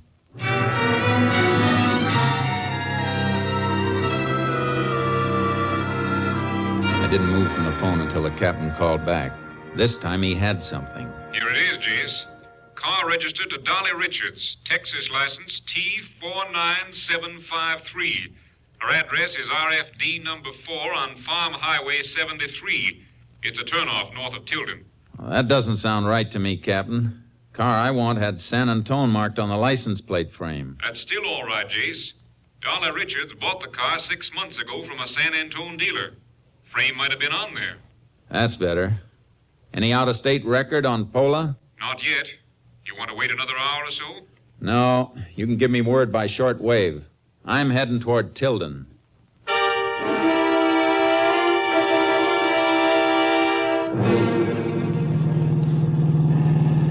KTXA to Unit 10. Unit 10. Go ahead, KTXA. Report on subject Eddie Pola. Served 3 years Leavenworth, impersonating Army officer and using mails to defraud. 1 year Oklahoma State Penitentiary for fraud. 1 year Louisiana assault. 10-4, Unit 10, clear. KDXA Austin.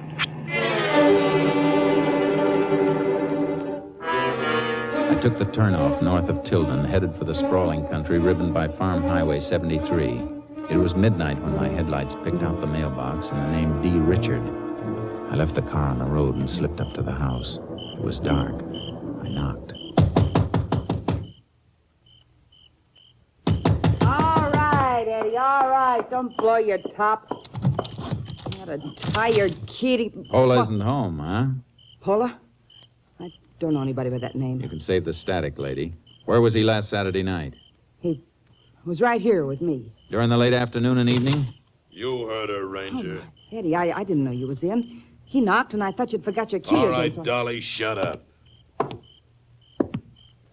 Like we said, Ranger, I was here last Saturday. I know somebody who says you weren't. Described you well enough for this to be drawn. Good likeness, too, Pola. I was here. What are you going to prove with the drawing? I'm not going to prove anything with the drawing.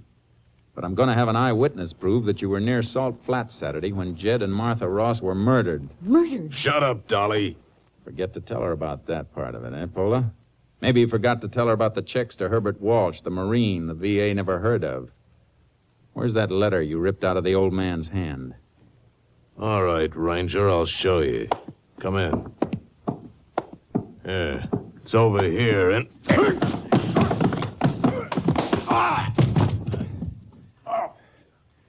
The old boy at San Antone Jim told me you were open for a left hook, Pola. Now, don't try that again. Get on your feet and turn around. You too, miss. Why me? So I can cuff you together. What are you taking me for? For harboring a murderer. And to give you a chance to decide whether you want to stick to your story or tell the truth. All right, move.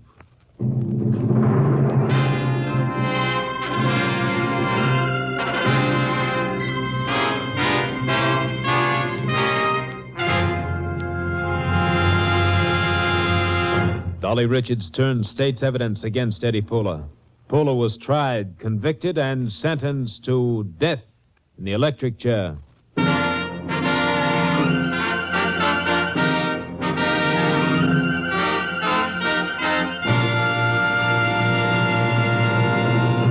And now, here again is the star of our show, Joel McCrea.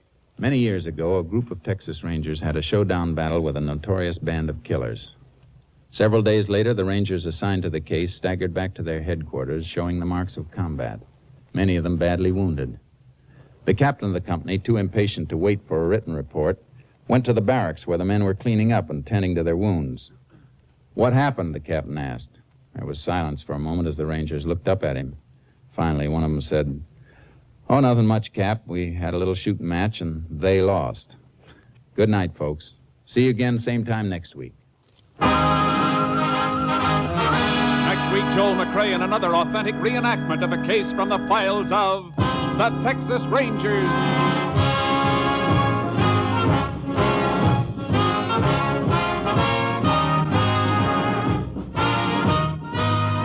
McCrae is currently seen starring in the Universal International Technicolor production Saddle Tramp. Tonight's cast included Tony Barrett, Paul Frees, Mike Barrett, Tom Tully, Bill Johnstone, Byron Kane, and Virginia Gregg. This story was transcribed and adapted by Joel Murcott, and the program was produced and directed by Stacy Keach. This is Hal Gibney speaking.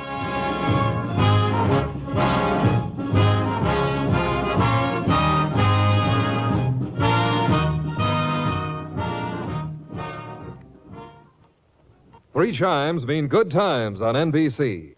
The chimes are really excited about a big show.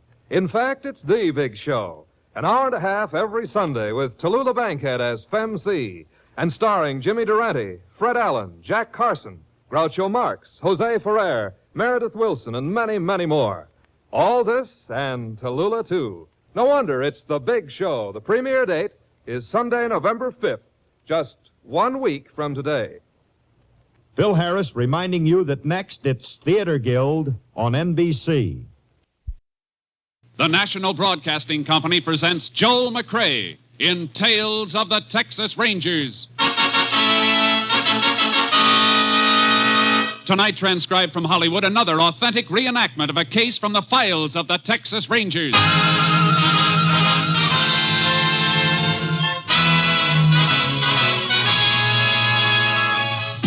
Tales of the Texas Rangers, starring Joel McCrae as Ranger Jace Pearson. Texas, more than 260,000 square miles. And 50 men who make up the most famous and oldest law enforcement body in North America.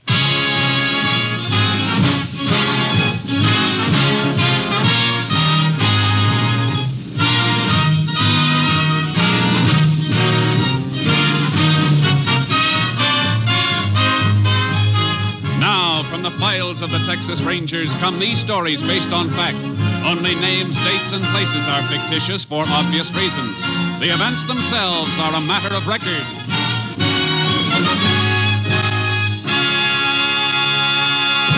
Case for tonight, the White Suit.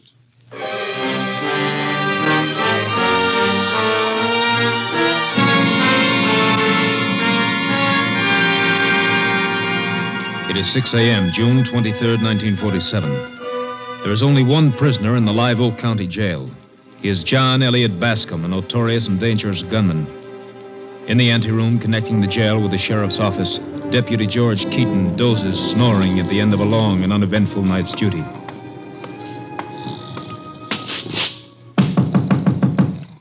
Miss George! Miss George! Oh, hello, Uncle Ben. You still here? Yes, sir. Yes, sir. That prosecutor's office down the hall was powerful dirty.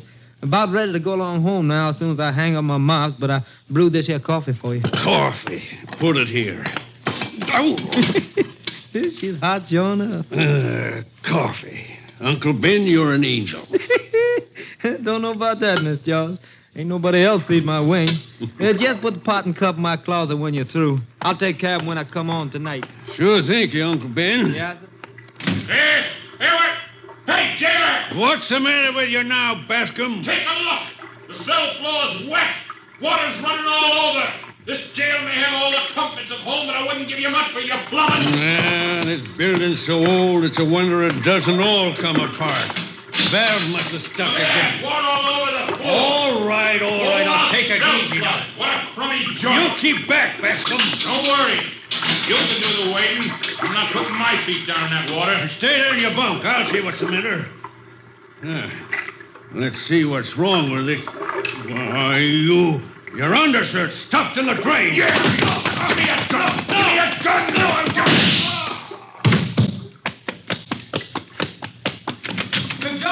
Miss George! Oh, Lordy, Bascom! Get away from that gun cabinet!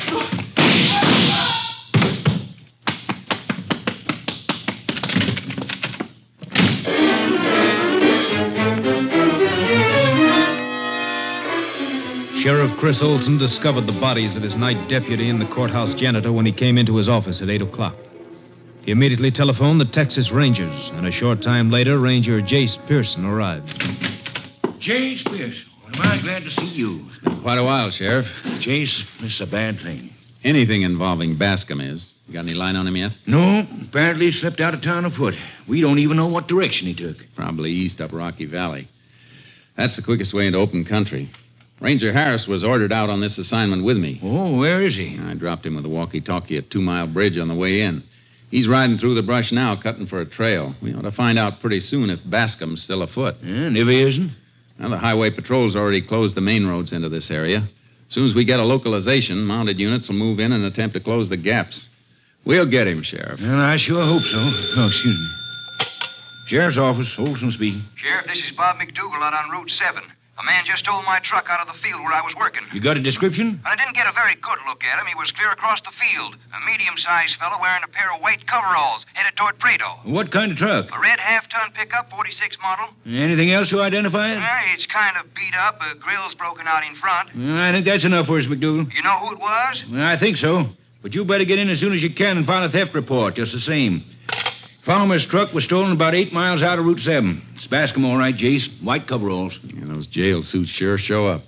Come on, my unit's out front. We'll get this on the radio as we roll.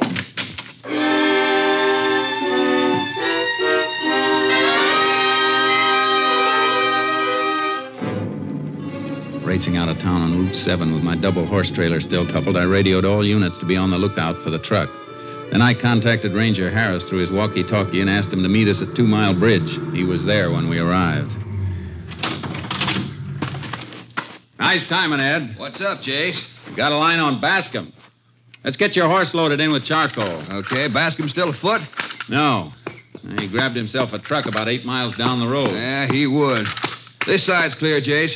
Right, watch your toes. Charcoal, you got company. In you go, boy. Yeah, better bring the walkie-talkie up front with you, Ed. Got it. Ready? Heave! All snug. Come on. Sheriff Olson, meet Ranger Harris. Howdy, Sheriff. Howdy, Ranger. So, that's your walkie-talkie, is it?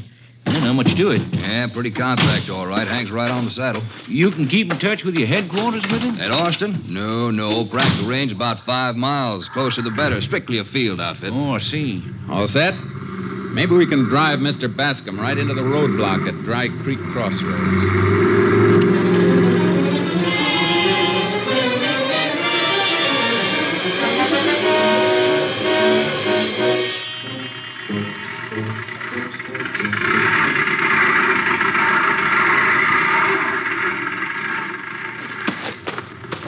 Well, sounds like you just made it. Yeah. What's the matter, out of gas? Yeah, fill her up. Premium or regular? Anything, fill her up. You betcha.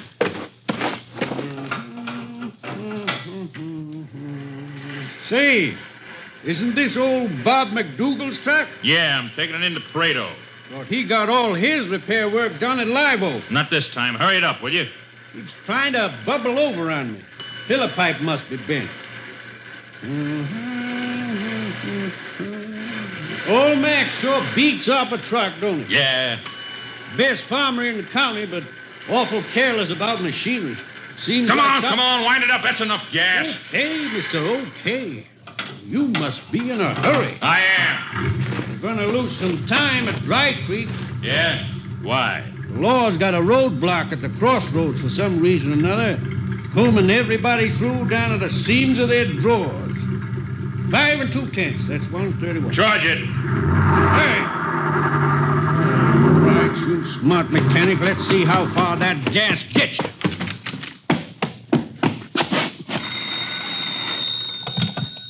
Prado operator. This is Jim Perry. Get me the Dry Creek store, quick. I'm sorry, that line's busy. Break in on it. The highway patrol's got a roadblock there. I want to talk to one of the officers. Is this an emergency call? A smart aleck in Bob McDougal's truck just clipped me for some gas. He was in too big a hurry, to be honest, and he deliberately took the wrong turn when I told him there were officers ahead. Mr. McDougal's truck, you said, a red one? Sure, everybody knows that truck. A red pickup with a mechanic in white coveralls driving it. You're out on Route 7.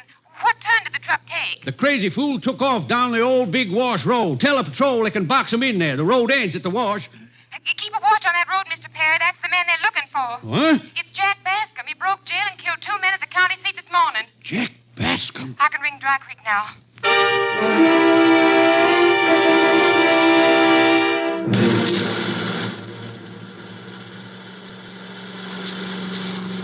KTXA to Unit 10. KTXA to Unit 10. Unit 10 to KTXA. Go ahead, KTXA. Subject Jack Bascom refused to pay for gasoline. He turned south from Route 7 at Perry's filling station, your vicinity. That's Perry's down there at the foot of the hill. 10-4. Unit 10 approaching Perry's now. We'll keep KTXA advised. Unit 10, clear. 10-4, KTXA Austin. Yeah, that's Jim Perry out in front, flagging us down now. Officers, I just got held up. Yeah, we know. For some gasoline. You know? The radio, Jim. Now, that's the turn he took over there? Yeah, the Big Wash Road. How long ago? Maybe 10 minutes. Pretty good start on us, Jace. Yeah, for the kind of country there is down here. Let's don't let him get any more.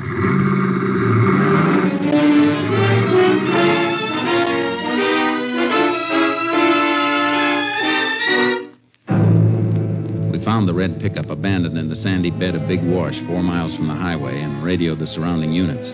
John Bascom's tracks led straight into broken country beyond the wash. He couldn't go any further in the truck, and neither can we. Looks like work for the horses from here on, Ed. Let's get them out. Right. I'll give you a hand, Jace.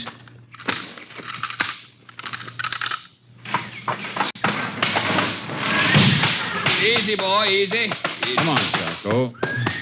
Better get the walkie-talkie, Ed. We ought to be able to contact any unit south of Dry Creek with it pretty soon. Yeah, I believe you're right. Hey, you boys leaving me afoot, Jace? You can take the unit back, Sheriff. Maybe join the highway patrol at Dry Creek. Bascom's headed southwest. He probably figures to slip past the roadblocks. He might be making a wide detour over toward Highway 11. Might be. All set, Jace. Okay. Anything else I can do? Yeah, keep your fingers crossed. I will. Trailing Bascom isn't going to be any cinch for you boys. He's desperate, armed, and he knows his trail tricks. I know. Easy, boy. For good measure, I don't like the looks of those clouds over there. But all we need is a storm to wipe out what little sign he may leave. Well, let's get started, Ed. Yeah. So long, boys. Good hunting. Thanks, Sheriff. Come on, Charlie.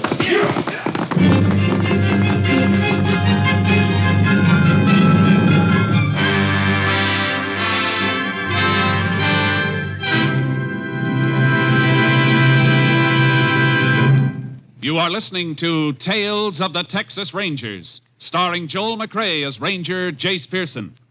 And now we continue with tonight's case, The White Suit, an authentic story from the files of the Texas Rangers.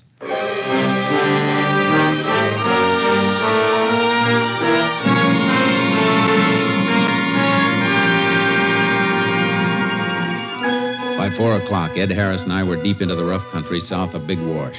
We'd continually cut back and forth for Bascom's tracks, finding them and then losing them again.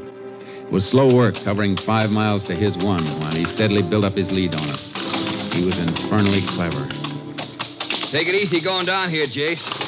This canyon wall was any steeper, we'd be hanging by our collars. Ooh, charcoal. Hey, wait a minute, Ed. Pull up. Whoa, boy. Whoa, now. Whoa. Now what, Jace? Bascom didn't slide down here like we thought. No? Look. There's the rock he pushed over from the rim to make the skid marks we've been following. See, it's lava, like the cap on the rim. Different from the rest of the rock down here. So we've got to climb back to the top. I'd have sworn he started down here to cross this canyon. That's what he wanted us to think. Anything to cost us time. The trouble is we got to follow out every one of these blind trails he's leaving us. Any one of them may be the McCoy. Yeah, he'll be to California before we ever get out of these badlands. He isn't to California yet. Don't worry. He's working as hard as we are. Up, Charlie. Lift him up. Come on, Red Horse. Make like a goat. Come on. Watch it, Ed. Oh, what a climb. It's getting late. Look at that sun, Jace. Yeah. Hey, that low sun has got its advantages. Whoa, boy. Whoa, now. Easy. Take a look at that slope over there across the canyon. That patch of sand past that big mesquite. Yeah, tracks, footprints. Then Bascom did cross the canyon after all. Probably someplace a little downstream. Jace, how come we didn't see those tracks when we started down here from up before? He couldn't have made them since then. We aren't that close behind him. No, the tracks were there before. We just didn't see them. Now the sun's low enough to throw longer shadows into the prints his boots made. Makes them twice as visible. Yeah? Well, we better start looking for a place to cross ourselves. Now, let's climb a little higher first. I'm worried about that storm the way it's piling up. Up, Red Horse. Come on. These clouds are getting black, Jace. Probably loaded with static. We better try to make radio contact with the walkie-talkie while we can. We'll need to work from this high ground to get through. General call, Jace? Yeah. Yeah, suppose you try it now, Ed. Yeah. Unit 902 to unit in range. Unit 902 to unit in range. Unit 8 to Unit 902. Go ahead, Unit 902. Oh, boy. Oh. Here you are, Jace. Oh, charcoal. Unit 8 to Unit 902. Go ahead. Unit 902 requests the location of Unit 8. Unit 8 is at the intersection of County 5 and State 11, 10 miles south of Dry Creek. 10-4. Unit 8 is now too far north.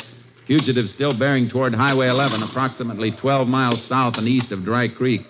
Suggest Unit 8 move south about 5 miles. Unit 8, 10-4. Unit 902 has had no direct contact with fugitive, but is following an identifiable trail. Will report any change.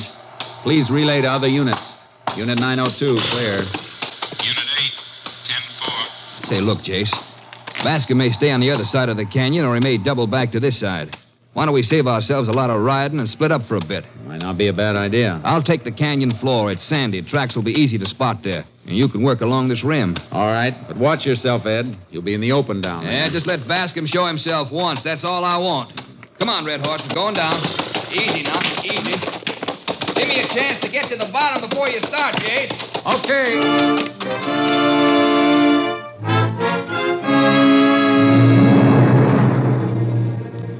Something about a manhunt sharpens the hunter's senses. I sat on the rim for long moments watching Ed Harris descend that canyon wall, feeling danger without being able to identify it.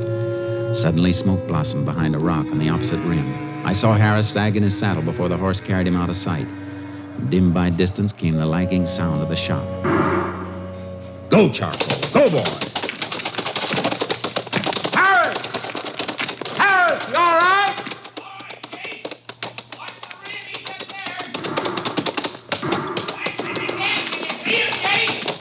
No! The rocks are in the way. Keep cover, Ed. Be with you in a minute.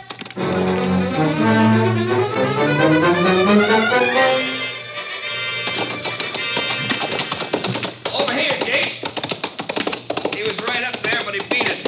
I think I hit him. Those white coveralls make some target. Probably realizes that by now, and he'll really run. How bad are you hit? Oh, flesh wound, clean. Just above the elbow here. Help me get this kerchief on it. I'll be all right. Pull your sleeve out of the way. Yeah. He would pick my left arm. How'd he know I was a southpaw? That's something we may be asking him right sudden. You okay now? Yeah, like new. We'll pick up his trail on the rim. We'll have to watch sharp. He's going to try to keep that white suit out of sight. Now that we're this close to him. Come on, Red Horse. Show that charcoal how to climb. Come on, Charcoal. Hey, get up!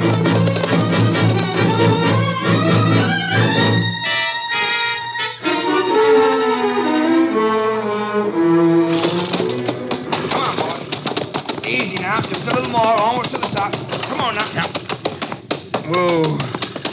Had a fat chance of picking up anybody's trail here, Jace. A herd of elephants could have crossed this loose shale without leaving a trace. Maybe. But look here. You see them? Yeah. Ants, a whole trail of them. Ants don't go after anything in this country they can't eat. Let's see what these are having for supper. Here we are. On this piece of shale. Yeah, blood. And then I did nail him. We got a wounded animal on our hands, Jace. May let go at us from behind any of these brush clumps. I don't think he's hurt so bad he won't keep on running. There's just a few drops here. I'm afraid you just creased him. That was pretty long range. Well, it won't be the next time I get him in my sights, I promise you that. I owe him something for this arm. Let's go. He's probably headed for that big mesquite thicket. Yeah, he would. Come on, Red Horse. Up, Charcoal. Hey, Jace. Look, out there in the open. His coveralls. He's peeled them off. And there he goes, into that big clump of brush across the clearing. Come on, let's go get him. Hey, wait a minute. Whoa, boy, whoa. Circle around below him, Ed. Make a lot of racket like we're still together and hunting blind. Maybe you can flush him back between those big rocks. Okay, I'll try it, Jace. I'll hide Charcoal out behind the side of them, and maybe we can rig up a little surprise party for Mr. Bascom when he comes through. But be careful, will you? He won't give you a chance. Don't give him one. Chance? That killer? Just let me get my hands on him. Come on, Red Horse. Hit that rock. Let's go. Here.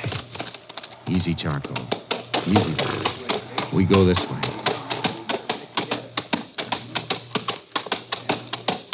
Oh, boy. the shade of this rock for you, Charcoal. Easy now, boy. Quiet. Quiet.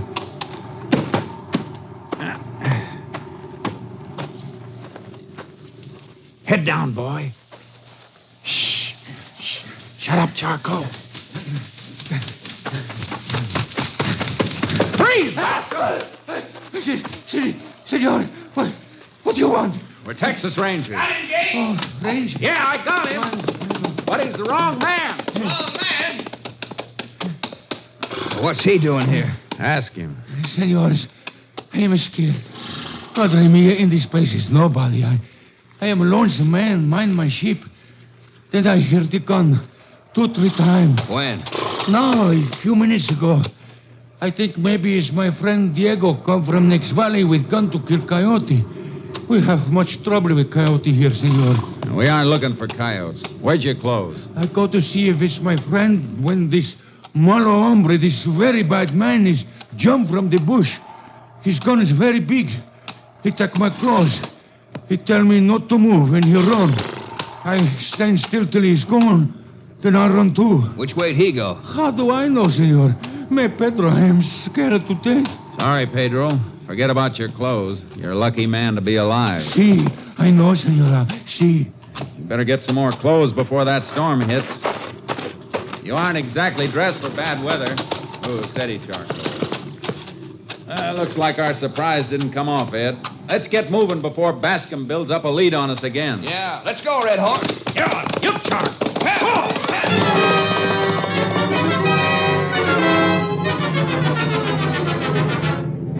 Harris and I picked up the trail shortly, but Bascom managed to stay ahead of us using a large bag of tricks to keep out of sight, even if he couldn't shake us.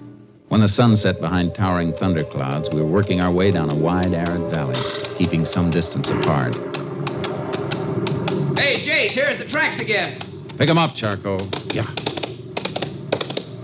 Ooh, boy. See 'em? Ooh. There they are, heading right down there in the valley. Fresh as daisies, too. Yeah, no blow sand drifted into them at all. We better try that general call again, Ed. To report opposition? Yeah, look at the direction those tracks are taking. They've been swinging that way the last half hour. Yeah, I noticed that. Headed almost due east now.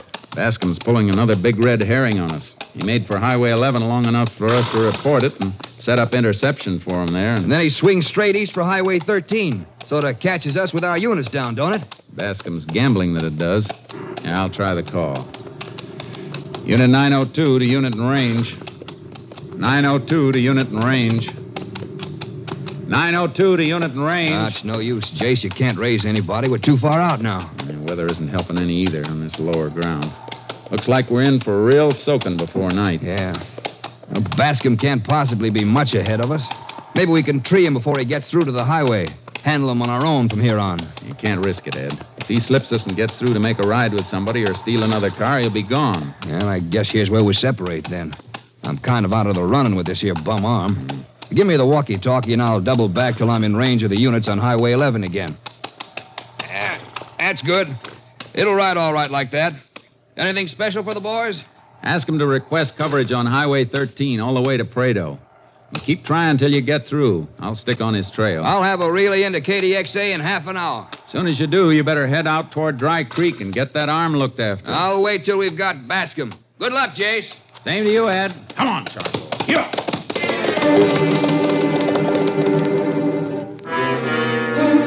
20 minutes later, the rain struck with cloudburst intensity, bringing complete darkness, but not before John Bascom's tracks led me onto an adobe bench where sheep had been grazing. He'd removed his boots here, and his tracks blended with a maze of other bare footprints left by Mexican sheep herders. I rode on slowly. Suddenly, a small, rain-drenched boy stepped out from the brush. Charcoal nearly ran him down. Ooh, Charcoal. Steady, boy. Hey, you there. Hey, boy, Nino. Wait. Get up. He ran like a frightened little rabbit. Light winked as the door opened and closed, the door to an adobe shack.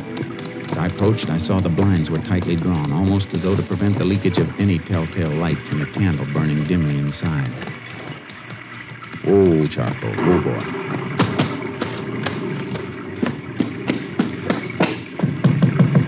Open up.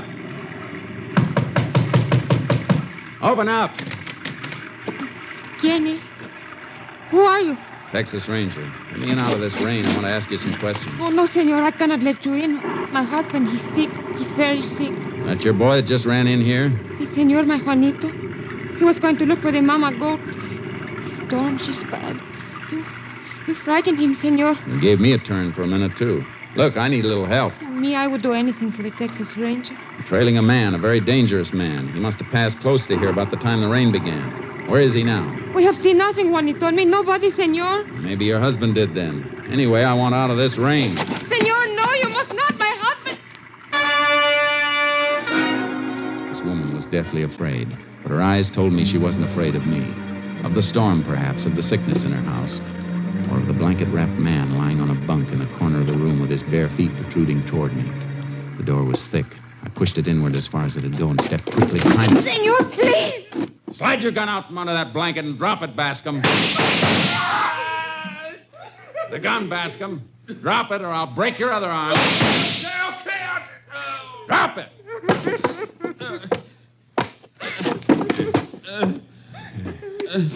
You would be stubborn, Bascom.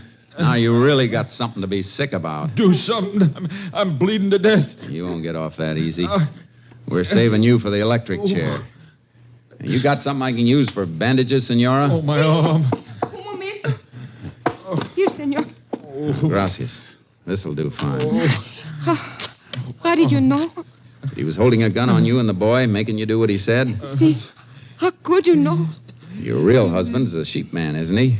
Si, senor. He's working near Prado now. Well, look at these bare feet sticking out here. You ever see an honest-to-goodness sheep man with his toes all crowded together from wearing cowboy boots? Better put some water on to heat. I'll need it to patch him up enough to take him in.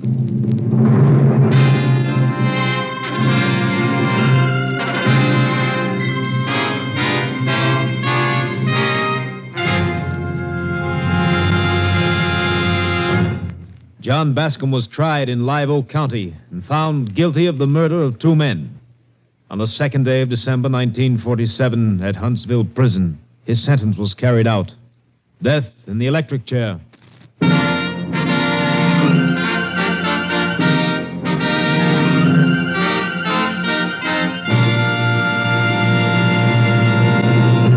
And now, here again is the star of our show, Joel McCrea. One of the pleasures afforded us here in this show is the large number of letters we receive asking for special information about the Texas Rangers. This week we received one, an especially interesting letter, in which the writer said she had heard of an official ranger's prayer and inquired if such a prayer actually existed. It does. The prayer was written by Captain Pierre Bernard Hill, chaplain of the Texas Rangers, and I should like you to hear it. O God, whose end is justice, whose strength is all our stay, be near and bless my mission as I go forth today. Let wisdom guide my actions. Let courage fill my heart. And help me, Lord, in every hour to do a ranger's part. Protect when danger threatens. Sustain when trails are rough. Help me to keep my standard high and smile at each rebuff. When night comes down upon me, I pray thee, Lord, be nigh, whether on lonely scout or camped under Texas sky. Keep me, O God, in life, and when my days shall end, forgive my sins and take me in, for Jesus' sake. Amen.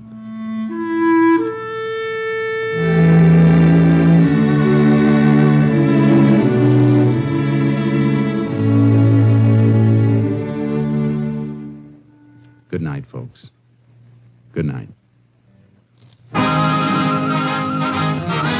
Next week, Joel McCrea in another authentic reenactment of a case from the files of the Texas Rangers.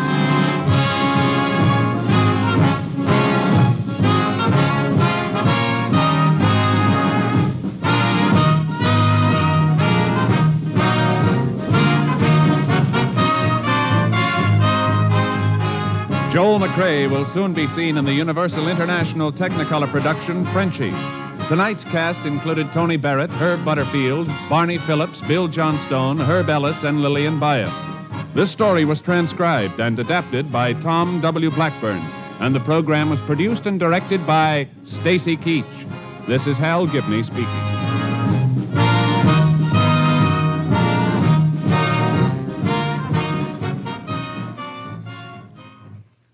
Three chimes mean good times on NBC.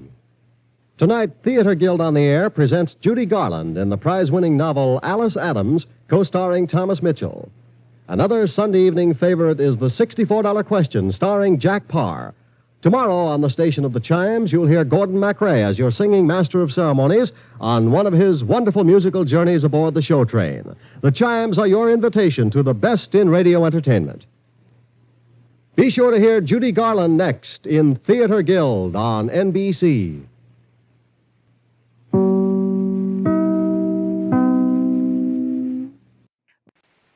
Listen at the close of this program for an important announcement of a change in time for Tales of the Texas Rangers.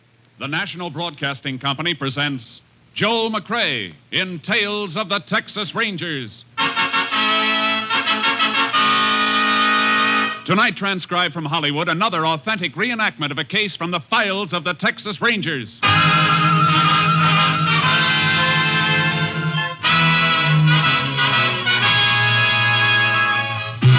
Tales of the Texas Rangers, starring Joel McCrae as Ranger Jace Pearson. Texas, more than 260,000 square miles, and 50 men who make up the most famous and oldest law enforcement body in North America.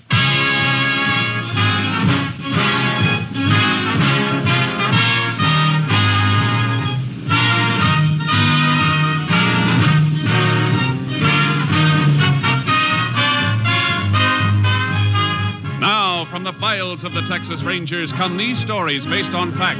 Only names, dates, and places are fictitious for obvious reasons. The events themselves are a matter of record.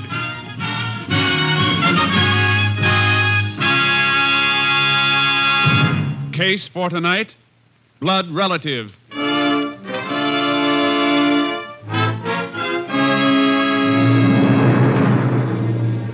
It is 4 p.m., June 26, 1949. Will Bonner, proprietor of the general store at Stump Hill, Texas, is waiting on Mac Kennedy, a dirt farmer. Yeah. It found the flour and the bacon, Mac. Anything else? Yeah, carton of cigarettes. Yeah. How about making it a couple of sacks of tobacco, huh? What's the matter, Will? My credit no good anymore? Mac, I think you ought to pull in your horns a little. Your bill's running kind of high. You get your money, don't you? Ain't a question of getting it, Mac. You stand to make a good crop this year.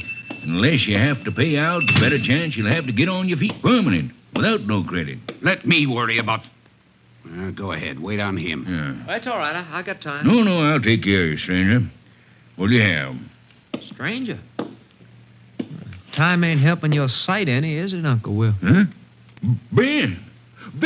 Well, dang it, boy, you changed. How do you like that? Didn't recognize my own blood relative. Liz!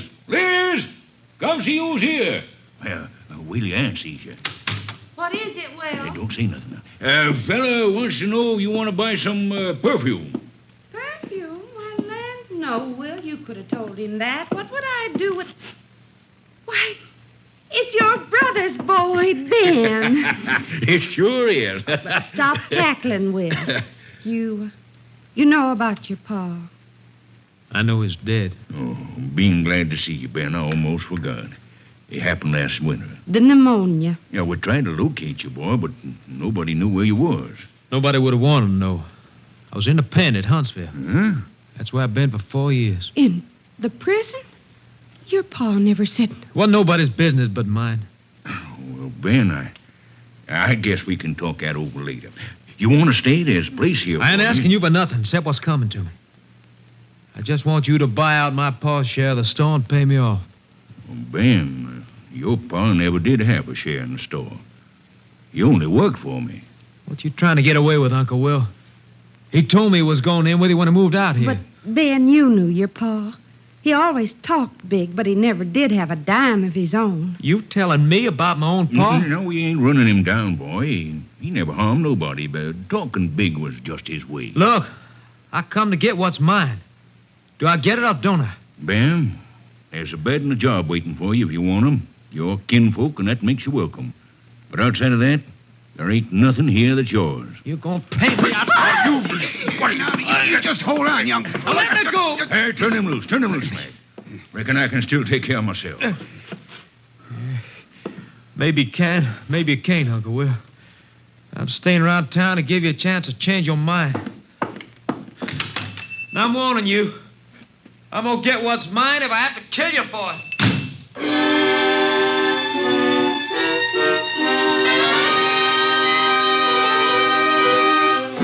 On the following morning, June 27th, neighbors found Will Bonner shot to death and his wife Liz critically wounded and unconscious in the back room living quarters of their store. The sheriff called with the assistance of a Texas Ranger. Ranger Jace Pearson was assigned to the case. Well, that's all of the story, just like I found it, Jace. You look pretty downhearted, Sheriff. Bonner a friend of yours? I knowed him all my life. He helped me get elected. Hey, body's in the back room. You want to see it? Yeah. You can stay here if you'd rather. No, I'll come. Guess you noticed the way the safe was cracked and the door where the killer got in? Yeah, professional job, all right. I covered Will over with a sheet. Maybe I shouldn't have, but It's all right. Coroner hasn't been here yet, huh? No, he's on his way. Dead about 6-7 hours. How do you figure that, Jace? Rigor mortis just beginning to set in. You see a lot of them, you get to know. 9 o'clock now. That means it happened about 2 or 3 this morning, huh? That's close to it. How about Bonner's wife? She gonna pull through? Doc Woodson took her to the county hospital. He said there's a little chance. You've got a deputy posted at the hospital in case she comes to? Yep, he can take any statement she... Sheriff, I gotta talk to you a minute. Well, all right, Jody, come in. Farmhand works for Mac Kennedy on and off. Howdy, Ranger. Sheriff. What's on your mind, Jody? Well, I just come to pick up some feed in Mac's pickup. Heard about what happened. Know anything about it? Not exactly. But I was in town with Mac yesterday afternoon. He come to trust some supplies from Bonner. What time? Oh, about 4 o'clock. I wasn't in the store with him, but when he come out and we was driving back, Mac said Bonner had a fuss with somebody. Fella threatened to kill him. He say who the fella was? No, but whoever it was, he took a swing at Bonner. Mac had to grab him to stop a fight. Where's Kennedy now? Well, he was out plowing when I left. Won't be able to get him by phone then. Come on, Sheriff. Let's get out there and talk to him.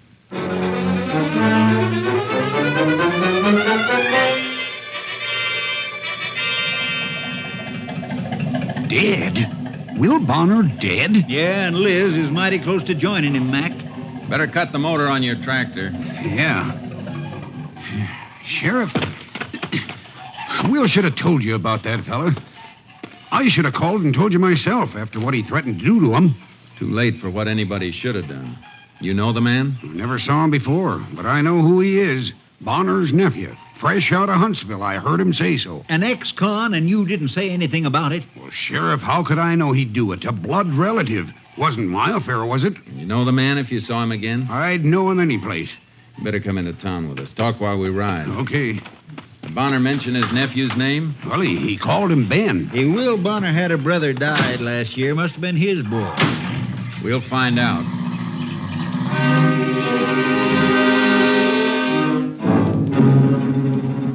On the way into Stump Hill, Mac Kennedy told us the story of the threat and gave me a description of Ben Bonner. I put a shortwave radio call through to KTXA. Unit 10 to KTXA. KTXA, go ahead, Unit 10. Request all units be alerted to look out for subject Ben Bonner, recently released from Huntsville. Subject wanted for questioning in murder of Will Bonner at Stump Hill. 10-4. Request special alert on all roads leading from Stump Hill. Subject may be leaving area on foot or by hitchhike. 10-4. Unit 10, clear. KTXA, Austin. Maybe young Bonner didn't run for it, Jace. He may be hiding out someplace nearby. Not likely, Sheriff. If he killed his uncle, he'll go for distance. He killed him, all right. You can bet on that. When a man's life's at stake, Kennedy, I don't bet.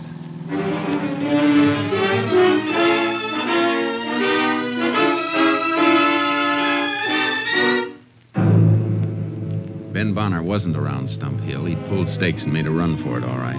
We got the information from a woman in the crowd near the store when we got back to town. Her name was Sadie Wattle. She ran a rooming house. I rent all my rooms to extra farmhands, generally, because I don't have to serve no meals that way, with them eating where they're working. So naturally, I thought this fella was one of them migratory hands. Yeah, I understand all that, ma'am. All I want to know is when Ben Bonner left your place. Well, it must have been just around midnight last night. Everybody was in and sleeping, and the house was locked up. And, well, the phone woke me up, and it was for him, that Ben. Phone, huh? You know who called him? Of course not. I didn't know who he was or nothing about him, except his name was Ben. Did you recognize the voice of the person who called? No. Well, please go ahead about the phone call. Well, I called him to the phone, that's all. Fine time of night to be waking people, I told him. Then he answered it. Right after that, he lit out like the devil was after him. You hear any of the conversation? I did not. I mind my own business.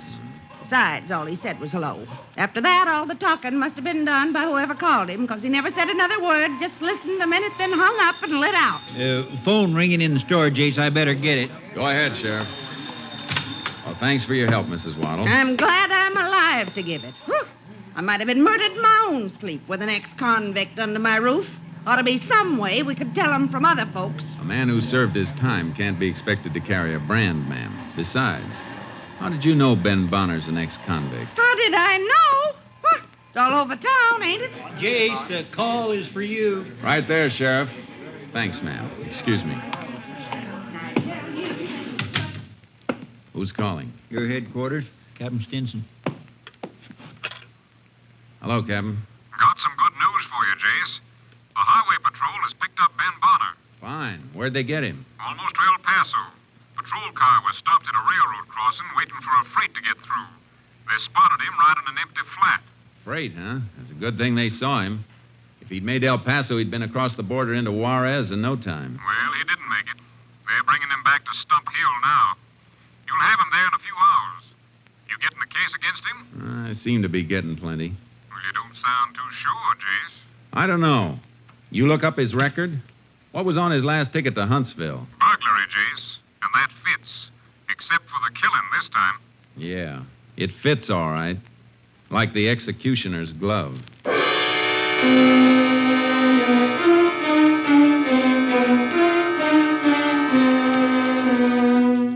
Stump Hill was 5 miles cross-country from the nearest railroad spur. We had time before the highway patrol would be delivering Ben Bonner. We sent Kennedy back to his farm. I unloaded charcoal from my horse trailer, and the sheriff got his horse. We rode to the railroad tracks. Yeah, he was smart, Jace. Almost got away. Lots of them almost get away. He sure made a lot of distance in a hurry. Don't know why you wanted to be sure he came this way to get to the train. I just wanted to be certain he cut through this 5 miles on foot. Proves he didn't hitchhike a fast ride and pick up a train further on down the line. Well, luck was with him for a while. He caught the only train he could have caught. You mean only one freight goes through here at night? Yep. Hotshot passenger clears first at about 1 a.m. Freight comes through about 15 minutes later. Slows for the grade here where he jumped it. About 1:15's the schedule for the freight then, huh? That's right. Well, let's get back to town. Come on, Chuck. You look like that train schedule means something, Jace. It might. Coroner's report ought to be in by the time we get back to town. Hey, I see what you mean. If Bonner was killed between 2 and 3 a.m. like you figured... It'll mean his nephew Ben was on that freight at the time the old man was killed.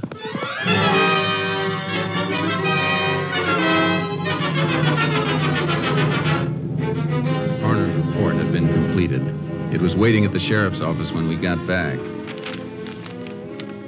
Well, you didn't miss by much, Jace.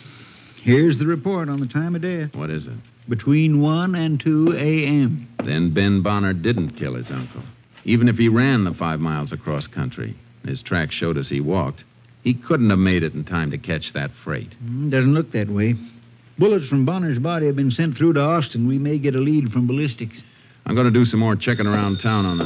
Just a second, Jace. Sheriff speaking. Oh, good. She did, huh? No, you stay right there. Goodbye. Well, Jace, looks like there's been a mistake someplace. That was my deputy at the county hospital. Liz Bonner regained consciousness for a few seconds. What'd she say? She said her and her husband were shot by their nephew, Ben.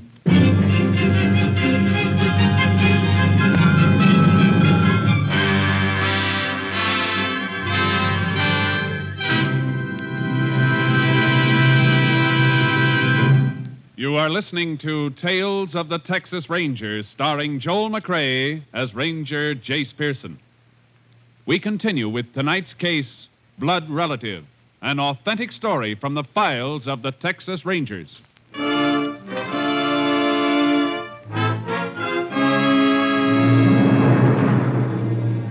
highway patrol brought Ben Bonner back to Stump Hill and unloaded him at the local jail where the sheriff and I questioned him. But I didn't kill him, I tell you. Didn't even know he was dead till now. You said you was gonna kill him. You said it in front of a witness. Man, there's a difference between saying and doing. If you had nothing to do with it, why'd you run away? Because somebody called me up last night at the rooming house late. It was a man. Said he was a friend and wanted to warn me the sheriff was going to pick me up for threatening Uncle Will. You scare easy, don't you? You bet your life I do, mister. I just pulled 4 years at Huntsville and I had enough. I don't want no more. Maybe I was tough when I went to Uncle Will yesterday, but last night when I got that call, I was scared sick. And you don't know who called you? No, I don't know. You sure it wasn't somebody you served time with, letting you know he was here to help you with the job? No. Look, you gotta believe me. This is a murder rap. You can't send me up for it just because I shot off my mouth. That ain't evidence. Ben, there's more than that. Your Aunt Liz didn't die. She came to at the hospital. She says it was you who gunned her and her husband. That's a dirty lie. Look, if I did that, if I shot them and robbed the store, what was I doing on a freight? What did I do with the money? I ain't going to say anymore. I ain't going to talk till I see a lawyer. That's your right. We told you that in the beginning. All right, Sheriff. Guess you can lock him up again. Go on, go ahead, then.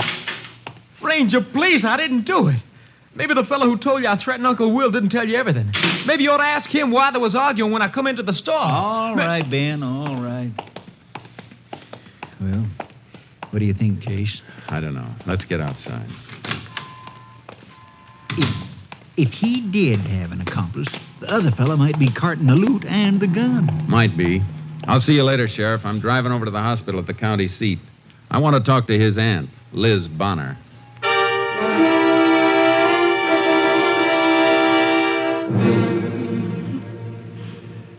Mrs. Bonner, the doctor will only let me stay a minute. Well, shot Will, just getting up. Who shot him, Mrs. Bonner? Ben, ungrateful, wanted to help him. How did it happen? There was a noise in the store. Woke us up. Will called, said, "Who's there?"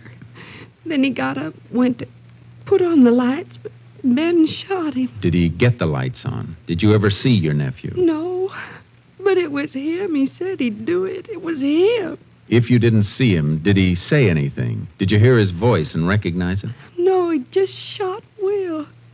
I screamed, and that's all. But you didn't see Ben or recognize his voice? No, but he said he would. It couldn't be anybody else.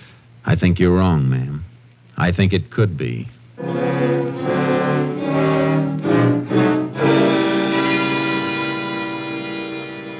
burned up the road back to Stump Hill and got the sheriff. I wanted to make another check of the store and find out a few things about Mac Kennedy. Doggone it, Jace. You're sending your dogs at the wrong tree. Mac Kennedy's been Will's friend for years. I just asked if Kennedy'd ever been in trouble. Never. He's an honest, God-fearing dirt farmer, and that's all. What kind of shape is he in financially? Well, Jace, a man don't have to be a criminal just because he's down on his luck. Mac's crops have been bad. Sheriff, I'm just asking a few questions, that's all. Well, I'm sorry, Jace. I reckon Mac's in hock up to his neck. Place and all his equipment, his mortgage. How come he can afford a hired hand? You mean Jody? Oh, he just drifts in and out. Ain't much of a worker, but he's all Mac needs. Migrates in the spring for planting season, then out again in the fall after harvest. He doesn't work for nothing, does he? Mac pays him right off when he makes his crop and sells it. That the way he pays everybody? Yeah, it's the only time he ever has any cash. Why? Just wondering. Did Mac buy here on credit from Bonner? Well, I guess so. Why? You find something in the ledger? Come take a look. Seems to be a page torn out. The book is kept in alphabetical order. Missing page is in the K's. If there was a charge page in here for Kennedy, it'd be right here. Now you got something I can't fight, Jace. What a setup. An ex-con threatens to kill a man, makes it perfect for somebody else to do the job and set the jailbird up for a frame. Come on, Sheriff. Let's get out to Kennedy's place again. Only this trip, we won't be asking questions about Ben Bonner.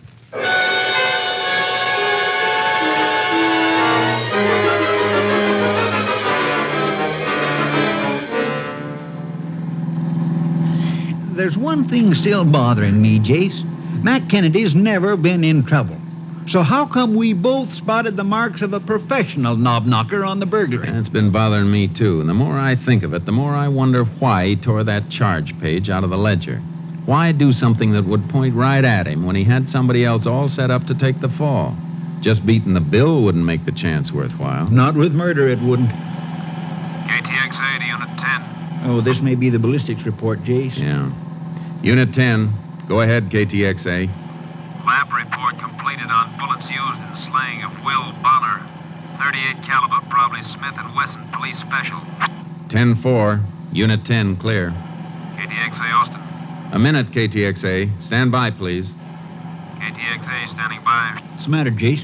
Just got an idea, something that didn't fit before. That hand who works for Kennedy, that Jody. What's his last name? Jody? Let's see. It's Pelham. Jody Pelham. Why? I'll tell you in a minute.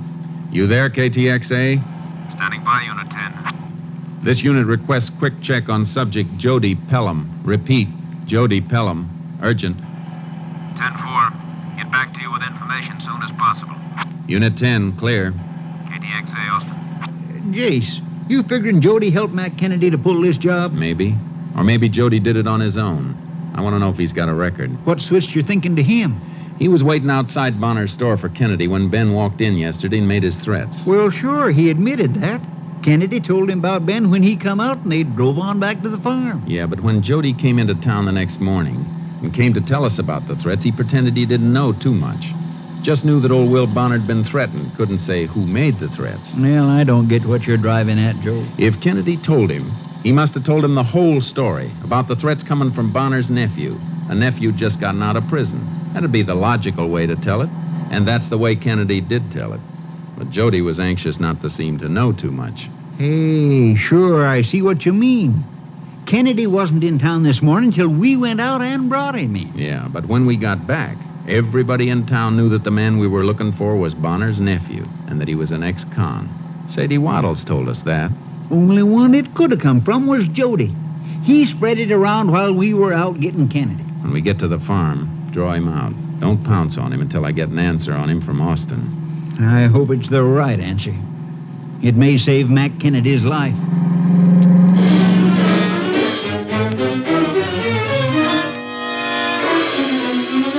It was dark when we reached the farmhouse. There was a light on in the house, but the pickup truck wasn't in sight in the open garage. We left my car around in back of the house and went up on the porch.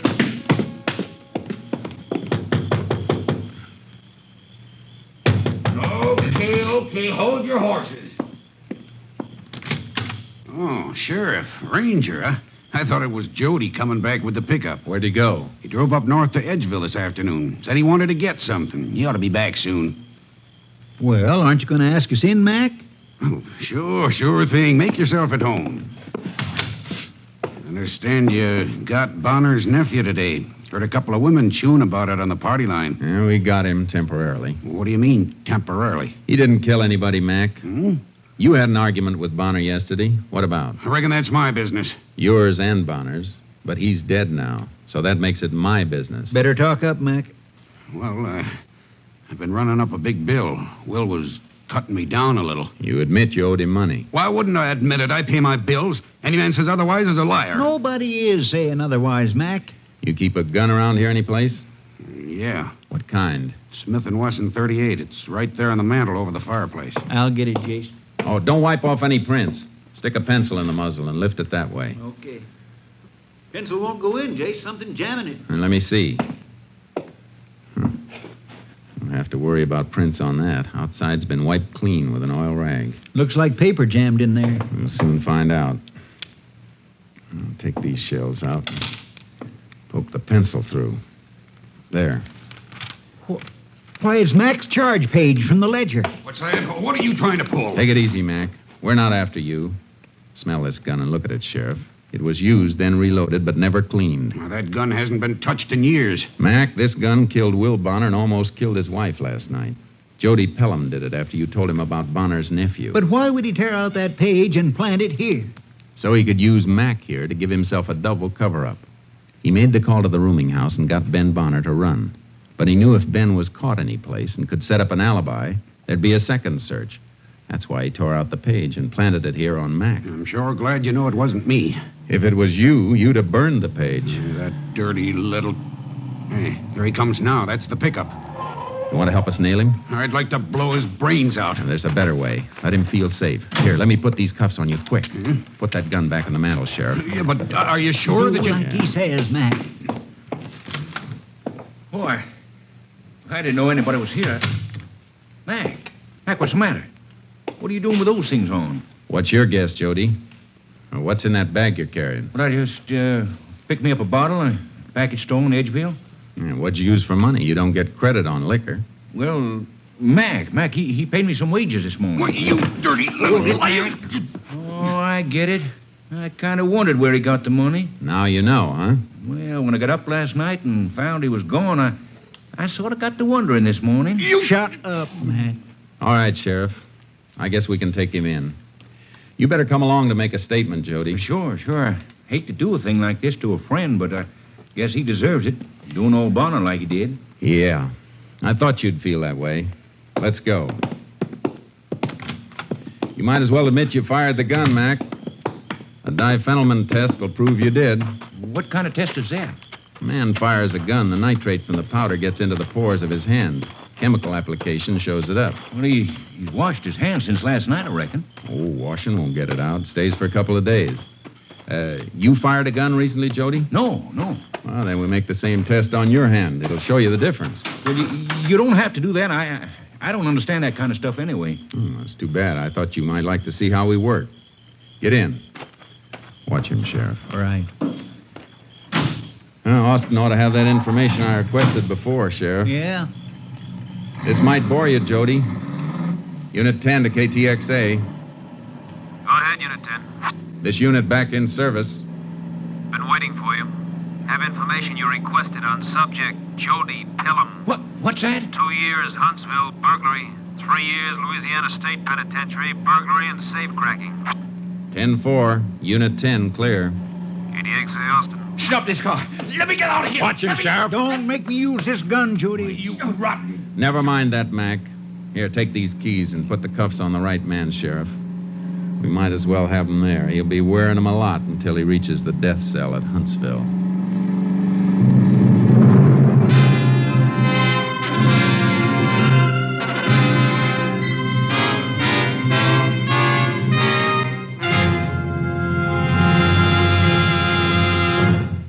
Jody Pelham was tried and convicted for the wanton murder of Will Bonner. On the morning of December 6, 1949, at Huntsville Penitentiary, his sentence was carried out. Death in the electric chair.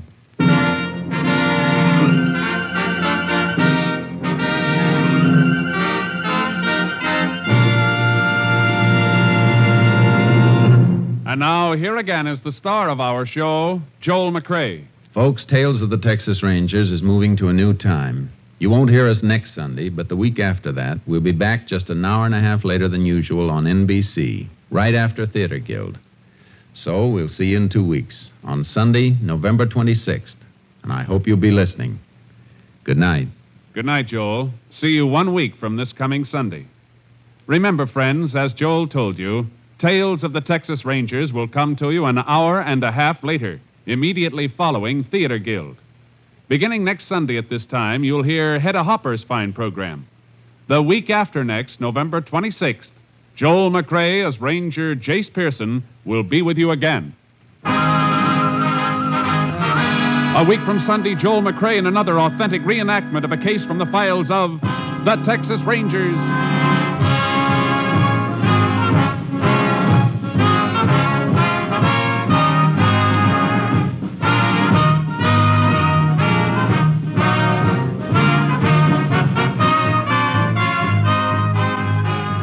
Joel McCrea is currently seen starring in the MGM production Stars in My Crown. Tonight's cast included Tony Barrett, Bill Johnstone, Joe Duvall, Virginia Gregg, Parley Bear, and Byron Kane. This story was transcribed and adapted by Joel Murcott, and the program was produced and directed by Stacy Keach.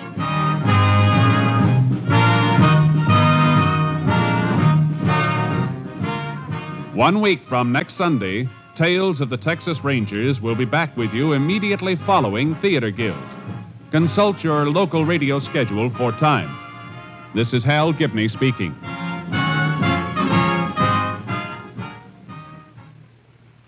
Three chimes mean good times on NBC. The National Broadcasting Company presents Joel McCrea in Tales of the Texas Rangers. Tonight, transcribed from Hollywood, another authentic reenactment of a case from the files of the Texas Rangers.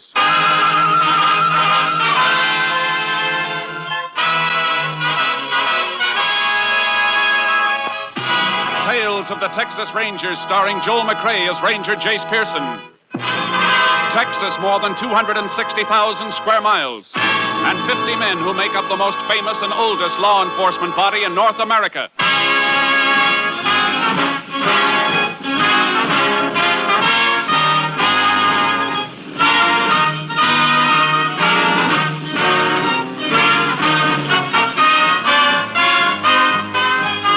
Now, from the files of the Texas Rangers come these stories based on fact. Only names, dates, and places are fictitious for obvious reasons. The events themselves are a matter of record.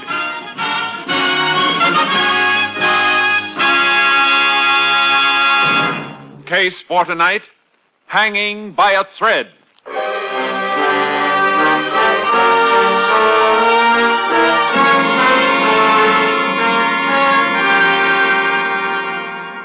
At 9:15 on the morning of May 5th, 1947, the telephone rang in the sheriff's office in the little town of Finney, Texas. Sheriff Hanson answered it. Sheriff's office, Hanson speaking. Sheriff, this is George Hawks. How are you, George? What can I do for you? Nothing now. Nobody can. How's that? I just called to tell you I'm going to kill myself. What did you say? You heard me. It'll take you 20 minutes to get out to my place. By that time, I'll be dead. Now, wait a minute, George. What? Hello? George!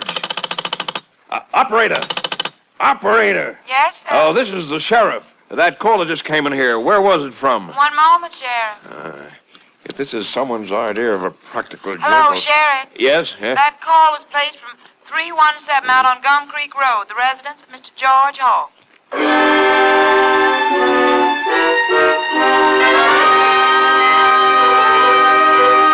The sheriff raced out to the Hawks Ranch and found George Hawks dead, hanging in the barn. Then he made another discovery which prompted him to put in a call to the Texas Rangers. Ranger Jace Pearson was assigned to the case and drove to the Hawks Ranch to meet Sheriff Hanson.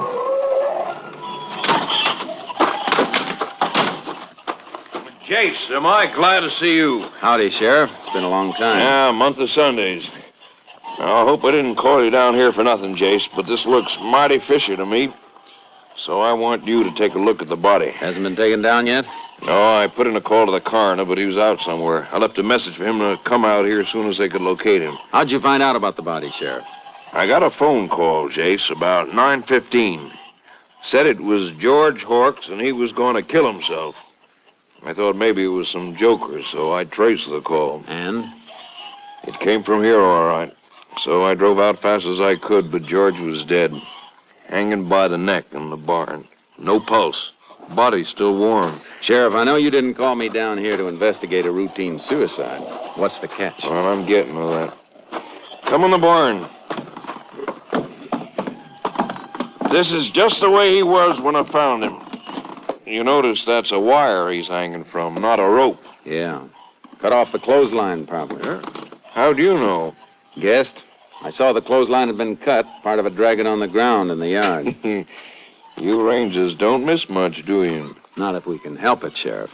Well, I want to show you something I found. Look at this, right under the body. It's an oil drum. Right. And the exact position I found it in, on its side. Now, you'll notice, Jace, that it's the only thing near enough that George could have stood on while he put the wire around his neck. Here's the rim marks where it stood on the straw before it was tipped over. Yeah, only he didn't stand on it. Look at this end of the drum. Thick with dust. Now, look at the other end. Dusty, too. Jace, there's not a sign of a footprint on either end of this oil drum. You're right, Sheriff. He couldn't have climbed up in the loft and jumped, or that wire would have taken his head off. Yeah, that's what I figured, and that's why I called you. What about fingerprints? Nope. Couldn't find any, just a few smears. What does it spell to you, Jace? Just one word, and an unpleasant one. Murder.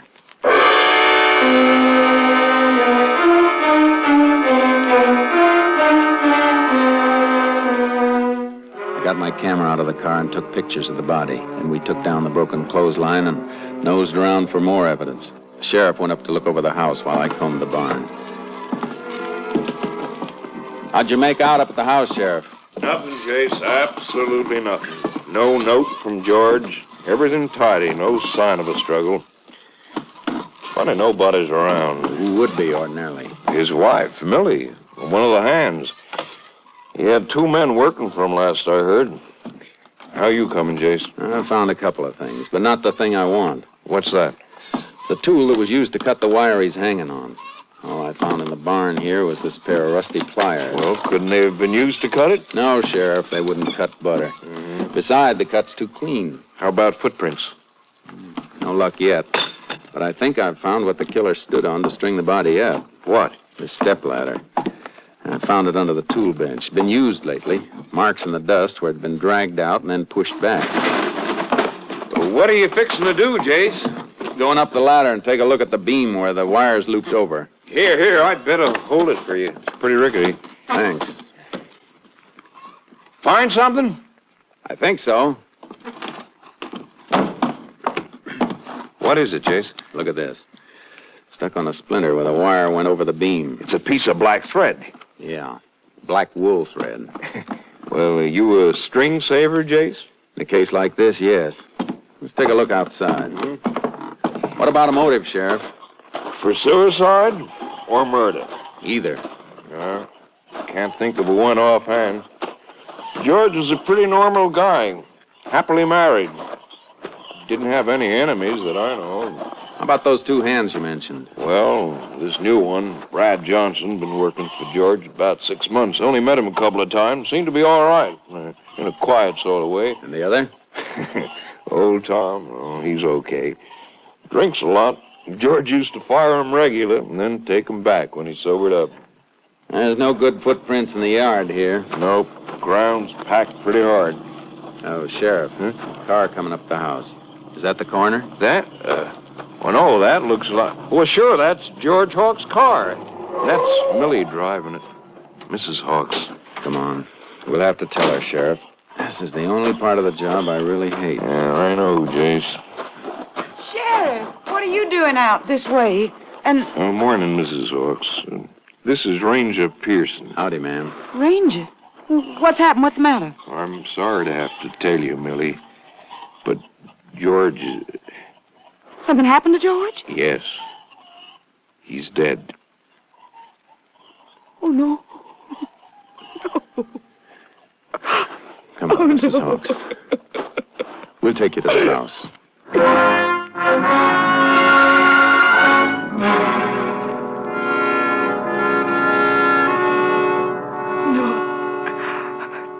I can't believe he'd do it.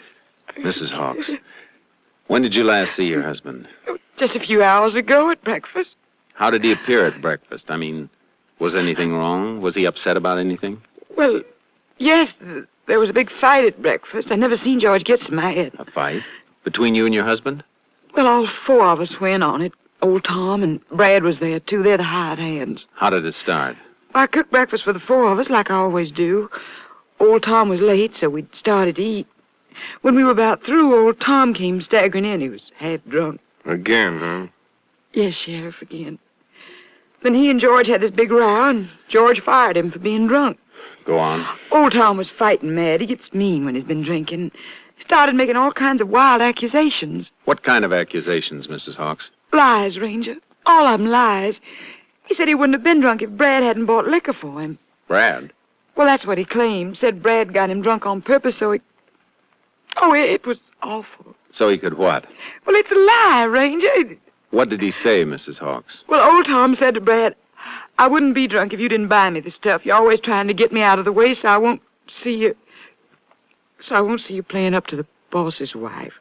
Then what happened? Well, Tom left, and my husband started swearing and threatening Brad, accusing him of what Tom said. Brad said it was a lie, and then George threw some money in his face and told him to get off the place, that he was fired, too. What did Brad do? I thought for a minute he was going to hit George, but he didn't. He went outside, and a few minutes later I heard his car start, and he drove away. By this time, George was in a terrible rage. He even threatened to kill me. So I grabbed the car keys and ran. Did he ask you where you were going?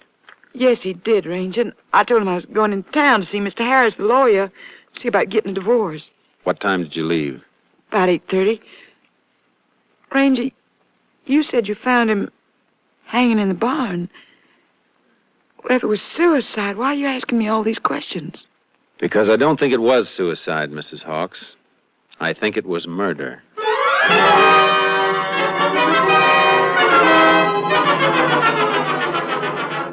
After the coroner and the doctor arrived, the sheriff borrowed a horse from the corral. I got charcoal out of the trailer, and we headed for Tom's shack up in the hills. There it is, Jace. Just around those rocks. That Tom's horse, Sheriff? Grazing out back? Yep. He's around someplace. Up, charcoal. Yep.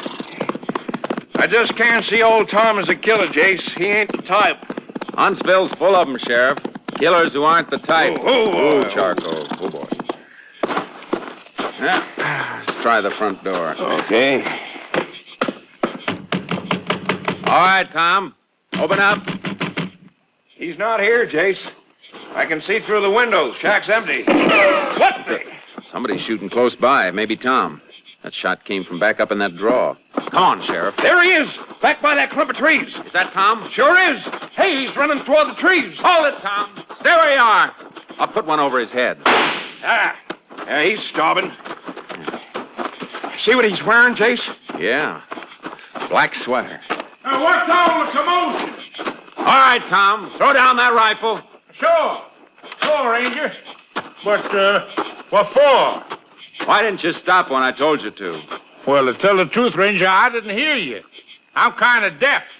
I heard you shot, though. Yeah, that's right, Jace. He's hard of hearing. What's that, Sheriff? Oh, never mind. Why'd you shoot at us, Tom? Shoot at you? Why, I never did no such thing. What were you doing then? Ain't no law against a man killing himself a rabbit for supper. All right. Get his rifle, Sheriff. Let's go. Huh? Where to? To your shack first. We're going to have a long talk about George Hawks.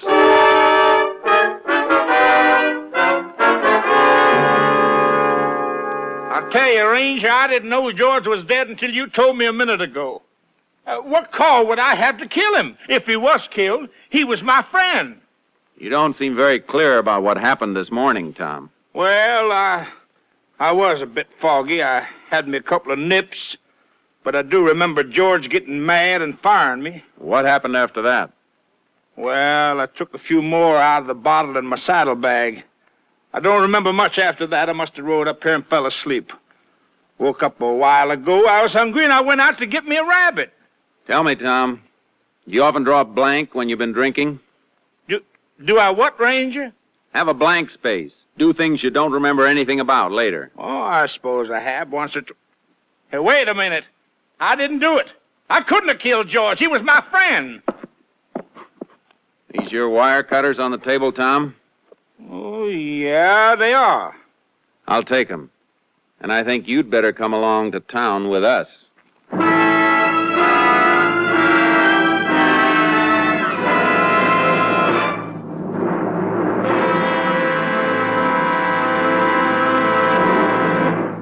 You are listening to Tales of the Texas Rangers, starring Joel McCrea as Ranger Jace Pearson at our new Sunday time. We hope that our many friends who have listened to us at the earlier hour will continue to be with us each Sunday. And for those of you who are hearing our program for the first time, we extend a warm and cordial welcome and invite you to be with us each Sunday from now on. And now we continue with tonight's case, Hanging by a Thread, an authentic story from the files of the Texas Rangers.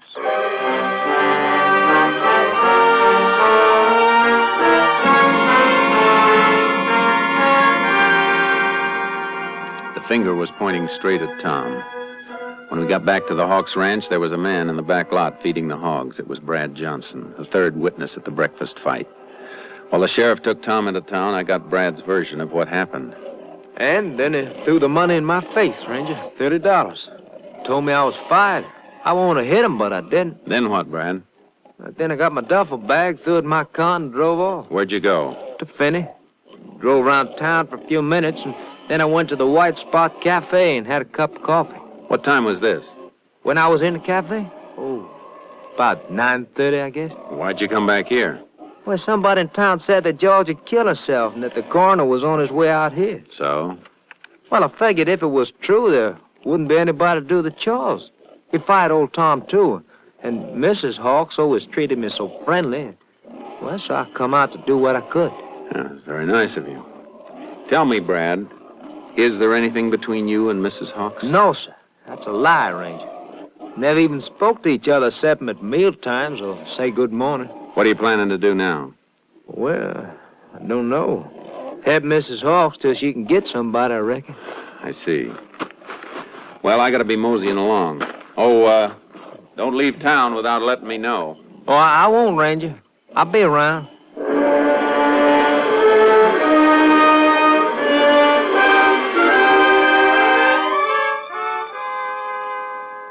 I got the evidence off to Austin and then went to the White Spot Cafe. Brad had been seen there at 9:30, and Mrs. Hawks had been with her lawyer half an hour before. I radioed headquarters that I was staying over in Finney, and about 9 that night, I got a phone call. Hello? Jace, Captain Stinson. I've got the report on that stuff you sent in today. You got a pencil? Sure have, Captain. Shoot. On that black wool sweater, the thread you sent in the envelope matched all right. It's definitely off the sweater. How about the wire cutters? Well, afraid I got a disappointment for you there, Jace. They couldn't get a match. I'm afraid the murder wire wasn't cut with the tool you sent. Are you sure, Captain? The boys in the lab are. They made sample cuts with every millimeter of those blades and couldn't match up a single one with a murder wire. Oh. What kind of a fix does that put you in, Jace? I'm not sure. Well, thanks, Captain. I'll keep in touch with you. All right, Jace. Good luck.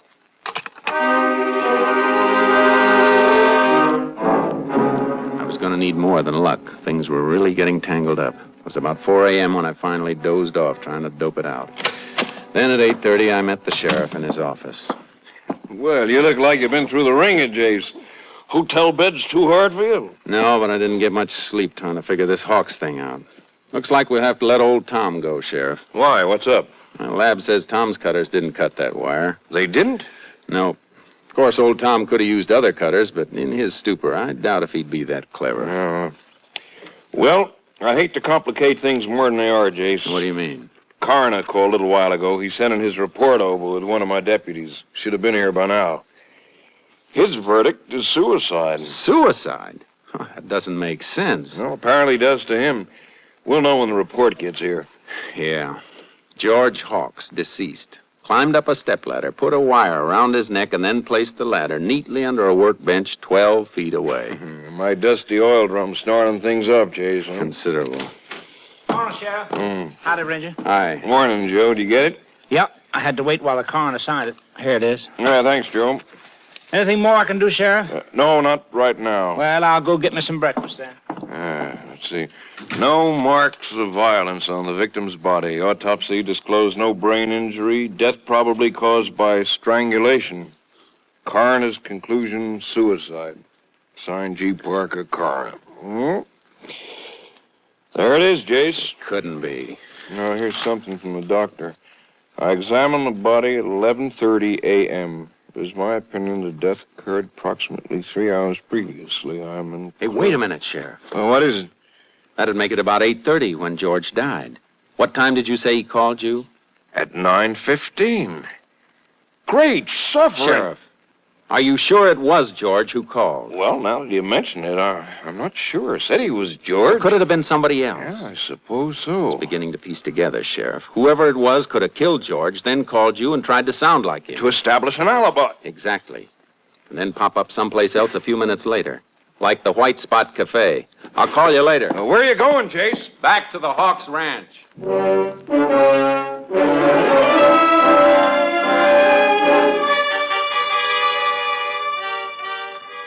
pulled up to the ranch, Brad Johnson was running water into the big trough near the barn. Well, hi, Ranger. What brings you out this way? I want to talk to Mrs. Hawks. We're releasing Tom. Coroner's report came in a few minutes ago. Suicide. Is she around? Why, sure, she's up the house. Okay. Oh, I just happened to think. Charcoal, my horse here in the trailer, hasn't had a square meal since I left headquarters yesterday. Is there some hay around that I could give him? Why, sure, Ranger. Some fresh bale just inside the barn there. Help yourself. Thanks. I'll be glad to pay for it. No, forget it. I'm sure Mrs. Hawks wouldn't mind. Oh, have you got something to open one with? Why, sure. Here. Here's my cutters.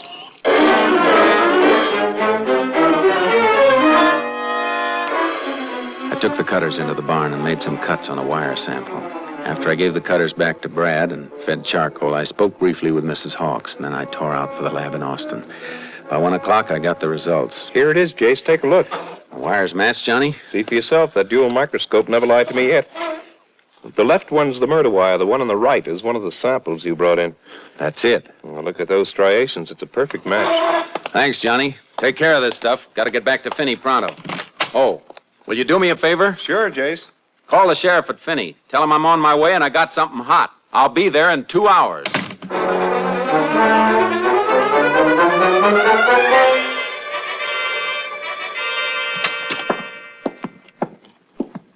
Well, Jace, you sure made good time. What'd you find out? We got positive proof the murder wire was cut with Brad Johnson's cutters. Brad's?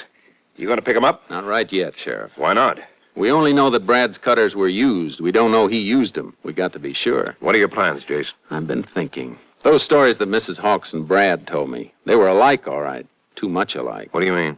A couple of times they used the exact phrases. Mm-hmm. What about Tom and the black thread? We'll keep an eye on him, but I think he's clean. He could have caught his sleeve on that beam doing anything, pitching hay or anything. Yeah, he could have. Well, what do we do now? We got to catch him alone, Brad and Mrs. Hawks. When they don't know anybody's around, we got to hear what they say to each other. Maybe after the funeral. It's this afternoon, 4 o'clock. You know where it's being held, Sheriff? Sure, out of the ranch. Be a graveside ceremony. Where's the cemetery? Clear over on the other side of town from the Hawks' place. It'll take them a while to get over there and back.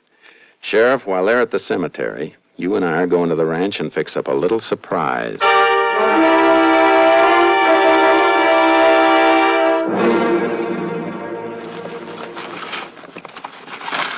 There. That ought to be all right for that one, behind the window shade. Why 3 microphones, Jace? Wouldn't one do? Not if they wander around the house while they're talking, Sheriff. I want to hear everything. Yeah, but how do you know that Brad and Mrs. Hawks will talk? How do you know who'll even come into the house? I don't know, Sheriff. I'm guessing. And my guess is that after the funeral's over, somebody's going to let his hair down. Hey, it's almost 5, Jace. They'll be coming back soon. I'm finished in here, Sheriff. Now all we have to do is string the wire to the stakeout. Come on.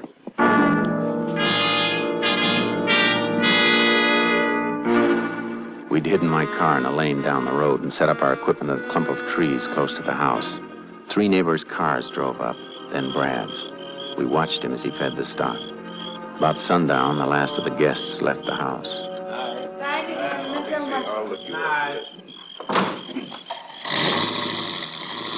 There go the last of them, Sheriff. Can you see Brad? He's been in the barn the last few minutes. There he is, Jace, heading for the house. Good. Put on your earphones, Sheriff.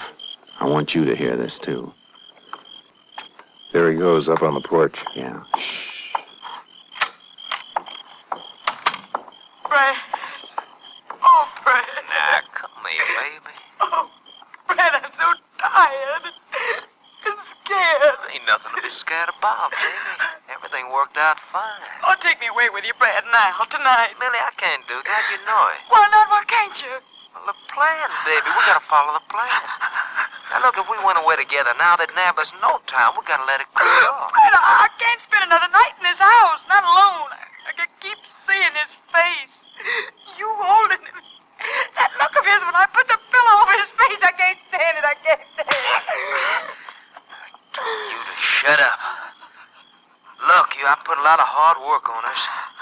Our alibi's got him clear off the trail. I'm not gonna let him get back on it, you hear?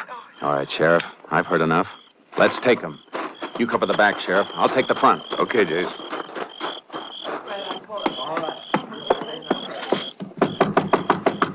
All right, in there. Open up. Ranger Pearson, open up. What do you want? You know what I want, Brad Johnson. Well, he's not here. I know different. Okay, Sheriff, let's search the house. All right, Jace. I don't know what this is all about. You'll find out. He's not in the kitchen, Jace. All right, Sheriff, work this way. Ranger, what's the meaning of this? He's not in the back of the house, Jace. Maybe he's... What was that? He was upstairs, Sheriff. Sounds like he jumped from up there. Come on. Don't see him. He didn't run for his car. Couldn't have gone far. Maybe he hit for the highway. What's that? Chickens in the barn. Something scared them, and I think I know what. Come on. If we play this right, we've got him trapped. I know you're in there, Brad. Come on out. All right. Dark as pitch in there, Jace. Turn on your flashlight, Sheriff. Take the other side. I'll look behind those things. Okay.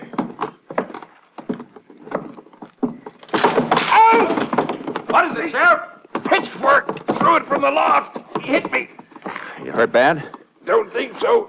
My shoulder. Here, give me your flashlight, Sheriff. All right, Brad. I'm coming up. No, don't come up. I'm coming down. Come out where we can see you, then. With your hands up. Jace, he's jumping!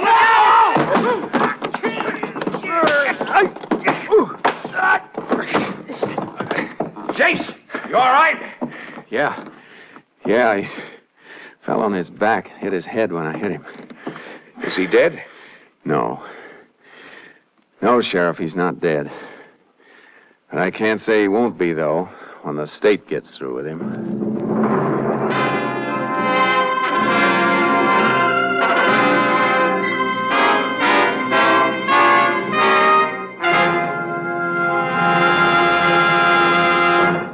After Mildred Hawks turned state's witness, Brad Johnson confessed to the murder of his employer. For her part in the crime, Mildred Hawks received a sentence of 50 years in a women's prison at Huntsville. Johnson's sentence, death in the electric chair.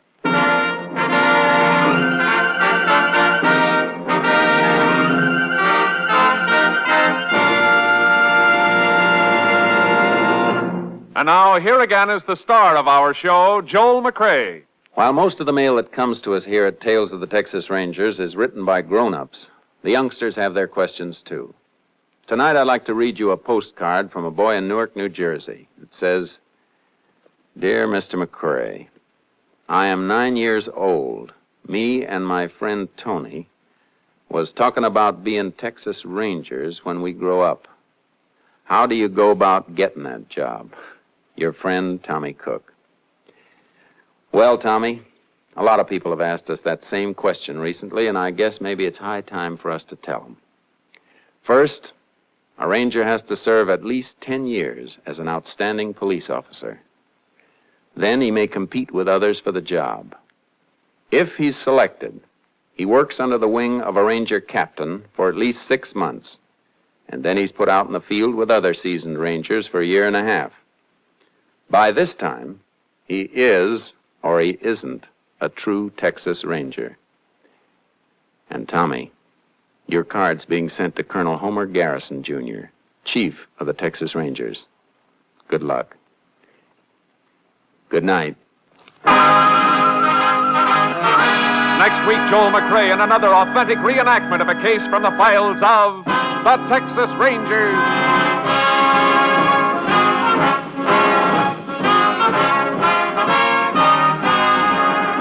Joel McCrea is currently seen starring in the Universal International Technicolor production Saddle Trent.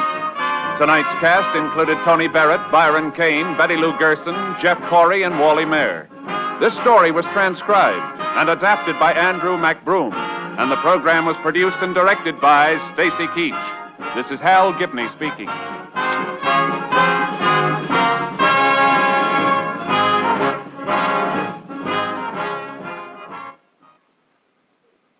Three chimes mean good times on NBC. Tuesday nights are bright with comedy on NBC. Start off the evening with Baby Snooks. Hear Fibber McGee and Molly of 79 Wistful Vista listen as Art Linkletter proves that people are funny and laugh with Bob Hope and his gang. It's truly fine entertainment every Tuesday night. So be sure to listen for Baby Snooks, Fibber McGee and Molly, People Are Funny, and Bob Hope. The National Broadcasting Company presents Joel McCrea in Tales of the Texas Rangers. Tonight, transcribed from Hollywood, another authentic reenactment of a case from the files of the Texas Rangers.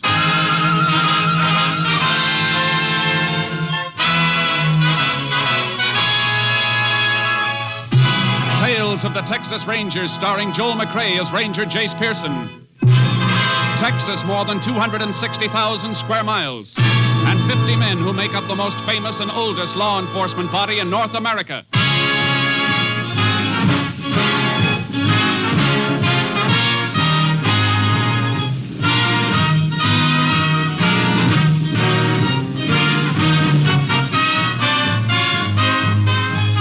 Now, from the files of the Texas Rangers come these stories based on fact. Only names, dates, and places are fictitious for obvious reasons. The events themselves are a matter of record.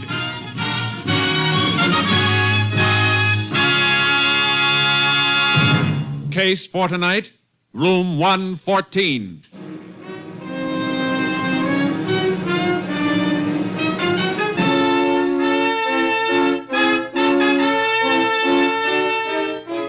It is 4:47 p.m., the afternoon of October 29th, 1927.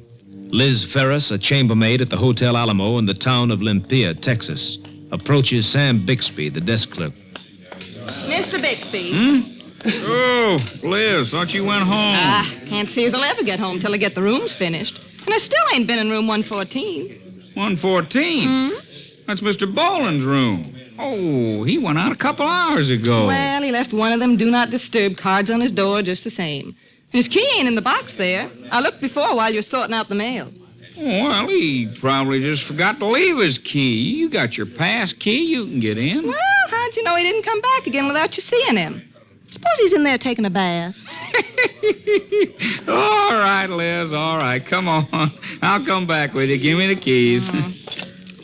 Some folks don't care at all when I finish work, long as they can sleep the day away. Now, Liz, Mr. Boland's been here for 2 days, and this is the first time he's give you any trouble. Well, if it ain't him, it's somebody else.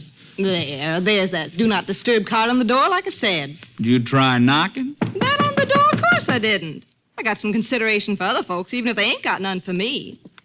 Besides, I run the vacuum cleaner in the hall hard enough to wake the dead. Well, he don't answer the knock. Sure, he went out. Well, if you're so sure, why don't you open the door then?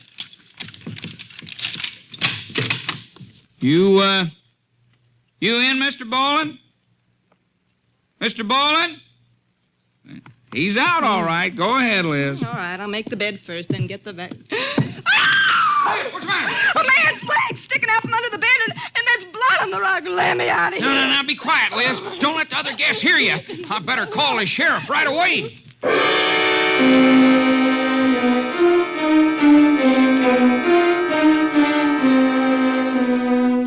Sheriff James Kerfus reached the murder scene and immediately sent out a request for assistance from the Texas Rangers. Ranger Jace Pearson was assigned to investigate. He joined the sheriff in room 114 of the Alamo Hotel. Everything just like I found it, Ranger, except I had the bed moved so as I could get a look at the body. Throat slashed, huh? Looks like it was done with a straight-edge razor, Sheriff. Yeah. A weapon ain't around any place, though. That's what made me figure it was murder for sure. Could have figured that out even if the razor was around. Huh? Palms of his hands are cut, too. He tried to grab the razor and get it away from whoever killed him. Oh, I see. We better cover him with this sheet. Austin will have a fingerprint man here soon.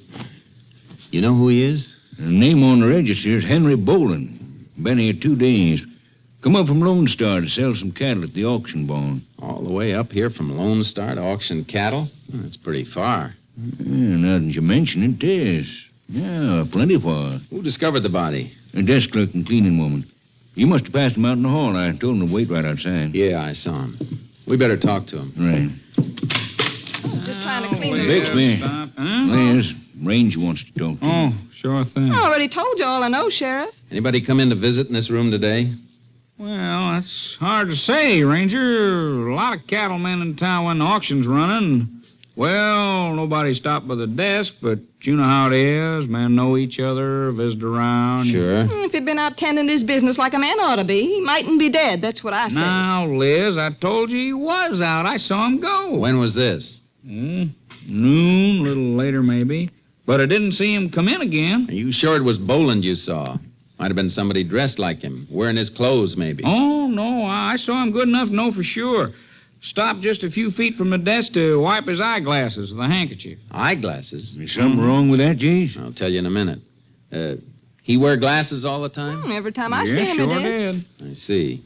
When you opened this door, most of the body was hidden by the bed, wasn't it? Yeah. That's right. Well, the bed's been moved since then. I think you better come in and identify the body. Oh, do we have to? Yeah, I'm afraid it's necessary, because the man in here didn't wear glasses. Oh. Come on. Well, okay. Now, look, he wouldn't have to be wearing them when he was killed, Jace. He never wore them. A man who wears glasses all the time has little pressure marks alongside the bridge of his nose. It's a thing we always look for.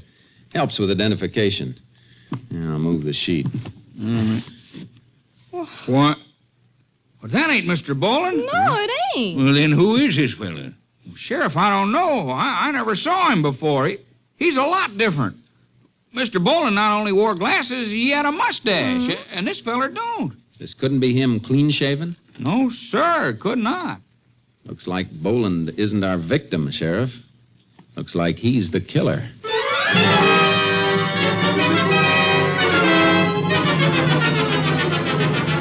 I made some photos of the dead man, got a quick developing job done, then headed for Lone Star, the town Boland had given us his address. On the way, I called my headquarters and asked to have Ranger Steve Clark meet me there. He was waiting at the county courthouse when I drove up. Howdy, Jace. Howdy, Steve. Been waiting long? No, just got here about a half hour ago. Say, what's up? Headquarters fill you in on the killing of the Alamo Hotel in Olympia? Yeah, they told me about it. Good. How far out's the Boland ranch? Well, it begins 9 miles southwest. What do we do, go out and grab Boland? If he's around, but it isn't likely. Not after checking out of that hotel and leaving a dead man in his room. Why'd you head this way, then? Well, nobody at Olympia had seen the dead man before. We got to find out who he is. If there was bad blood between him and Boland, somebody around here might know about it. That's a good thought. I'll load my horse in with yours, and we can go out to the ranch and wake him up.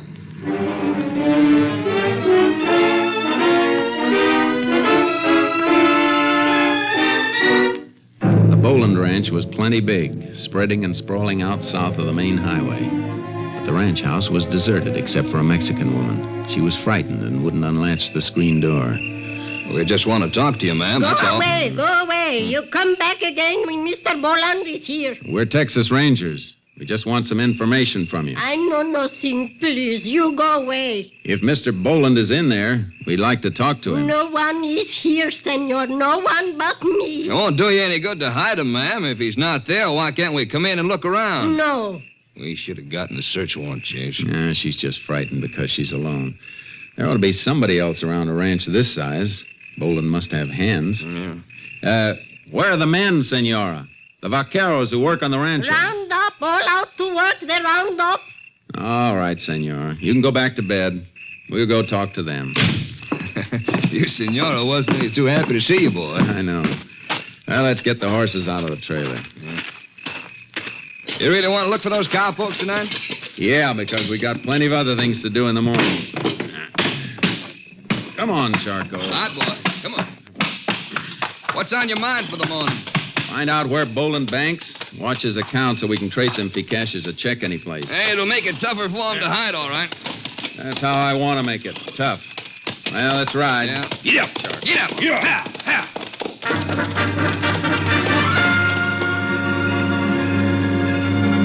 Boland had plenty of stock, all right. We passed cows and calves by the score. But ground marks showed that the main herds, the selling beef, were driving south. Railroad runs to the south, Jace.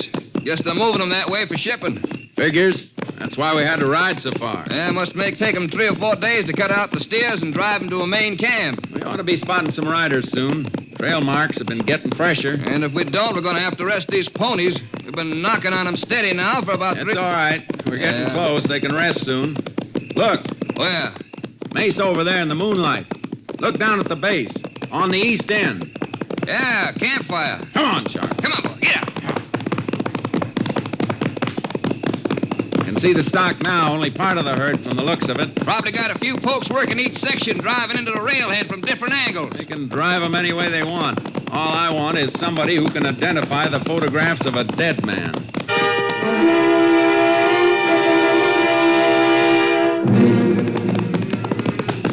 Campfire there, all right, Jace. Nobody around it. That's kind of funny, isn't it? Fire must have been made by cowpokes. They gotta be around. Horses couldn't move far if they were hobbled, but there ain't any horses in sight either. Nothing but part of the herd. Maybe they moved around the other side of the mesa. Whoa, Charcoal. Where'd that shot come from, Jace? Clump of brush and rock at the edge of the mesa. Whoa, easy, boy. You fellas! Hold it. Wherever you are! Come up where we can see you and keep your hands high! Not while you're gunning from cover. Who are you? Ranch hands with the right to be here. That's more than you got. What are you doing on this range? We're Texas Rangers. Rangers? And after Rangers, let's get a look at you. Come on, Fire. Yeah. Yep. Oh, Charcoal. Oh, boy. Now move out of that brush where we can see you. Okay. Come on, fella. We better get off our horses, Jace. Make too good a target for them. Yeah. Well, reckon you are Rangers, all right.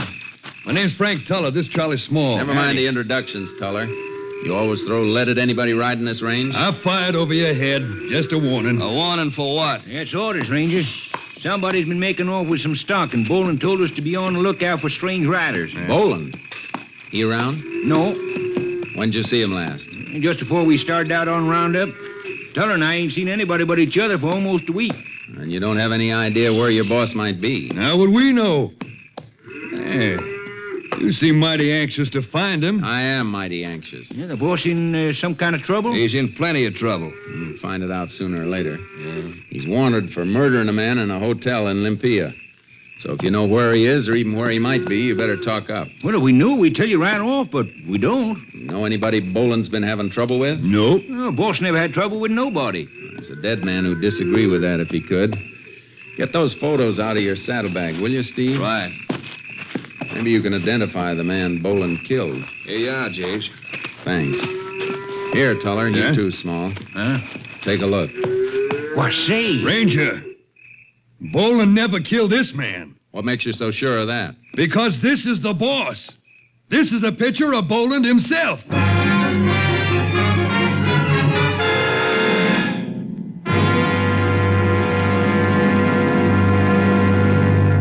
You are listening to Tales of the Texas Rangers, starring Joel McCrea as Ranger Jace Pearson. We continue now with tonight's case, Room 114, an authentic story from the files of the Texas Rangers.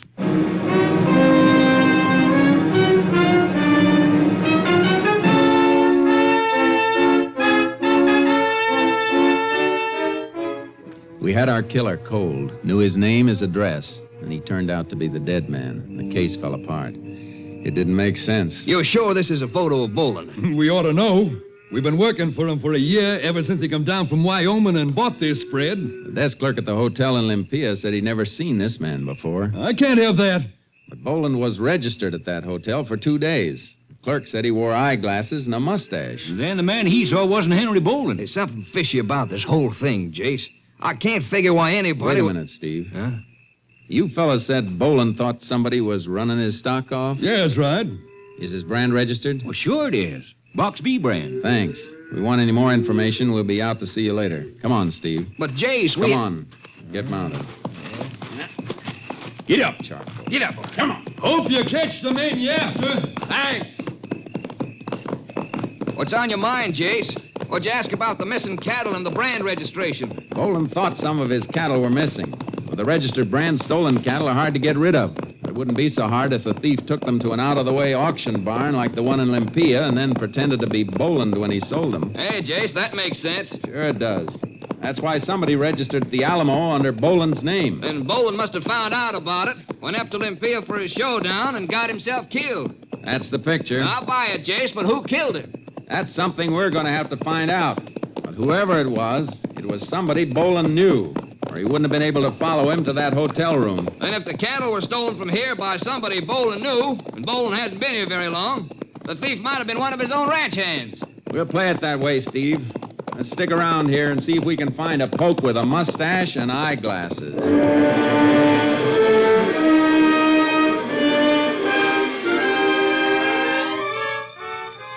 During the next morning, we spotted a pair of riders and asked if they knew of a hand with a mustache and glasses. There was such a man on the ranch, and they told us what general direction he might be working in. A couple of hours later, we found him alone, pushing some strays out of a blind draw.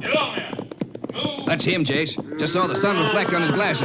Let's go. Get up, Charlie. Yeah, boy. You! Stay right where you are. Don't move for that rifle holster. What's the matter, Ranger? What are you doing out here? Ooh, we'll ask the questions. Mustache, too, Jace. Yeah. Just sit tight on that horse until I get your rifle. Now, look, Ranger. When you come riding down on me like I done something and grab my gun, I reckon I got a right to know what it's all about. You been at the Alamo Hotel in Olympia recently? Never been in Olympia in my whole life. Where you been for the past 4 days? Right here on this range working. Anybody with you? No, just me. How come? The other hands are working in 2s and 3s? Well, I ain't. I've been working through this Badlands strip. No herding here. Nothing but a few strays a one man can dig out. That's how it come. Anybody seen you here in the last couple of days? How could anybody see me? I've been way back in that scrub canyon. Yeah. If nobody saw you there, nobody'd see you if you weren't there either. What's your name? Dave Bouden. Bouden, huh? All right, you better come with us. Come with you? For what? I ain't coming any place. I'm not asking you. I'm telling you. Somebody murdered your boss, Henry Boland, up in Olympia yesterday. Murdered Hank Boland? That's right. The description of the killer fits you. What? Well, you're crazy. I've been right here, I tell you. Tell me anything you want. But you're coming to Olympia. I want a couple of people to get a look at you.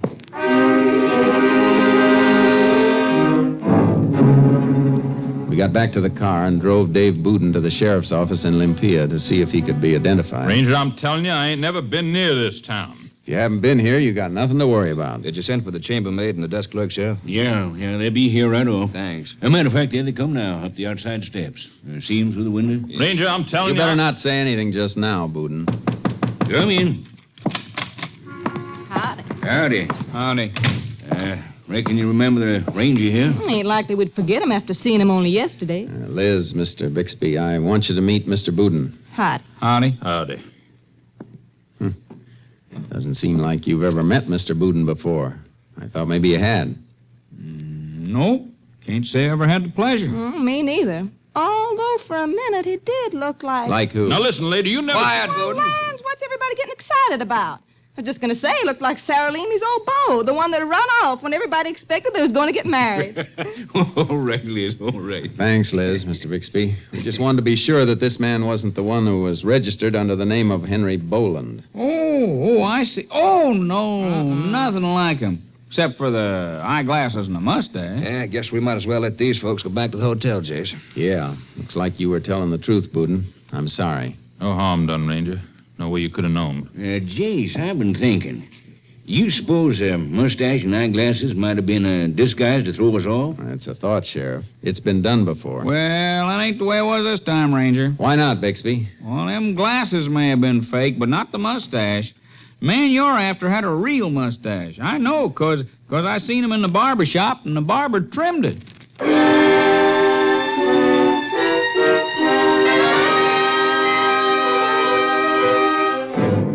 We put Bouden on the bus to Lone Star and sent him back to the Boland Ranch. Clark and I spent the next day questioning everybody in Olympia. The crew at the auction barn, cattlemen, everybody. They couldn't add a thing to what we already knew. When we got back to the sheriff's office, there was more bad news. Had a call from your headquarters at Austin, Jace. They checked those prints the lab crew lifted from 114. Whoever left them had no record. Yeah, that does it. I still think it must have been somebody from Boland's ranch, somebody he knew. That's what we think, and that's the way it looks. But let's face it, Jace. Could have been a stranger stole the cattle. Boland found out about it, went in for a showdown like any hothead, and got himself killed. Killer could have come in from any direction and left in any direction. Yeah, that's right, Jace. No way you're telling... Come in. Howdy, Sheriff. Rangers. Yeah. Something we can do for you? Well, my name is Denning. I drive a line haul for interstate trucking. Route between New Orleans and El Paso. I think I got some information you might want. Leastwise, I thought so over at the Alamo Hotel. What kind of information? This? Key to room 114, the Alamo. Where'd you get this? Well, sir, it was nightfall last. Night of the day Bolin was killed, Jace. Yeah. Go ahead. Yes, sir. My relief man was driving. We made a coffee stop, place about 40 miles this side of Lone Star. Pulled a truck in the side of the service station there. I was sleeping, didn't want no coffee, so I stayed in the cab and dozed while a relief man went inside. I got it. Go on. Well, cattle truck pulled in for gas.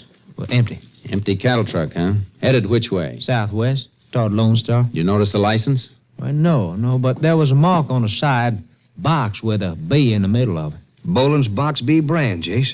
Must have been the truck used to haul the stolen cattle up here. Yeah, and to haul the killer back to the ranch.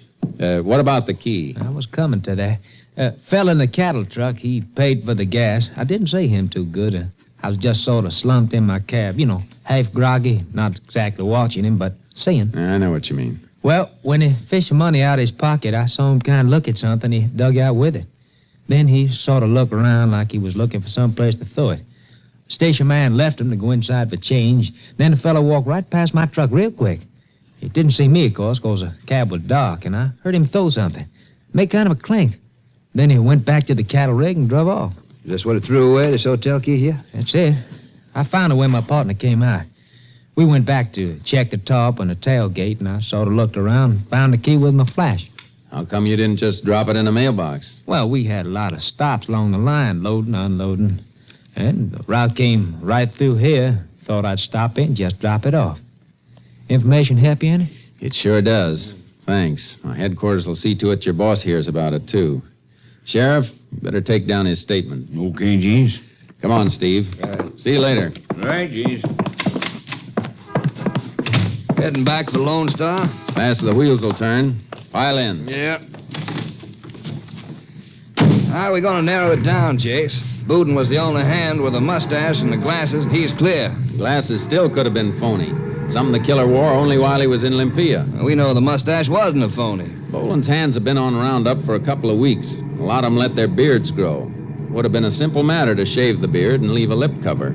Sneak away with a load of cattle and then shave clean before he got back. I know, but Boudin was the only hand working alone. One of the others did it and disappeared for a few days. His sidekick know about it. It doesn't have to be a one-man job, Steve. The sidekick could be in on it, too. Yeah, that figures. Well, what's our play, Jace? Fingerprint them all and get a check on the prints up at Austin? I think we can wrap it up quicker than that. We know the killer doesn't have a beard now and uses a straight razor. That was the murder weapon. Yeah? Boudin can tell us which of the men shave with straight razors, and once we know that, we can settle the rest with a camera I got in the car trunk. How? By asking the straight razor men if they'd like to pose for a couple of identification pictures with eyeglasses and a phony mustache. Tell them we'll have to hold them until the pictures are seen by a couple of witnesses in Olympia. That ought to flush some action from them. Action? I'm betting the man who killed Boland will raise more fuss than the alligator when the lake went dry.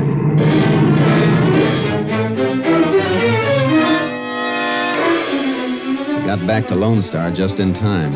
The bank had taken over the management of Boland's ranch as executors, and the roundup was just about complete. Last, the herd was being driven into the stock pens near the railroad siding when we reached the south end of the ranch. There's Boudin, Jace. Taking care of the horses over there by the corral. Yeah, come on. Hey, Boudin! Hey, Boudin! Yeah? I want to talk to you a minute. Oh, hello, Ranger. How you making out? I'll make out fine if you'll help. Pretty sure it was somebody on the ranch who killed your boss. Well, how can I help you? Just tell me which of the pokes use straight razors for shaving. Well, let's see, Jones, and Tuller, and Happy. Tuller, huh? Say, Jace, isn't he the bright boy that fired on us first time we rode out on the range? He's the one, all right. He was clean shaven, too. Feller with him was named Small. You know where they are, Boudin? Well, it was over there a minute ago, driving the last... Oh, here they come now, Jace, around the end of the corral with their horses. Hey, you better drift away, Boudin. Sure thing. Well, howdy, Rangers. Back again? Yeah. I'd like to have another talk with you, Tuller. You too, Small. Sure, Ranger. What's it about? Make your way till you dismount. Right. Well, what do you want? Yeah. Find out who killed Boland? We're pretty sure it's one of the hands. All you fellas without beards are going in with us. What for? Why? Yeah. What would that prove? Prove plenty when we get what we want. Take photos of all of you with prop eyeglasses and mustache on you. A couple of people in Olympia want to see him. Well, if they think they recognize somebody, that ain't legal evidence. We'll have something to help it along. We'll fingerprint the man they think they saw What? because Boland's killer left his prints all over that hotel room. Ranger, it warned me. Shut up. Huh? I helped steal the cattle, that's all. I didn't go to Olympia. He did. I told you to shut up, you rat. All right, Tuller. You can both. Look out, Jay! Tuller lashed his horse and dove behind the other mounts at the rack. The frightened animal reared over us and knocked Small into me before Clark could grab the bridle. Oh, keep your eye on Small, Steve. I'm going after Tuller. He jumped the fence into the cattle chute, Ranger. Don't let him ambush you from there, Jake. I'll climb up. Get him from above. Look out. You better stay flat up there, Ranger. I can see you better than you can see me. You got yourself in a trap, Tuller. Yeah? I'll have you in one if you come down after me. I don't have to come down after you. You're a dead pigeon in that cattle chute. Don't you believe it, Ranger? No. That shot you fired's already got the cattle stirred up. Hey, you men down in the pen. Go. Open the gate so the herd can move into the chute. Good! Give me more cover! Yeah, cover you won't like. If they open that gate and I fire into the herd, they'll run you down. You'll get tromped to death. All right, boys, open up the gate. I'm not fooling, Tuller. I'll fire into them. No, come on. Here's my gun. All right, and climb up on the fence. All right, Ranger. All right, I'm coming. Now, here, give me your arm. I'll pull you out of there. Good, Ranger, okay. Don't let me drop now. I don't want to make no trouble, Ranger. I made a mistake, I admit it. You made a big mistake, Tuller. Too bad you didn't use that razor strictly for shaving. Go on.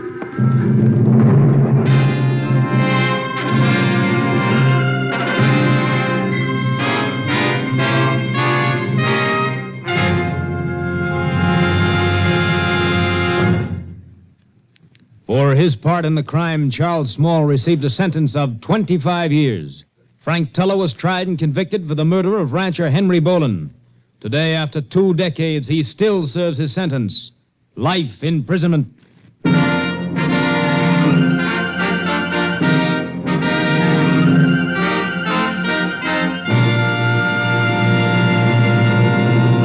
And now, here again is the star of our show, Joel McCrea. Reflecting on the old-time one riot, one ranger reputation of the Texas Rangers, a visitor to Texas recently mentioned to a ranger that he'd been noticing a number of current press reports where 2 rangers had participated in the quelling of a riot or investigation of a crime.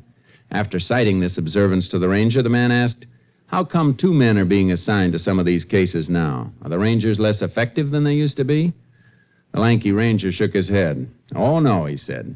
"1 ranger is still sufficient to handle the situation, all right, but in these days of complex legal technicalities, we've been sending 2 of them along. One to take care of what trouble there is, and the other one to serve as a sort of a disinterested witness." Good night, folks. See you next week. Next week, Joel McCrea in another authentic reenactment of a case from the files of the Texas Rangers.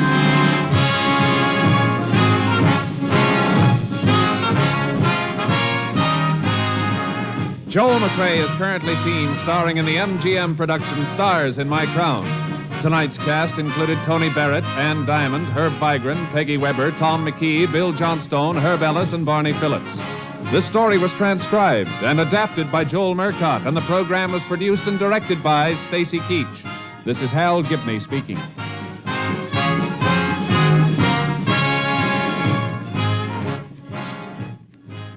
3 chimes mean good times on NBC. Monday chimes mean the best in music on NBC. Tomorrow night, Gordon MacRae stars in the Railroad Hour presentation of the operetta The Firefly. The NBC Symphony presents a 1-hour concert featuring works by Vivaldi, Wagner, and Stravinsky. Tomorrow's NBC Symphony concert marks the first in a series under the baton of the widely acclaimed young conductor Guido Cantelli. Now, the $64 question. 3 chimes mean good times on NBC. The National Broadcasting Company presents Joel McCrea in Tales of the Texas Rangers. Tonight, transcribed from Hollywood, another authentic reenactment of a case from the files of the Texas Rangers.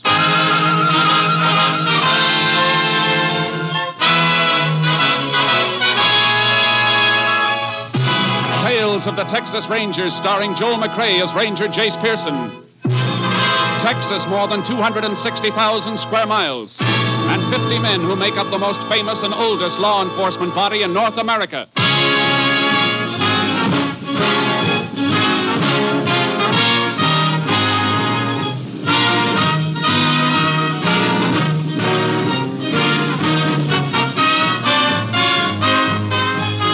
Now, from the files of the Texas Rangers come these stories based on fact.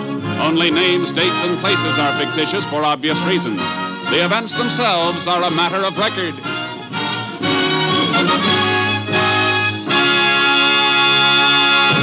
Case for tonight, the Lucky Dollar.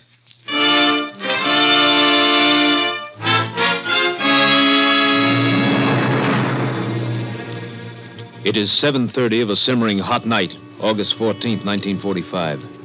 In a small South Texas town not far from Corpus Christi, Joe Barry is counting up the day's receipts of his modest store.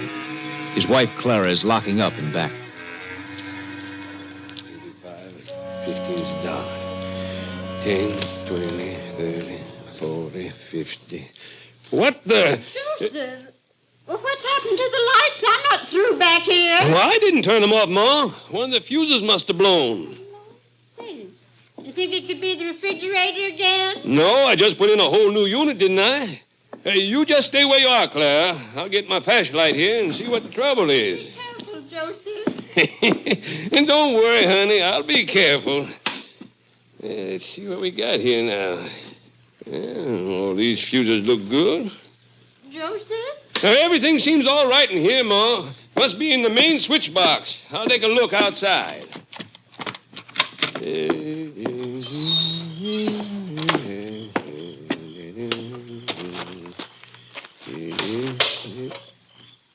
Well, I'll be done. Main switch is pulled. Now, who in thunder... Hold everything, Pop. Huh? Keep your back to me and give me a flashlight. What? Who are you? Never mind. Now, hold up. Nobody's going to hold up Joe Barry. Wait. Let go, you old fool. Old fool. Didn't you find the trouble, Joseph? Joseph? Joseph, what on earth you doing trying to count up here with so little... There now, Joseph. What are you doing? Keep away, old woman. Joseph! Get away from that cash register. Shut up! Crazy old bat.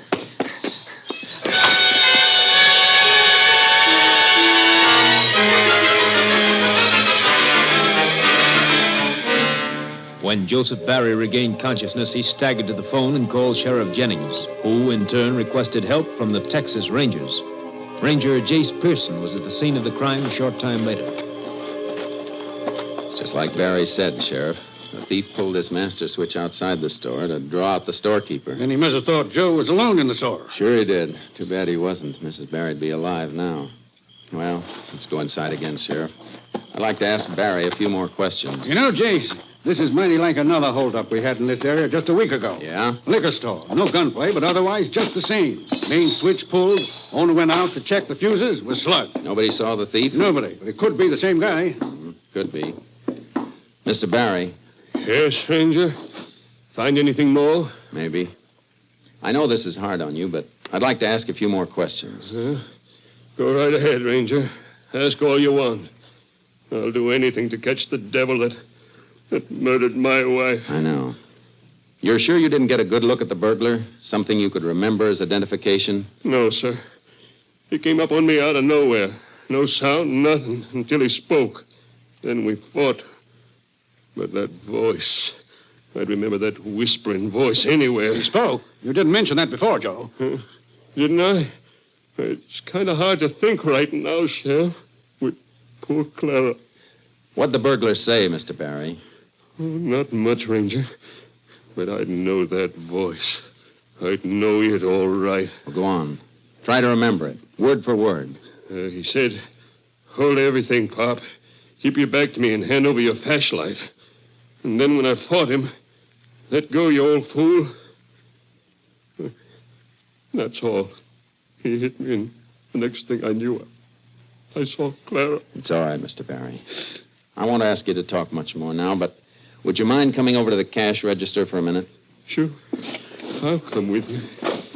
There was so little in the till, Ranger. Only $45 it was. $45 for my Clara. Look here, Mr. Barry. Hmm? Can you tell me about this piece of adhesive stuck on the front of the register? Looks like something was pasted here. It was, Ranger. That murdering skunk even took the first dollar this store ever made. My lucky dollar. Lucky dollar? Yeah. Had it stuck up there on the register with a couple of pieces of adhesive tape. He took it. Not all of it, Mr. Barry. Look here. A corner of the bill is still stuck under this piece of adhesive. Must have torn off when he grabbed it. That's not much to go on, Jace. It's a start, Sheriff. A dollar bill that matches this torn corner and the bullets from Mrs. Barry's body. Clara. How can we help him, Jace? And best thing for him is some rest, Sheriff. I'll leave it to you. All right. What about you? I'm hoping we can pick up some fingerprints on the register here and from the outside switch box. I'll radio the lab crew to fly down here, and we'll see what they can find. Meantime, we'll notify all banks to be on the lookout for a sticky dollar bill with one corner missing. The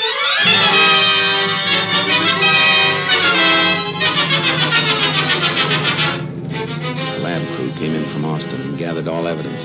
By the next day, I had a report from Captain Stinson. On that Berry robbery and homicide, Jace. Yeah, Captain. Any make on the bullets or prints? Nothing on the bullets. All we know is that they're from a 32. But on the prints, that's another thing. The lab dug up something interesting. What's that? No direct prints, Jace, but the thief wore cotton gloves.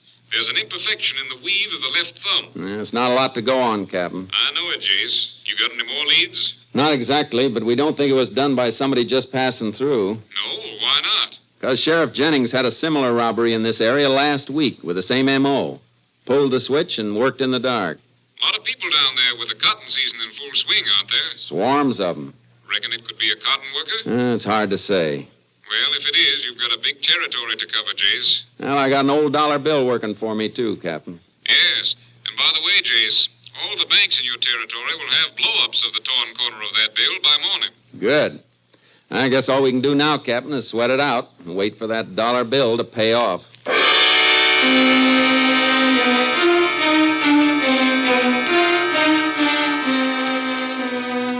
Captain Stinson made good his promise.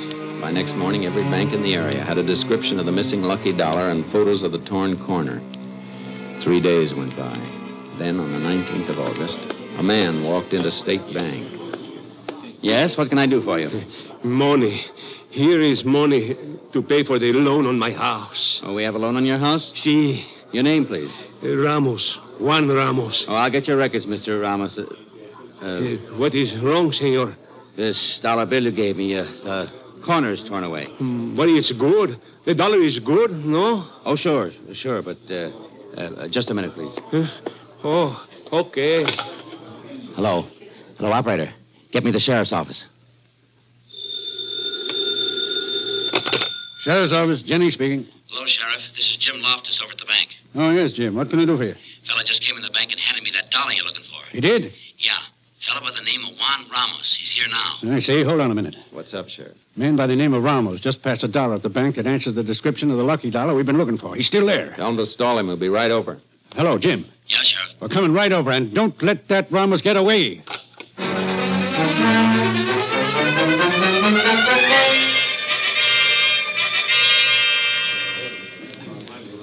This is the missing lucky dollar, all right, Sheriff. See how it matches? But I swear to you, Ranger, I do nothing wrong. I come to the bank to make payment for my house. Where'd you get this dollar, Ramos? Oh, I earn it, Ranger. Quien sabe where it come from? One day I work one place, one day another place. Who knows where I get paid the dollar? Where was your last job? Wait, I worked for 5 days for Mr. Larson, Sheriff. You know, across the tracks. Larson? Odie Larson runs a sort of swap shop in the Mexican settlement, Jace. It's a dump, but Odie does a pretty good business. Let's go see Mr. Larson, then. Maybe he'll be able to tell us something about Ramos and the lucky dollar.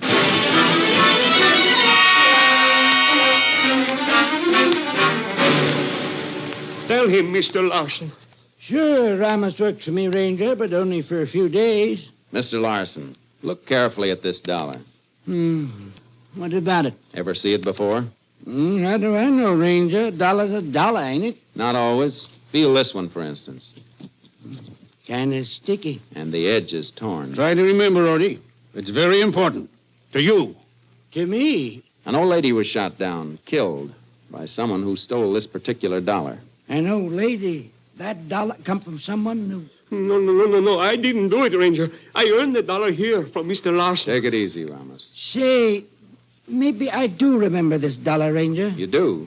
And it seems to me a little Mexican girl give it to me. Sure, I remember because it stuck to the other money she gave me. Know where we can find her?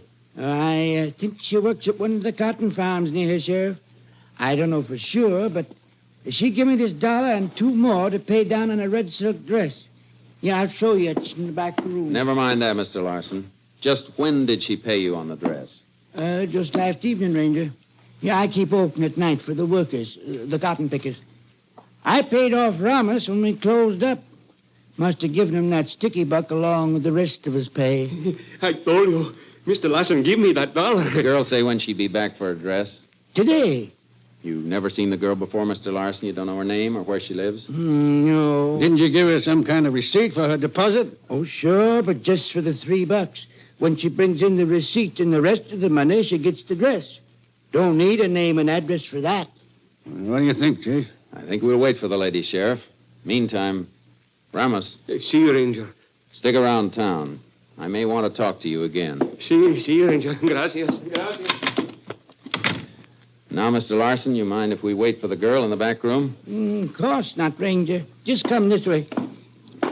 It ain't much to look at. All this junk piled in here, but make yourselves comfortable as you can. Don't worry about us, Mr. Larson. Just go on about your business as if we weren't here. When the girl comes in, let us know. You can depend on that, Ranger. I will. Jace, do you reckon Odie's telling us the truth? I don't know, Sheriff. We ought to find out pretty soon. I got a hunch that lucky dollar is going to hit the jackpot.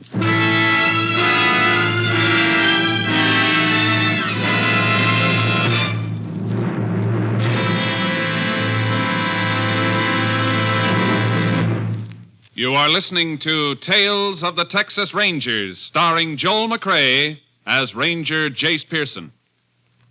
We continue now with tonight's case, The Lucky Dollar, an authentic story from the files of the Texas Rangers. We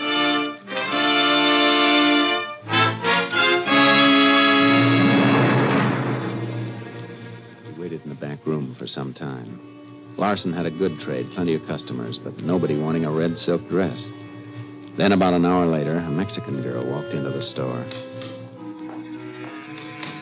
Hello. I come for my dress. You know that red dress? Jeez, easy, Sheriff. Yeah, sure, I remember. Got the rest of the money? See, here you are. $6. Yep, that's right. Now, you wait here now, and I'll go get the dress. It's her, Ranger. Come on, Sheriff. You, young lady. Me? What is it, Ranger? You mind telling me your name, where you live? My name is Chita Marsales. I live right now at Mr. Compton's farm. I pick cotton. My whole family works there. My mother, father, brothers. Prescott Compton. I know him, Jace. Owns one of the biggest farms in these parts. When does he pay his pickers, Sheriff? Like the rest. Once a week. Saturdays. What's wrong? Why you ask this question? Because you paid this dollar down on a dress last night, Cheetah. It's a dollar we've been looking for. This dollar? Yeah, where'd you get it? It's from my pay I get for working in the fields picking cotton. If you were a picker, how come you're off work at this time of day? I want to get my new dress. I ride into town on one of the trucks. You can walk off your job anytime you feel like it, Cheetah. It's my business. You're wrong there, young lady. It's plenty of our business when you pass a stolen dollar. Stolen? Come on. You're going back to the Compton farm with us.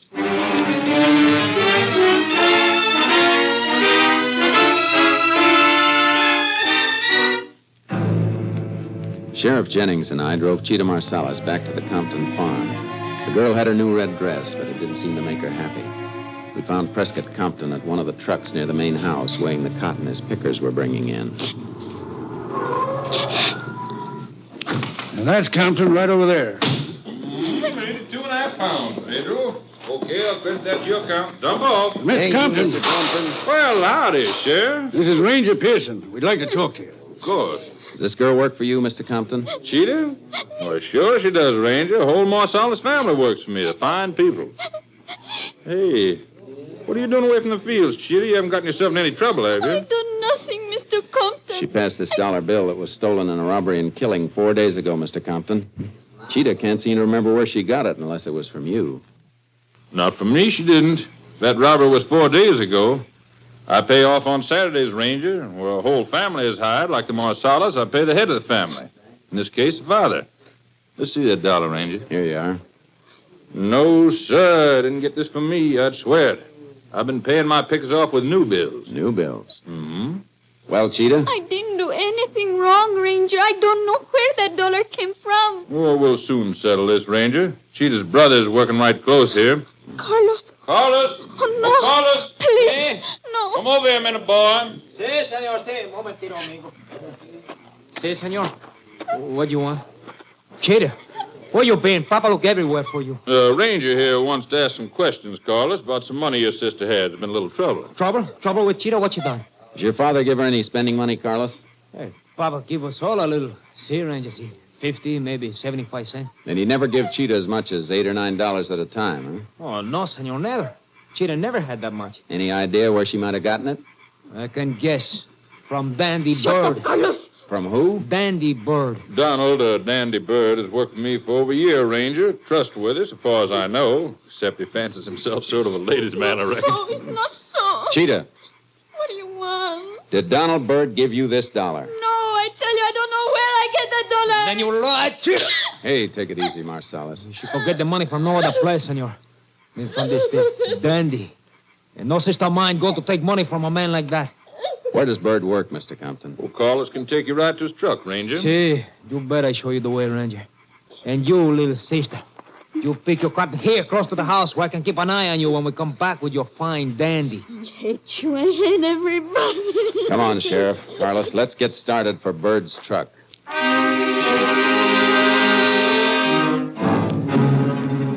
Carlos Marsalis directed us along the road through the cotton fields to where Donald Bird had been working. A trailer was there, but the truck was nowhere in sight.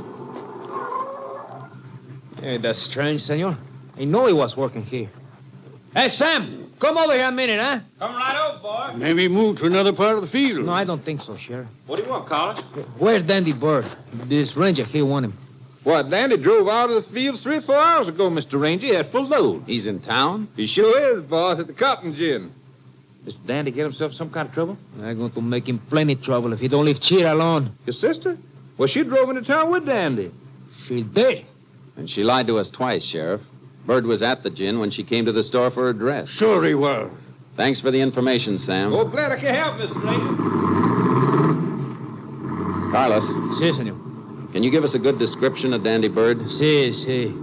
He is about as tall as the sheriff. That makes him 5'10". He's thin, blonde. Color eyes? Blue. Pale blue. Cold like a snake's eyes. No scars, no distinguishing marks? No, senor. Only he is always dressed up, even in a truck at work. He dresses fancy. That's why they call him Dandy. That's a pretty good description, Jace. Couldn't be hard to pick him out in the crowd. Oh, please, Ranger, let me go with you to town. Eh? No. You can do more good back at the farm, Carlos. I'll drop you there. You keep an eye on your sister until we contact you again. Bueno, senor. We'll head back for town, Sheriff. We'll pick up Dandy at the cotton gin.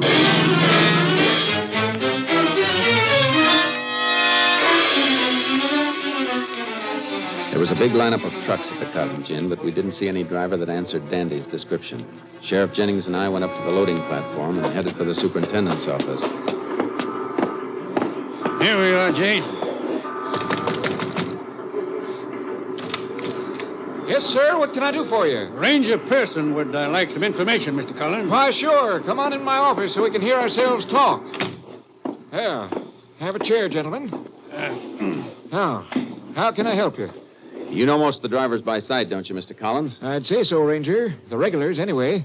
But there's a heavy crop this year. You saw the line of trucks outside. Well, there's lots of new drivers. The man we want is regular, Mr. Collins. Works for Press Compton. Man's name is Donald or Dandy Bird. Dandy? Why, sure, I know him. Funny, you should ask for him, too. Oh, somebody else wanted him? Yeah, phone call came in here about half hour ago. Phone call? Mm-hmm. I went out on the platform and gave a yell. Dandy moved up close to the head of the line, and he climbed out and came back in the office with me. Then you heard the conversation? What there was of it, Ranger. I wasn't paying much attention. But seems to me he did say something about meeting somebody at the same place tonight. Then he hightailed out of here, and I haven't seen him since. You any idea where he went? No, and I wish I did. Left the truck standing, blocking the whole line. You're looking for Dandy Bird, Ranger. I'd like to get my hands on him myself. Well, thanks, Mr. Collins. Oh, one thing more. Do you know who called Bird on the phone? No. Sounded like some little Mexican gal.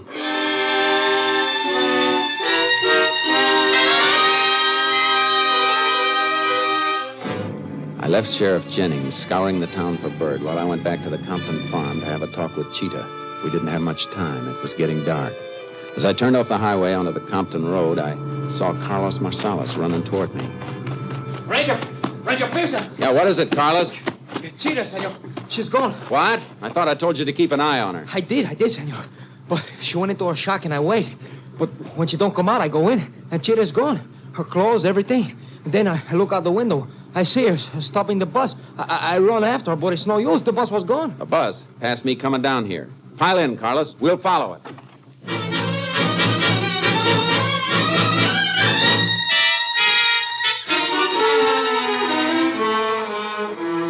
Carlos Marsalis and I followed that bus for 18 miles. Then we saw Cheetah get off in a town that wasn't more than a whistle stop. She went into a dingy beer joint. It was small, but plenty noisy. Parked the car where it wouldn't be noticed, and we sat there for almost an hour. Why should my sister go into a place like that? I hope it's because of Dandy. I hope he shows up. I could kill him. Leave that to the state, Carlos. He'll get what's coming to him. See, but just to sit here, Ranger, doing nothing. Here, wait a minute. Look, going into the cantina now. Huh? Is that Bird? See, that's him, Ranger. Let me go, huh? No. You stay here, Carlos. And I mean it. See, Ranger, whatever you say.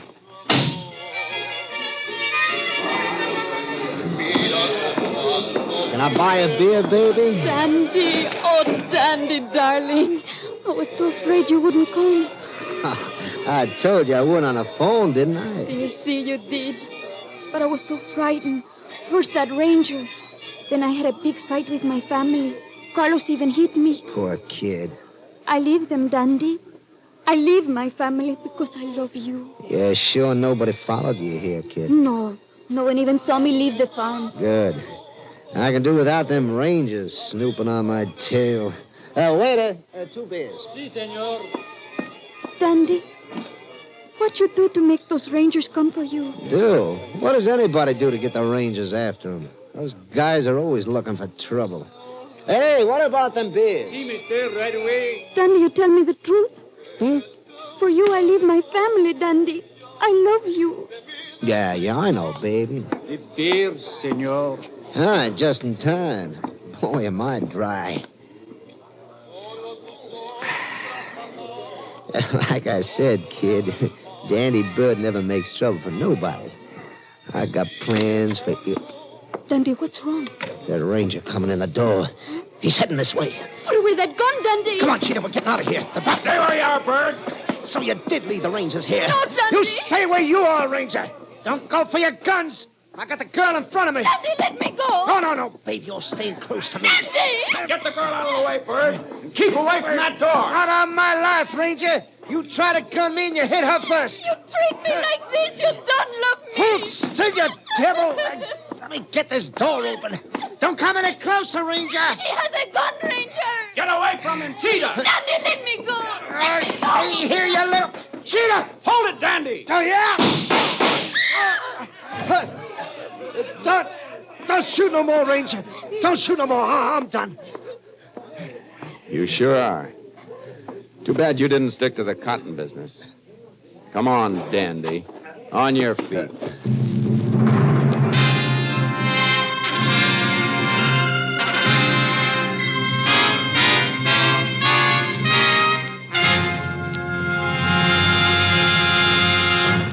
The cotton glove with the imperfect weave was found on Donald Bird at the time of his capture. Confronted with this and the undeniable evidence establishing his gun as the murder weapon, Donald Dandy Bird made a full confession. Cheetah Marcellus was given a suspended sentence of 5 years. Bird was sent to the state penitentiary at Huntsville for the rest of his life.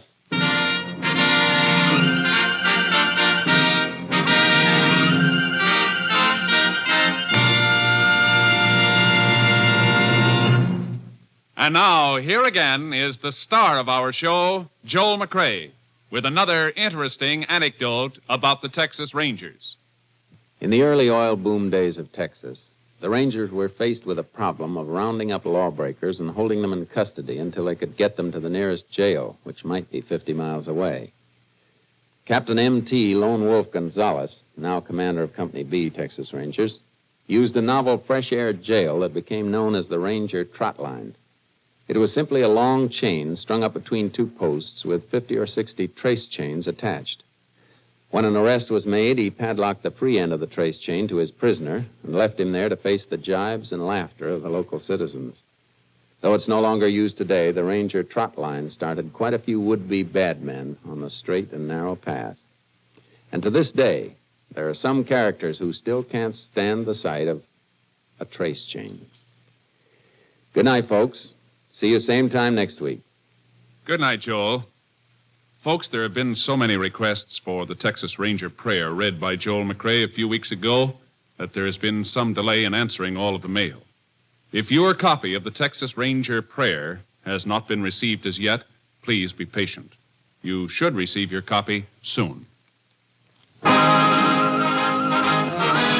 week, Joel McCrea in another authentic reenactment of a case from the files of the Texas Rangers.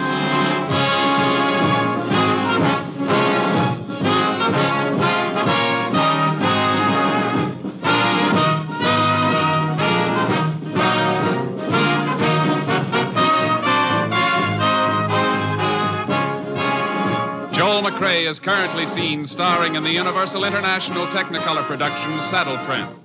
Tonight's cast included Tony Barrett, Nestor Paiva, Peggy Weber, Lou Krugman, Herb Butterfield, Byron Kane, Wilms Herbert, and Barney Phillips. This story was transcribed and adapted by Virginia M. Cook, and the program was produced and directed by Stacy Keach. This is Hal Gibney speaking.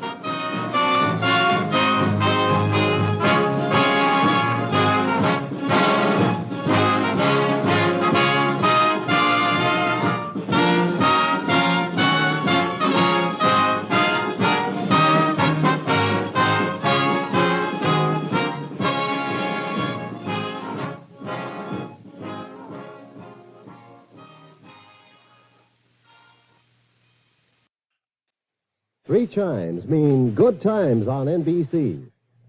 It's yo-ho for the open sea tomorrow as the Railroad Hour presents Gilbert and Sullivan's comic opera, The Pirates of Penzance, starring Gordon MacRae, Lucille Norman, and Clark Dennis.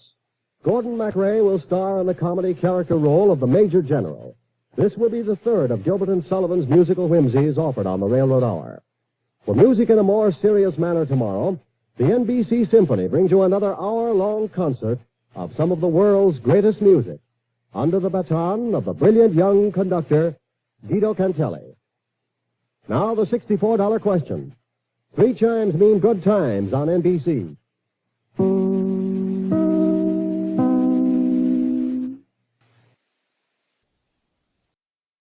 The National Broadcasting Company presents Joel McCrea in Tales of the Texas Rangers. Tonight, transcribed from Hollywood, another authentic reenactment of a case from the files of the Texas Rangers.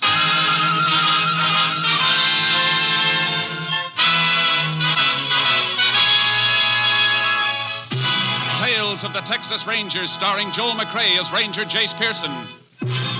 Texas, more than 260,000 square miles, and 50 men who make up the most famous and oldest law enforcement body in North America.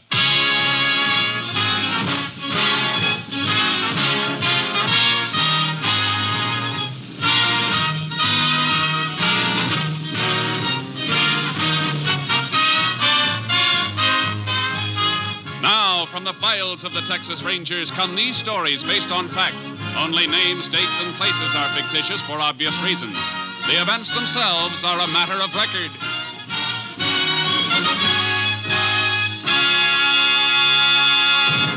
case for tonight, the Cactus Pear.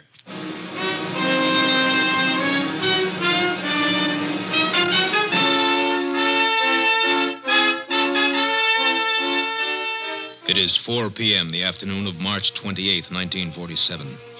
Robert Coots, a new hand on the Triangle Ranch, is repairing a fence on the southeast range. He stops as a rider approaches. Oh, boy. Oh. Howdy, Breck.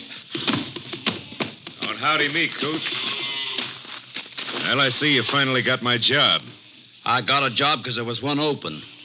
If you left it open, that's your worry, I reckon, not mine. You've been making up to the old man, trying to get me fired ever since you came into this country. That ain't so, and you know it. I've been looking for work, yeah. But you didn't get fired on my account. You got sacked because you can't leave a bottle alone. Sounds like you're calling me a liar. I ain't calling you anything. I'm just telling you. Now, how about clearing off? You telling me to clear off this range? All right, I'll get. But before I do, I'm going to whip your tail, Coots. You better not try it, Breck, because you ain't about to whip my tail. Oh, ain't I? No. Hey, You ain't. Now, clear off, like I told you. Don't come back. Ain't going to be no need for me to come back. Put that shotgun down. Get away from me. Get away. Here's the other barrel for good measure. All right, boy. Come on, get up. Get up.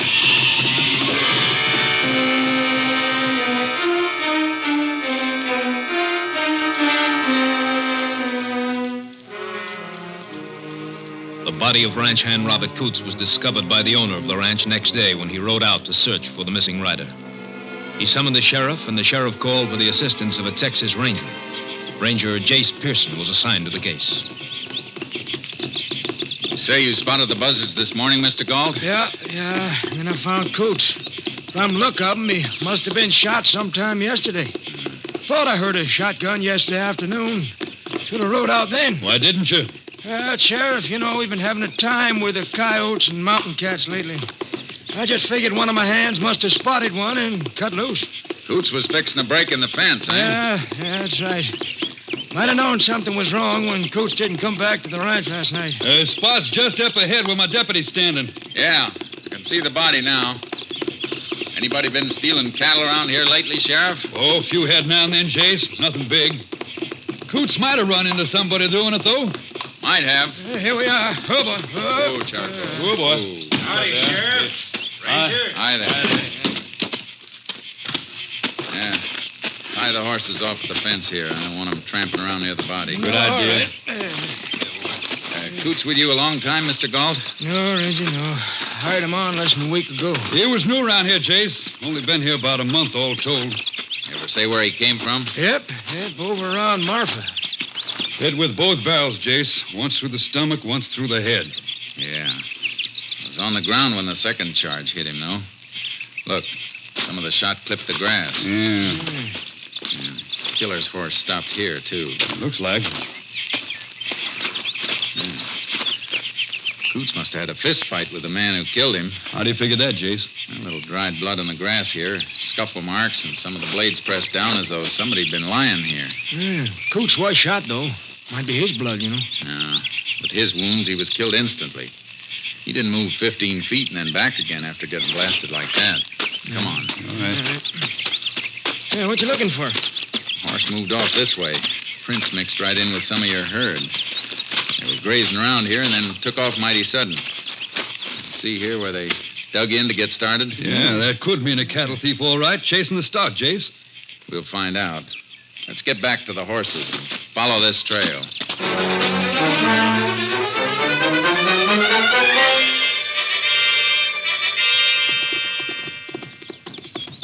All right.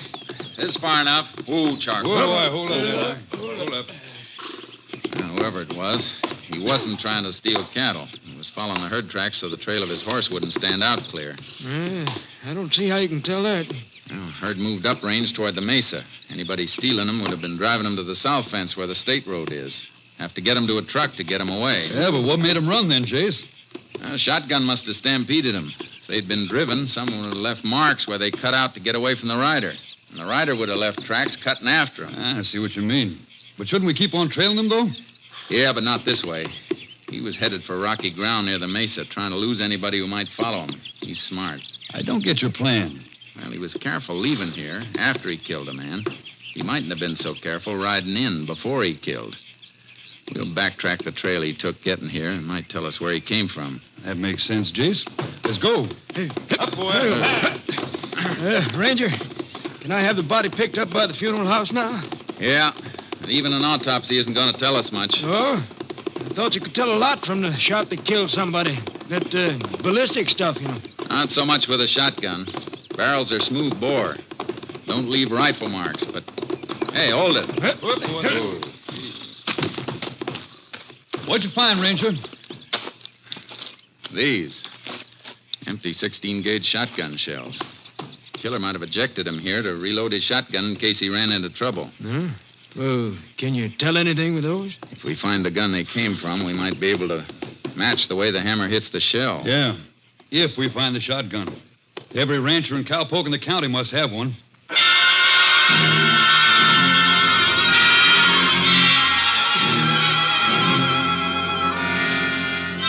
The sheriff and I backtracked on the approach the killer had used to get to the Triangle Ranch owned by Galt, but we came to a dead end. Well, Jace, guess this is as far as we go. Can't follow him on pavement or the gravel road shoulder. I rode out from town. That's too bad. I was hoping he'd come from a ranch someplace. Would have narrowed us down to one spot. Not much we can do now, except go around examining shotguns. One other thing first. A couple of deep tracks in that ditch off the road. Must have had rain here recently. Yeah, day before yesterday. That's why I left such a clear print there yesterday, then. I want to get a kit from my radio car and drive back here. What for? Take a couple of photographs of that print. Make a plaster impression of it. Help us to identify the horse, if we find him.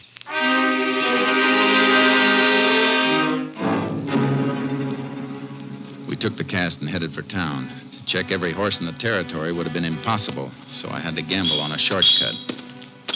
Howdy, Ranger. Sheriff. Howdy. Howdy. Hey, mind dropping that hammer a minute and taking a look at this? Sure thing. Yeah, what is it? Plaster cast. Shoe print of a left hind hoof. You remember making a shoe like this, Ed? Common plate, Sheriff. It was caulked or something I might remember, but I don't know.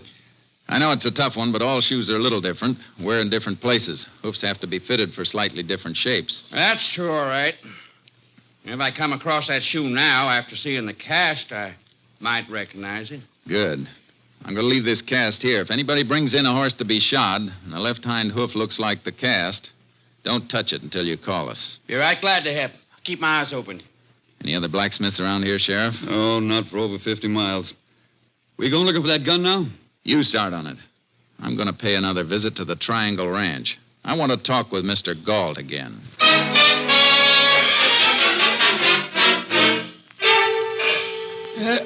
Finish here in a minute, Ranger. Hey, Joe. Yeah? Turn on the rest of the irrigation pumps, will you? Okay. That's fine. Good. What was it you wanted to know? I asked you if Coote seemed nervous, like he'd been running away from something, or somebody he was afraid might catch up with him. No, I can't say he did. All he was anxious about was finding a job. Seemed like good workers, so when I had an opening, I took him on regular. Oh, one of your hands leave? No. You see, I had to fire a poke named Harvey Breck.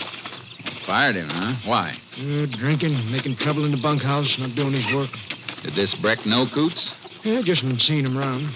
How did Breck take it when you told him he was fired? Well, he was kind of drunk. Cussed me out a little. Is that all? Yep. I paid him off, give him an extra month like I do with any hand I have to let go. He seemed all right after that. You know where this Breck is living now?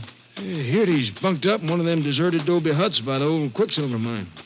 Road's washed out, though. All the huts are empty since mine stopped operating. Why, Ranger? You going to see him? I sure intend to.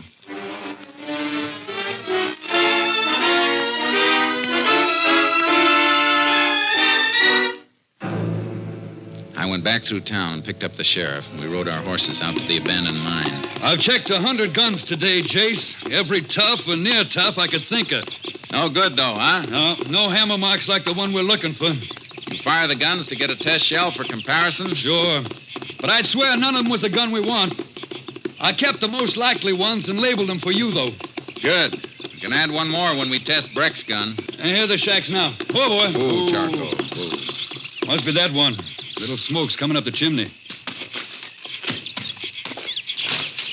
There's Breck. Heard us coming. You fellas looking for... Oh.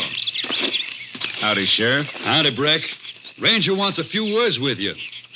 Okay. Mind if we come inside? All right. I reckon you know that somebody killed the man who took your place over at the Triangle Ranch. Yeah, so I heard. Happened Tuesday afternoon. Where were you? I was right here. Anybody who says I wasn't is a liar. Nobody said anything yet. Where's your shotgun? I don't have a gun. You don't, huh? And where's the gun you cleaned not long ago? I didn't clean... Don't tell me you didn't. This oily rag in the corner says you did. This rag was used for cleaning a gun and nothing else. Better get the gun, Breck. We want to see it. It's under the bunk.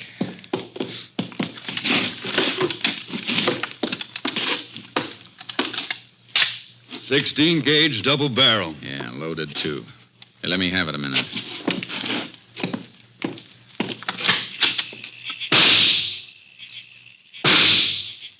Let's match these with the shells you've been carrying, Sheriff. Hey, wait a minute. Shut up, Breck!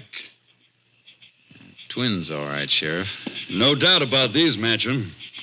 Breck, we found these shells on the Triangle Ranch. Hammer marks match yours, and Coots was killed with a shotgun. Not that gun. Sure, you found shells from it on the Triangle Ranch because I worked on the Triangle Ranch, remember? You get laughed out of court with evidence like that. I fired 100 shots out there. At coyotes. Your story could hold, Jace. Yeah, maybe, maybe not. Because there's one other thing, Breck. We're all going to take a ride into town after I check the shoes on your horse. Now, that's real interesting, Ranger. Because if we're riding into town, you'll be packing me behind you. I don't own a horse.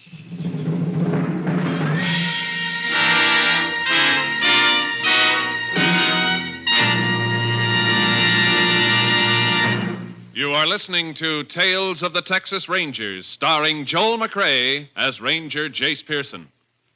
Now we continue with tonight's case, The Cactus Pear, an authentic story from the files of the Texas Rangers.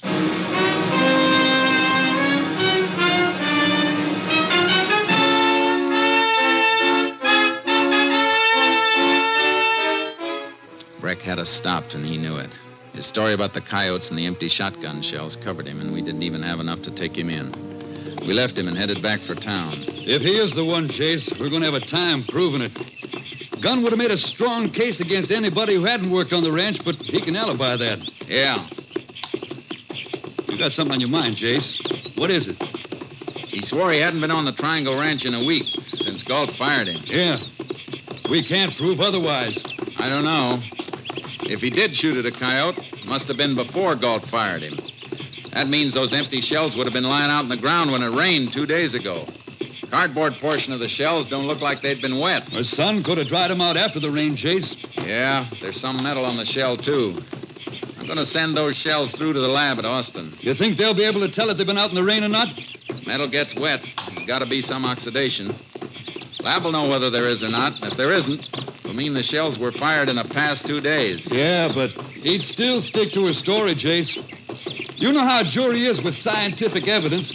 A little leery of it sometimes. I know we'll need more. I wasn't thinking of the shells as jury evidence. I was thinking of them as a time saver for us. Oh. If he's telling the truth, we'll have to start all over. But if he's lying, we'll have to trip him up.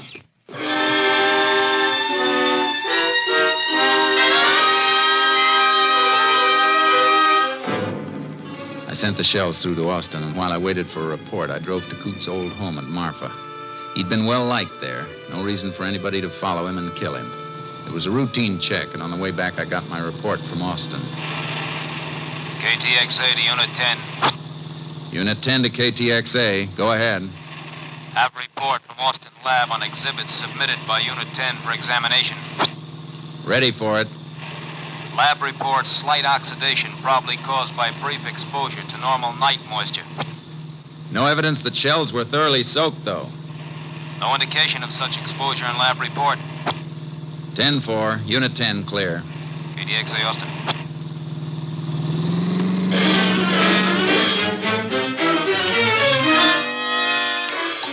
I drove back south as hard as I could. When I got near the Quicksilver mine, I took charcoal out of the trailer and rode onto the shack Breck had been using to make sure he was still around. Oh, boy. Oh, charcoal.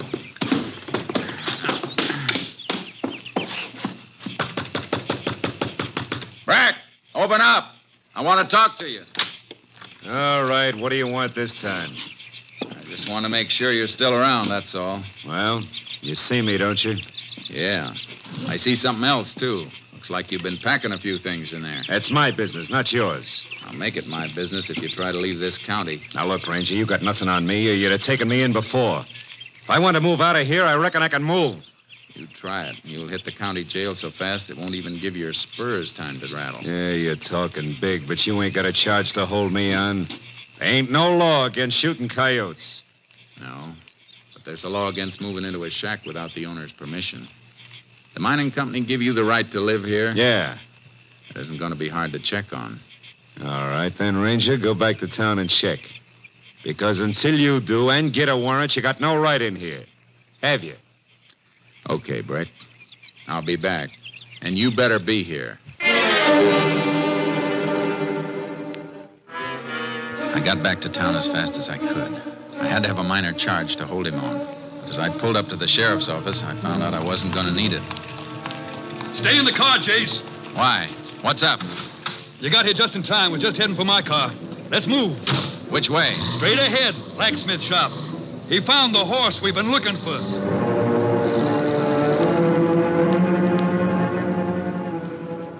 Oh, boy. Oh, there. Oh. Yeah. Here, Ranger, look. Just like the cast. Oh, boy. You see this nick in the left-hand shoe? This nail bent a little? Same as the impression on the cast. That's it, all right. Who owns him? Ranger, you're probably going to eat me out for this, but he's mine. Yours? You mean to say you couldn't recognize a shoe you fitted to one of your own horses? Well, that's the trouble, Ranger. I didn't show him. I only bought him a month ago, and I was just going to put new plates on him for the first time now. That's how come I just spotted the shoe. What were you doing out on the Triangle Ranch when Coots was killed? But, Ranger, I wasn't out there. Your horse was, last Tuesday. But I wasn't riding him. I loaned him out. You better tell us who you loaned him to. Well, I let Harvey Breck use him. What? Breck? Well, my wife can tell you. I'll call her. You don't have to call her. Come on, Sheriff. Let's go.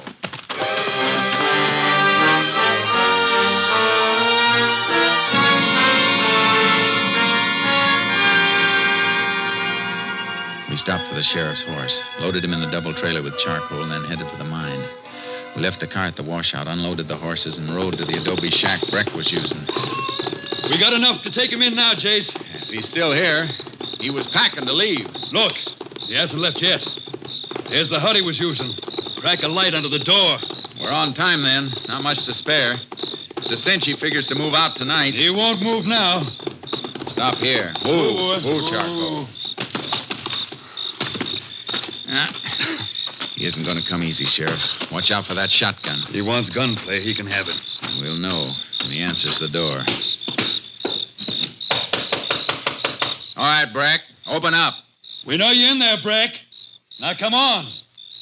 Maybe waiting in there so he can nail us with that shotgun if we bust in. We can wait out here for you, Breck. Yeah. That light in there could keep us waiting all night if he's gone. You mean it's a trick to slow us up? We'll find out. Keep that door covered while I kick it in. Right. The hut was empty. Breck had made his getaway. We went over the ground outside to get his direction. It led toward rugged country, and we followed as fast as we could on horseback, cutting back and forth to pick up his marks. Went up into these hills, Sheriff. We made some time. It was easy to trail this far, and he's on foot. Yeah, but we're going to be on foot, too, now. Why? He's headed for the border, Jace. The Rio Grande's that way, but no horse can take this country between here and there. Oh, boy. Oh, charcoal. How far is it to the river? 40 miles of country the devil won't have, and we'll have to cover every inch of it on foot. Well, that's what he's doing. Come on, let's go. We must be close to him by... Hey, look, Sheriff. That's him. Top on the ridge. Get to cover under that ledge. You better hide and stay there. I got you pinned down. Hobble the horses so they can move off and graze later. How are we going to get to him? Long way up that ridge, and we'll be moving right into his sights. You go around that way. All right. Crawl and hug whatever cover you can find. I'll go the other way and see if we can't circle in behind him.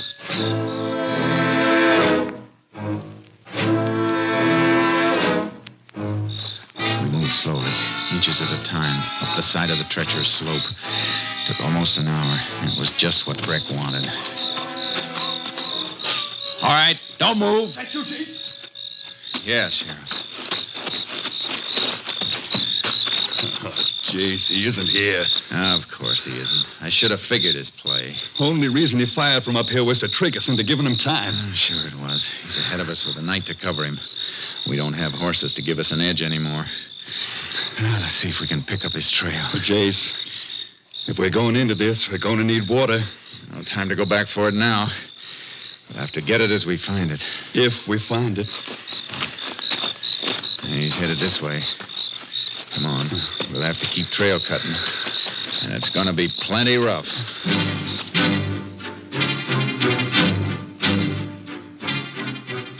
It's like the sheriff said. Country the devil wouldn't have. Breck was piling up a lead with every hour of the night. We have to cover 2 miles to his 1, Jace. Every time we lose the trail, he gains ground. Can't be helped. We get to the top of this ridge, and it may be the wrong one again, like the last 2 we climbed. It'll be daylight in a couple of hours. We'll be able to spot his tracks better then, and we can move faster. Maybe we better rest until then. Can't. I'm counting on him having to rest. That's the only time we can make up on him. I reckon you're right, Chase. But it'll be another day and night of this without a wink, and no guarantee we catch him at that. He may go any direction to make us cross. You want to rest a few hours while I go on ahead? If you're going, I'm going. Good. Come on. If we only knew which... Hold it, Sheriff. What? Scrub between the rocks. Here, throw your light on it. All right. Look. Barely grown in the earth between the rocks. Roots ripped out a little and exposed. Yeah. Fresh, too. Grabbed the scrub to pull himself up. Good. Means we aren't climbing this one for nothing this time. No. We better keep on climbing.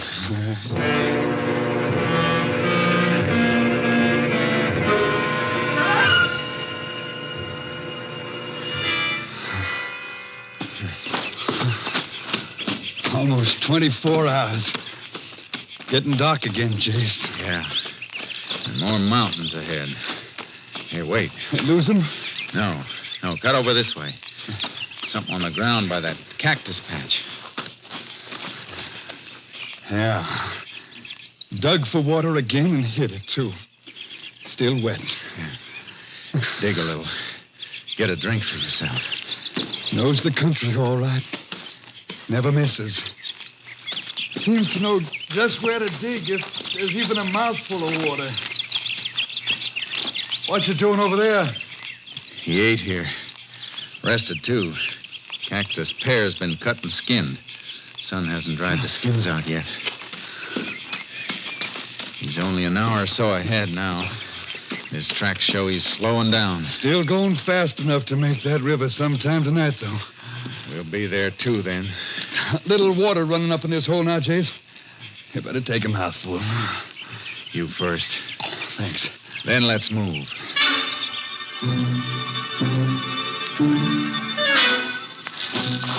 We pressed as hard as we could, but he was getting closer to the river. Going towards Santa Elena Canyon, Chase. River's narrow there. How far? Less than half a mile away. Gotta run then, Sheriff. Can you make it? Try. Look. His shotgun. Couldn't haul it any further. Lightening up to make his last run. I think I heard something ahead. Keep going.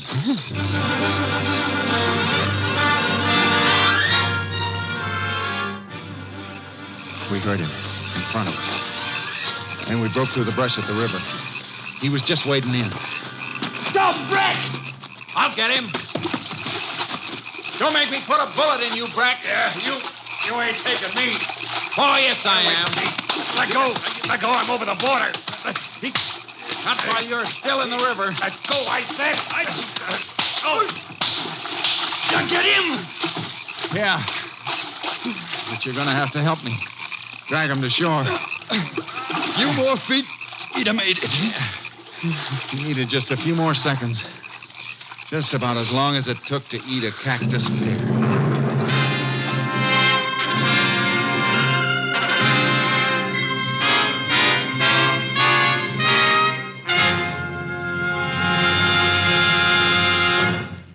Harvey Breck was tried and convicted for the murder of Robert Coates. His sentence, 99 years.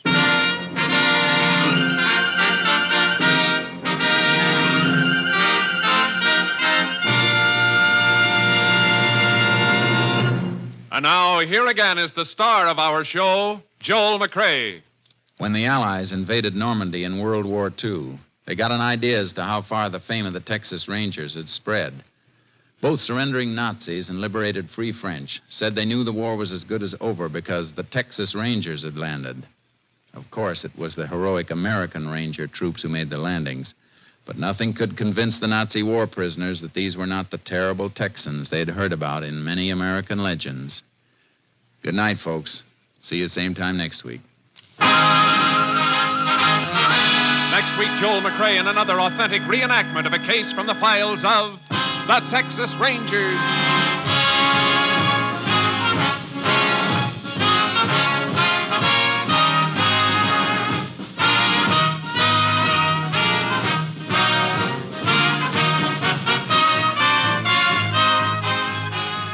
Joel McCrea is currently seen starring in the MGM production Stars in My Crown.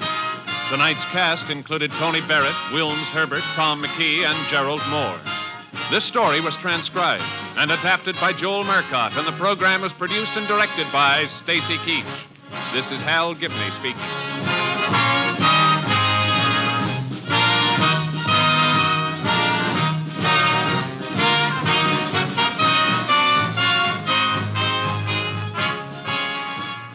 Three chimes mean good times on NBC. Monday means music on NBC. Tomorrow night, the voice of Firestone presents a selection of melodies in the Christmas spirit, with Metropolitan Opera star Jerome Hines as soloist. The NBC Symphony brings you another one-hour concert featuring works by Vivaldi and Beethoven under the baton of the brilliant young conductor Guido Cantelli. Stay tuned for the $64 question with more good times on NBC. The National Broadcasting Company presents Joel McCrea in Tales of the Texas Rangers. Tonight, transcribed from Hollywood, another authentic reenactment of a case from the files of the Texas Rangers.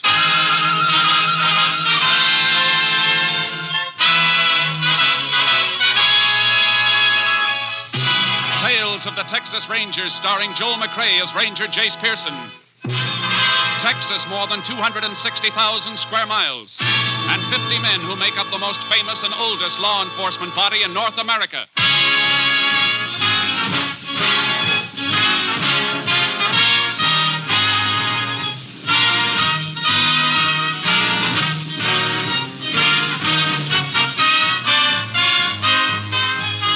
Now, from the files of the Texas Rangers come these stories based on fact. Only names, dates, and places are fictitious for obvious reasons. The events themselves are a matter of record.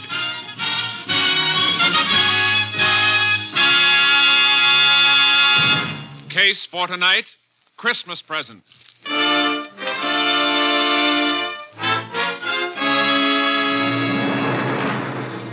It is 2 p.m., December 21st, 4 days before Christmas in the Depression year of 1931. On a city street corner in North Texas, a man dressed as Santa Claus suddenly leaves his post beside a large red pot labeled Help the Poor. Shivering with cold, he enters the newly opened building of the Panhandle Equity Bank and approaches the bank guard. Say, mister, you mind if I stay in here a few minutes, warm up a little? I sure don't. I've been watching you through the window. Don't know how you stood it as long as you did. Oh, this Santa Claus outfit's pretty warm at first, but then the cold sort of creeps in on you. How long they expect you to stand out in that? Oh, 8 to 2. 6 hours, that's all. Well, it's 2 o'clock right now. You can go home. Not till my relief man shows up, I can't.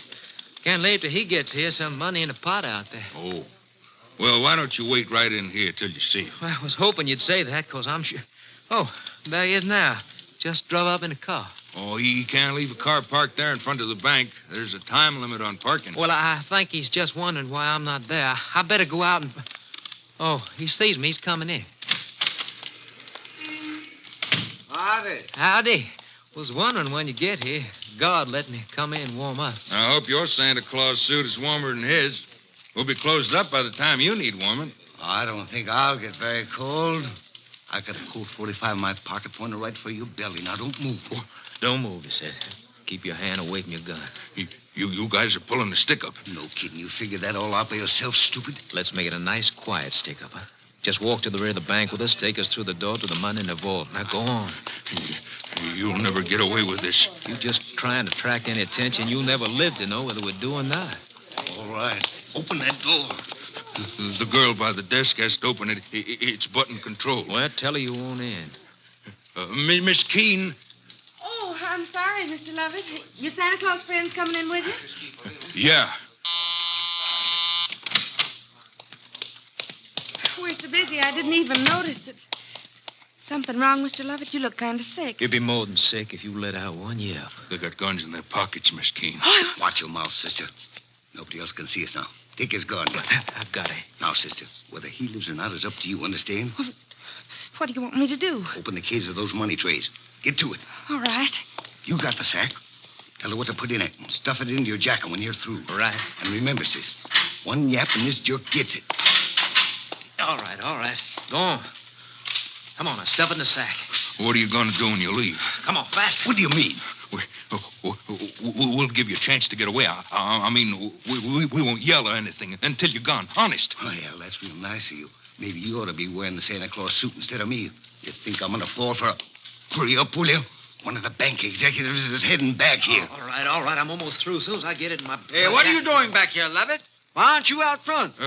These Santa Claus fellas, Mr. Peabody, just wanted to... Well, what's the other one doing in the vault there? Miss Keene, what do... You can answer this question later, when and if he comes to. And congratulations on your self-control. You're liable to get medals for saving your own lives. All right, let's go. I got it. All right, let's leave these people the quiet. Wait. Oh!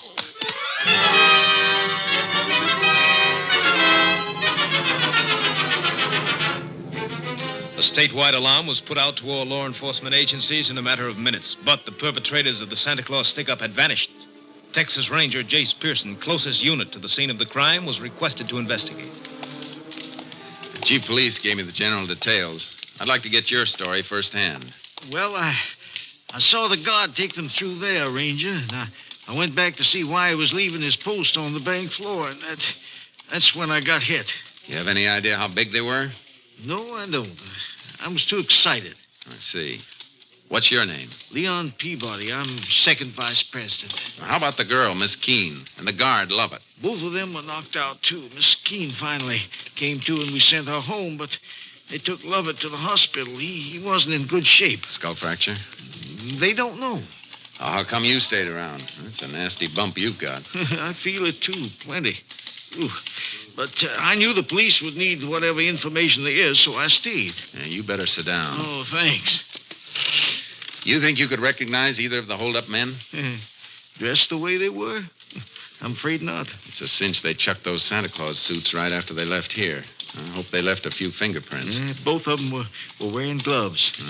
You get a tally on how much they made off with? We're running a tape on it. We'll know in a couple of minutes.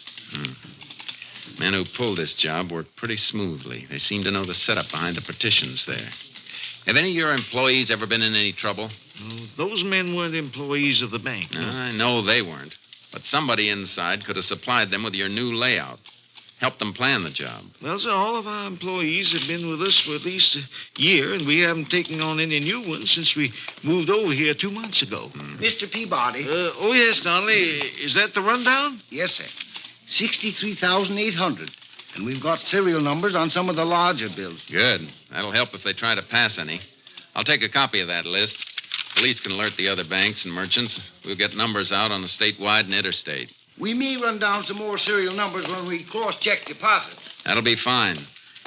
I think you ought to go home now, Mr. Peabody. We can reach you there if you're needed. Oh, thank you. I guess I shouldn't even think about myself, though. I'm a bachelor, but the God love it, he's got a wife and 3 children. Yeah, pretty rotten Christmas present for them if he doesn't pull through.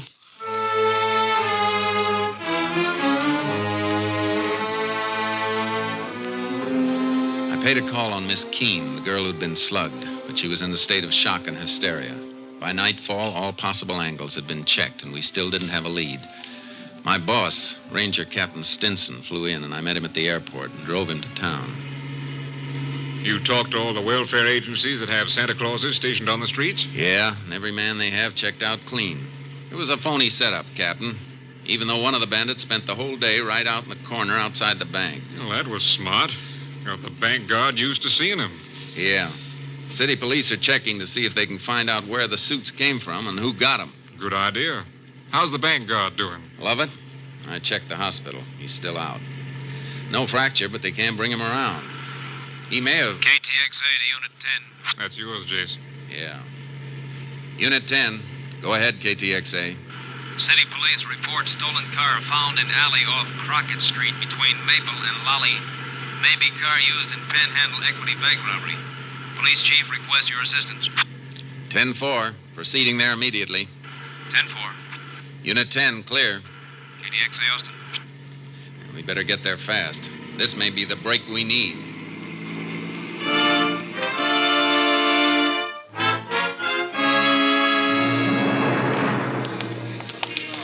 Here it is, Rangers. Abandoned in the alley. Prowl car spotted it and checked the license on the stolen car list. When was it reported stolen, Chief? Early this morning, but the owner says it might have been missing since yesterday. He's been away. You check on him? Yep, he's clear. That's where he said he was. What makes you fellas think this is the car? Found this on the floor, under the seat. Big red button. Off a Santa suit, all right. I'm going to climb in behind the wheel for a second. Ask one of the men in the prowl car to flash his light this way. Sure. Let's have a spotlight here, will you, boys? Okay, Chief. That do, Ranger? Yeah, that's fine. Hey, have any of your men moved this rear vision mirror, Chief? Nope. How about this front seat? You slide it back to get that button you found? No, just saw it under there and reached in and got it. What are you trying to figure, Jace? The last fellow who drove this car was pretty big, about an inch or inch and a half taller than I am. What makes you think so? Because the seat's all the way back where it would be for a tall driver. And I have to raise myself a bit to get a clear view through the rear vision mirror. Hey, that's good thinking, Jace. Yeah, but maybe he didn't touch anything. Maybe he left the car just like it was when he stole it. I'll give odds against that.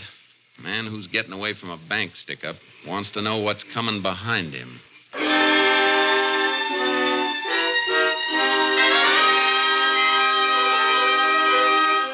All roads out of the city had been under watch since the report of the robbery, so the men we were after figured to be close by.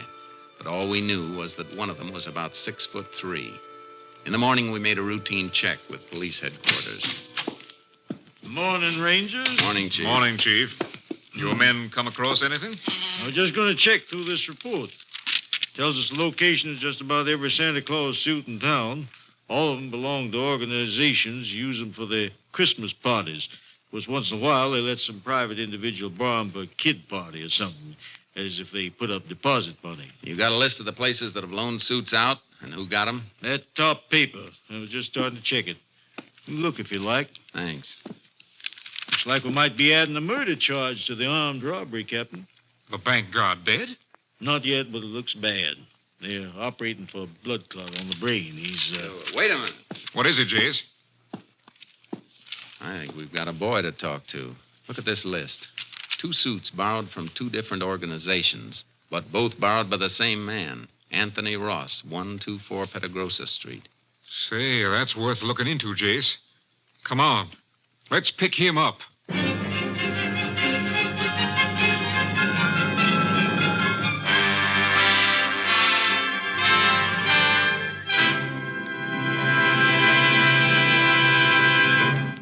are listening to Tales of the Texas Rangers, starring Joel McCrea as Ranger Jace Pearson. We continue now with tonight's case, Christmas Present, an authentic story from the files of the Texas Rangers.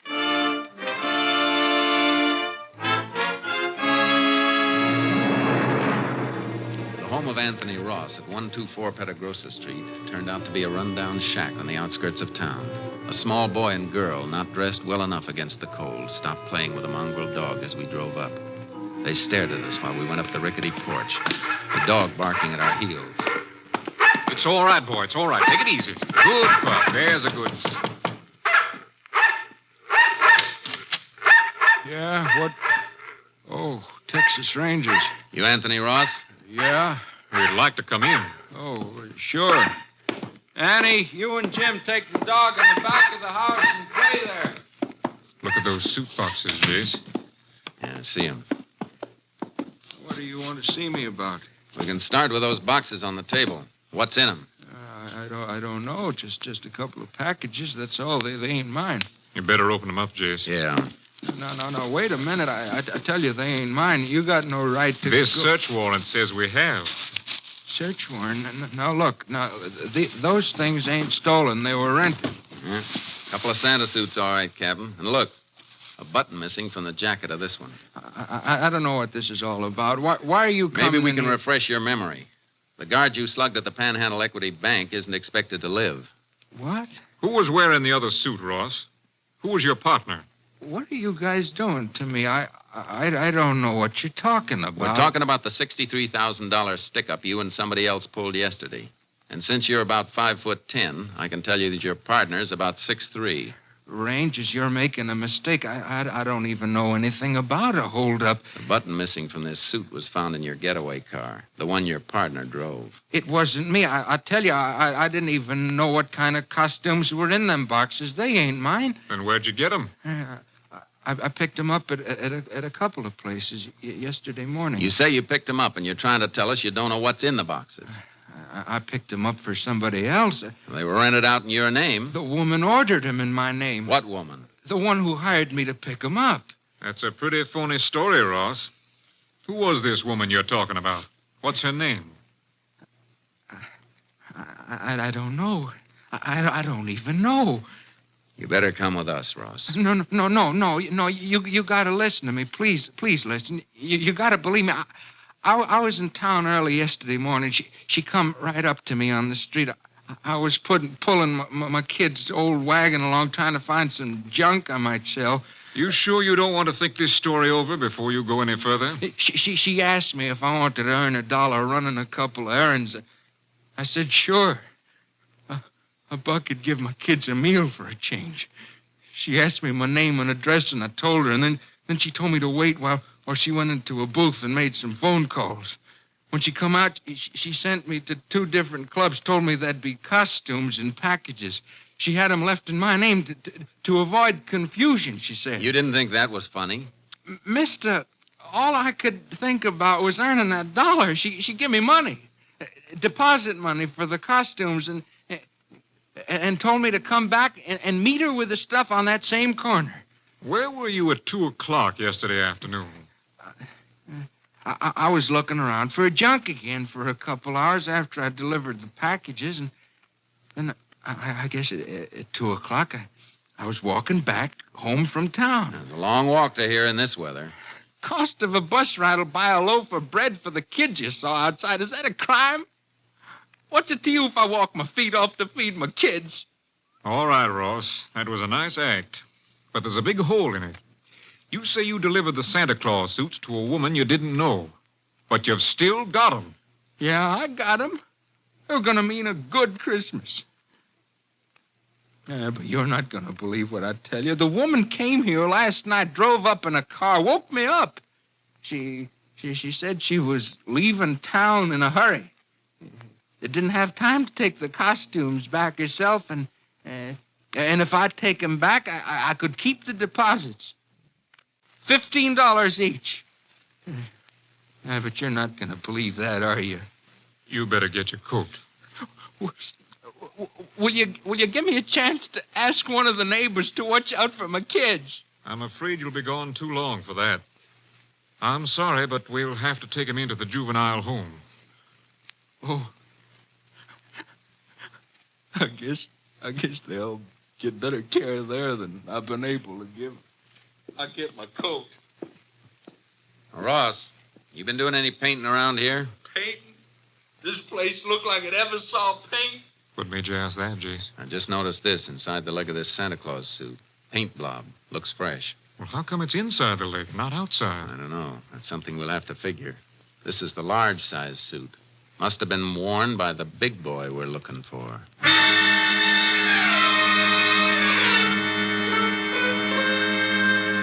The captain and I did a job we hated, dropping the Ross kids off at the juvenile home. Sometimes it's the only thing to do. They cried for their father. Always makes something inside you cry a little with them. We took Ross to the jail and locked him up. Well, that seems to be it, Rangers. By the time he comes up for trial, he should be ready to name his accomplice. That is, if we don't find him before then. I'd go along with that, Chief, if we'd found any money on him or in the house, even a few dollars. Kids got under your skin, huh, Jace? They got under yours, too, Captain. You know it. Yeah, but we got to remember, that bank guard has kids, too. You got any late reports on him from the hospital? Man stationed there says the operation is over. Don't know how it's going to come out yet, though. You might as well go over there and check with the doctors, Jace. I got to get back to company headquarters. Do me a favor, then. You're heading toward Austin. Take the Santa outfits with you and have them sent on to the lab. Get an analysis of that paint in the trousers. Maybe some traces in the boots, too. Well, how come the boots? They're made to go on over regular shoes. I figured that paint stain on the inside of the pants came from a blob of paint on the shoe of the man who put them on. I see. All right, Jace, you want to know the content of the paint and see if lab can run down the source, is that it? Yeah. You working up to some kind of a lead? Maybe. A few things I'm trying to fit together. Maybe they won't fit. If they do, though, you'll hear from me.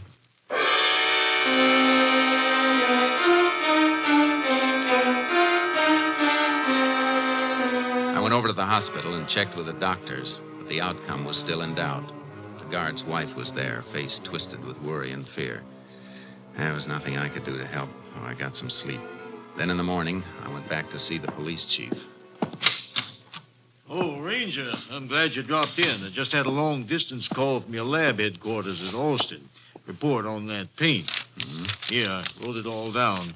Paint is manufactured right here in town. Brand name is Light Glow. Light Glow, huh? Mm-hmm. Can you get a list of local painting contractors who use it? Well, I reckon just about all of them do. It's good paint, and this wouldn't hardly be Texas if we didn't deal with a local outfit, would it? No, it wouldn't. Thanks a lot. I'll see you later. Where are you going? Over to the Panhandle Equity Bank.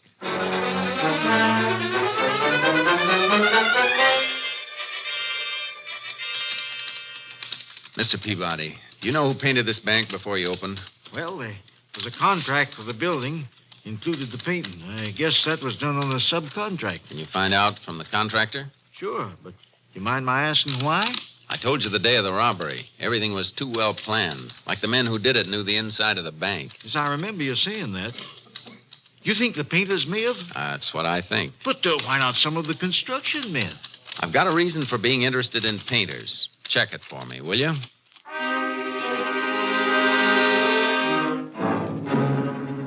He checked.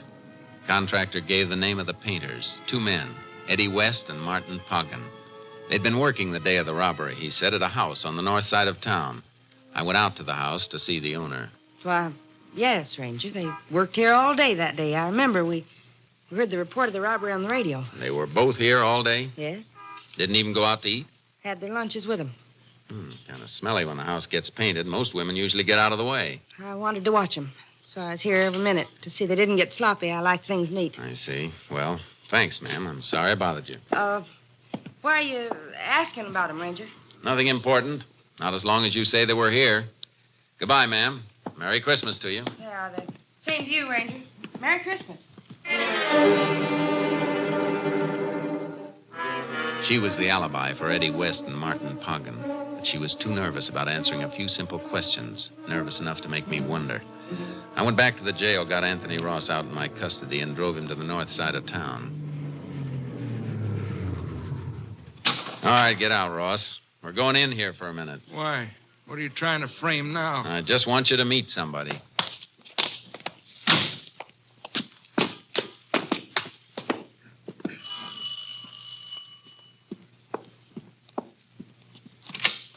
Well, back again, Ranger. I thought we'd... That's her. Ranger, that's the woman. Who is he? Who is this man? You ought to remember me, lady. My kids are in juvenile home on account of you, and I've been in jail. I never saw you before in my whole life. Tell him the truth. Tell him before I... Hold it, Ross. Take him away from here. Go away, both of you. Ranger, I got those costumes for her. For her! You're a liar, a liar! That word fits somebody, all right. Can I come in and have a look around, ma'am? What for? What do you want? I want to check over the painting job to see if it's just new painting or if there's some new plaster under it someplace. You can't come in. You have no right. The boys you're alibiing for must have come back here after they cracked the bank, because you must have picked them up in your car after they ditched the one they're using. I don't know what you're talking about. Wouldn't carry the money on them. Did they cover it up here, safe under fresh plaster and paint until it cools No. off? No! You can call for a search warrant and wait till a crew comes and tears this place apart. It'll go better for you if you don't try to cover it. The money isn't here. Well, come on. Where is it? It's here, all right. In that wall. Behind the picture. Come on, Ross. Now, which one's your boyfriend? Hogan or West? Eddie. West. He said we'd get married. Go to Europe next year. You'll all go someplace next year, but it won't be Europe. West about 6'3". Yes. How did you know? I got an early Christmas present. Somebody sent me a crystal ball. As soon as I call the police and dig out that bank money, you're coming with us. Ranger, I'm clear now, ain't I? Looks that way, Ross, but you'll have to go back to jail for a while and be checked out by the local police. That won't take any longer than it'll take me to pick up Eddie West and Martin Poggin.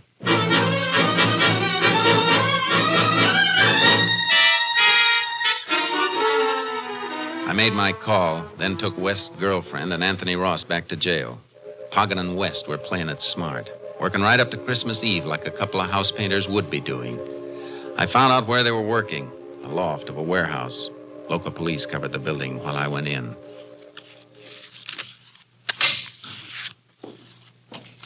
Eddie, who's that? Who came in? Probably the watchman. Watch out for those paint cans. Don't worry. I see him. That ain't the watchman's boys, Eddie. Come out of the shadows where we can see you. I'm coming. But seeing me isn't going to make you happy. Eddie, it's the Texas Ranger. Shut up, Hogan. I got my gun. Howdy, Ranger. Something you want? Yeah. I want the two men who robbed the Panhandle Equity Bank. Shut up. What would we know about that, Ranger? Come down off that scaffold and I'll tell you. Okay. Marty, lower away. Too bad you aren't working in a place with a phone. Your girlfriend could have warned you earlier. Eddie, he knows. I'll get him. Keep your hands away!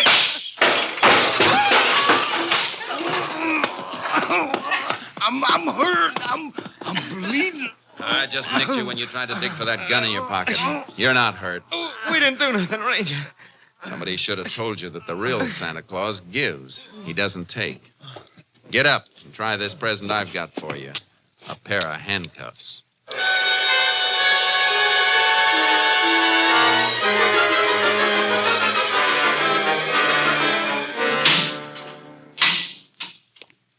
Well, that winds it up for sure, Ranger. Didn't turn out too bad either. Just heard from the hospital. Guard passed the crisis. He's going to be all right. You couldn't have better news, Chief. Just in time, too. It's getting dark. Christmas Eve. You let Anthony Ross go? Mm-hmm. About 10 minutes ago. He didn't seem too happy, though. Just like he didn't care. What with his kids in the juvenile home and everything. Judge mightn't even release him if he can't care for him. Ross didn't have a dime. Not even bus fare.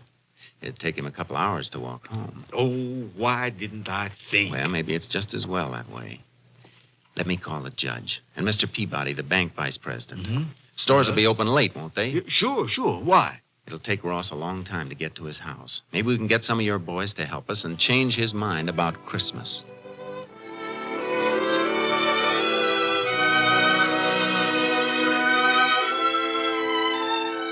There's Ross. You hear him coming up the walk now? Mm-hmm. Coming slow. His tail is dragging. Yeah. Not that I blame him. Are the kids asleep? Yeah. All bundled up in them new blankets. Shh.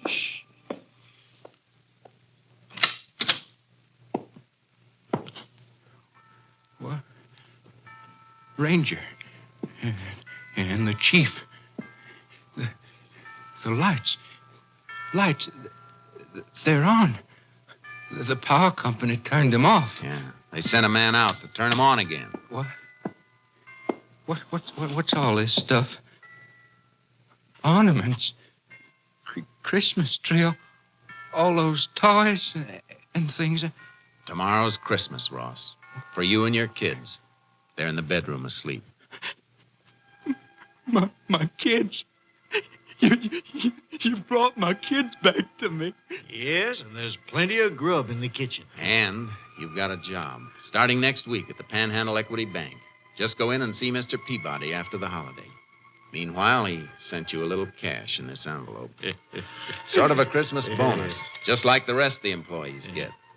Well, we have to be going. Merry Christmas. Yep. Merry Christmas, Ross.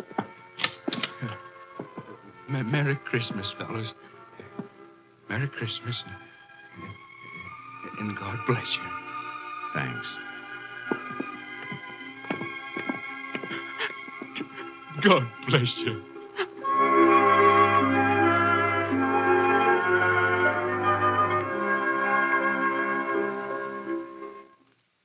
On behalf of all of us on Tales of the Texas Rangers, this is Joel McCrae wishing you a very Merry Christmas.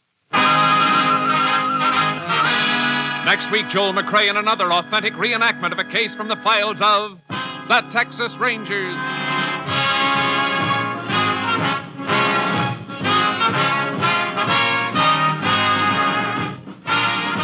Joel McCrae is currently seen starring in the Universal International Technicolor production Frenchie. Tonight's cast included Tony Barrett, Shepard Menken, Jim Nusser, Virginia Gregg, Victor Rodman, and Byron Kane. This story was transcribed and adapted by Joel Murcott, and the program was produced and directed by Stacy Keach. This is Hal Gibney speaking.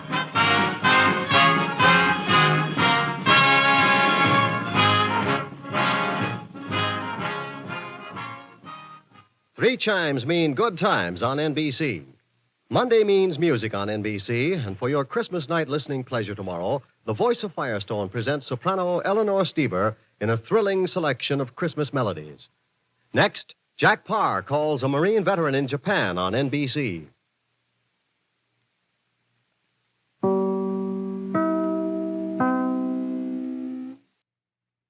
The National Broadcasting Company presents Joel McCrae in Tales of the Texas Rangers. Tonight, transcribed from Hollywood, another authentic reenactment of a case from the files of the Texas Rangers.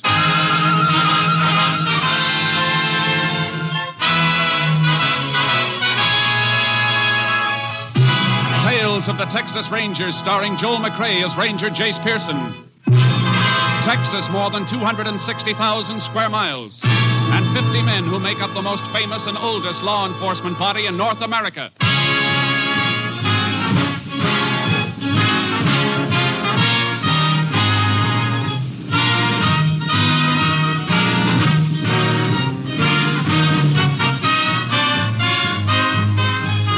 Now, from the files of the Texas Rangers come these stories based on fact.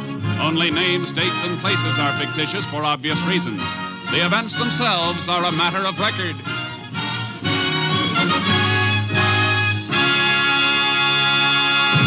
Case for tonight, The Devil's Share.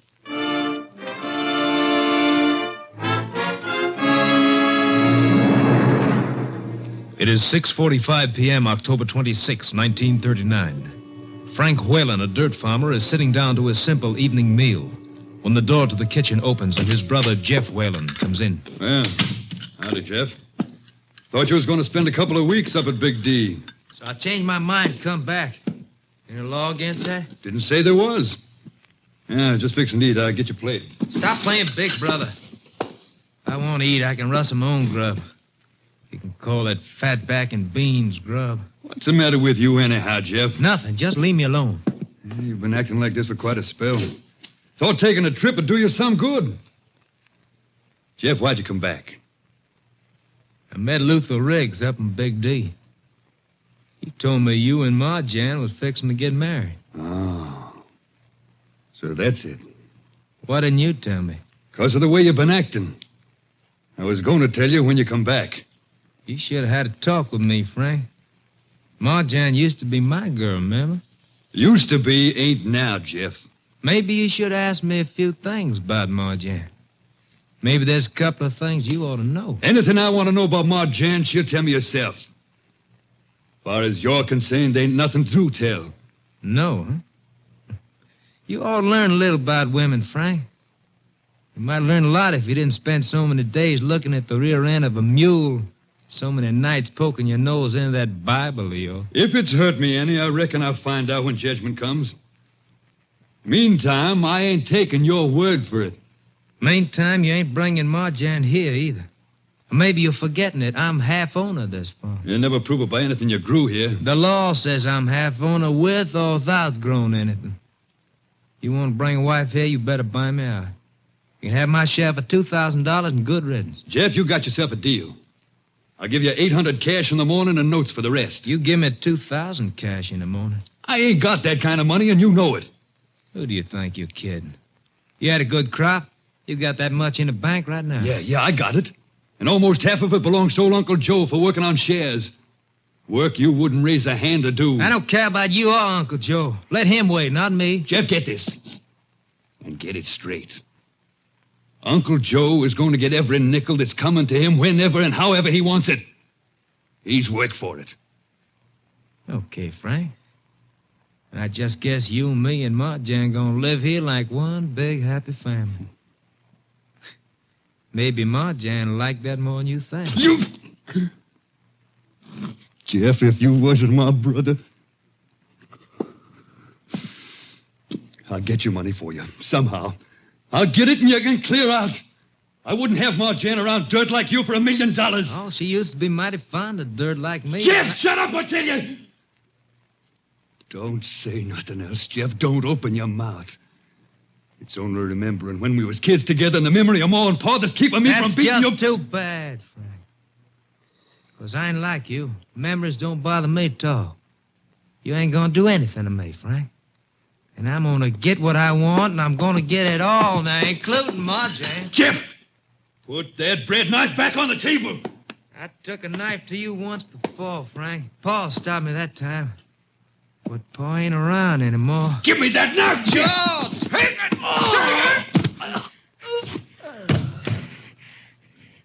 I bet you sure wish Pa was here this time.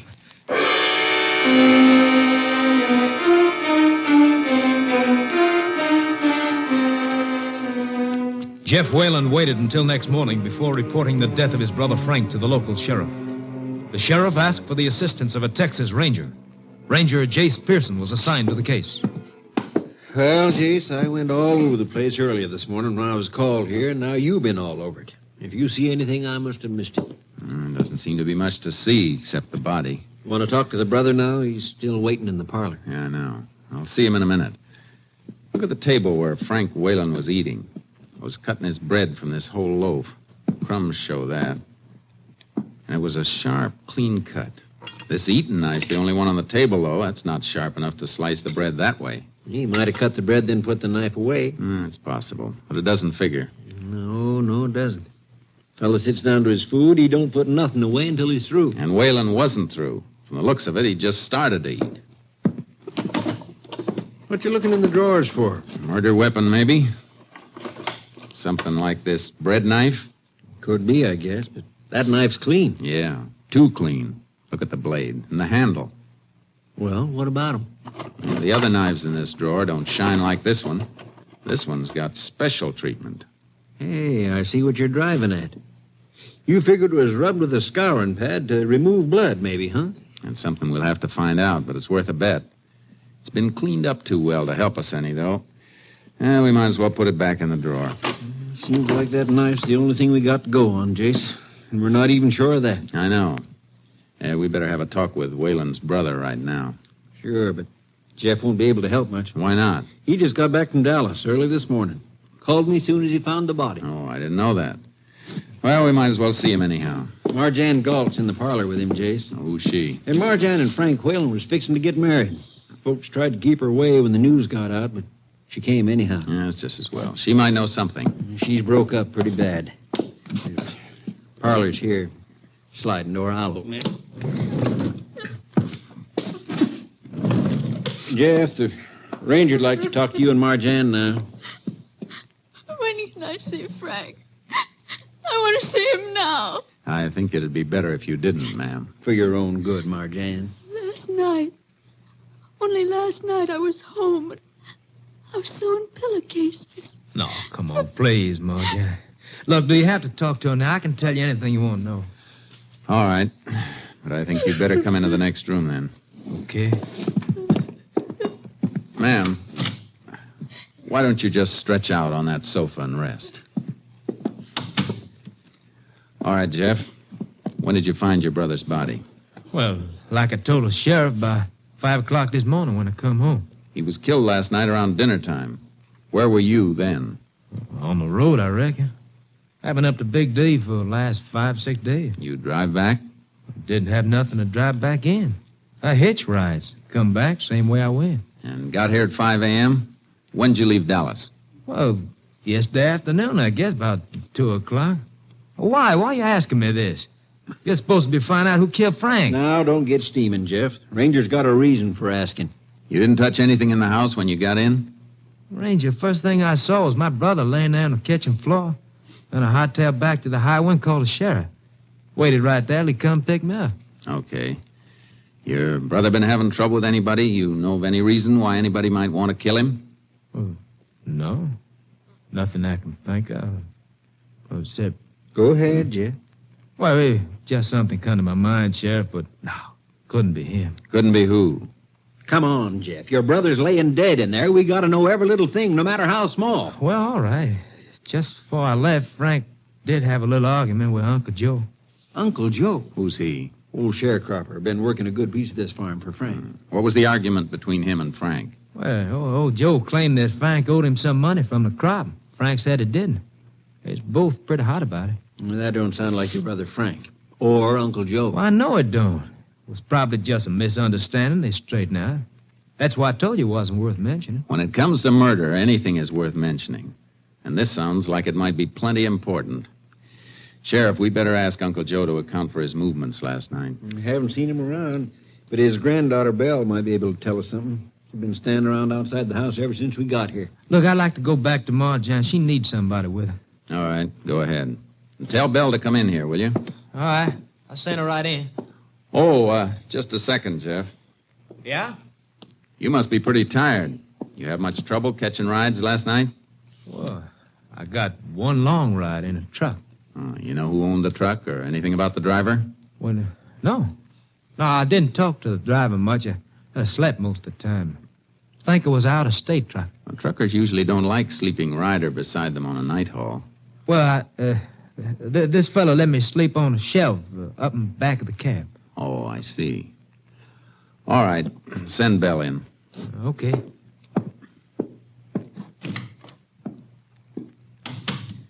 You've been asking him a lot of funny questions. Yeah, and he's been giving me a lot of funny answers. What do you mean, Jace? That stuff about sleeping on the shelf in a truck cab.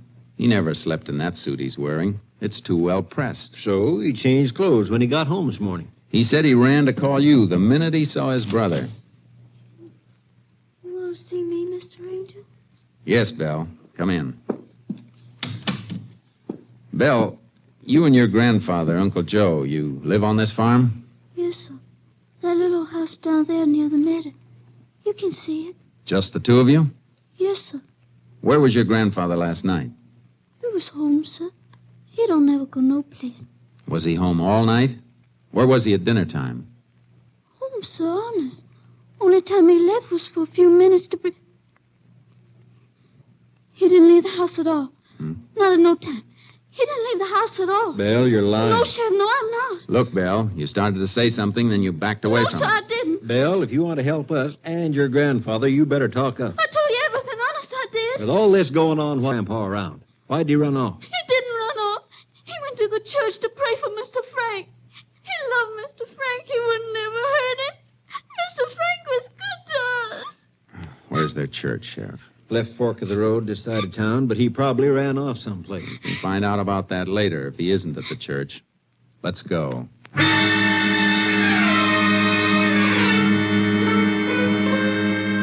Uncle Joe was at his church, all right. We saw him kneeling in the dim light when we opened the door. Sheriff beckoned to him, and he came out into the sunlight. Tears were streaming down his face. I was just saying the prayers for Mr. Frank, Sheriff. I didn't know you'd be needing me for anything, sir. Where were you at dinner time last night, Uncle Joe? Why are you asking me that, Mr. Sheriff? Just answer the question, Uncle Joe. You can't be figuring that I killed Mr. Frank, is you? We just want to know where you were. I never hurt Mr. Frank. He's the best man I ever knowed. Why, he's even helping me so as I could buy my own strip of land and my own mule. Uncle Joe, I want an answer. And tell the truth. Belle already tried to lie for you. Begging your pardon, Mr. Sheriff, but don't nobody never have to lie for me, sir. The truth ain't never hurt me. I ain't never hurt the truth. Well, you'd better tell the truth. Just a minute, Sheriff.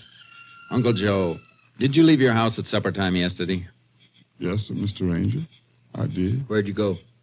To Mr. Frank's house, sir, like I did every evening, to bring him some of Belle's fresh bread for his supper. Uncle Joe, I better tell you right now that anything you say from here on can be used against you.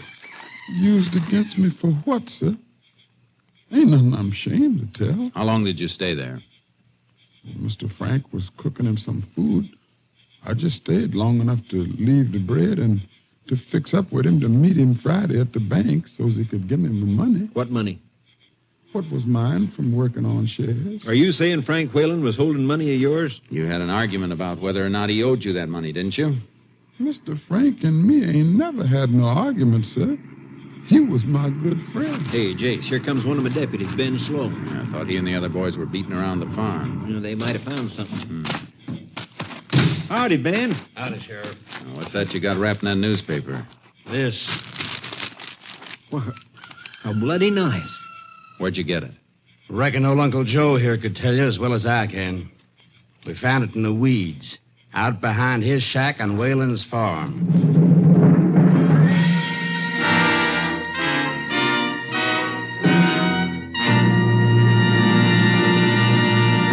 You are listening to Tales of the Texas Rangers, starring Joel McCrea as Ranger Jace Pearson. We continue now with tonight's case, The Devil's Share, an authentic story from the files of the Texas Rangers.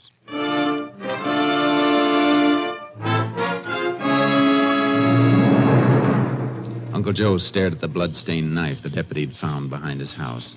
The stare was a look of recognition. You ever seen this knife before, Uncle Joe? Come on, answer me.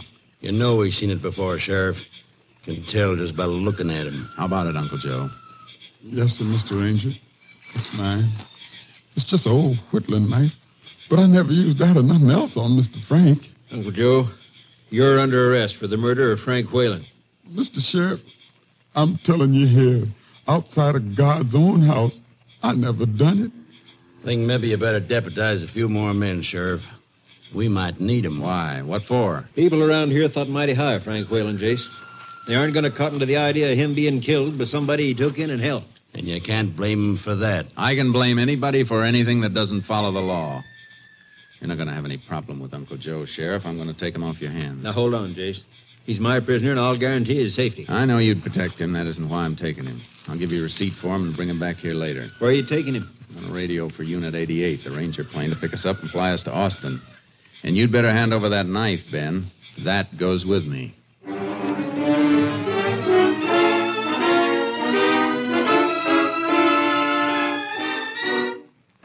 I put through my call to Camp Mabry, Austin, and the Ranger plane picked us up at the nearest airfield.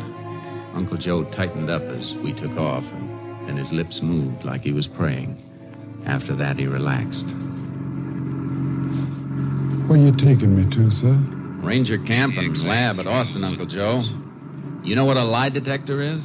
No, sir. Well, it's a kind of a machine. It's called a polygraph. It can tell whether a man is lying or telling the truth. Now, whether or not you take the test is up to you. We can't force you. Look, I'm colored, folks, sir. Would it work right on me? Yeah. It'll work all right, Uncle Joe. Well, if you say it's all right, Mr. Ranger, then I'll do it. I trust you, sir. You's good folks. Like Mr. Frank was.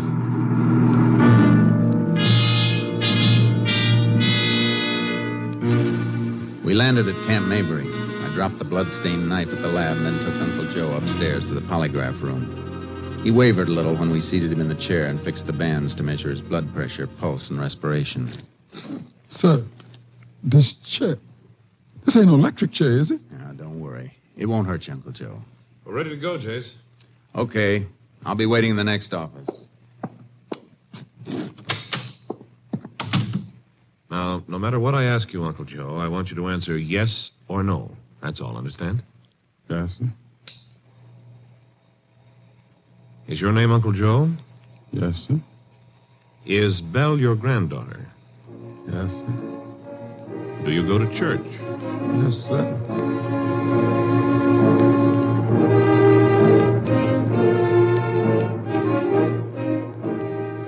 I waited in the next office, knowing what was happening. The technician would go through the list of questions, the simple, harmless questions that would register truthful reaction on the graph. And then he'd start to hit the questions that mattered. The questions about Frank Whalen. Yes, sir. Did you have an argument with him about money? No, sir.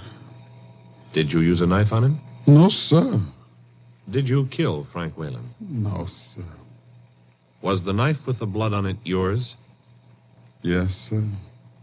Do you know how the blood got on it? No, sir. Is that the truth, so help you God? Yes, sir.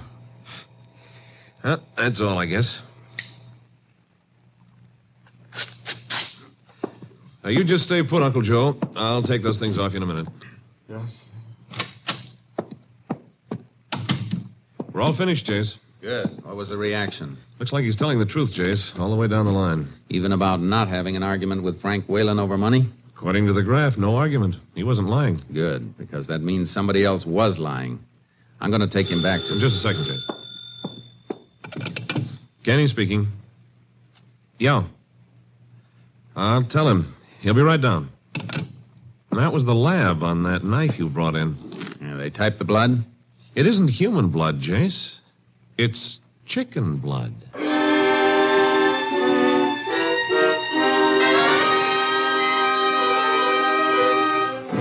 Unit 88 flew us back to the airfield where I'd left my car and horse trailer. The sheriff had been notified that we were returning, and he met us at the jail with a couple of deputies. At my request, Uncle Joe agreed to spend the night in a cell for safekeeping. Then I filled the sheriff in on what I'd found out at Austin. Chicken blood. I don't get it, Jace. Why didn't Uncle Joe say he'd use that knife to kill a hen? Because he didn't. That knife was planted where it was found. And whoever planted it didn't expect the investigation to go any further. Uncle Joe kept the knife in the shed behind his house. Killer got it during the night after the murder, stuck a hen with it, and tossed it in the weeds. Have to be somebody who knew the place pretty well to find that knife and do the planting. It was somebody who knew the place. Frank's brother, Jeff? Frank's brother, Jeff. What do you know about him? Has he ever been in any trouble? Not around here. We better check and find out where he stayed in Dallas and who saw him while he was there. We don't know for sure he was there. Oh, he was there, all right. How do you know? Because Luther Riggs saw him. Luther just drove back from Dallas this morning. I met him about an hour ago, and he told me he'd seen Jeff there. How long was Riggs up in Dallas? Just overnight. Quick business trip. Why? And doesn't it seem kind of funny that Jeff hitchhiked back here in such a hurry when he could have stayed over until this morning and gotten a sure ride with somebody he knew? Didn't think of that. Where does Riggs live? Farm, 4 mile out. Let's drive out there. I want to see him. Well,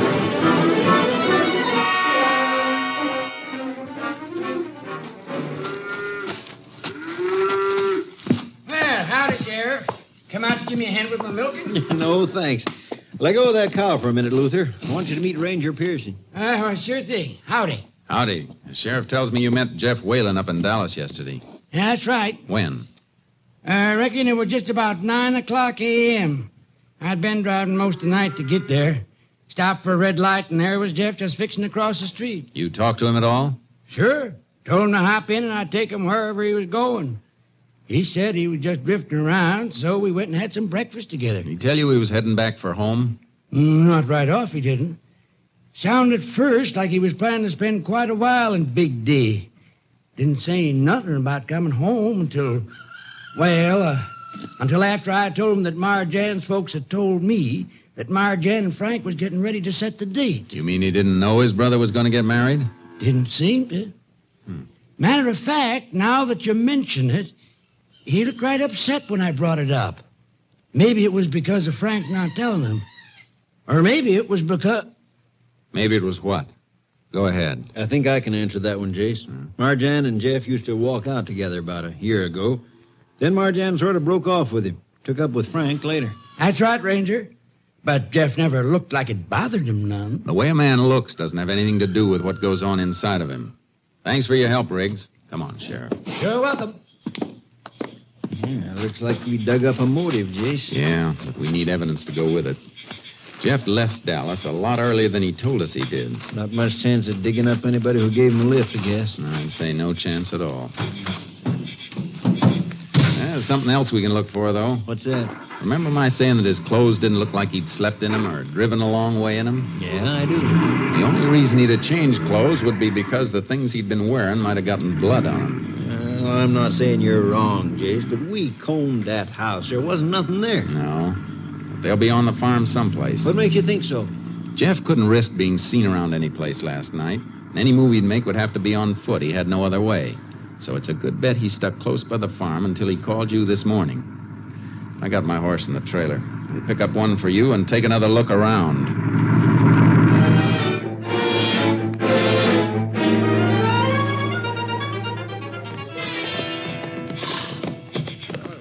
Jace, we've been out here half the night. I don't think we're going to find anything. Maybe not. Come on back to my place and let's hit the sack. When we wake up, we can start out fresh. I don't want to wait too long. If we come here by daylight, Jeff will see us looking. Well, I'm beat. Can't we just go into the trees over yonder and rest a while? Yeah, I guess so. It'll be dawn in about 2 hours. We can move faster then with a little light. Good. Come on, boy, over at the tree. We'll all take a breather. Come on, Sharky.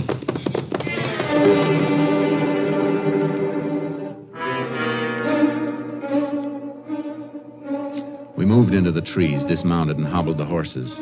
The sheriff dozed off quickly, and then I began to nod. But an hour later, I came out of it.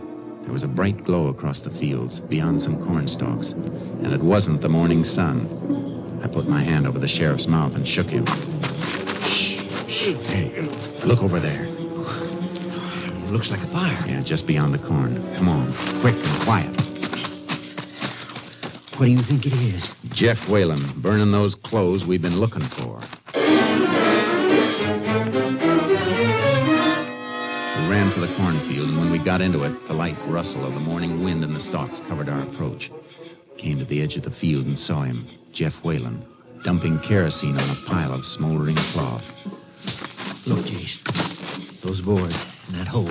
Yeah, old well covered over. He dumped the clothes in there last night.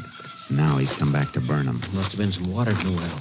They're smoldering. They won't burn right. He will if he keeps pouring kerosene on them long enough. Let's get him. All right, Jeff. What? That's enough. Drop that can. Drop it, I said. Well, sure. Sure, I'll drop it. Watch it, Jace! He threw the can onto the fire, and a sheet of flame leaped up between us like a blinding flare. I dove across it, trying to clear my eyes. Look out, Case. He's got a knife. I was on him before I saw him. The blade flashed. I dug for my gun, but I couldn't bring it up in time. The knife slashed into my shoulder and went to the ground. He landed on top of me, but as he raised his hand to strike, I got my gun free with my left hand and slapped the barrel against the side of his head. You all right, Jace? Yeah. I guess my shirt will need a little stitching, though. Your shoulder will need a little stitching, too. Couldn't risk a shot. You were too close. Yeah. Come on. Got to stamp that fire out before all the evidence is burned. Well, that's only kerosene on the ground burning. I kicked what we need out of the fire. Plenty left for your lab to work on. Good thinking, Sheriff. Coming too, Jace. Yeah. All right, Jeff. Come out of it. Come on. What'd you jump me for? I was only burning some old thing. Yeah, we know. The old things you happened to be wearing when you killed your brother. You were right about that bread knife, Jace. Look, here's what he used on you. Yeah, got nervous about that, too, didn't you, Jeff? Decided to get rid of everything and let old Uncle Joe ride for you. Oh, look, you're crazy. I don't know what you're talking about. Yeah? I talk kind of a foreign language. But maybe the grand jury will understand me when they indict you for murdering your brother. Come on. Get on your feet. Move.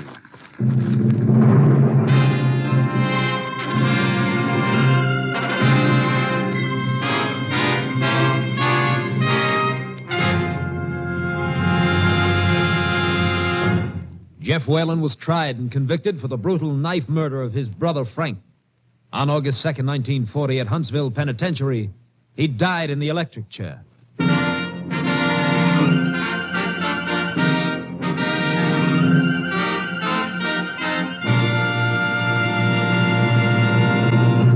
This is Joel McCrae, wishing you all a very, very happy new year. Good night, folks. See you next week. Next week, Joel McCrae in another authentic reenactment of a case from the files of the Texas Rangers.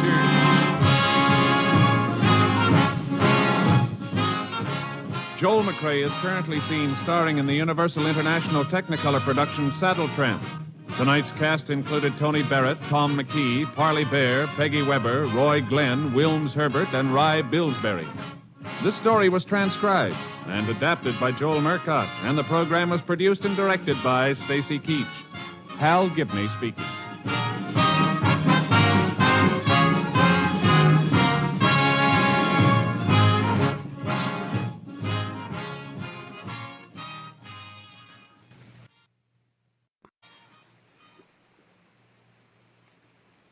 NBC wishes you a season of good cheer, a brighter new tomorrow and a happier new year. Stay tuned for the $64 question. Tomorrow, remember the Cotton Bowl game on NBC.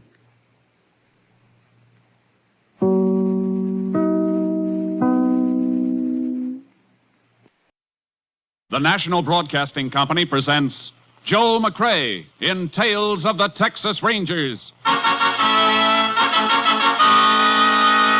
Tonight, transcribed from Hollywood, another authentic reenactment of a case from the files of the Texas Rangers.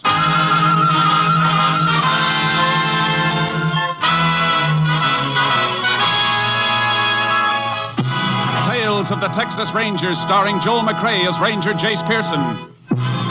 Texas, more than 260,000 square miles, and 50 men who make up the most famous and oldest law enforcement body in North America.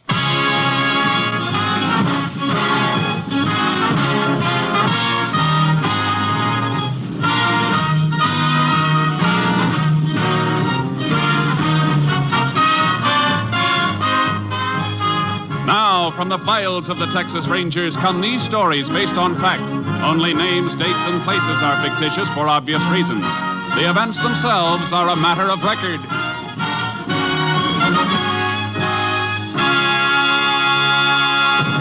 Case for tonight, Deadhead Freight.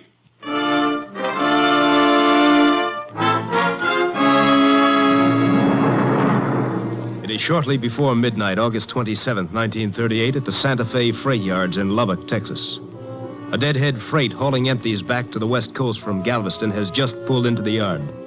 The brakeman and a railroad detective are making a routine check of the cars for free-riding hobos. If I was a yard dick, I'd be snoozing in the roundhouse. You ain't found a free rider in months. Yeah, so what? I get paid to check, and I check. Oh, you know, bows on the freights always hop off before we pull into the yards. You ever think one of them might fall asleep in the car and not have anybody to wake him up? Well, could be. Yeah, flash your light in this one. Okay. Hey, see? Nobody. Now, the car up ahead is the last of the boxcars. I walked the flats and gondolas while we was rolling, so I know that they're clear. Hey, why's the door rolled shut on this one? Well, I don't know now. Shouldn't be. Now, let's get her open. Now, throw your light around. Yeah. Nobody riding, huh? Come on. All right, Bo, on your feet. And throw that light right on him. Yeah. Well, no wonder it didn't move, just an old duffel bag. Yeah. What's a duffel bag doing on a deadhead freight? Hey, there's something in it, huh? Hey, come here. Feel this. Feels like a body. Hey, you got a knife on you? Yeah, here. It's a good thing we didn't pass this car. The top of the bag sewed up tight. Have to cut right through the side. What? It's a young woman. Yeah, stabbed to death. And throw that light around the car. Well, what are you looking for? There's no blood anyplace. She wasn't killed on the train. Somebody must have loaded the body on to get rid of it. Yeah, so the murder can't be pinned down to any definite area. Hey, where'd you stop last, before you pulled in here? Sidon, west of Sweetwater? The body must have been put on someplace between there and Galveston, then. We better call the police. They can notify the Texas Rangers.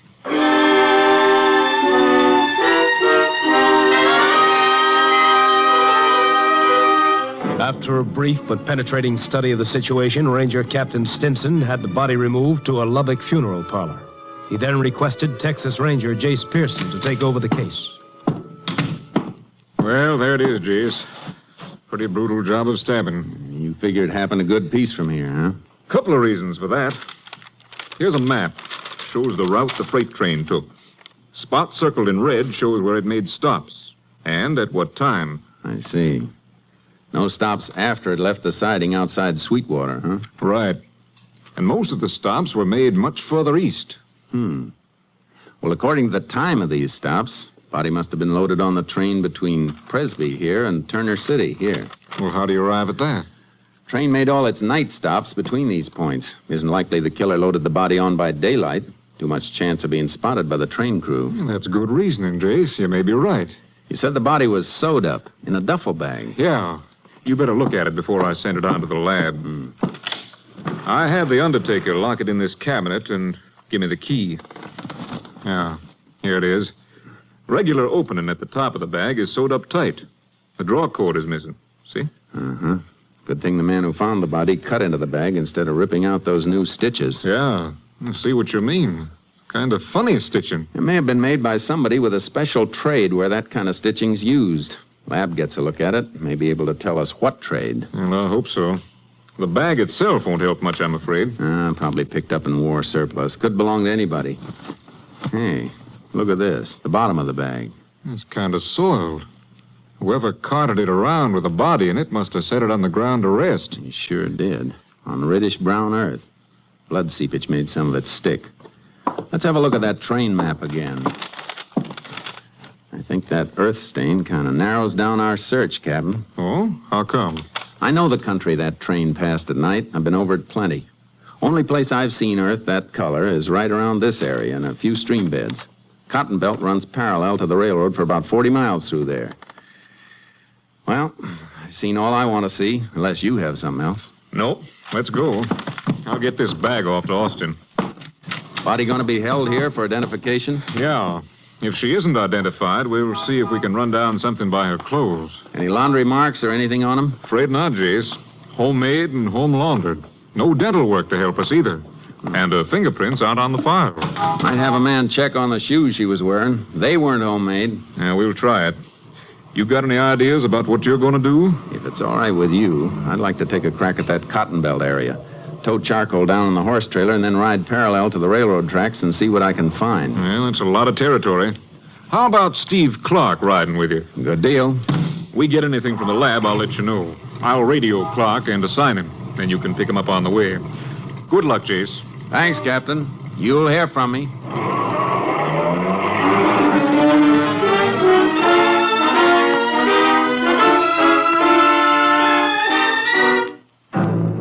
I met Clark. We drove down to the beginning of the area I wanted to check, left the car, and used our horses for the long ride along the rail bed. By noon of the next day, we'd covered 15 miles. Horses are getting tired, Jace. I know. But there's a siding a little ways ahead. Freight stop there. Yeah. Look, another culvert coming up. Yeah. Bank's pretty steep. Watch your horse. Right. Careful, boy. Easy, Charcoal. Careful. Easy. Steep climb out of here, Jace. Maybe if we ride... Hey, what are you looking at? Oh, the ground, huh? Yeah. Same reddish-brown color we've been checking for. Well, don't see anything else, though. Want to ride through it a ways? Yeah. Come on, Charcoal. Huh, boy, let's go. I don't want to be a killjoy, Jace, but we've done this in a dozen creek beds. Yeah, but none of the others were as close to a train stop. Siding's only about 50 yards further up the... Ooh, Charcoal. Oh, boy, whoa. Find something, Jace? Yeah, come here. What is it? Yeah, marks in the sand. Trace of a couple of footprints, not enough to make a cast, but look at this other mark. A round impression. Yeah. What made it? Might have been somebody setting that duffel bag down. Yeah? Well, that would account for the dirt you found on the bag. We'll find out. Get a glass jar from your saddle pack. Okay. Gonna cut a core around that mark? Yeah. Lab can test it for blood trace. Earth this color, we can't tell anything by sight. Well, here's the jar. Thanks. A few empty cans around here, Jace. Those marks might have been made by a hobo. I don't think so. Bindle stiffs travel light. They don't carry duffel bags. And what's the nearest town to here? Bullville, about a mile further on. Well, let's get there. We can phone for a highway patrol car, and they can drive you back and pick up our car. Right. You gonna check around Bullville? With a fine-tooth comb. The cotton crop around Bullville was good. Too good. Migratory pickers were jamming the town. I had photos of the dead girl and tried to find somebody who might have seen her. No, Ranger. Never saw her around the gin here. Town's full up, though. It's possible one of the pickers saw her someplace. You know anybody who comes in contact with a lot of the pickers? No. Afraid you have to tackle them crew by crew. That's what I was trying to avoid. Yeah. Must be a couple of thousand migratories around. You mind if I ask your man at the weighing platform to check with the haulers when they bring cotton in for ginning? No, it's all right with me. Thanks. Oh, Ranger. Hold it a second. Just happened to think. There is somebody who gets to see a lot of the pickers. Who? A Mexican woman. Name's Old Rosie. Drives a junky old truck around peddling soda pop in the fields. You know where I can locate her? Yeah, haulers give you a lift out to the fields, and somebody will steer you out to her. Everybody knows Old Rosie.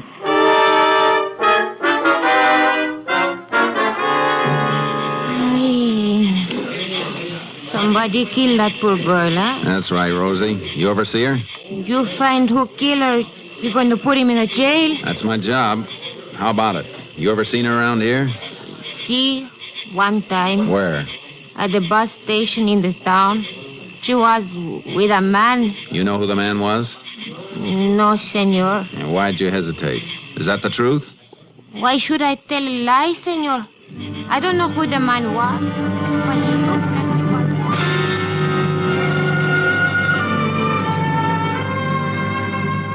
was. She described the man, a vague, stumbling description that might fit anybody. And while she described him, I had a feeling she was lying. A feeling that was strengthened by a faint odor of whiskey coming from the truck.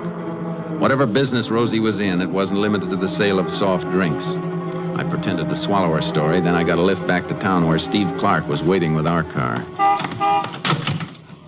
Better hop in, Jace. Just had a call from Austin. And they checked the earth sample sent in the jar? Yeah, blood trace all right. Same type as the victims. They got a line on a few other things, too. The shoes on the dead girl have been traced through the manufacturer to a store in Sheffield. I wrote down the name of the store and the address. We better get over there and see if we can establish identity. Yeah, shoes will be waiting at the Sheffield airport.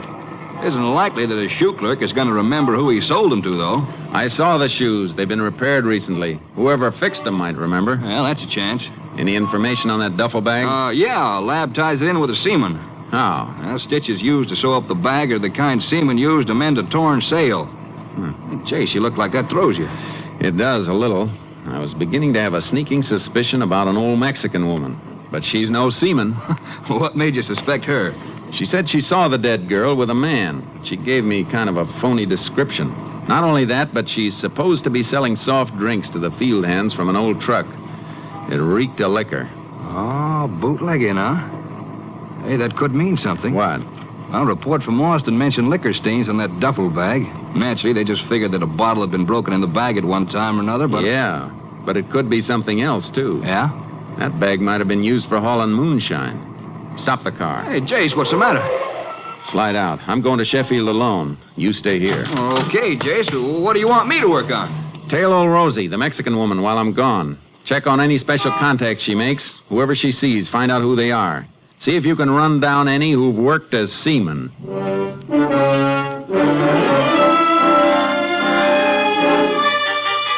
I burned up the road to Sheffield. The clerk who'd sold the shoes couldn't help, but I got the information I was after in a repair shop. Sure. I fix it is, all right. Look, here's where I sewed the broken strap, you see? I remember because of something else. They thought I never get paid for the job. Whose shoes are they? Mrs. Watson. She's living 2 blocks up at Brownwood House. Mrs. Watson, huh? Is her husband around? Oh, no. He's a go away a month ago. That's why she got no money for pay for the shows.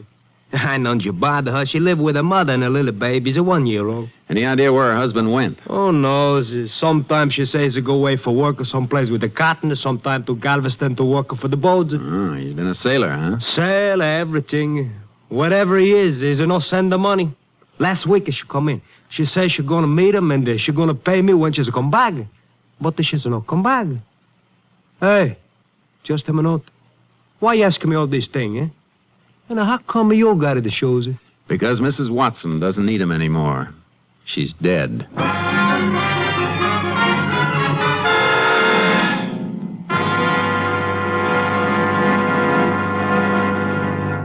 You are listening to Tales of the Texas Rangers, starring Joel McCrea as Ranger Jace Pearson. We continue now with tonight's case, Deadhead Freight, an authentic story from the files of the Texas Rangers.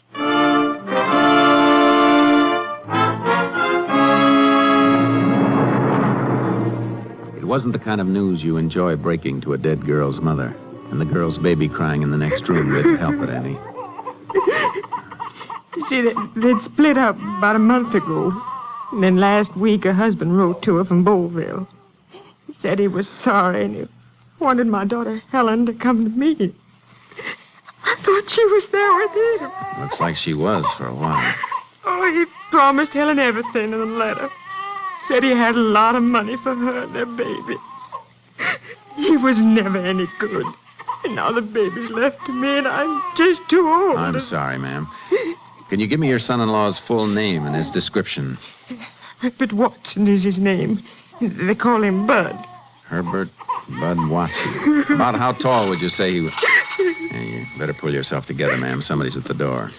I'll call out the window and send him away. I don't want to see anybody now. Oh. What is it, ma'am? What's the matter? Oh, somebody! Open the door! It's him. My son-in-law, Bud. All right, ma'am. Open the door and let him in. Go ahead. Well, what took you so long? Where's Helen? You know where she is. What did you do to her? What did you do to my girl? Are you crazy? What's the matter? Let him go, ma'am, and stand back. What? Ranger, what? Get your hands up and turn around. You killed her. And you got the gall to come here with your own baby crying. Ranger, what is this? Kill who? Helen. Where's Helen? Where is she? Don't you know, Watson? Or did you think she'd never be identified? Helen's been murdered? Oh, no. No. You did it. You did it. No, Mom, no. I gave her money. Told her to come back home and I'd meet her here today. We was going to take the kid and make a fresh start. How much money did you give your wife? $1,000. That's a lot. Where'd you get it? Come on. I was bootlegging to the pickers. How long you been getting away with that? Started it last season. Did old Rosie sell any of this stuff for you? How did you know about that? I didn't for sure until now. Come on. We're going back to your place of business in Bowlville.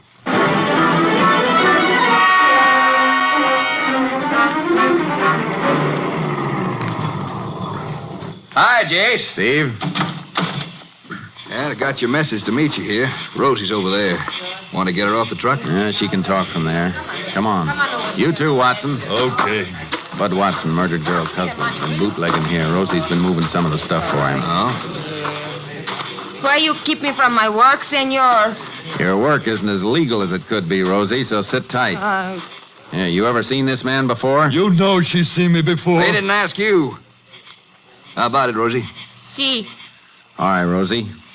Now, is he the same man you saw at the bus depot with the girl whose picture I showed you? See. He's the man. At the bus depot? But that ain't so. I was never with Helen at the bus depot. You didn't meet her when she came down here? No, I tell you. I didn't know what bus she was coming in on. Or even if she would come after she got my letter. First I saw her, she turned up here at the shack. Well, how about when she left to go home? She only stayed 2-3 hours all told. Let her go back to the bus depot alone because, well, it was getting dark. Near time for the pickers to be coming there to buy drinks. You hear that, Rosie? That means one of you is lying. Rosie, tell the truth, senor. You don't always tell the truth, Rosie. The first time I asked you about the man you saw, you said he was a stranger, a man you'd never seen before. I forget, senor. I see a lot of people every day in the fields. You trying to kid me? You've been selling liquor for this man. You couldn't mistake him for a stranger. But I do, senor. I make mistake. You wanted help, I give you help. Rosie tell you all she knows, that's all.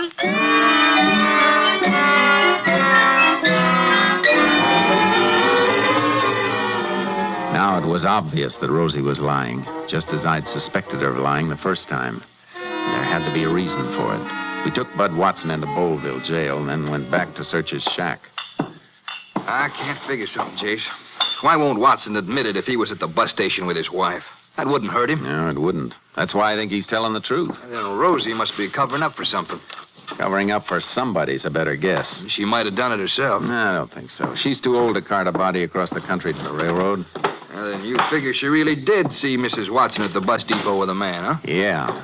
The man who killed her to get the $1,000 Bud Watson had given her. Well, then what's Rosie's angle in lying to us? Oh, that's an easy one, Steve. Shakedown. Hey, Jace, you're right. Couldn't be anything else. Why, it'd be worth the cut for her to forget seeing the man and say it was Watson instead. Only one thing wrong with it. What? Well, I watched her while you were gone. She didn't make any suspicious contacts, nothing that could have been a payoff. She might have gotten her payoff right after I showed her the Watson girl's picture and told her she'd been murdered. That was before you started to tail her. Yeah, I didn't think of that. She had time. Well, we combed this shack, Jace. Nothing here. What do we do now? Go back to tailing Rosie again. If she squeezed hush money out of the man once, she's liable to try it again. They all do. We'll start by watching her house when she comes in from the fields tonight.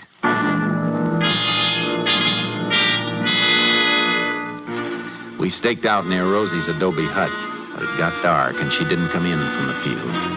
I left Steve on watch and went out to look for her, keeping an eye out for her old truck. I found it about 5 miles out, surrounded by a group of men carrying torches. Hey, what's going on here? Ranger! Rosie! You better come! Yeah, what happened? We was walking into town.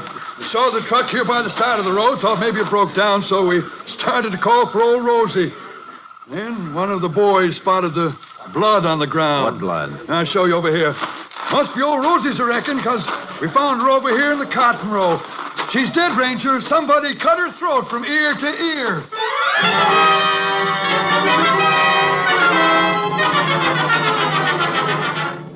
Old Rosie had tried to shake down a killer once too often, with the usual payoff. I sent a rush call to Steve Clark to tow his horse out and join me. We followed a trail which led to a deserted picker shack way off in a field that looked like it hadn't been cultivated for years. The shack had been occupied, though, recently occupied. But whoever had been there was gone. There's a lamp there, Steve. Light it. Yeah. It's clean as a whistle, Jay. Yeah, it's too clean. That floor's been scrubbed mighty hard for a shack like this. It sure has. Especially for a place nobody's living in. Must have been cleaning up blood. Yeah. And there are 2 other things. What's that? Whoever was hiding here was mighty handy with a knife. Look at the inside of the door. Circle drawn on the wood. Wood chipped where somebody practiced throwing a knife at it. Yeah, good aim. All the marks are right smack inside the circle. Now, what else? Take a look at the lamp you just lit. The cord it's hanging by. It's just an ordinary hunk of rope. Except for the knot holding the lamp, a running bowline. So the light could be raised or lowered toward the table. A running bowline is a seaman's knot. Yeah, and that cord is just about big enough to be the draw cord from a duffel bag. Our seaman was here, all right. Well, it couldn't have been Watson, Jace. He was safe in jail when Rosie was killed. Yeah. Whoever Rosie saw with Mrs. Watson at the bus depot must have met the girl after she left Watson, after she had the money. Yeah? Married woman on her way home to her baby isn't liable to leave a bus depot with a stranger, is she? Chances are it was somebody she knew. Well, Watson's been a sailor. Think it might have been an old shipmate of his? Let's go see if he remembers one who was handy with a knife.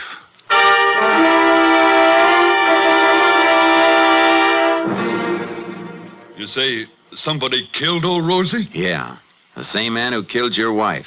Now think and think hard. The killer was a seaman. We got reason to think it could be an old shipmate of yours who knew your wife. Oh, but Helen knew shipmates of mine all along the Gulf. I introduced her to lots of them. The one we want had a habit of throwing a knife. Hey, he drew targets on his door. Never missed. Matt Corbett. It was Matt Corbett! How do you know? Any reason for him to be around here? Yeah. He was my partner last year. Bootlegging here. Business got bad and he left. I wrote to him months ago asking him to come back for this picking, but he never answered me. Did Rosie know him? Sure she did. From last year. That's it, Clark. Rosie'd seen Corbett with Mrs. Watson. That's why he couldn't run with the money after he'd killed her. He had to wait to see if the body was found and identified. And when we moved in and she knew about the murder, she really had him pinned down. He used to be my best friend.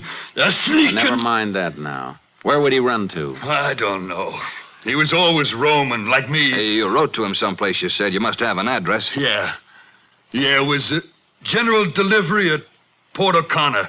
There's an old bait shack there. He lived in it whenever he had enough money to stop moving for a while. He's got enough now. What he got from your wife. Come on, Clark. Let's get him. We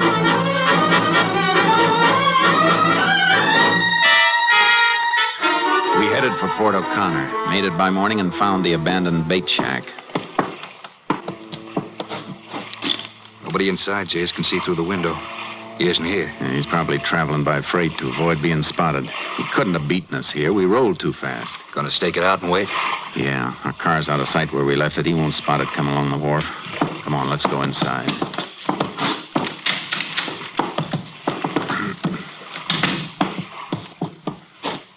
Yeah, looked like Matt Corbett's the man we're after, all right. Same trademarks here we found in that picker shack at Bullville. Yeah.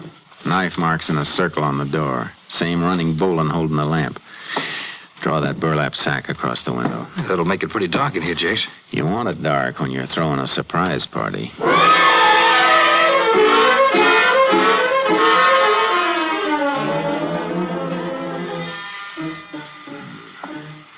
Hey, Steve, wake up.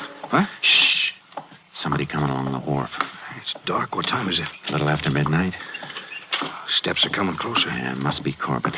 Nothing to bring anybody else this way at this time of night. He's heading for here, all right. Yeah. Let him get all the way inside. And remember, he's got that knife, and he's handy with it. I know. All right, Corbett. Never mind that lamp. What did I say? Yeah, stand clear of the light, Steve. Can you handle him? All right, stop your struggling, Corbett. You stinking...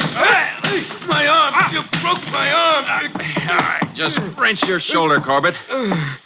Keep you from throwing that knife for a while. Come on, get up. Better light the lamp now, Steve. It's a good thing you jumped him, Jace. I felt that knife passing my ear. Look, buried in that wall a good inch. Hey? Rangers? I thought you were a couple of crooks. What you doing here? Just dropped in to arrest you for the murder of Helen Watson and old Rosie up at Bullville. It'd be nice if you could prove it. I haven't been near Bullville. I think we can prove you were. By marks you left on the door and a few other things.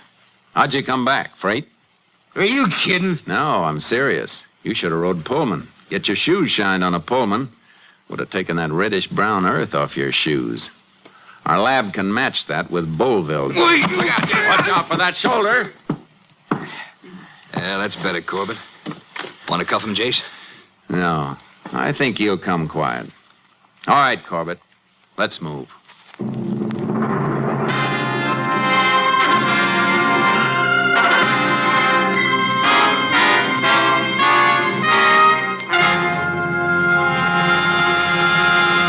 Herbert Bud Watson served the required term for his bootlegging activities, and Matt Corbett was tried and convicted of murder. The sentence of the court was carried out on February 20th, 1939, when at Huntsville Penitentiary, Matt Corbett died in the electric chair.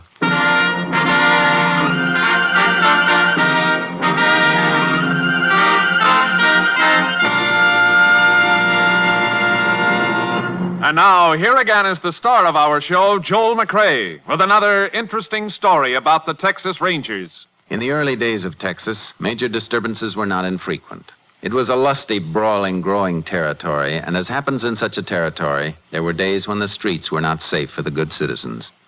An Easterner happening into a Texas town at such a time found shelter in the house of a minister. Everything will be all right soon, he was assured. Later that same afternoon, the minister, who'd been looking out the window, said, "Well, friend, the streets are safe now. You may go about your business." The Easterner looked out the window, but all he saw was a lone figure riding casually down the main street on a horse. "What makes you think it's safe for me out there now?" he asked in bewilderment. The minister pointed to the horseman. "Because that feller on the horse is a Texas Ranger," he said. "Only folks that aren't safe in this town now are the ones who started the trouble. And when he finds them, they'll wish they'd been peaceable. Good night, folks. See you next week." Next week, Joel McCrea in another authentic reenactment of a case from the files of the Texas Rangers.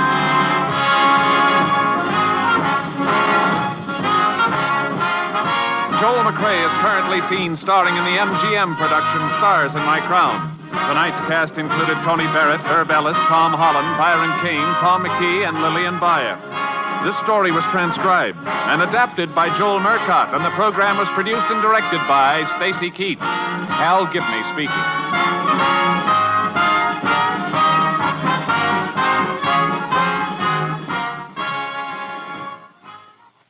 Three chimes mean good times on NBC.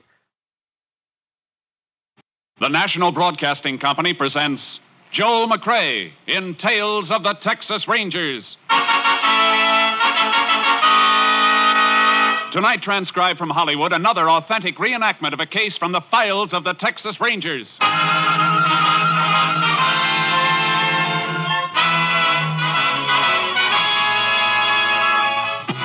Tales of the Texas Rangers, starring Joel McCrea as Ranger Jace Pearson. Texas, more than 260,000 square miles, and 50 men who make up the most famous and oldest law enforcement body in North America.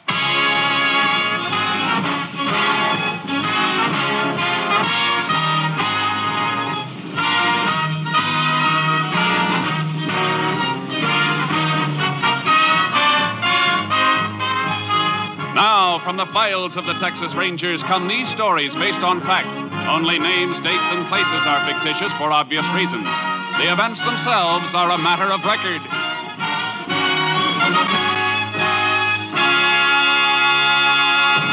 Case for tonight, death in the cards.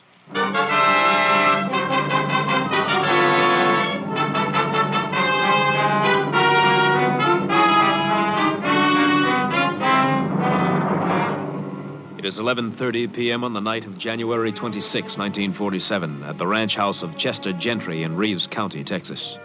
Chester is on the telephone as his stepson, Will, enters. No sign of him, huh? All right. Call me when you find him. Thanks, Sheriff. Where you been, Will? Just out having a beer. That Sheriff Bennett you were talking to? Yeah. Your friend Tovich telephoned you a while ago. Tovich? Oh, you didn't tell the sheriff about Tovich. I sure did. Sheriff just called to say he located Tovich's rooming house over in Biggerstown, but Tovich wasn't there. But I've told you 100 times it's the worst thing in the world you could do. Tovich finds out to kill me. Will, Maybe he has found out you told the sheriff. Maybe he's on his way here right now to get me. Look, you got to give me the money to pay him off now. No, Will. No more money. Do you know what you're saying? He'll kill me if I don't pay him. He told me so. Now, you listen to me, Will. I've reached the end of my rope in this whole rotten mess. I'm through. You're not going to get another dime from me. I've done everything I can for you, but you're just no good. Please, Ted, I need that dough now. You shut up and listen to me. When your ma died, I promised her I'd do everything I could for you. And I have. I treated you like you was my own son. I've given you a home. I've given you money, a lot of money. And what have you done with it? You've thrown it away to a slimy gambler named Tovich. But, Dad... For 2 months it's been going on. For 2 months you've been bleeding me white to pay off that gambler. I told you to stay away from him, but you didn't. Now it's high time for me to meet him and tell him face to face to stay away from you. No, Dad, no. If you just give me the money this once more, I'll straighten out. I promise you. Your promises ain't worth a bale of straw. That's what you said last week. You'd straighten out. I told you then I'd give you just 1 week to do it, and if you didn't, you'd get no more money from me now or ever. Dad, you don't mean... Oh, don't I? You got yourself into this mess, you get yourself out of it. Tovich can bluff you, but he can't bluff me. Dad. Huh? What's the matter? Window. Tovich, I just saw him at the window. What? Now he's gone. He's probably heading for the front door. All right, let him. Turn off the lights, Will. But, Dad... Turn them off. What are you doing? Getting my gun. I'll give this Tovich a reception he ain't looking for. No, Dad, no. Front door, huh? No, look, stay away from that door, Dad. Don't open it, please don't. Can't see a thing. Now, look, Will, you... Will.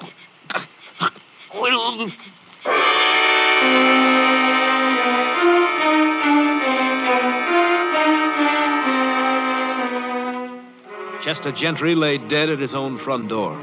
Will immediately notified Sheriff Bennett's office. Sheriff requested help from the Texas Rangers. Ranger Jace Pearson was assigned to the case. He joined Sheriff Bennett at the Gentry Ranch. Yeah, looks like an open and shut case, Jace. Tovich came here to get Will, but it was Chester who opened the door and collected the slugs instead. Where was the body, Sheriff? Lying right across front doorway here. How long ago did the shooting take place? A couple hours ago. Chester notified me earlier in the evening he'd gotten a call from this Tovich. The call came from Biggerstown, so I went over there to see if I could find him. I located his rooming house, but he'd checked out.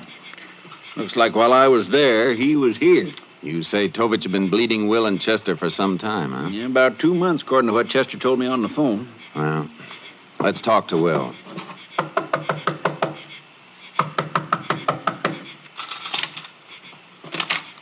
Oh, Sheriff, come on in. This is Ranger Pearson, Will. He'd like to ask you a couple of questions. Sure, Ranger. How long have you known this Tovich, Will? A couple of months, I guess. And where'd you first meet him? Pete's place, down the highway. That's a roadhouse, Chase. That where you did your gambling? No.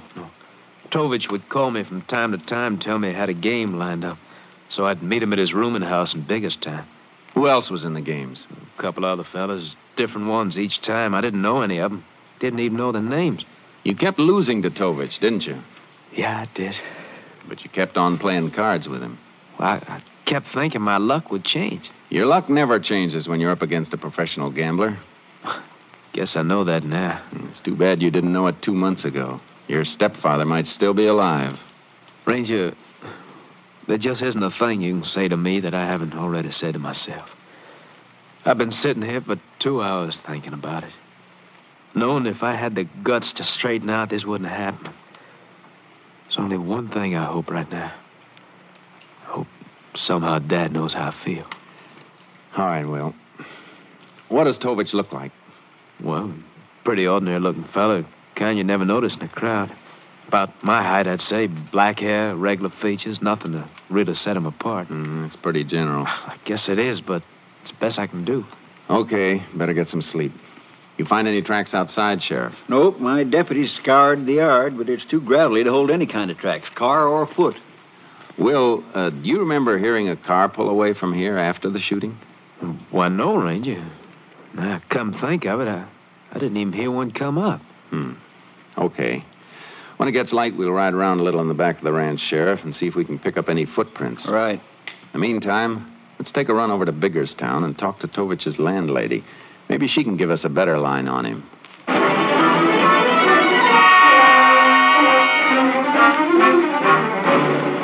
Afraid I can't help you much on a description, Ranger. I only got a good look at Tovich once.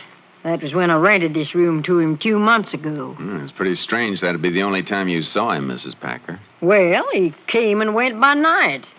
I'd hear voices in his room sometimes in the evening. A couple of times a woman's voice.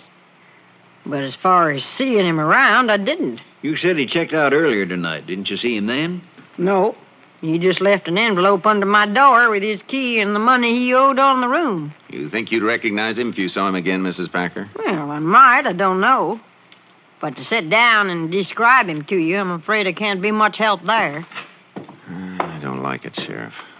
Man's been living in this room for 2 months. Take a look around you. It's clean, too clean. Nothing here to give us any line on. Hey, wait a minute. Have you cleaned this room since Tovich checked out? No. I ain't gotten around to it yet. I was figuring on giving it a good swamping out in the morning. I'd like to save you the trouble. What do you mean? I'd like to have one of our men from the lab vacuum the room for you. Well, it's my back the way it is. I sure ain't gonna say no. You figure on having the contents of the dust bag analyzed, Jace? Yeah.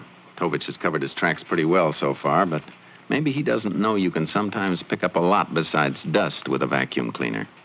Mrs. Packer, if you should ever see Tovich again, I'd like you to get in touch with me right away. Well, you can count on that, Ranger. Say, I don't hanker to have any killers running loose around my rooming house.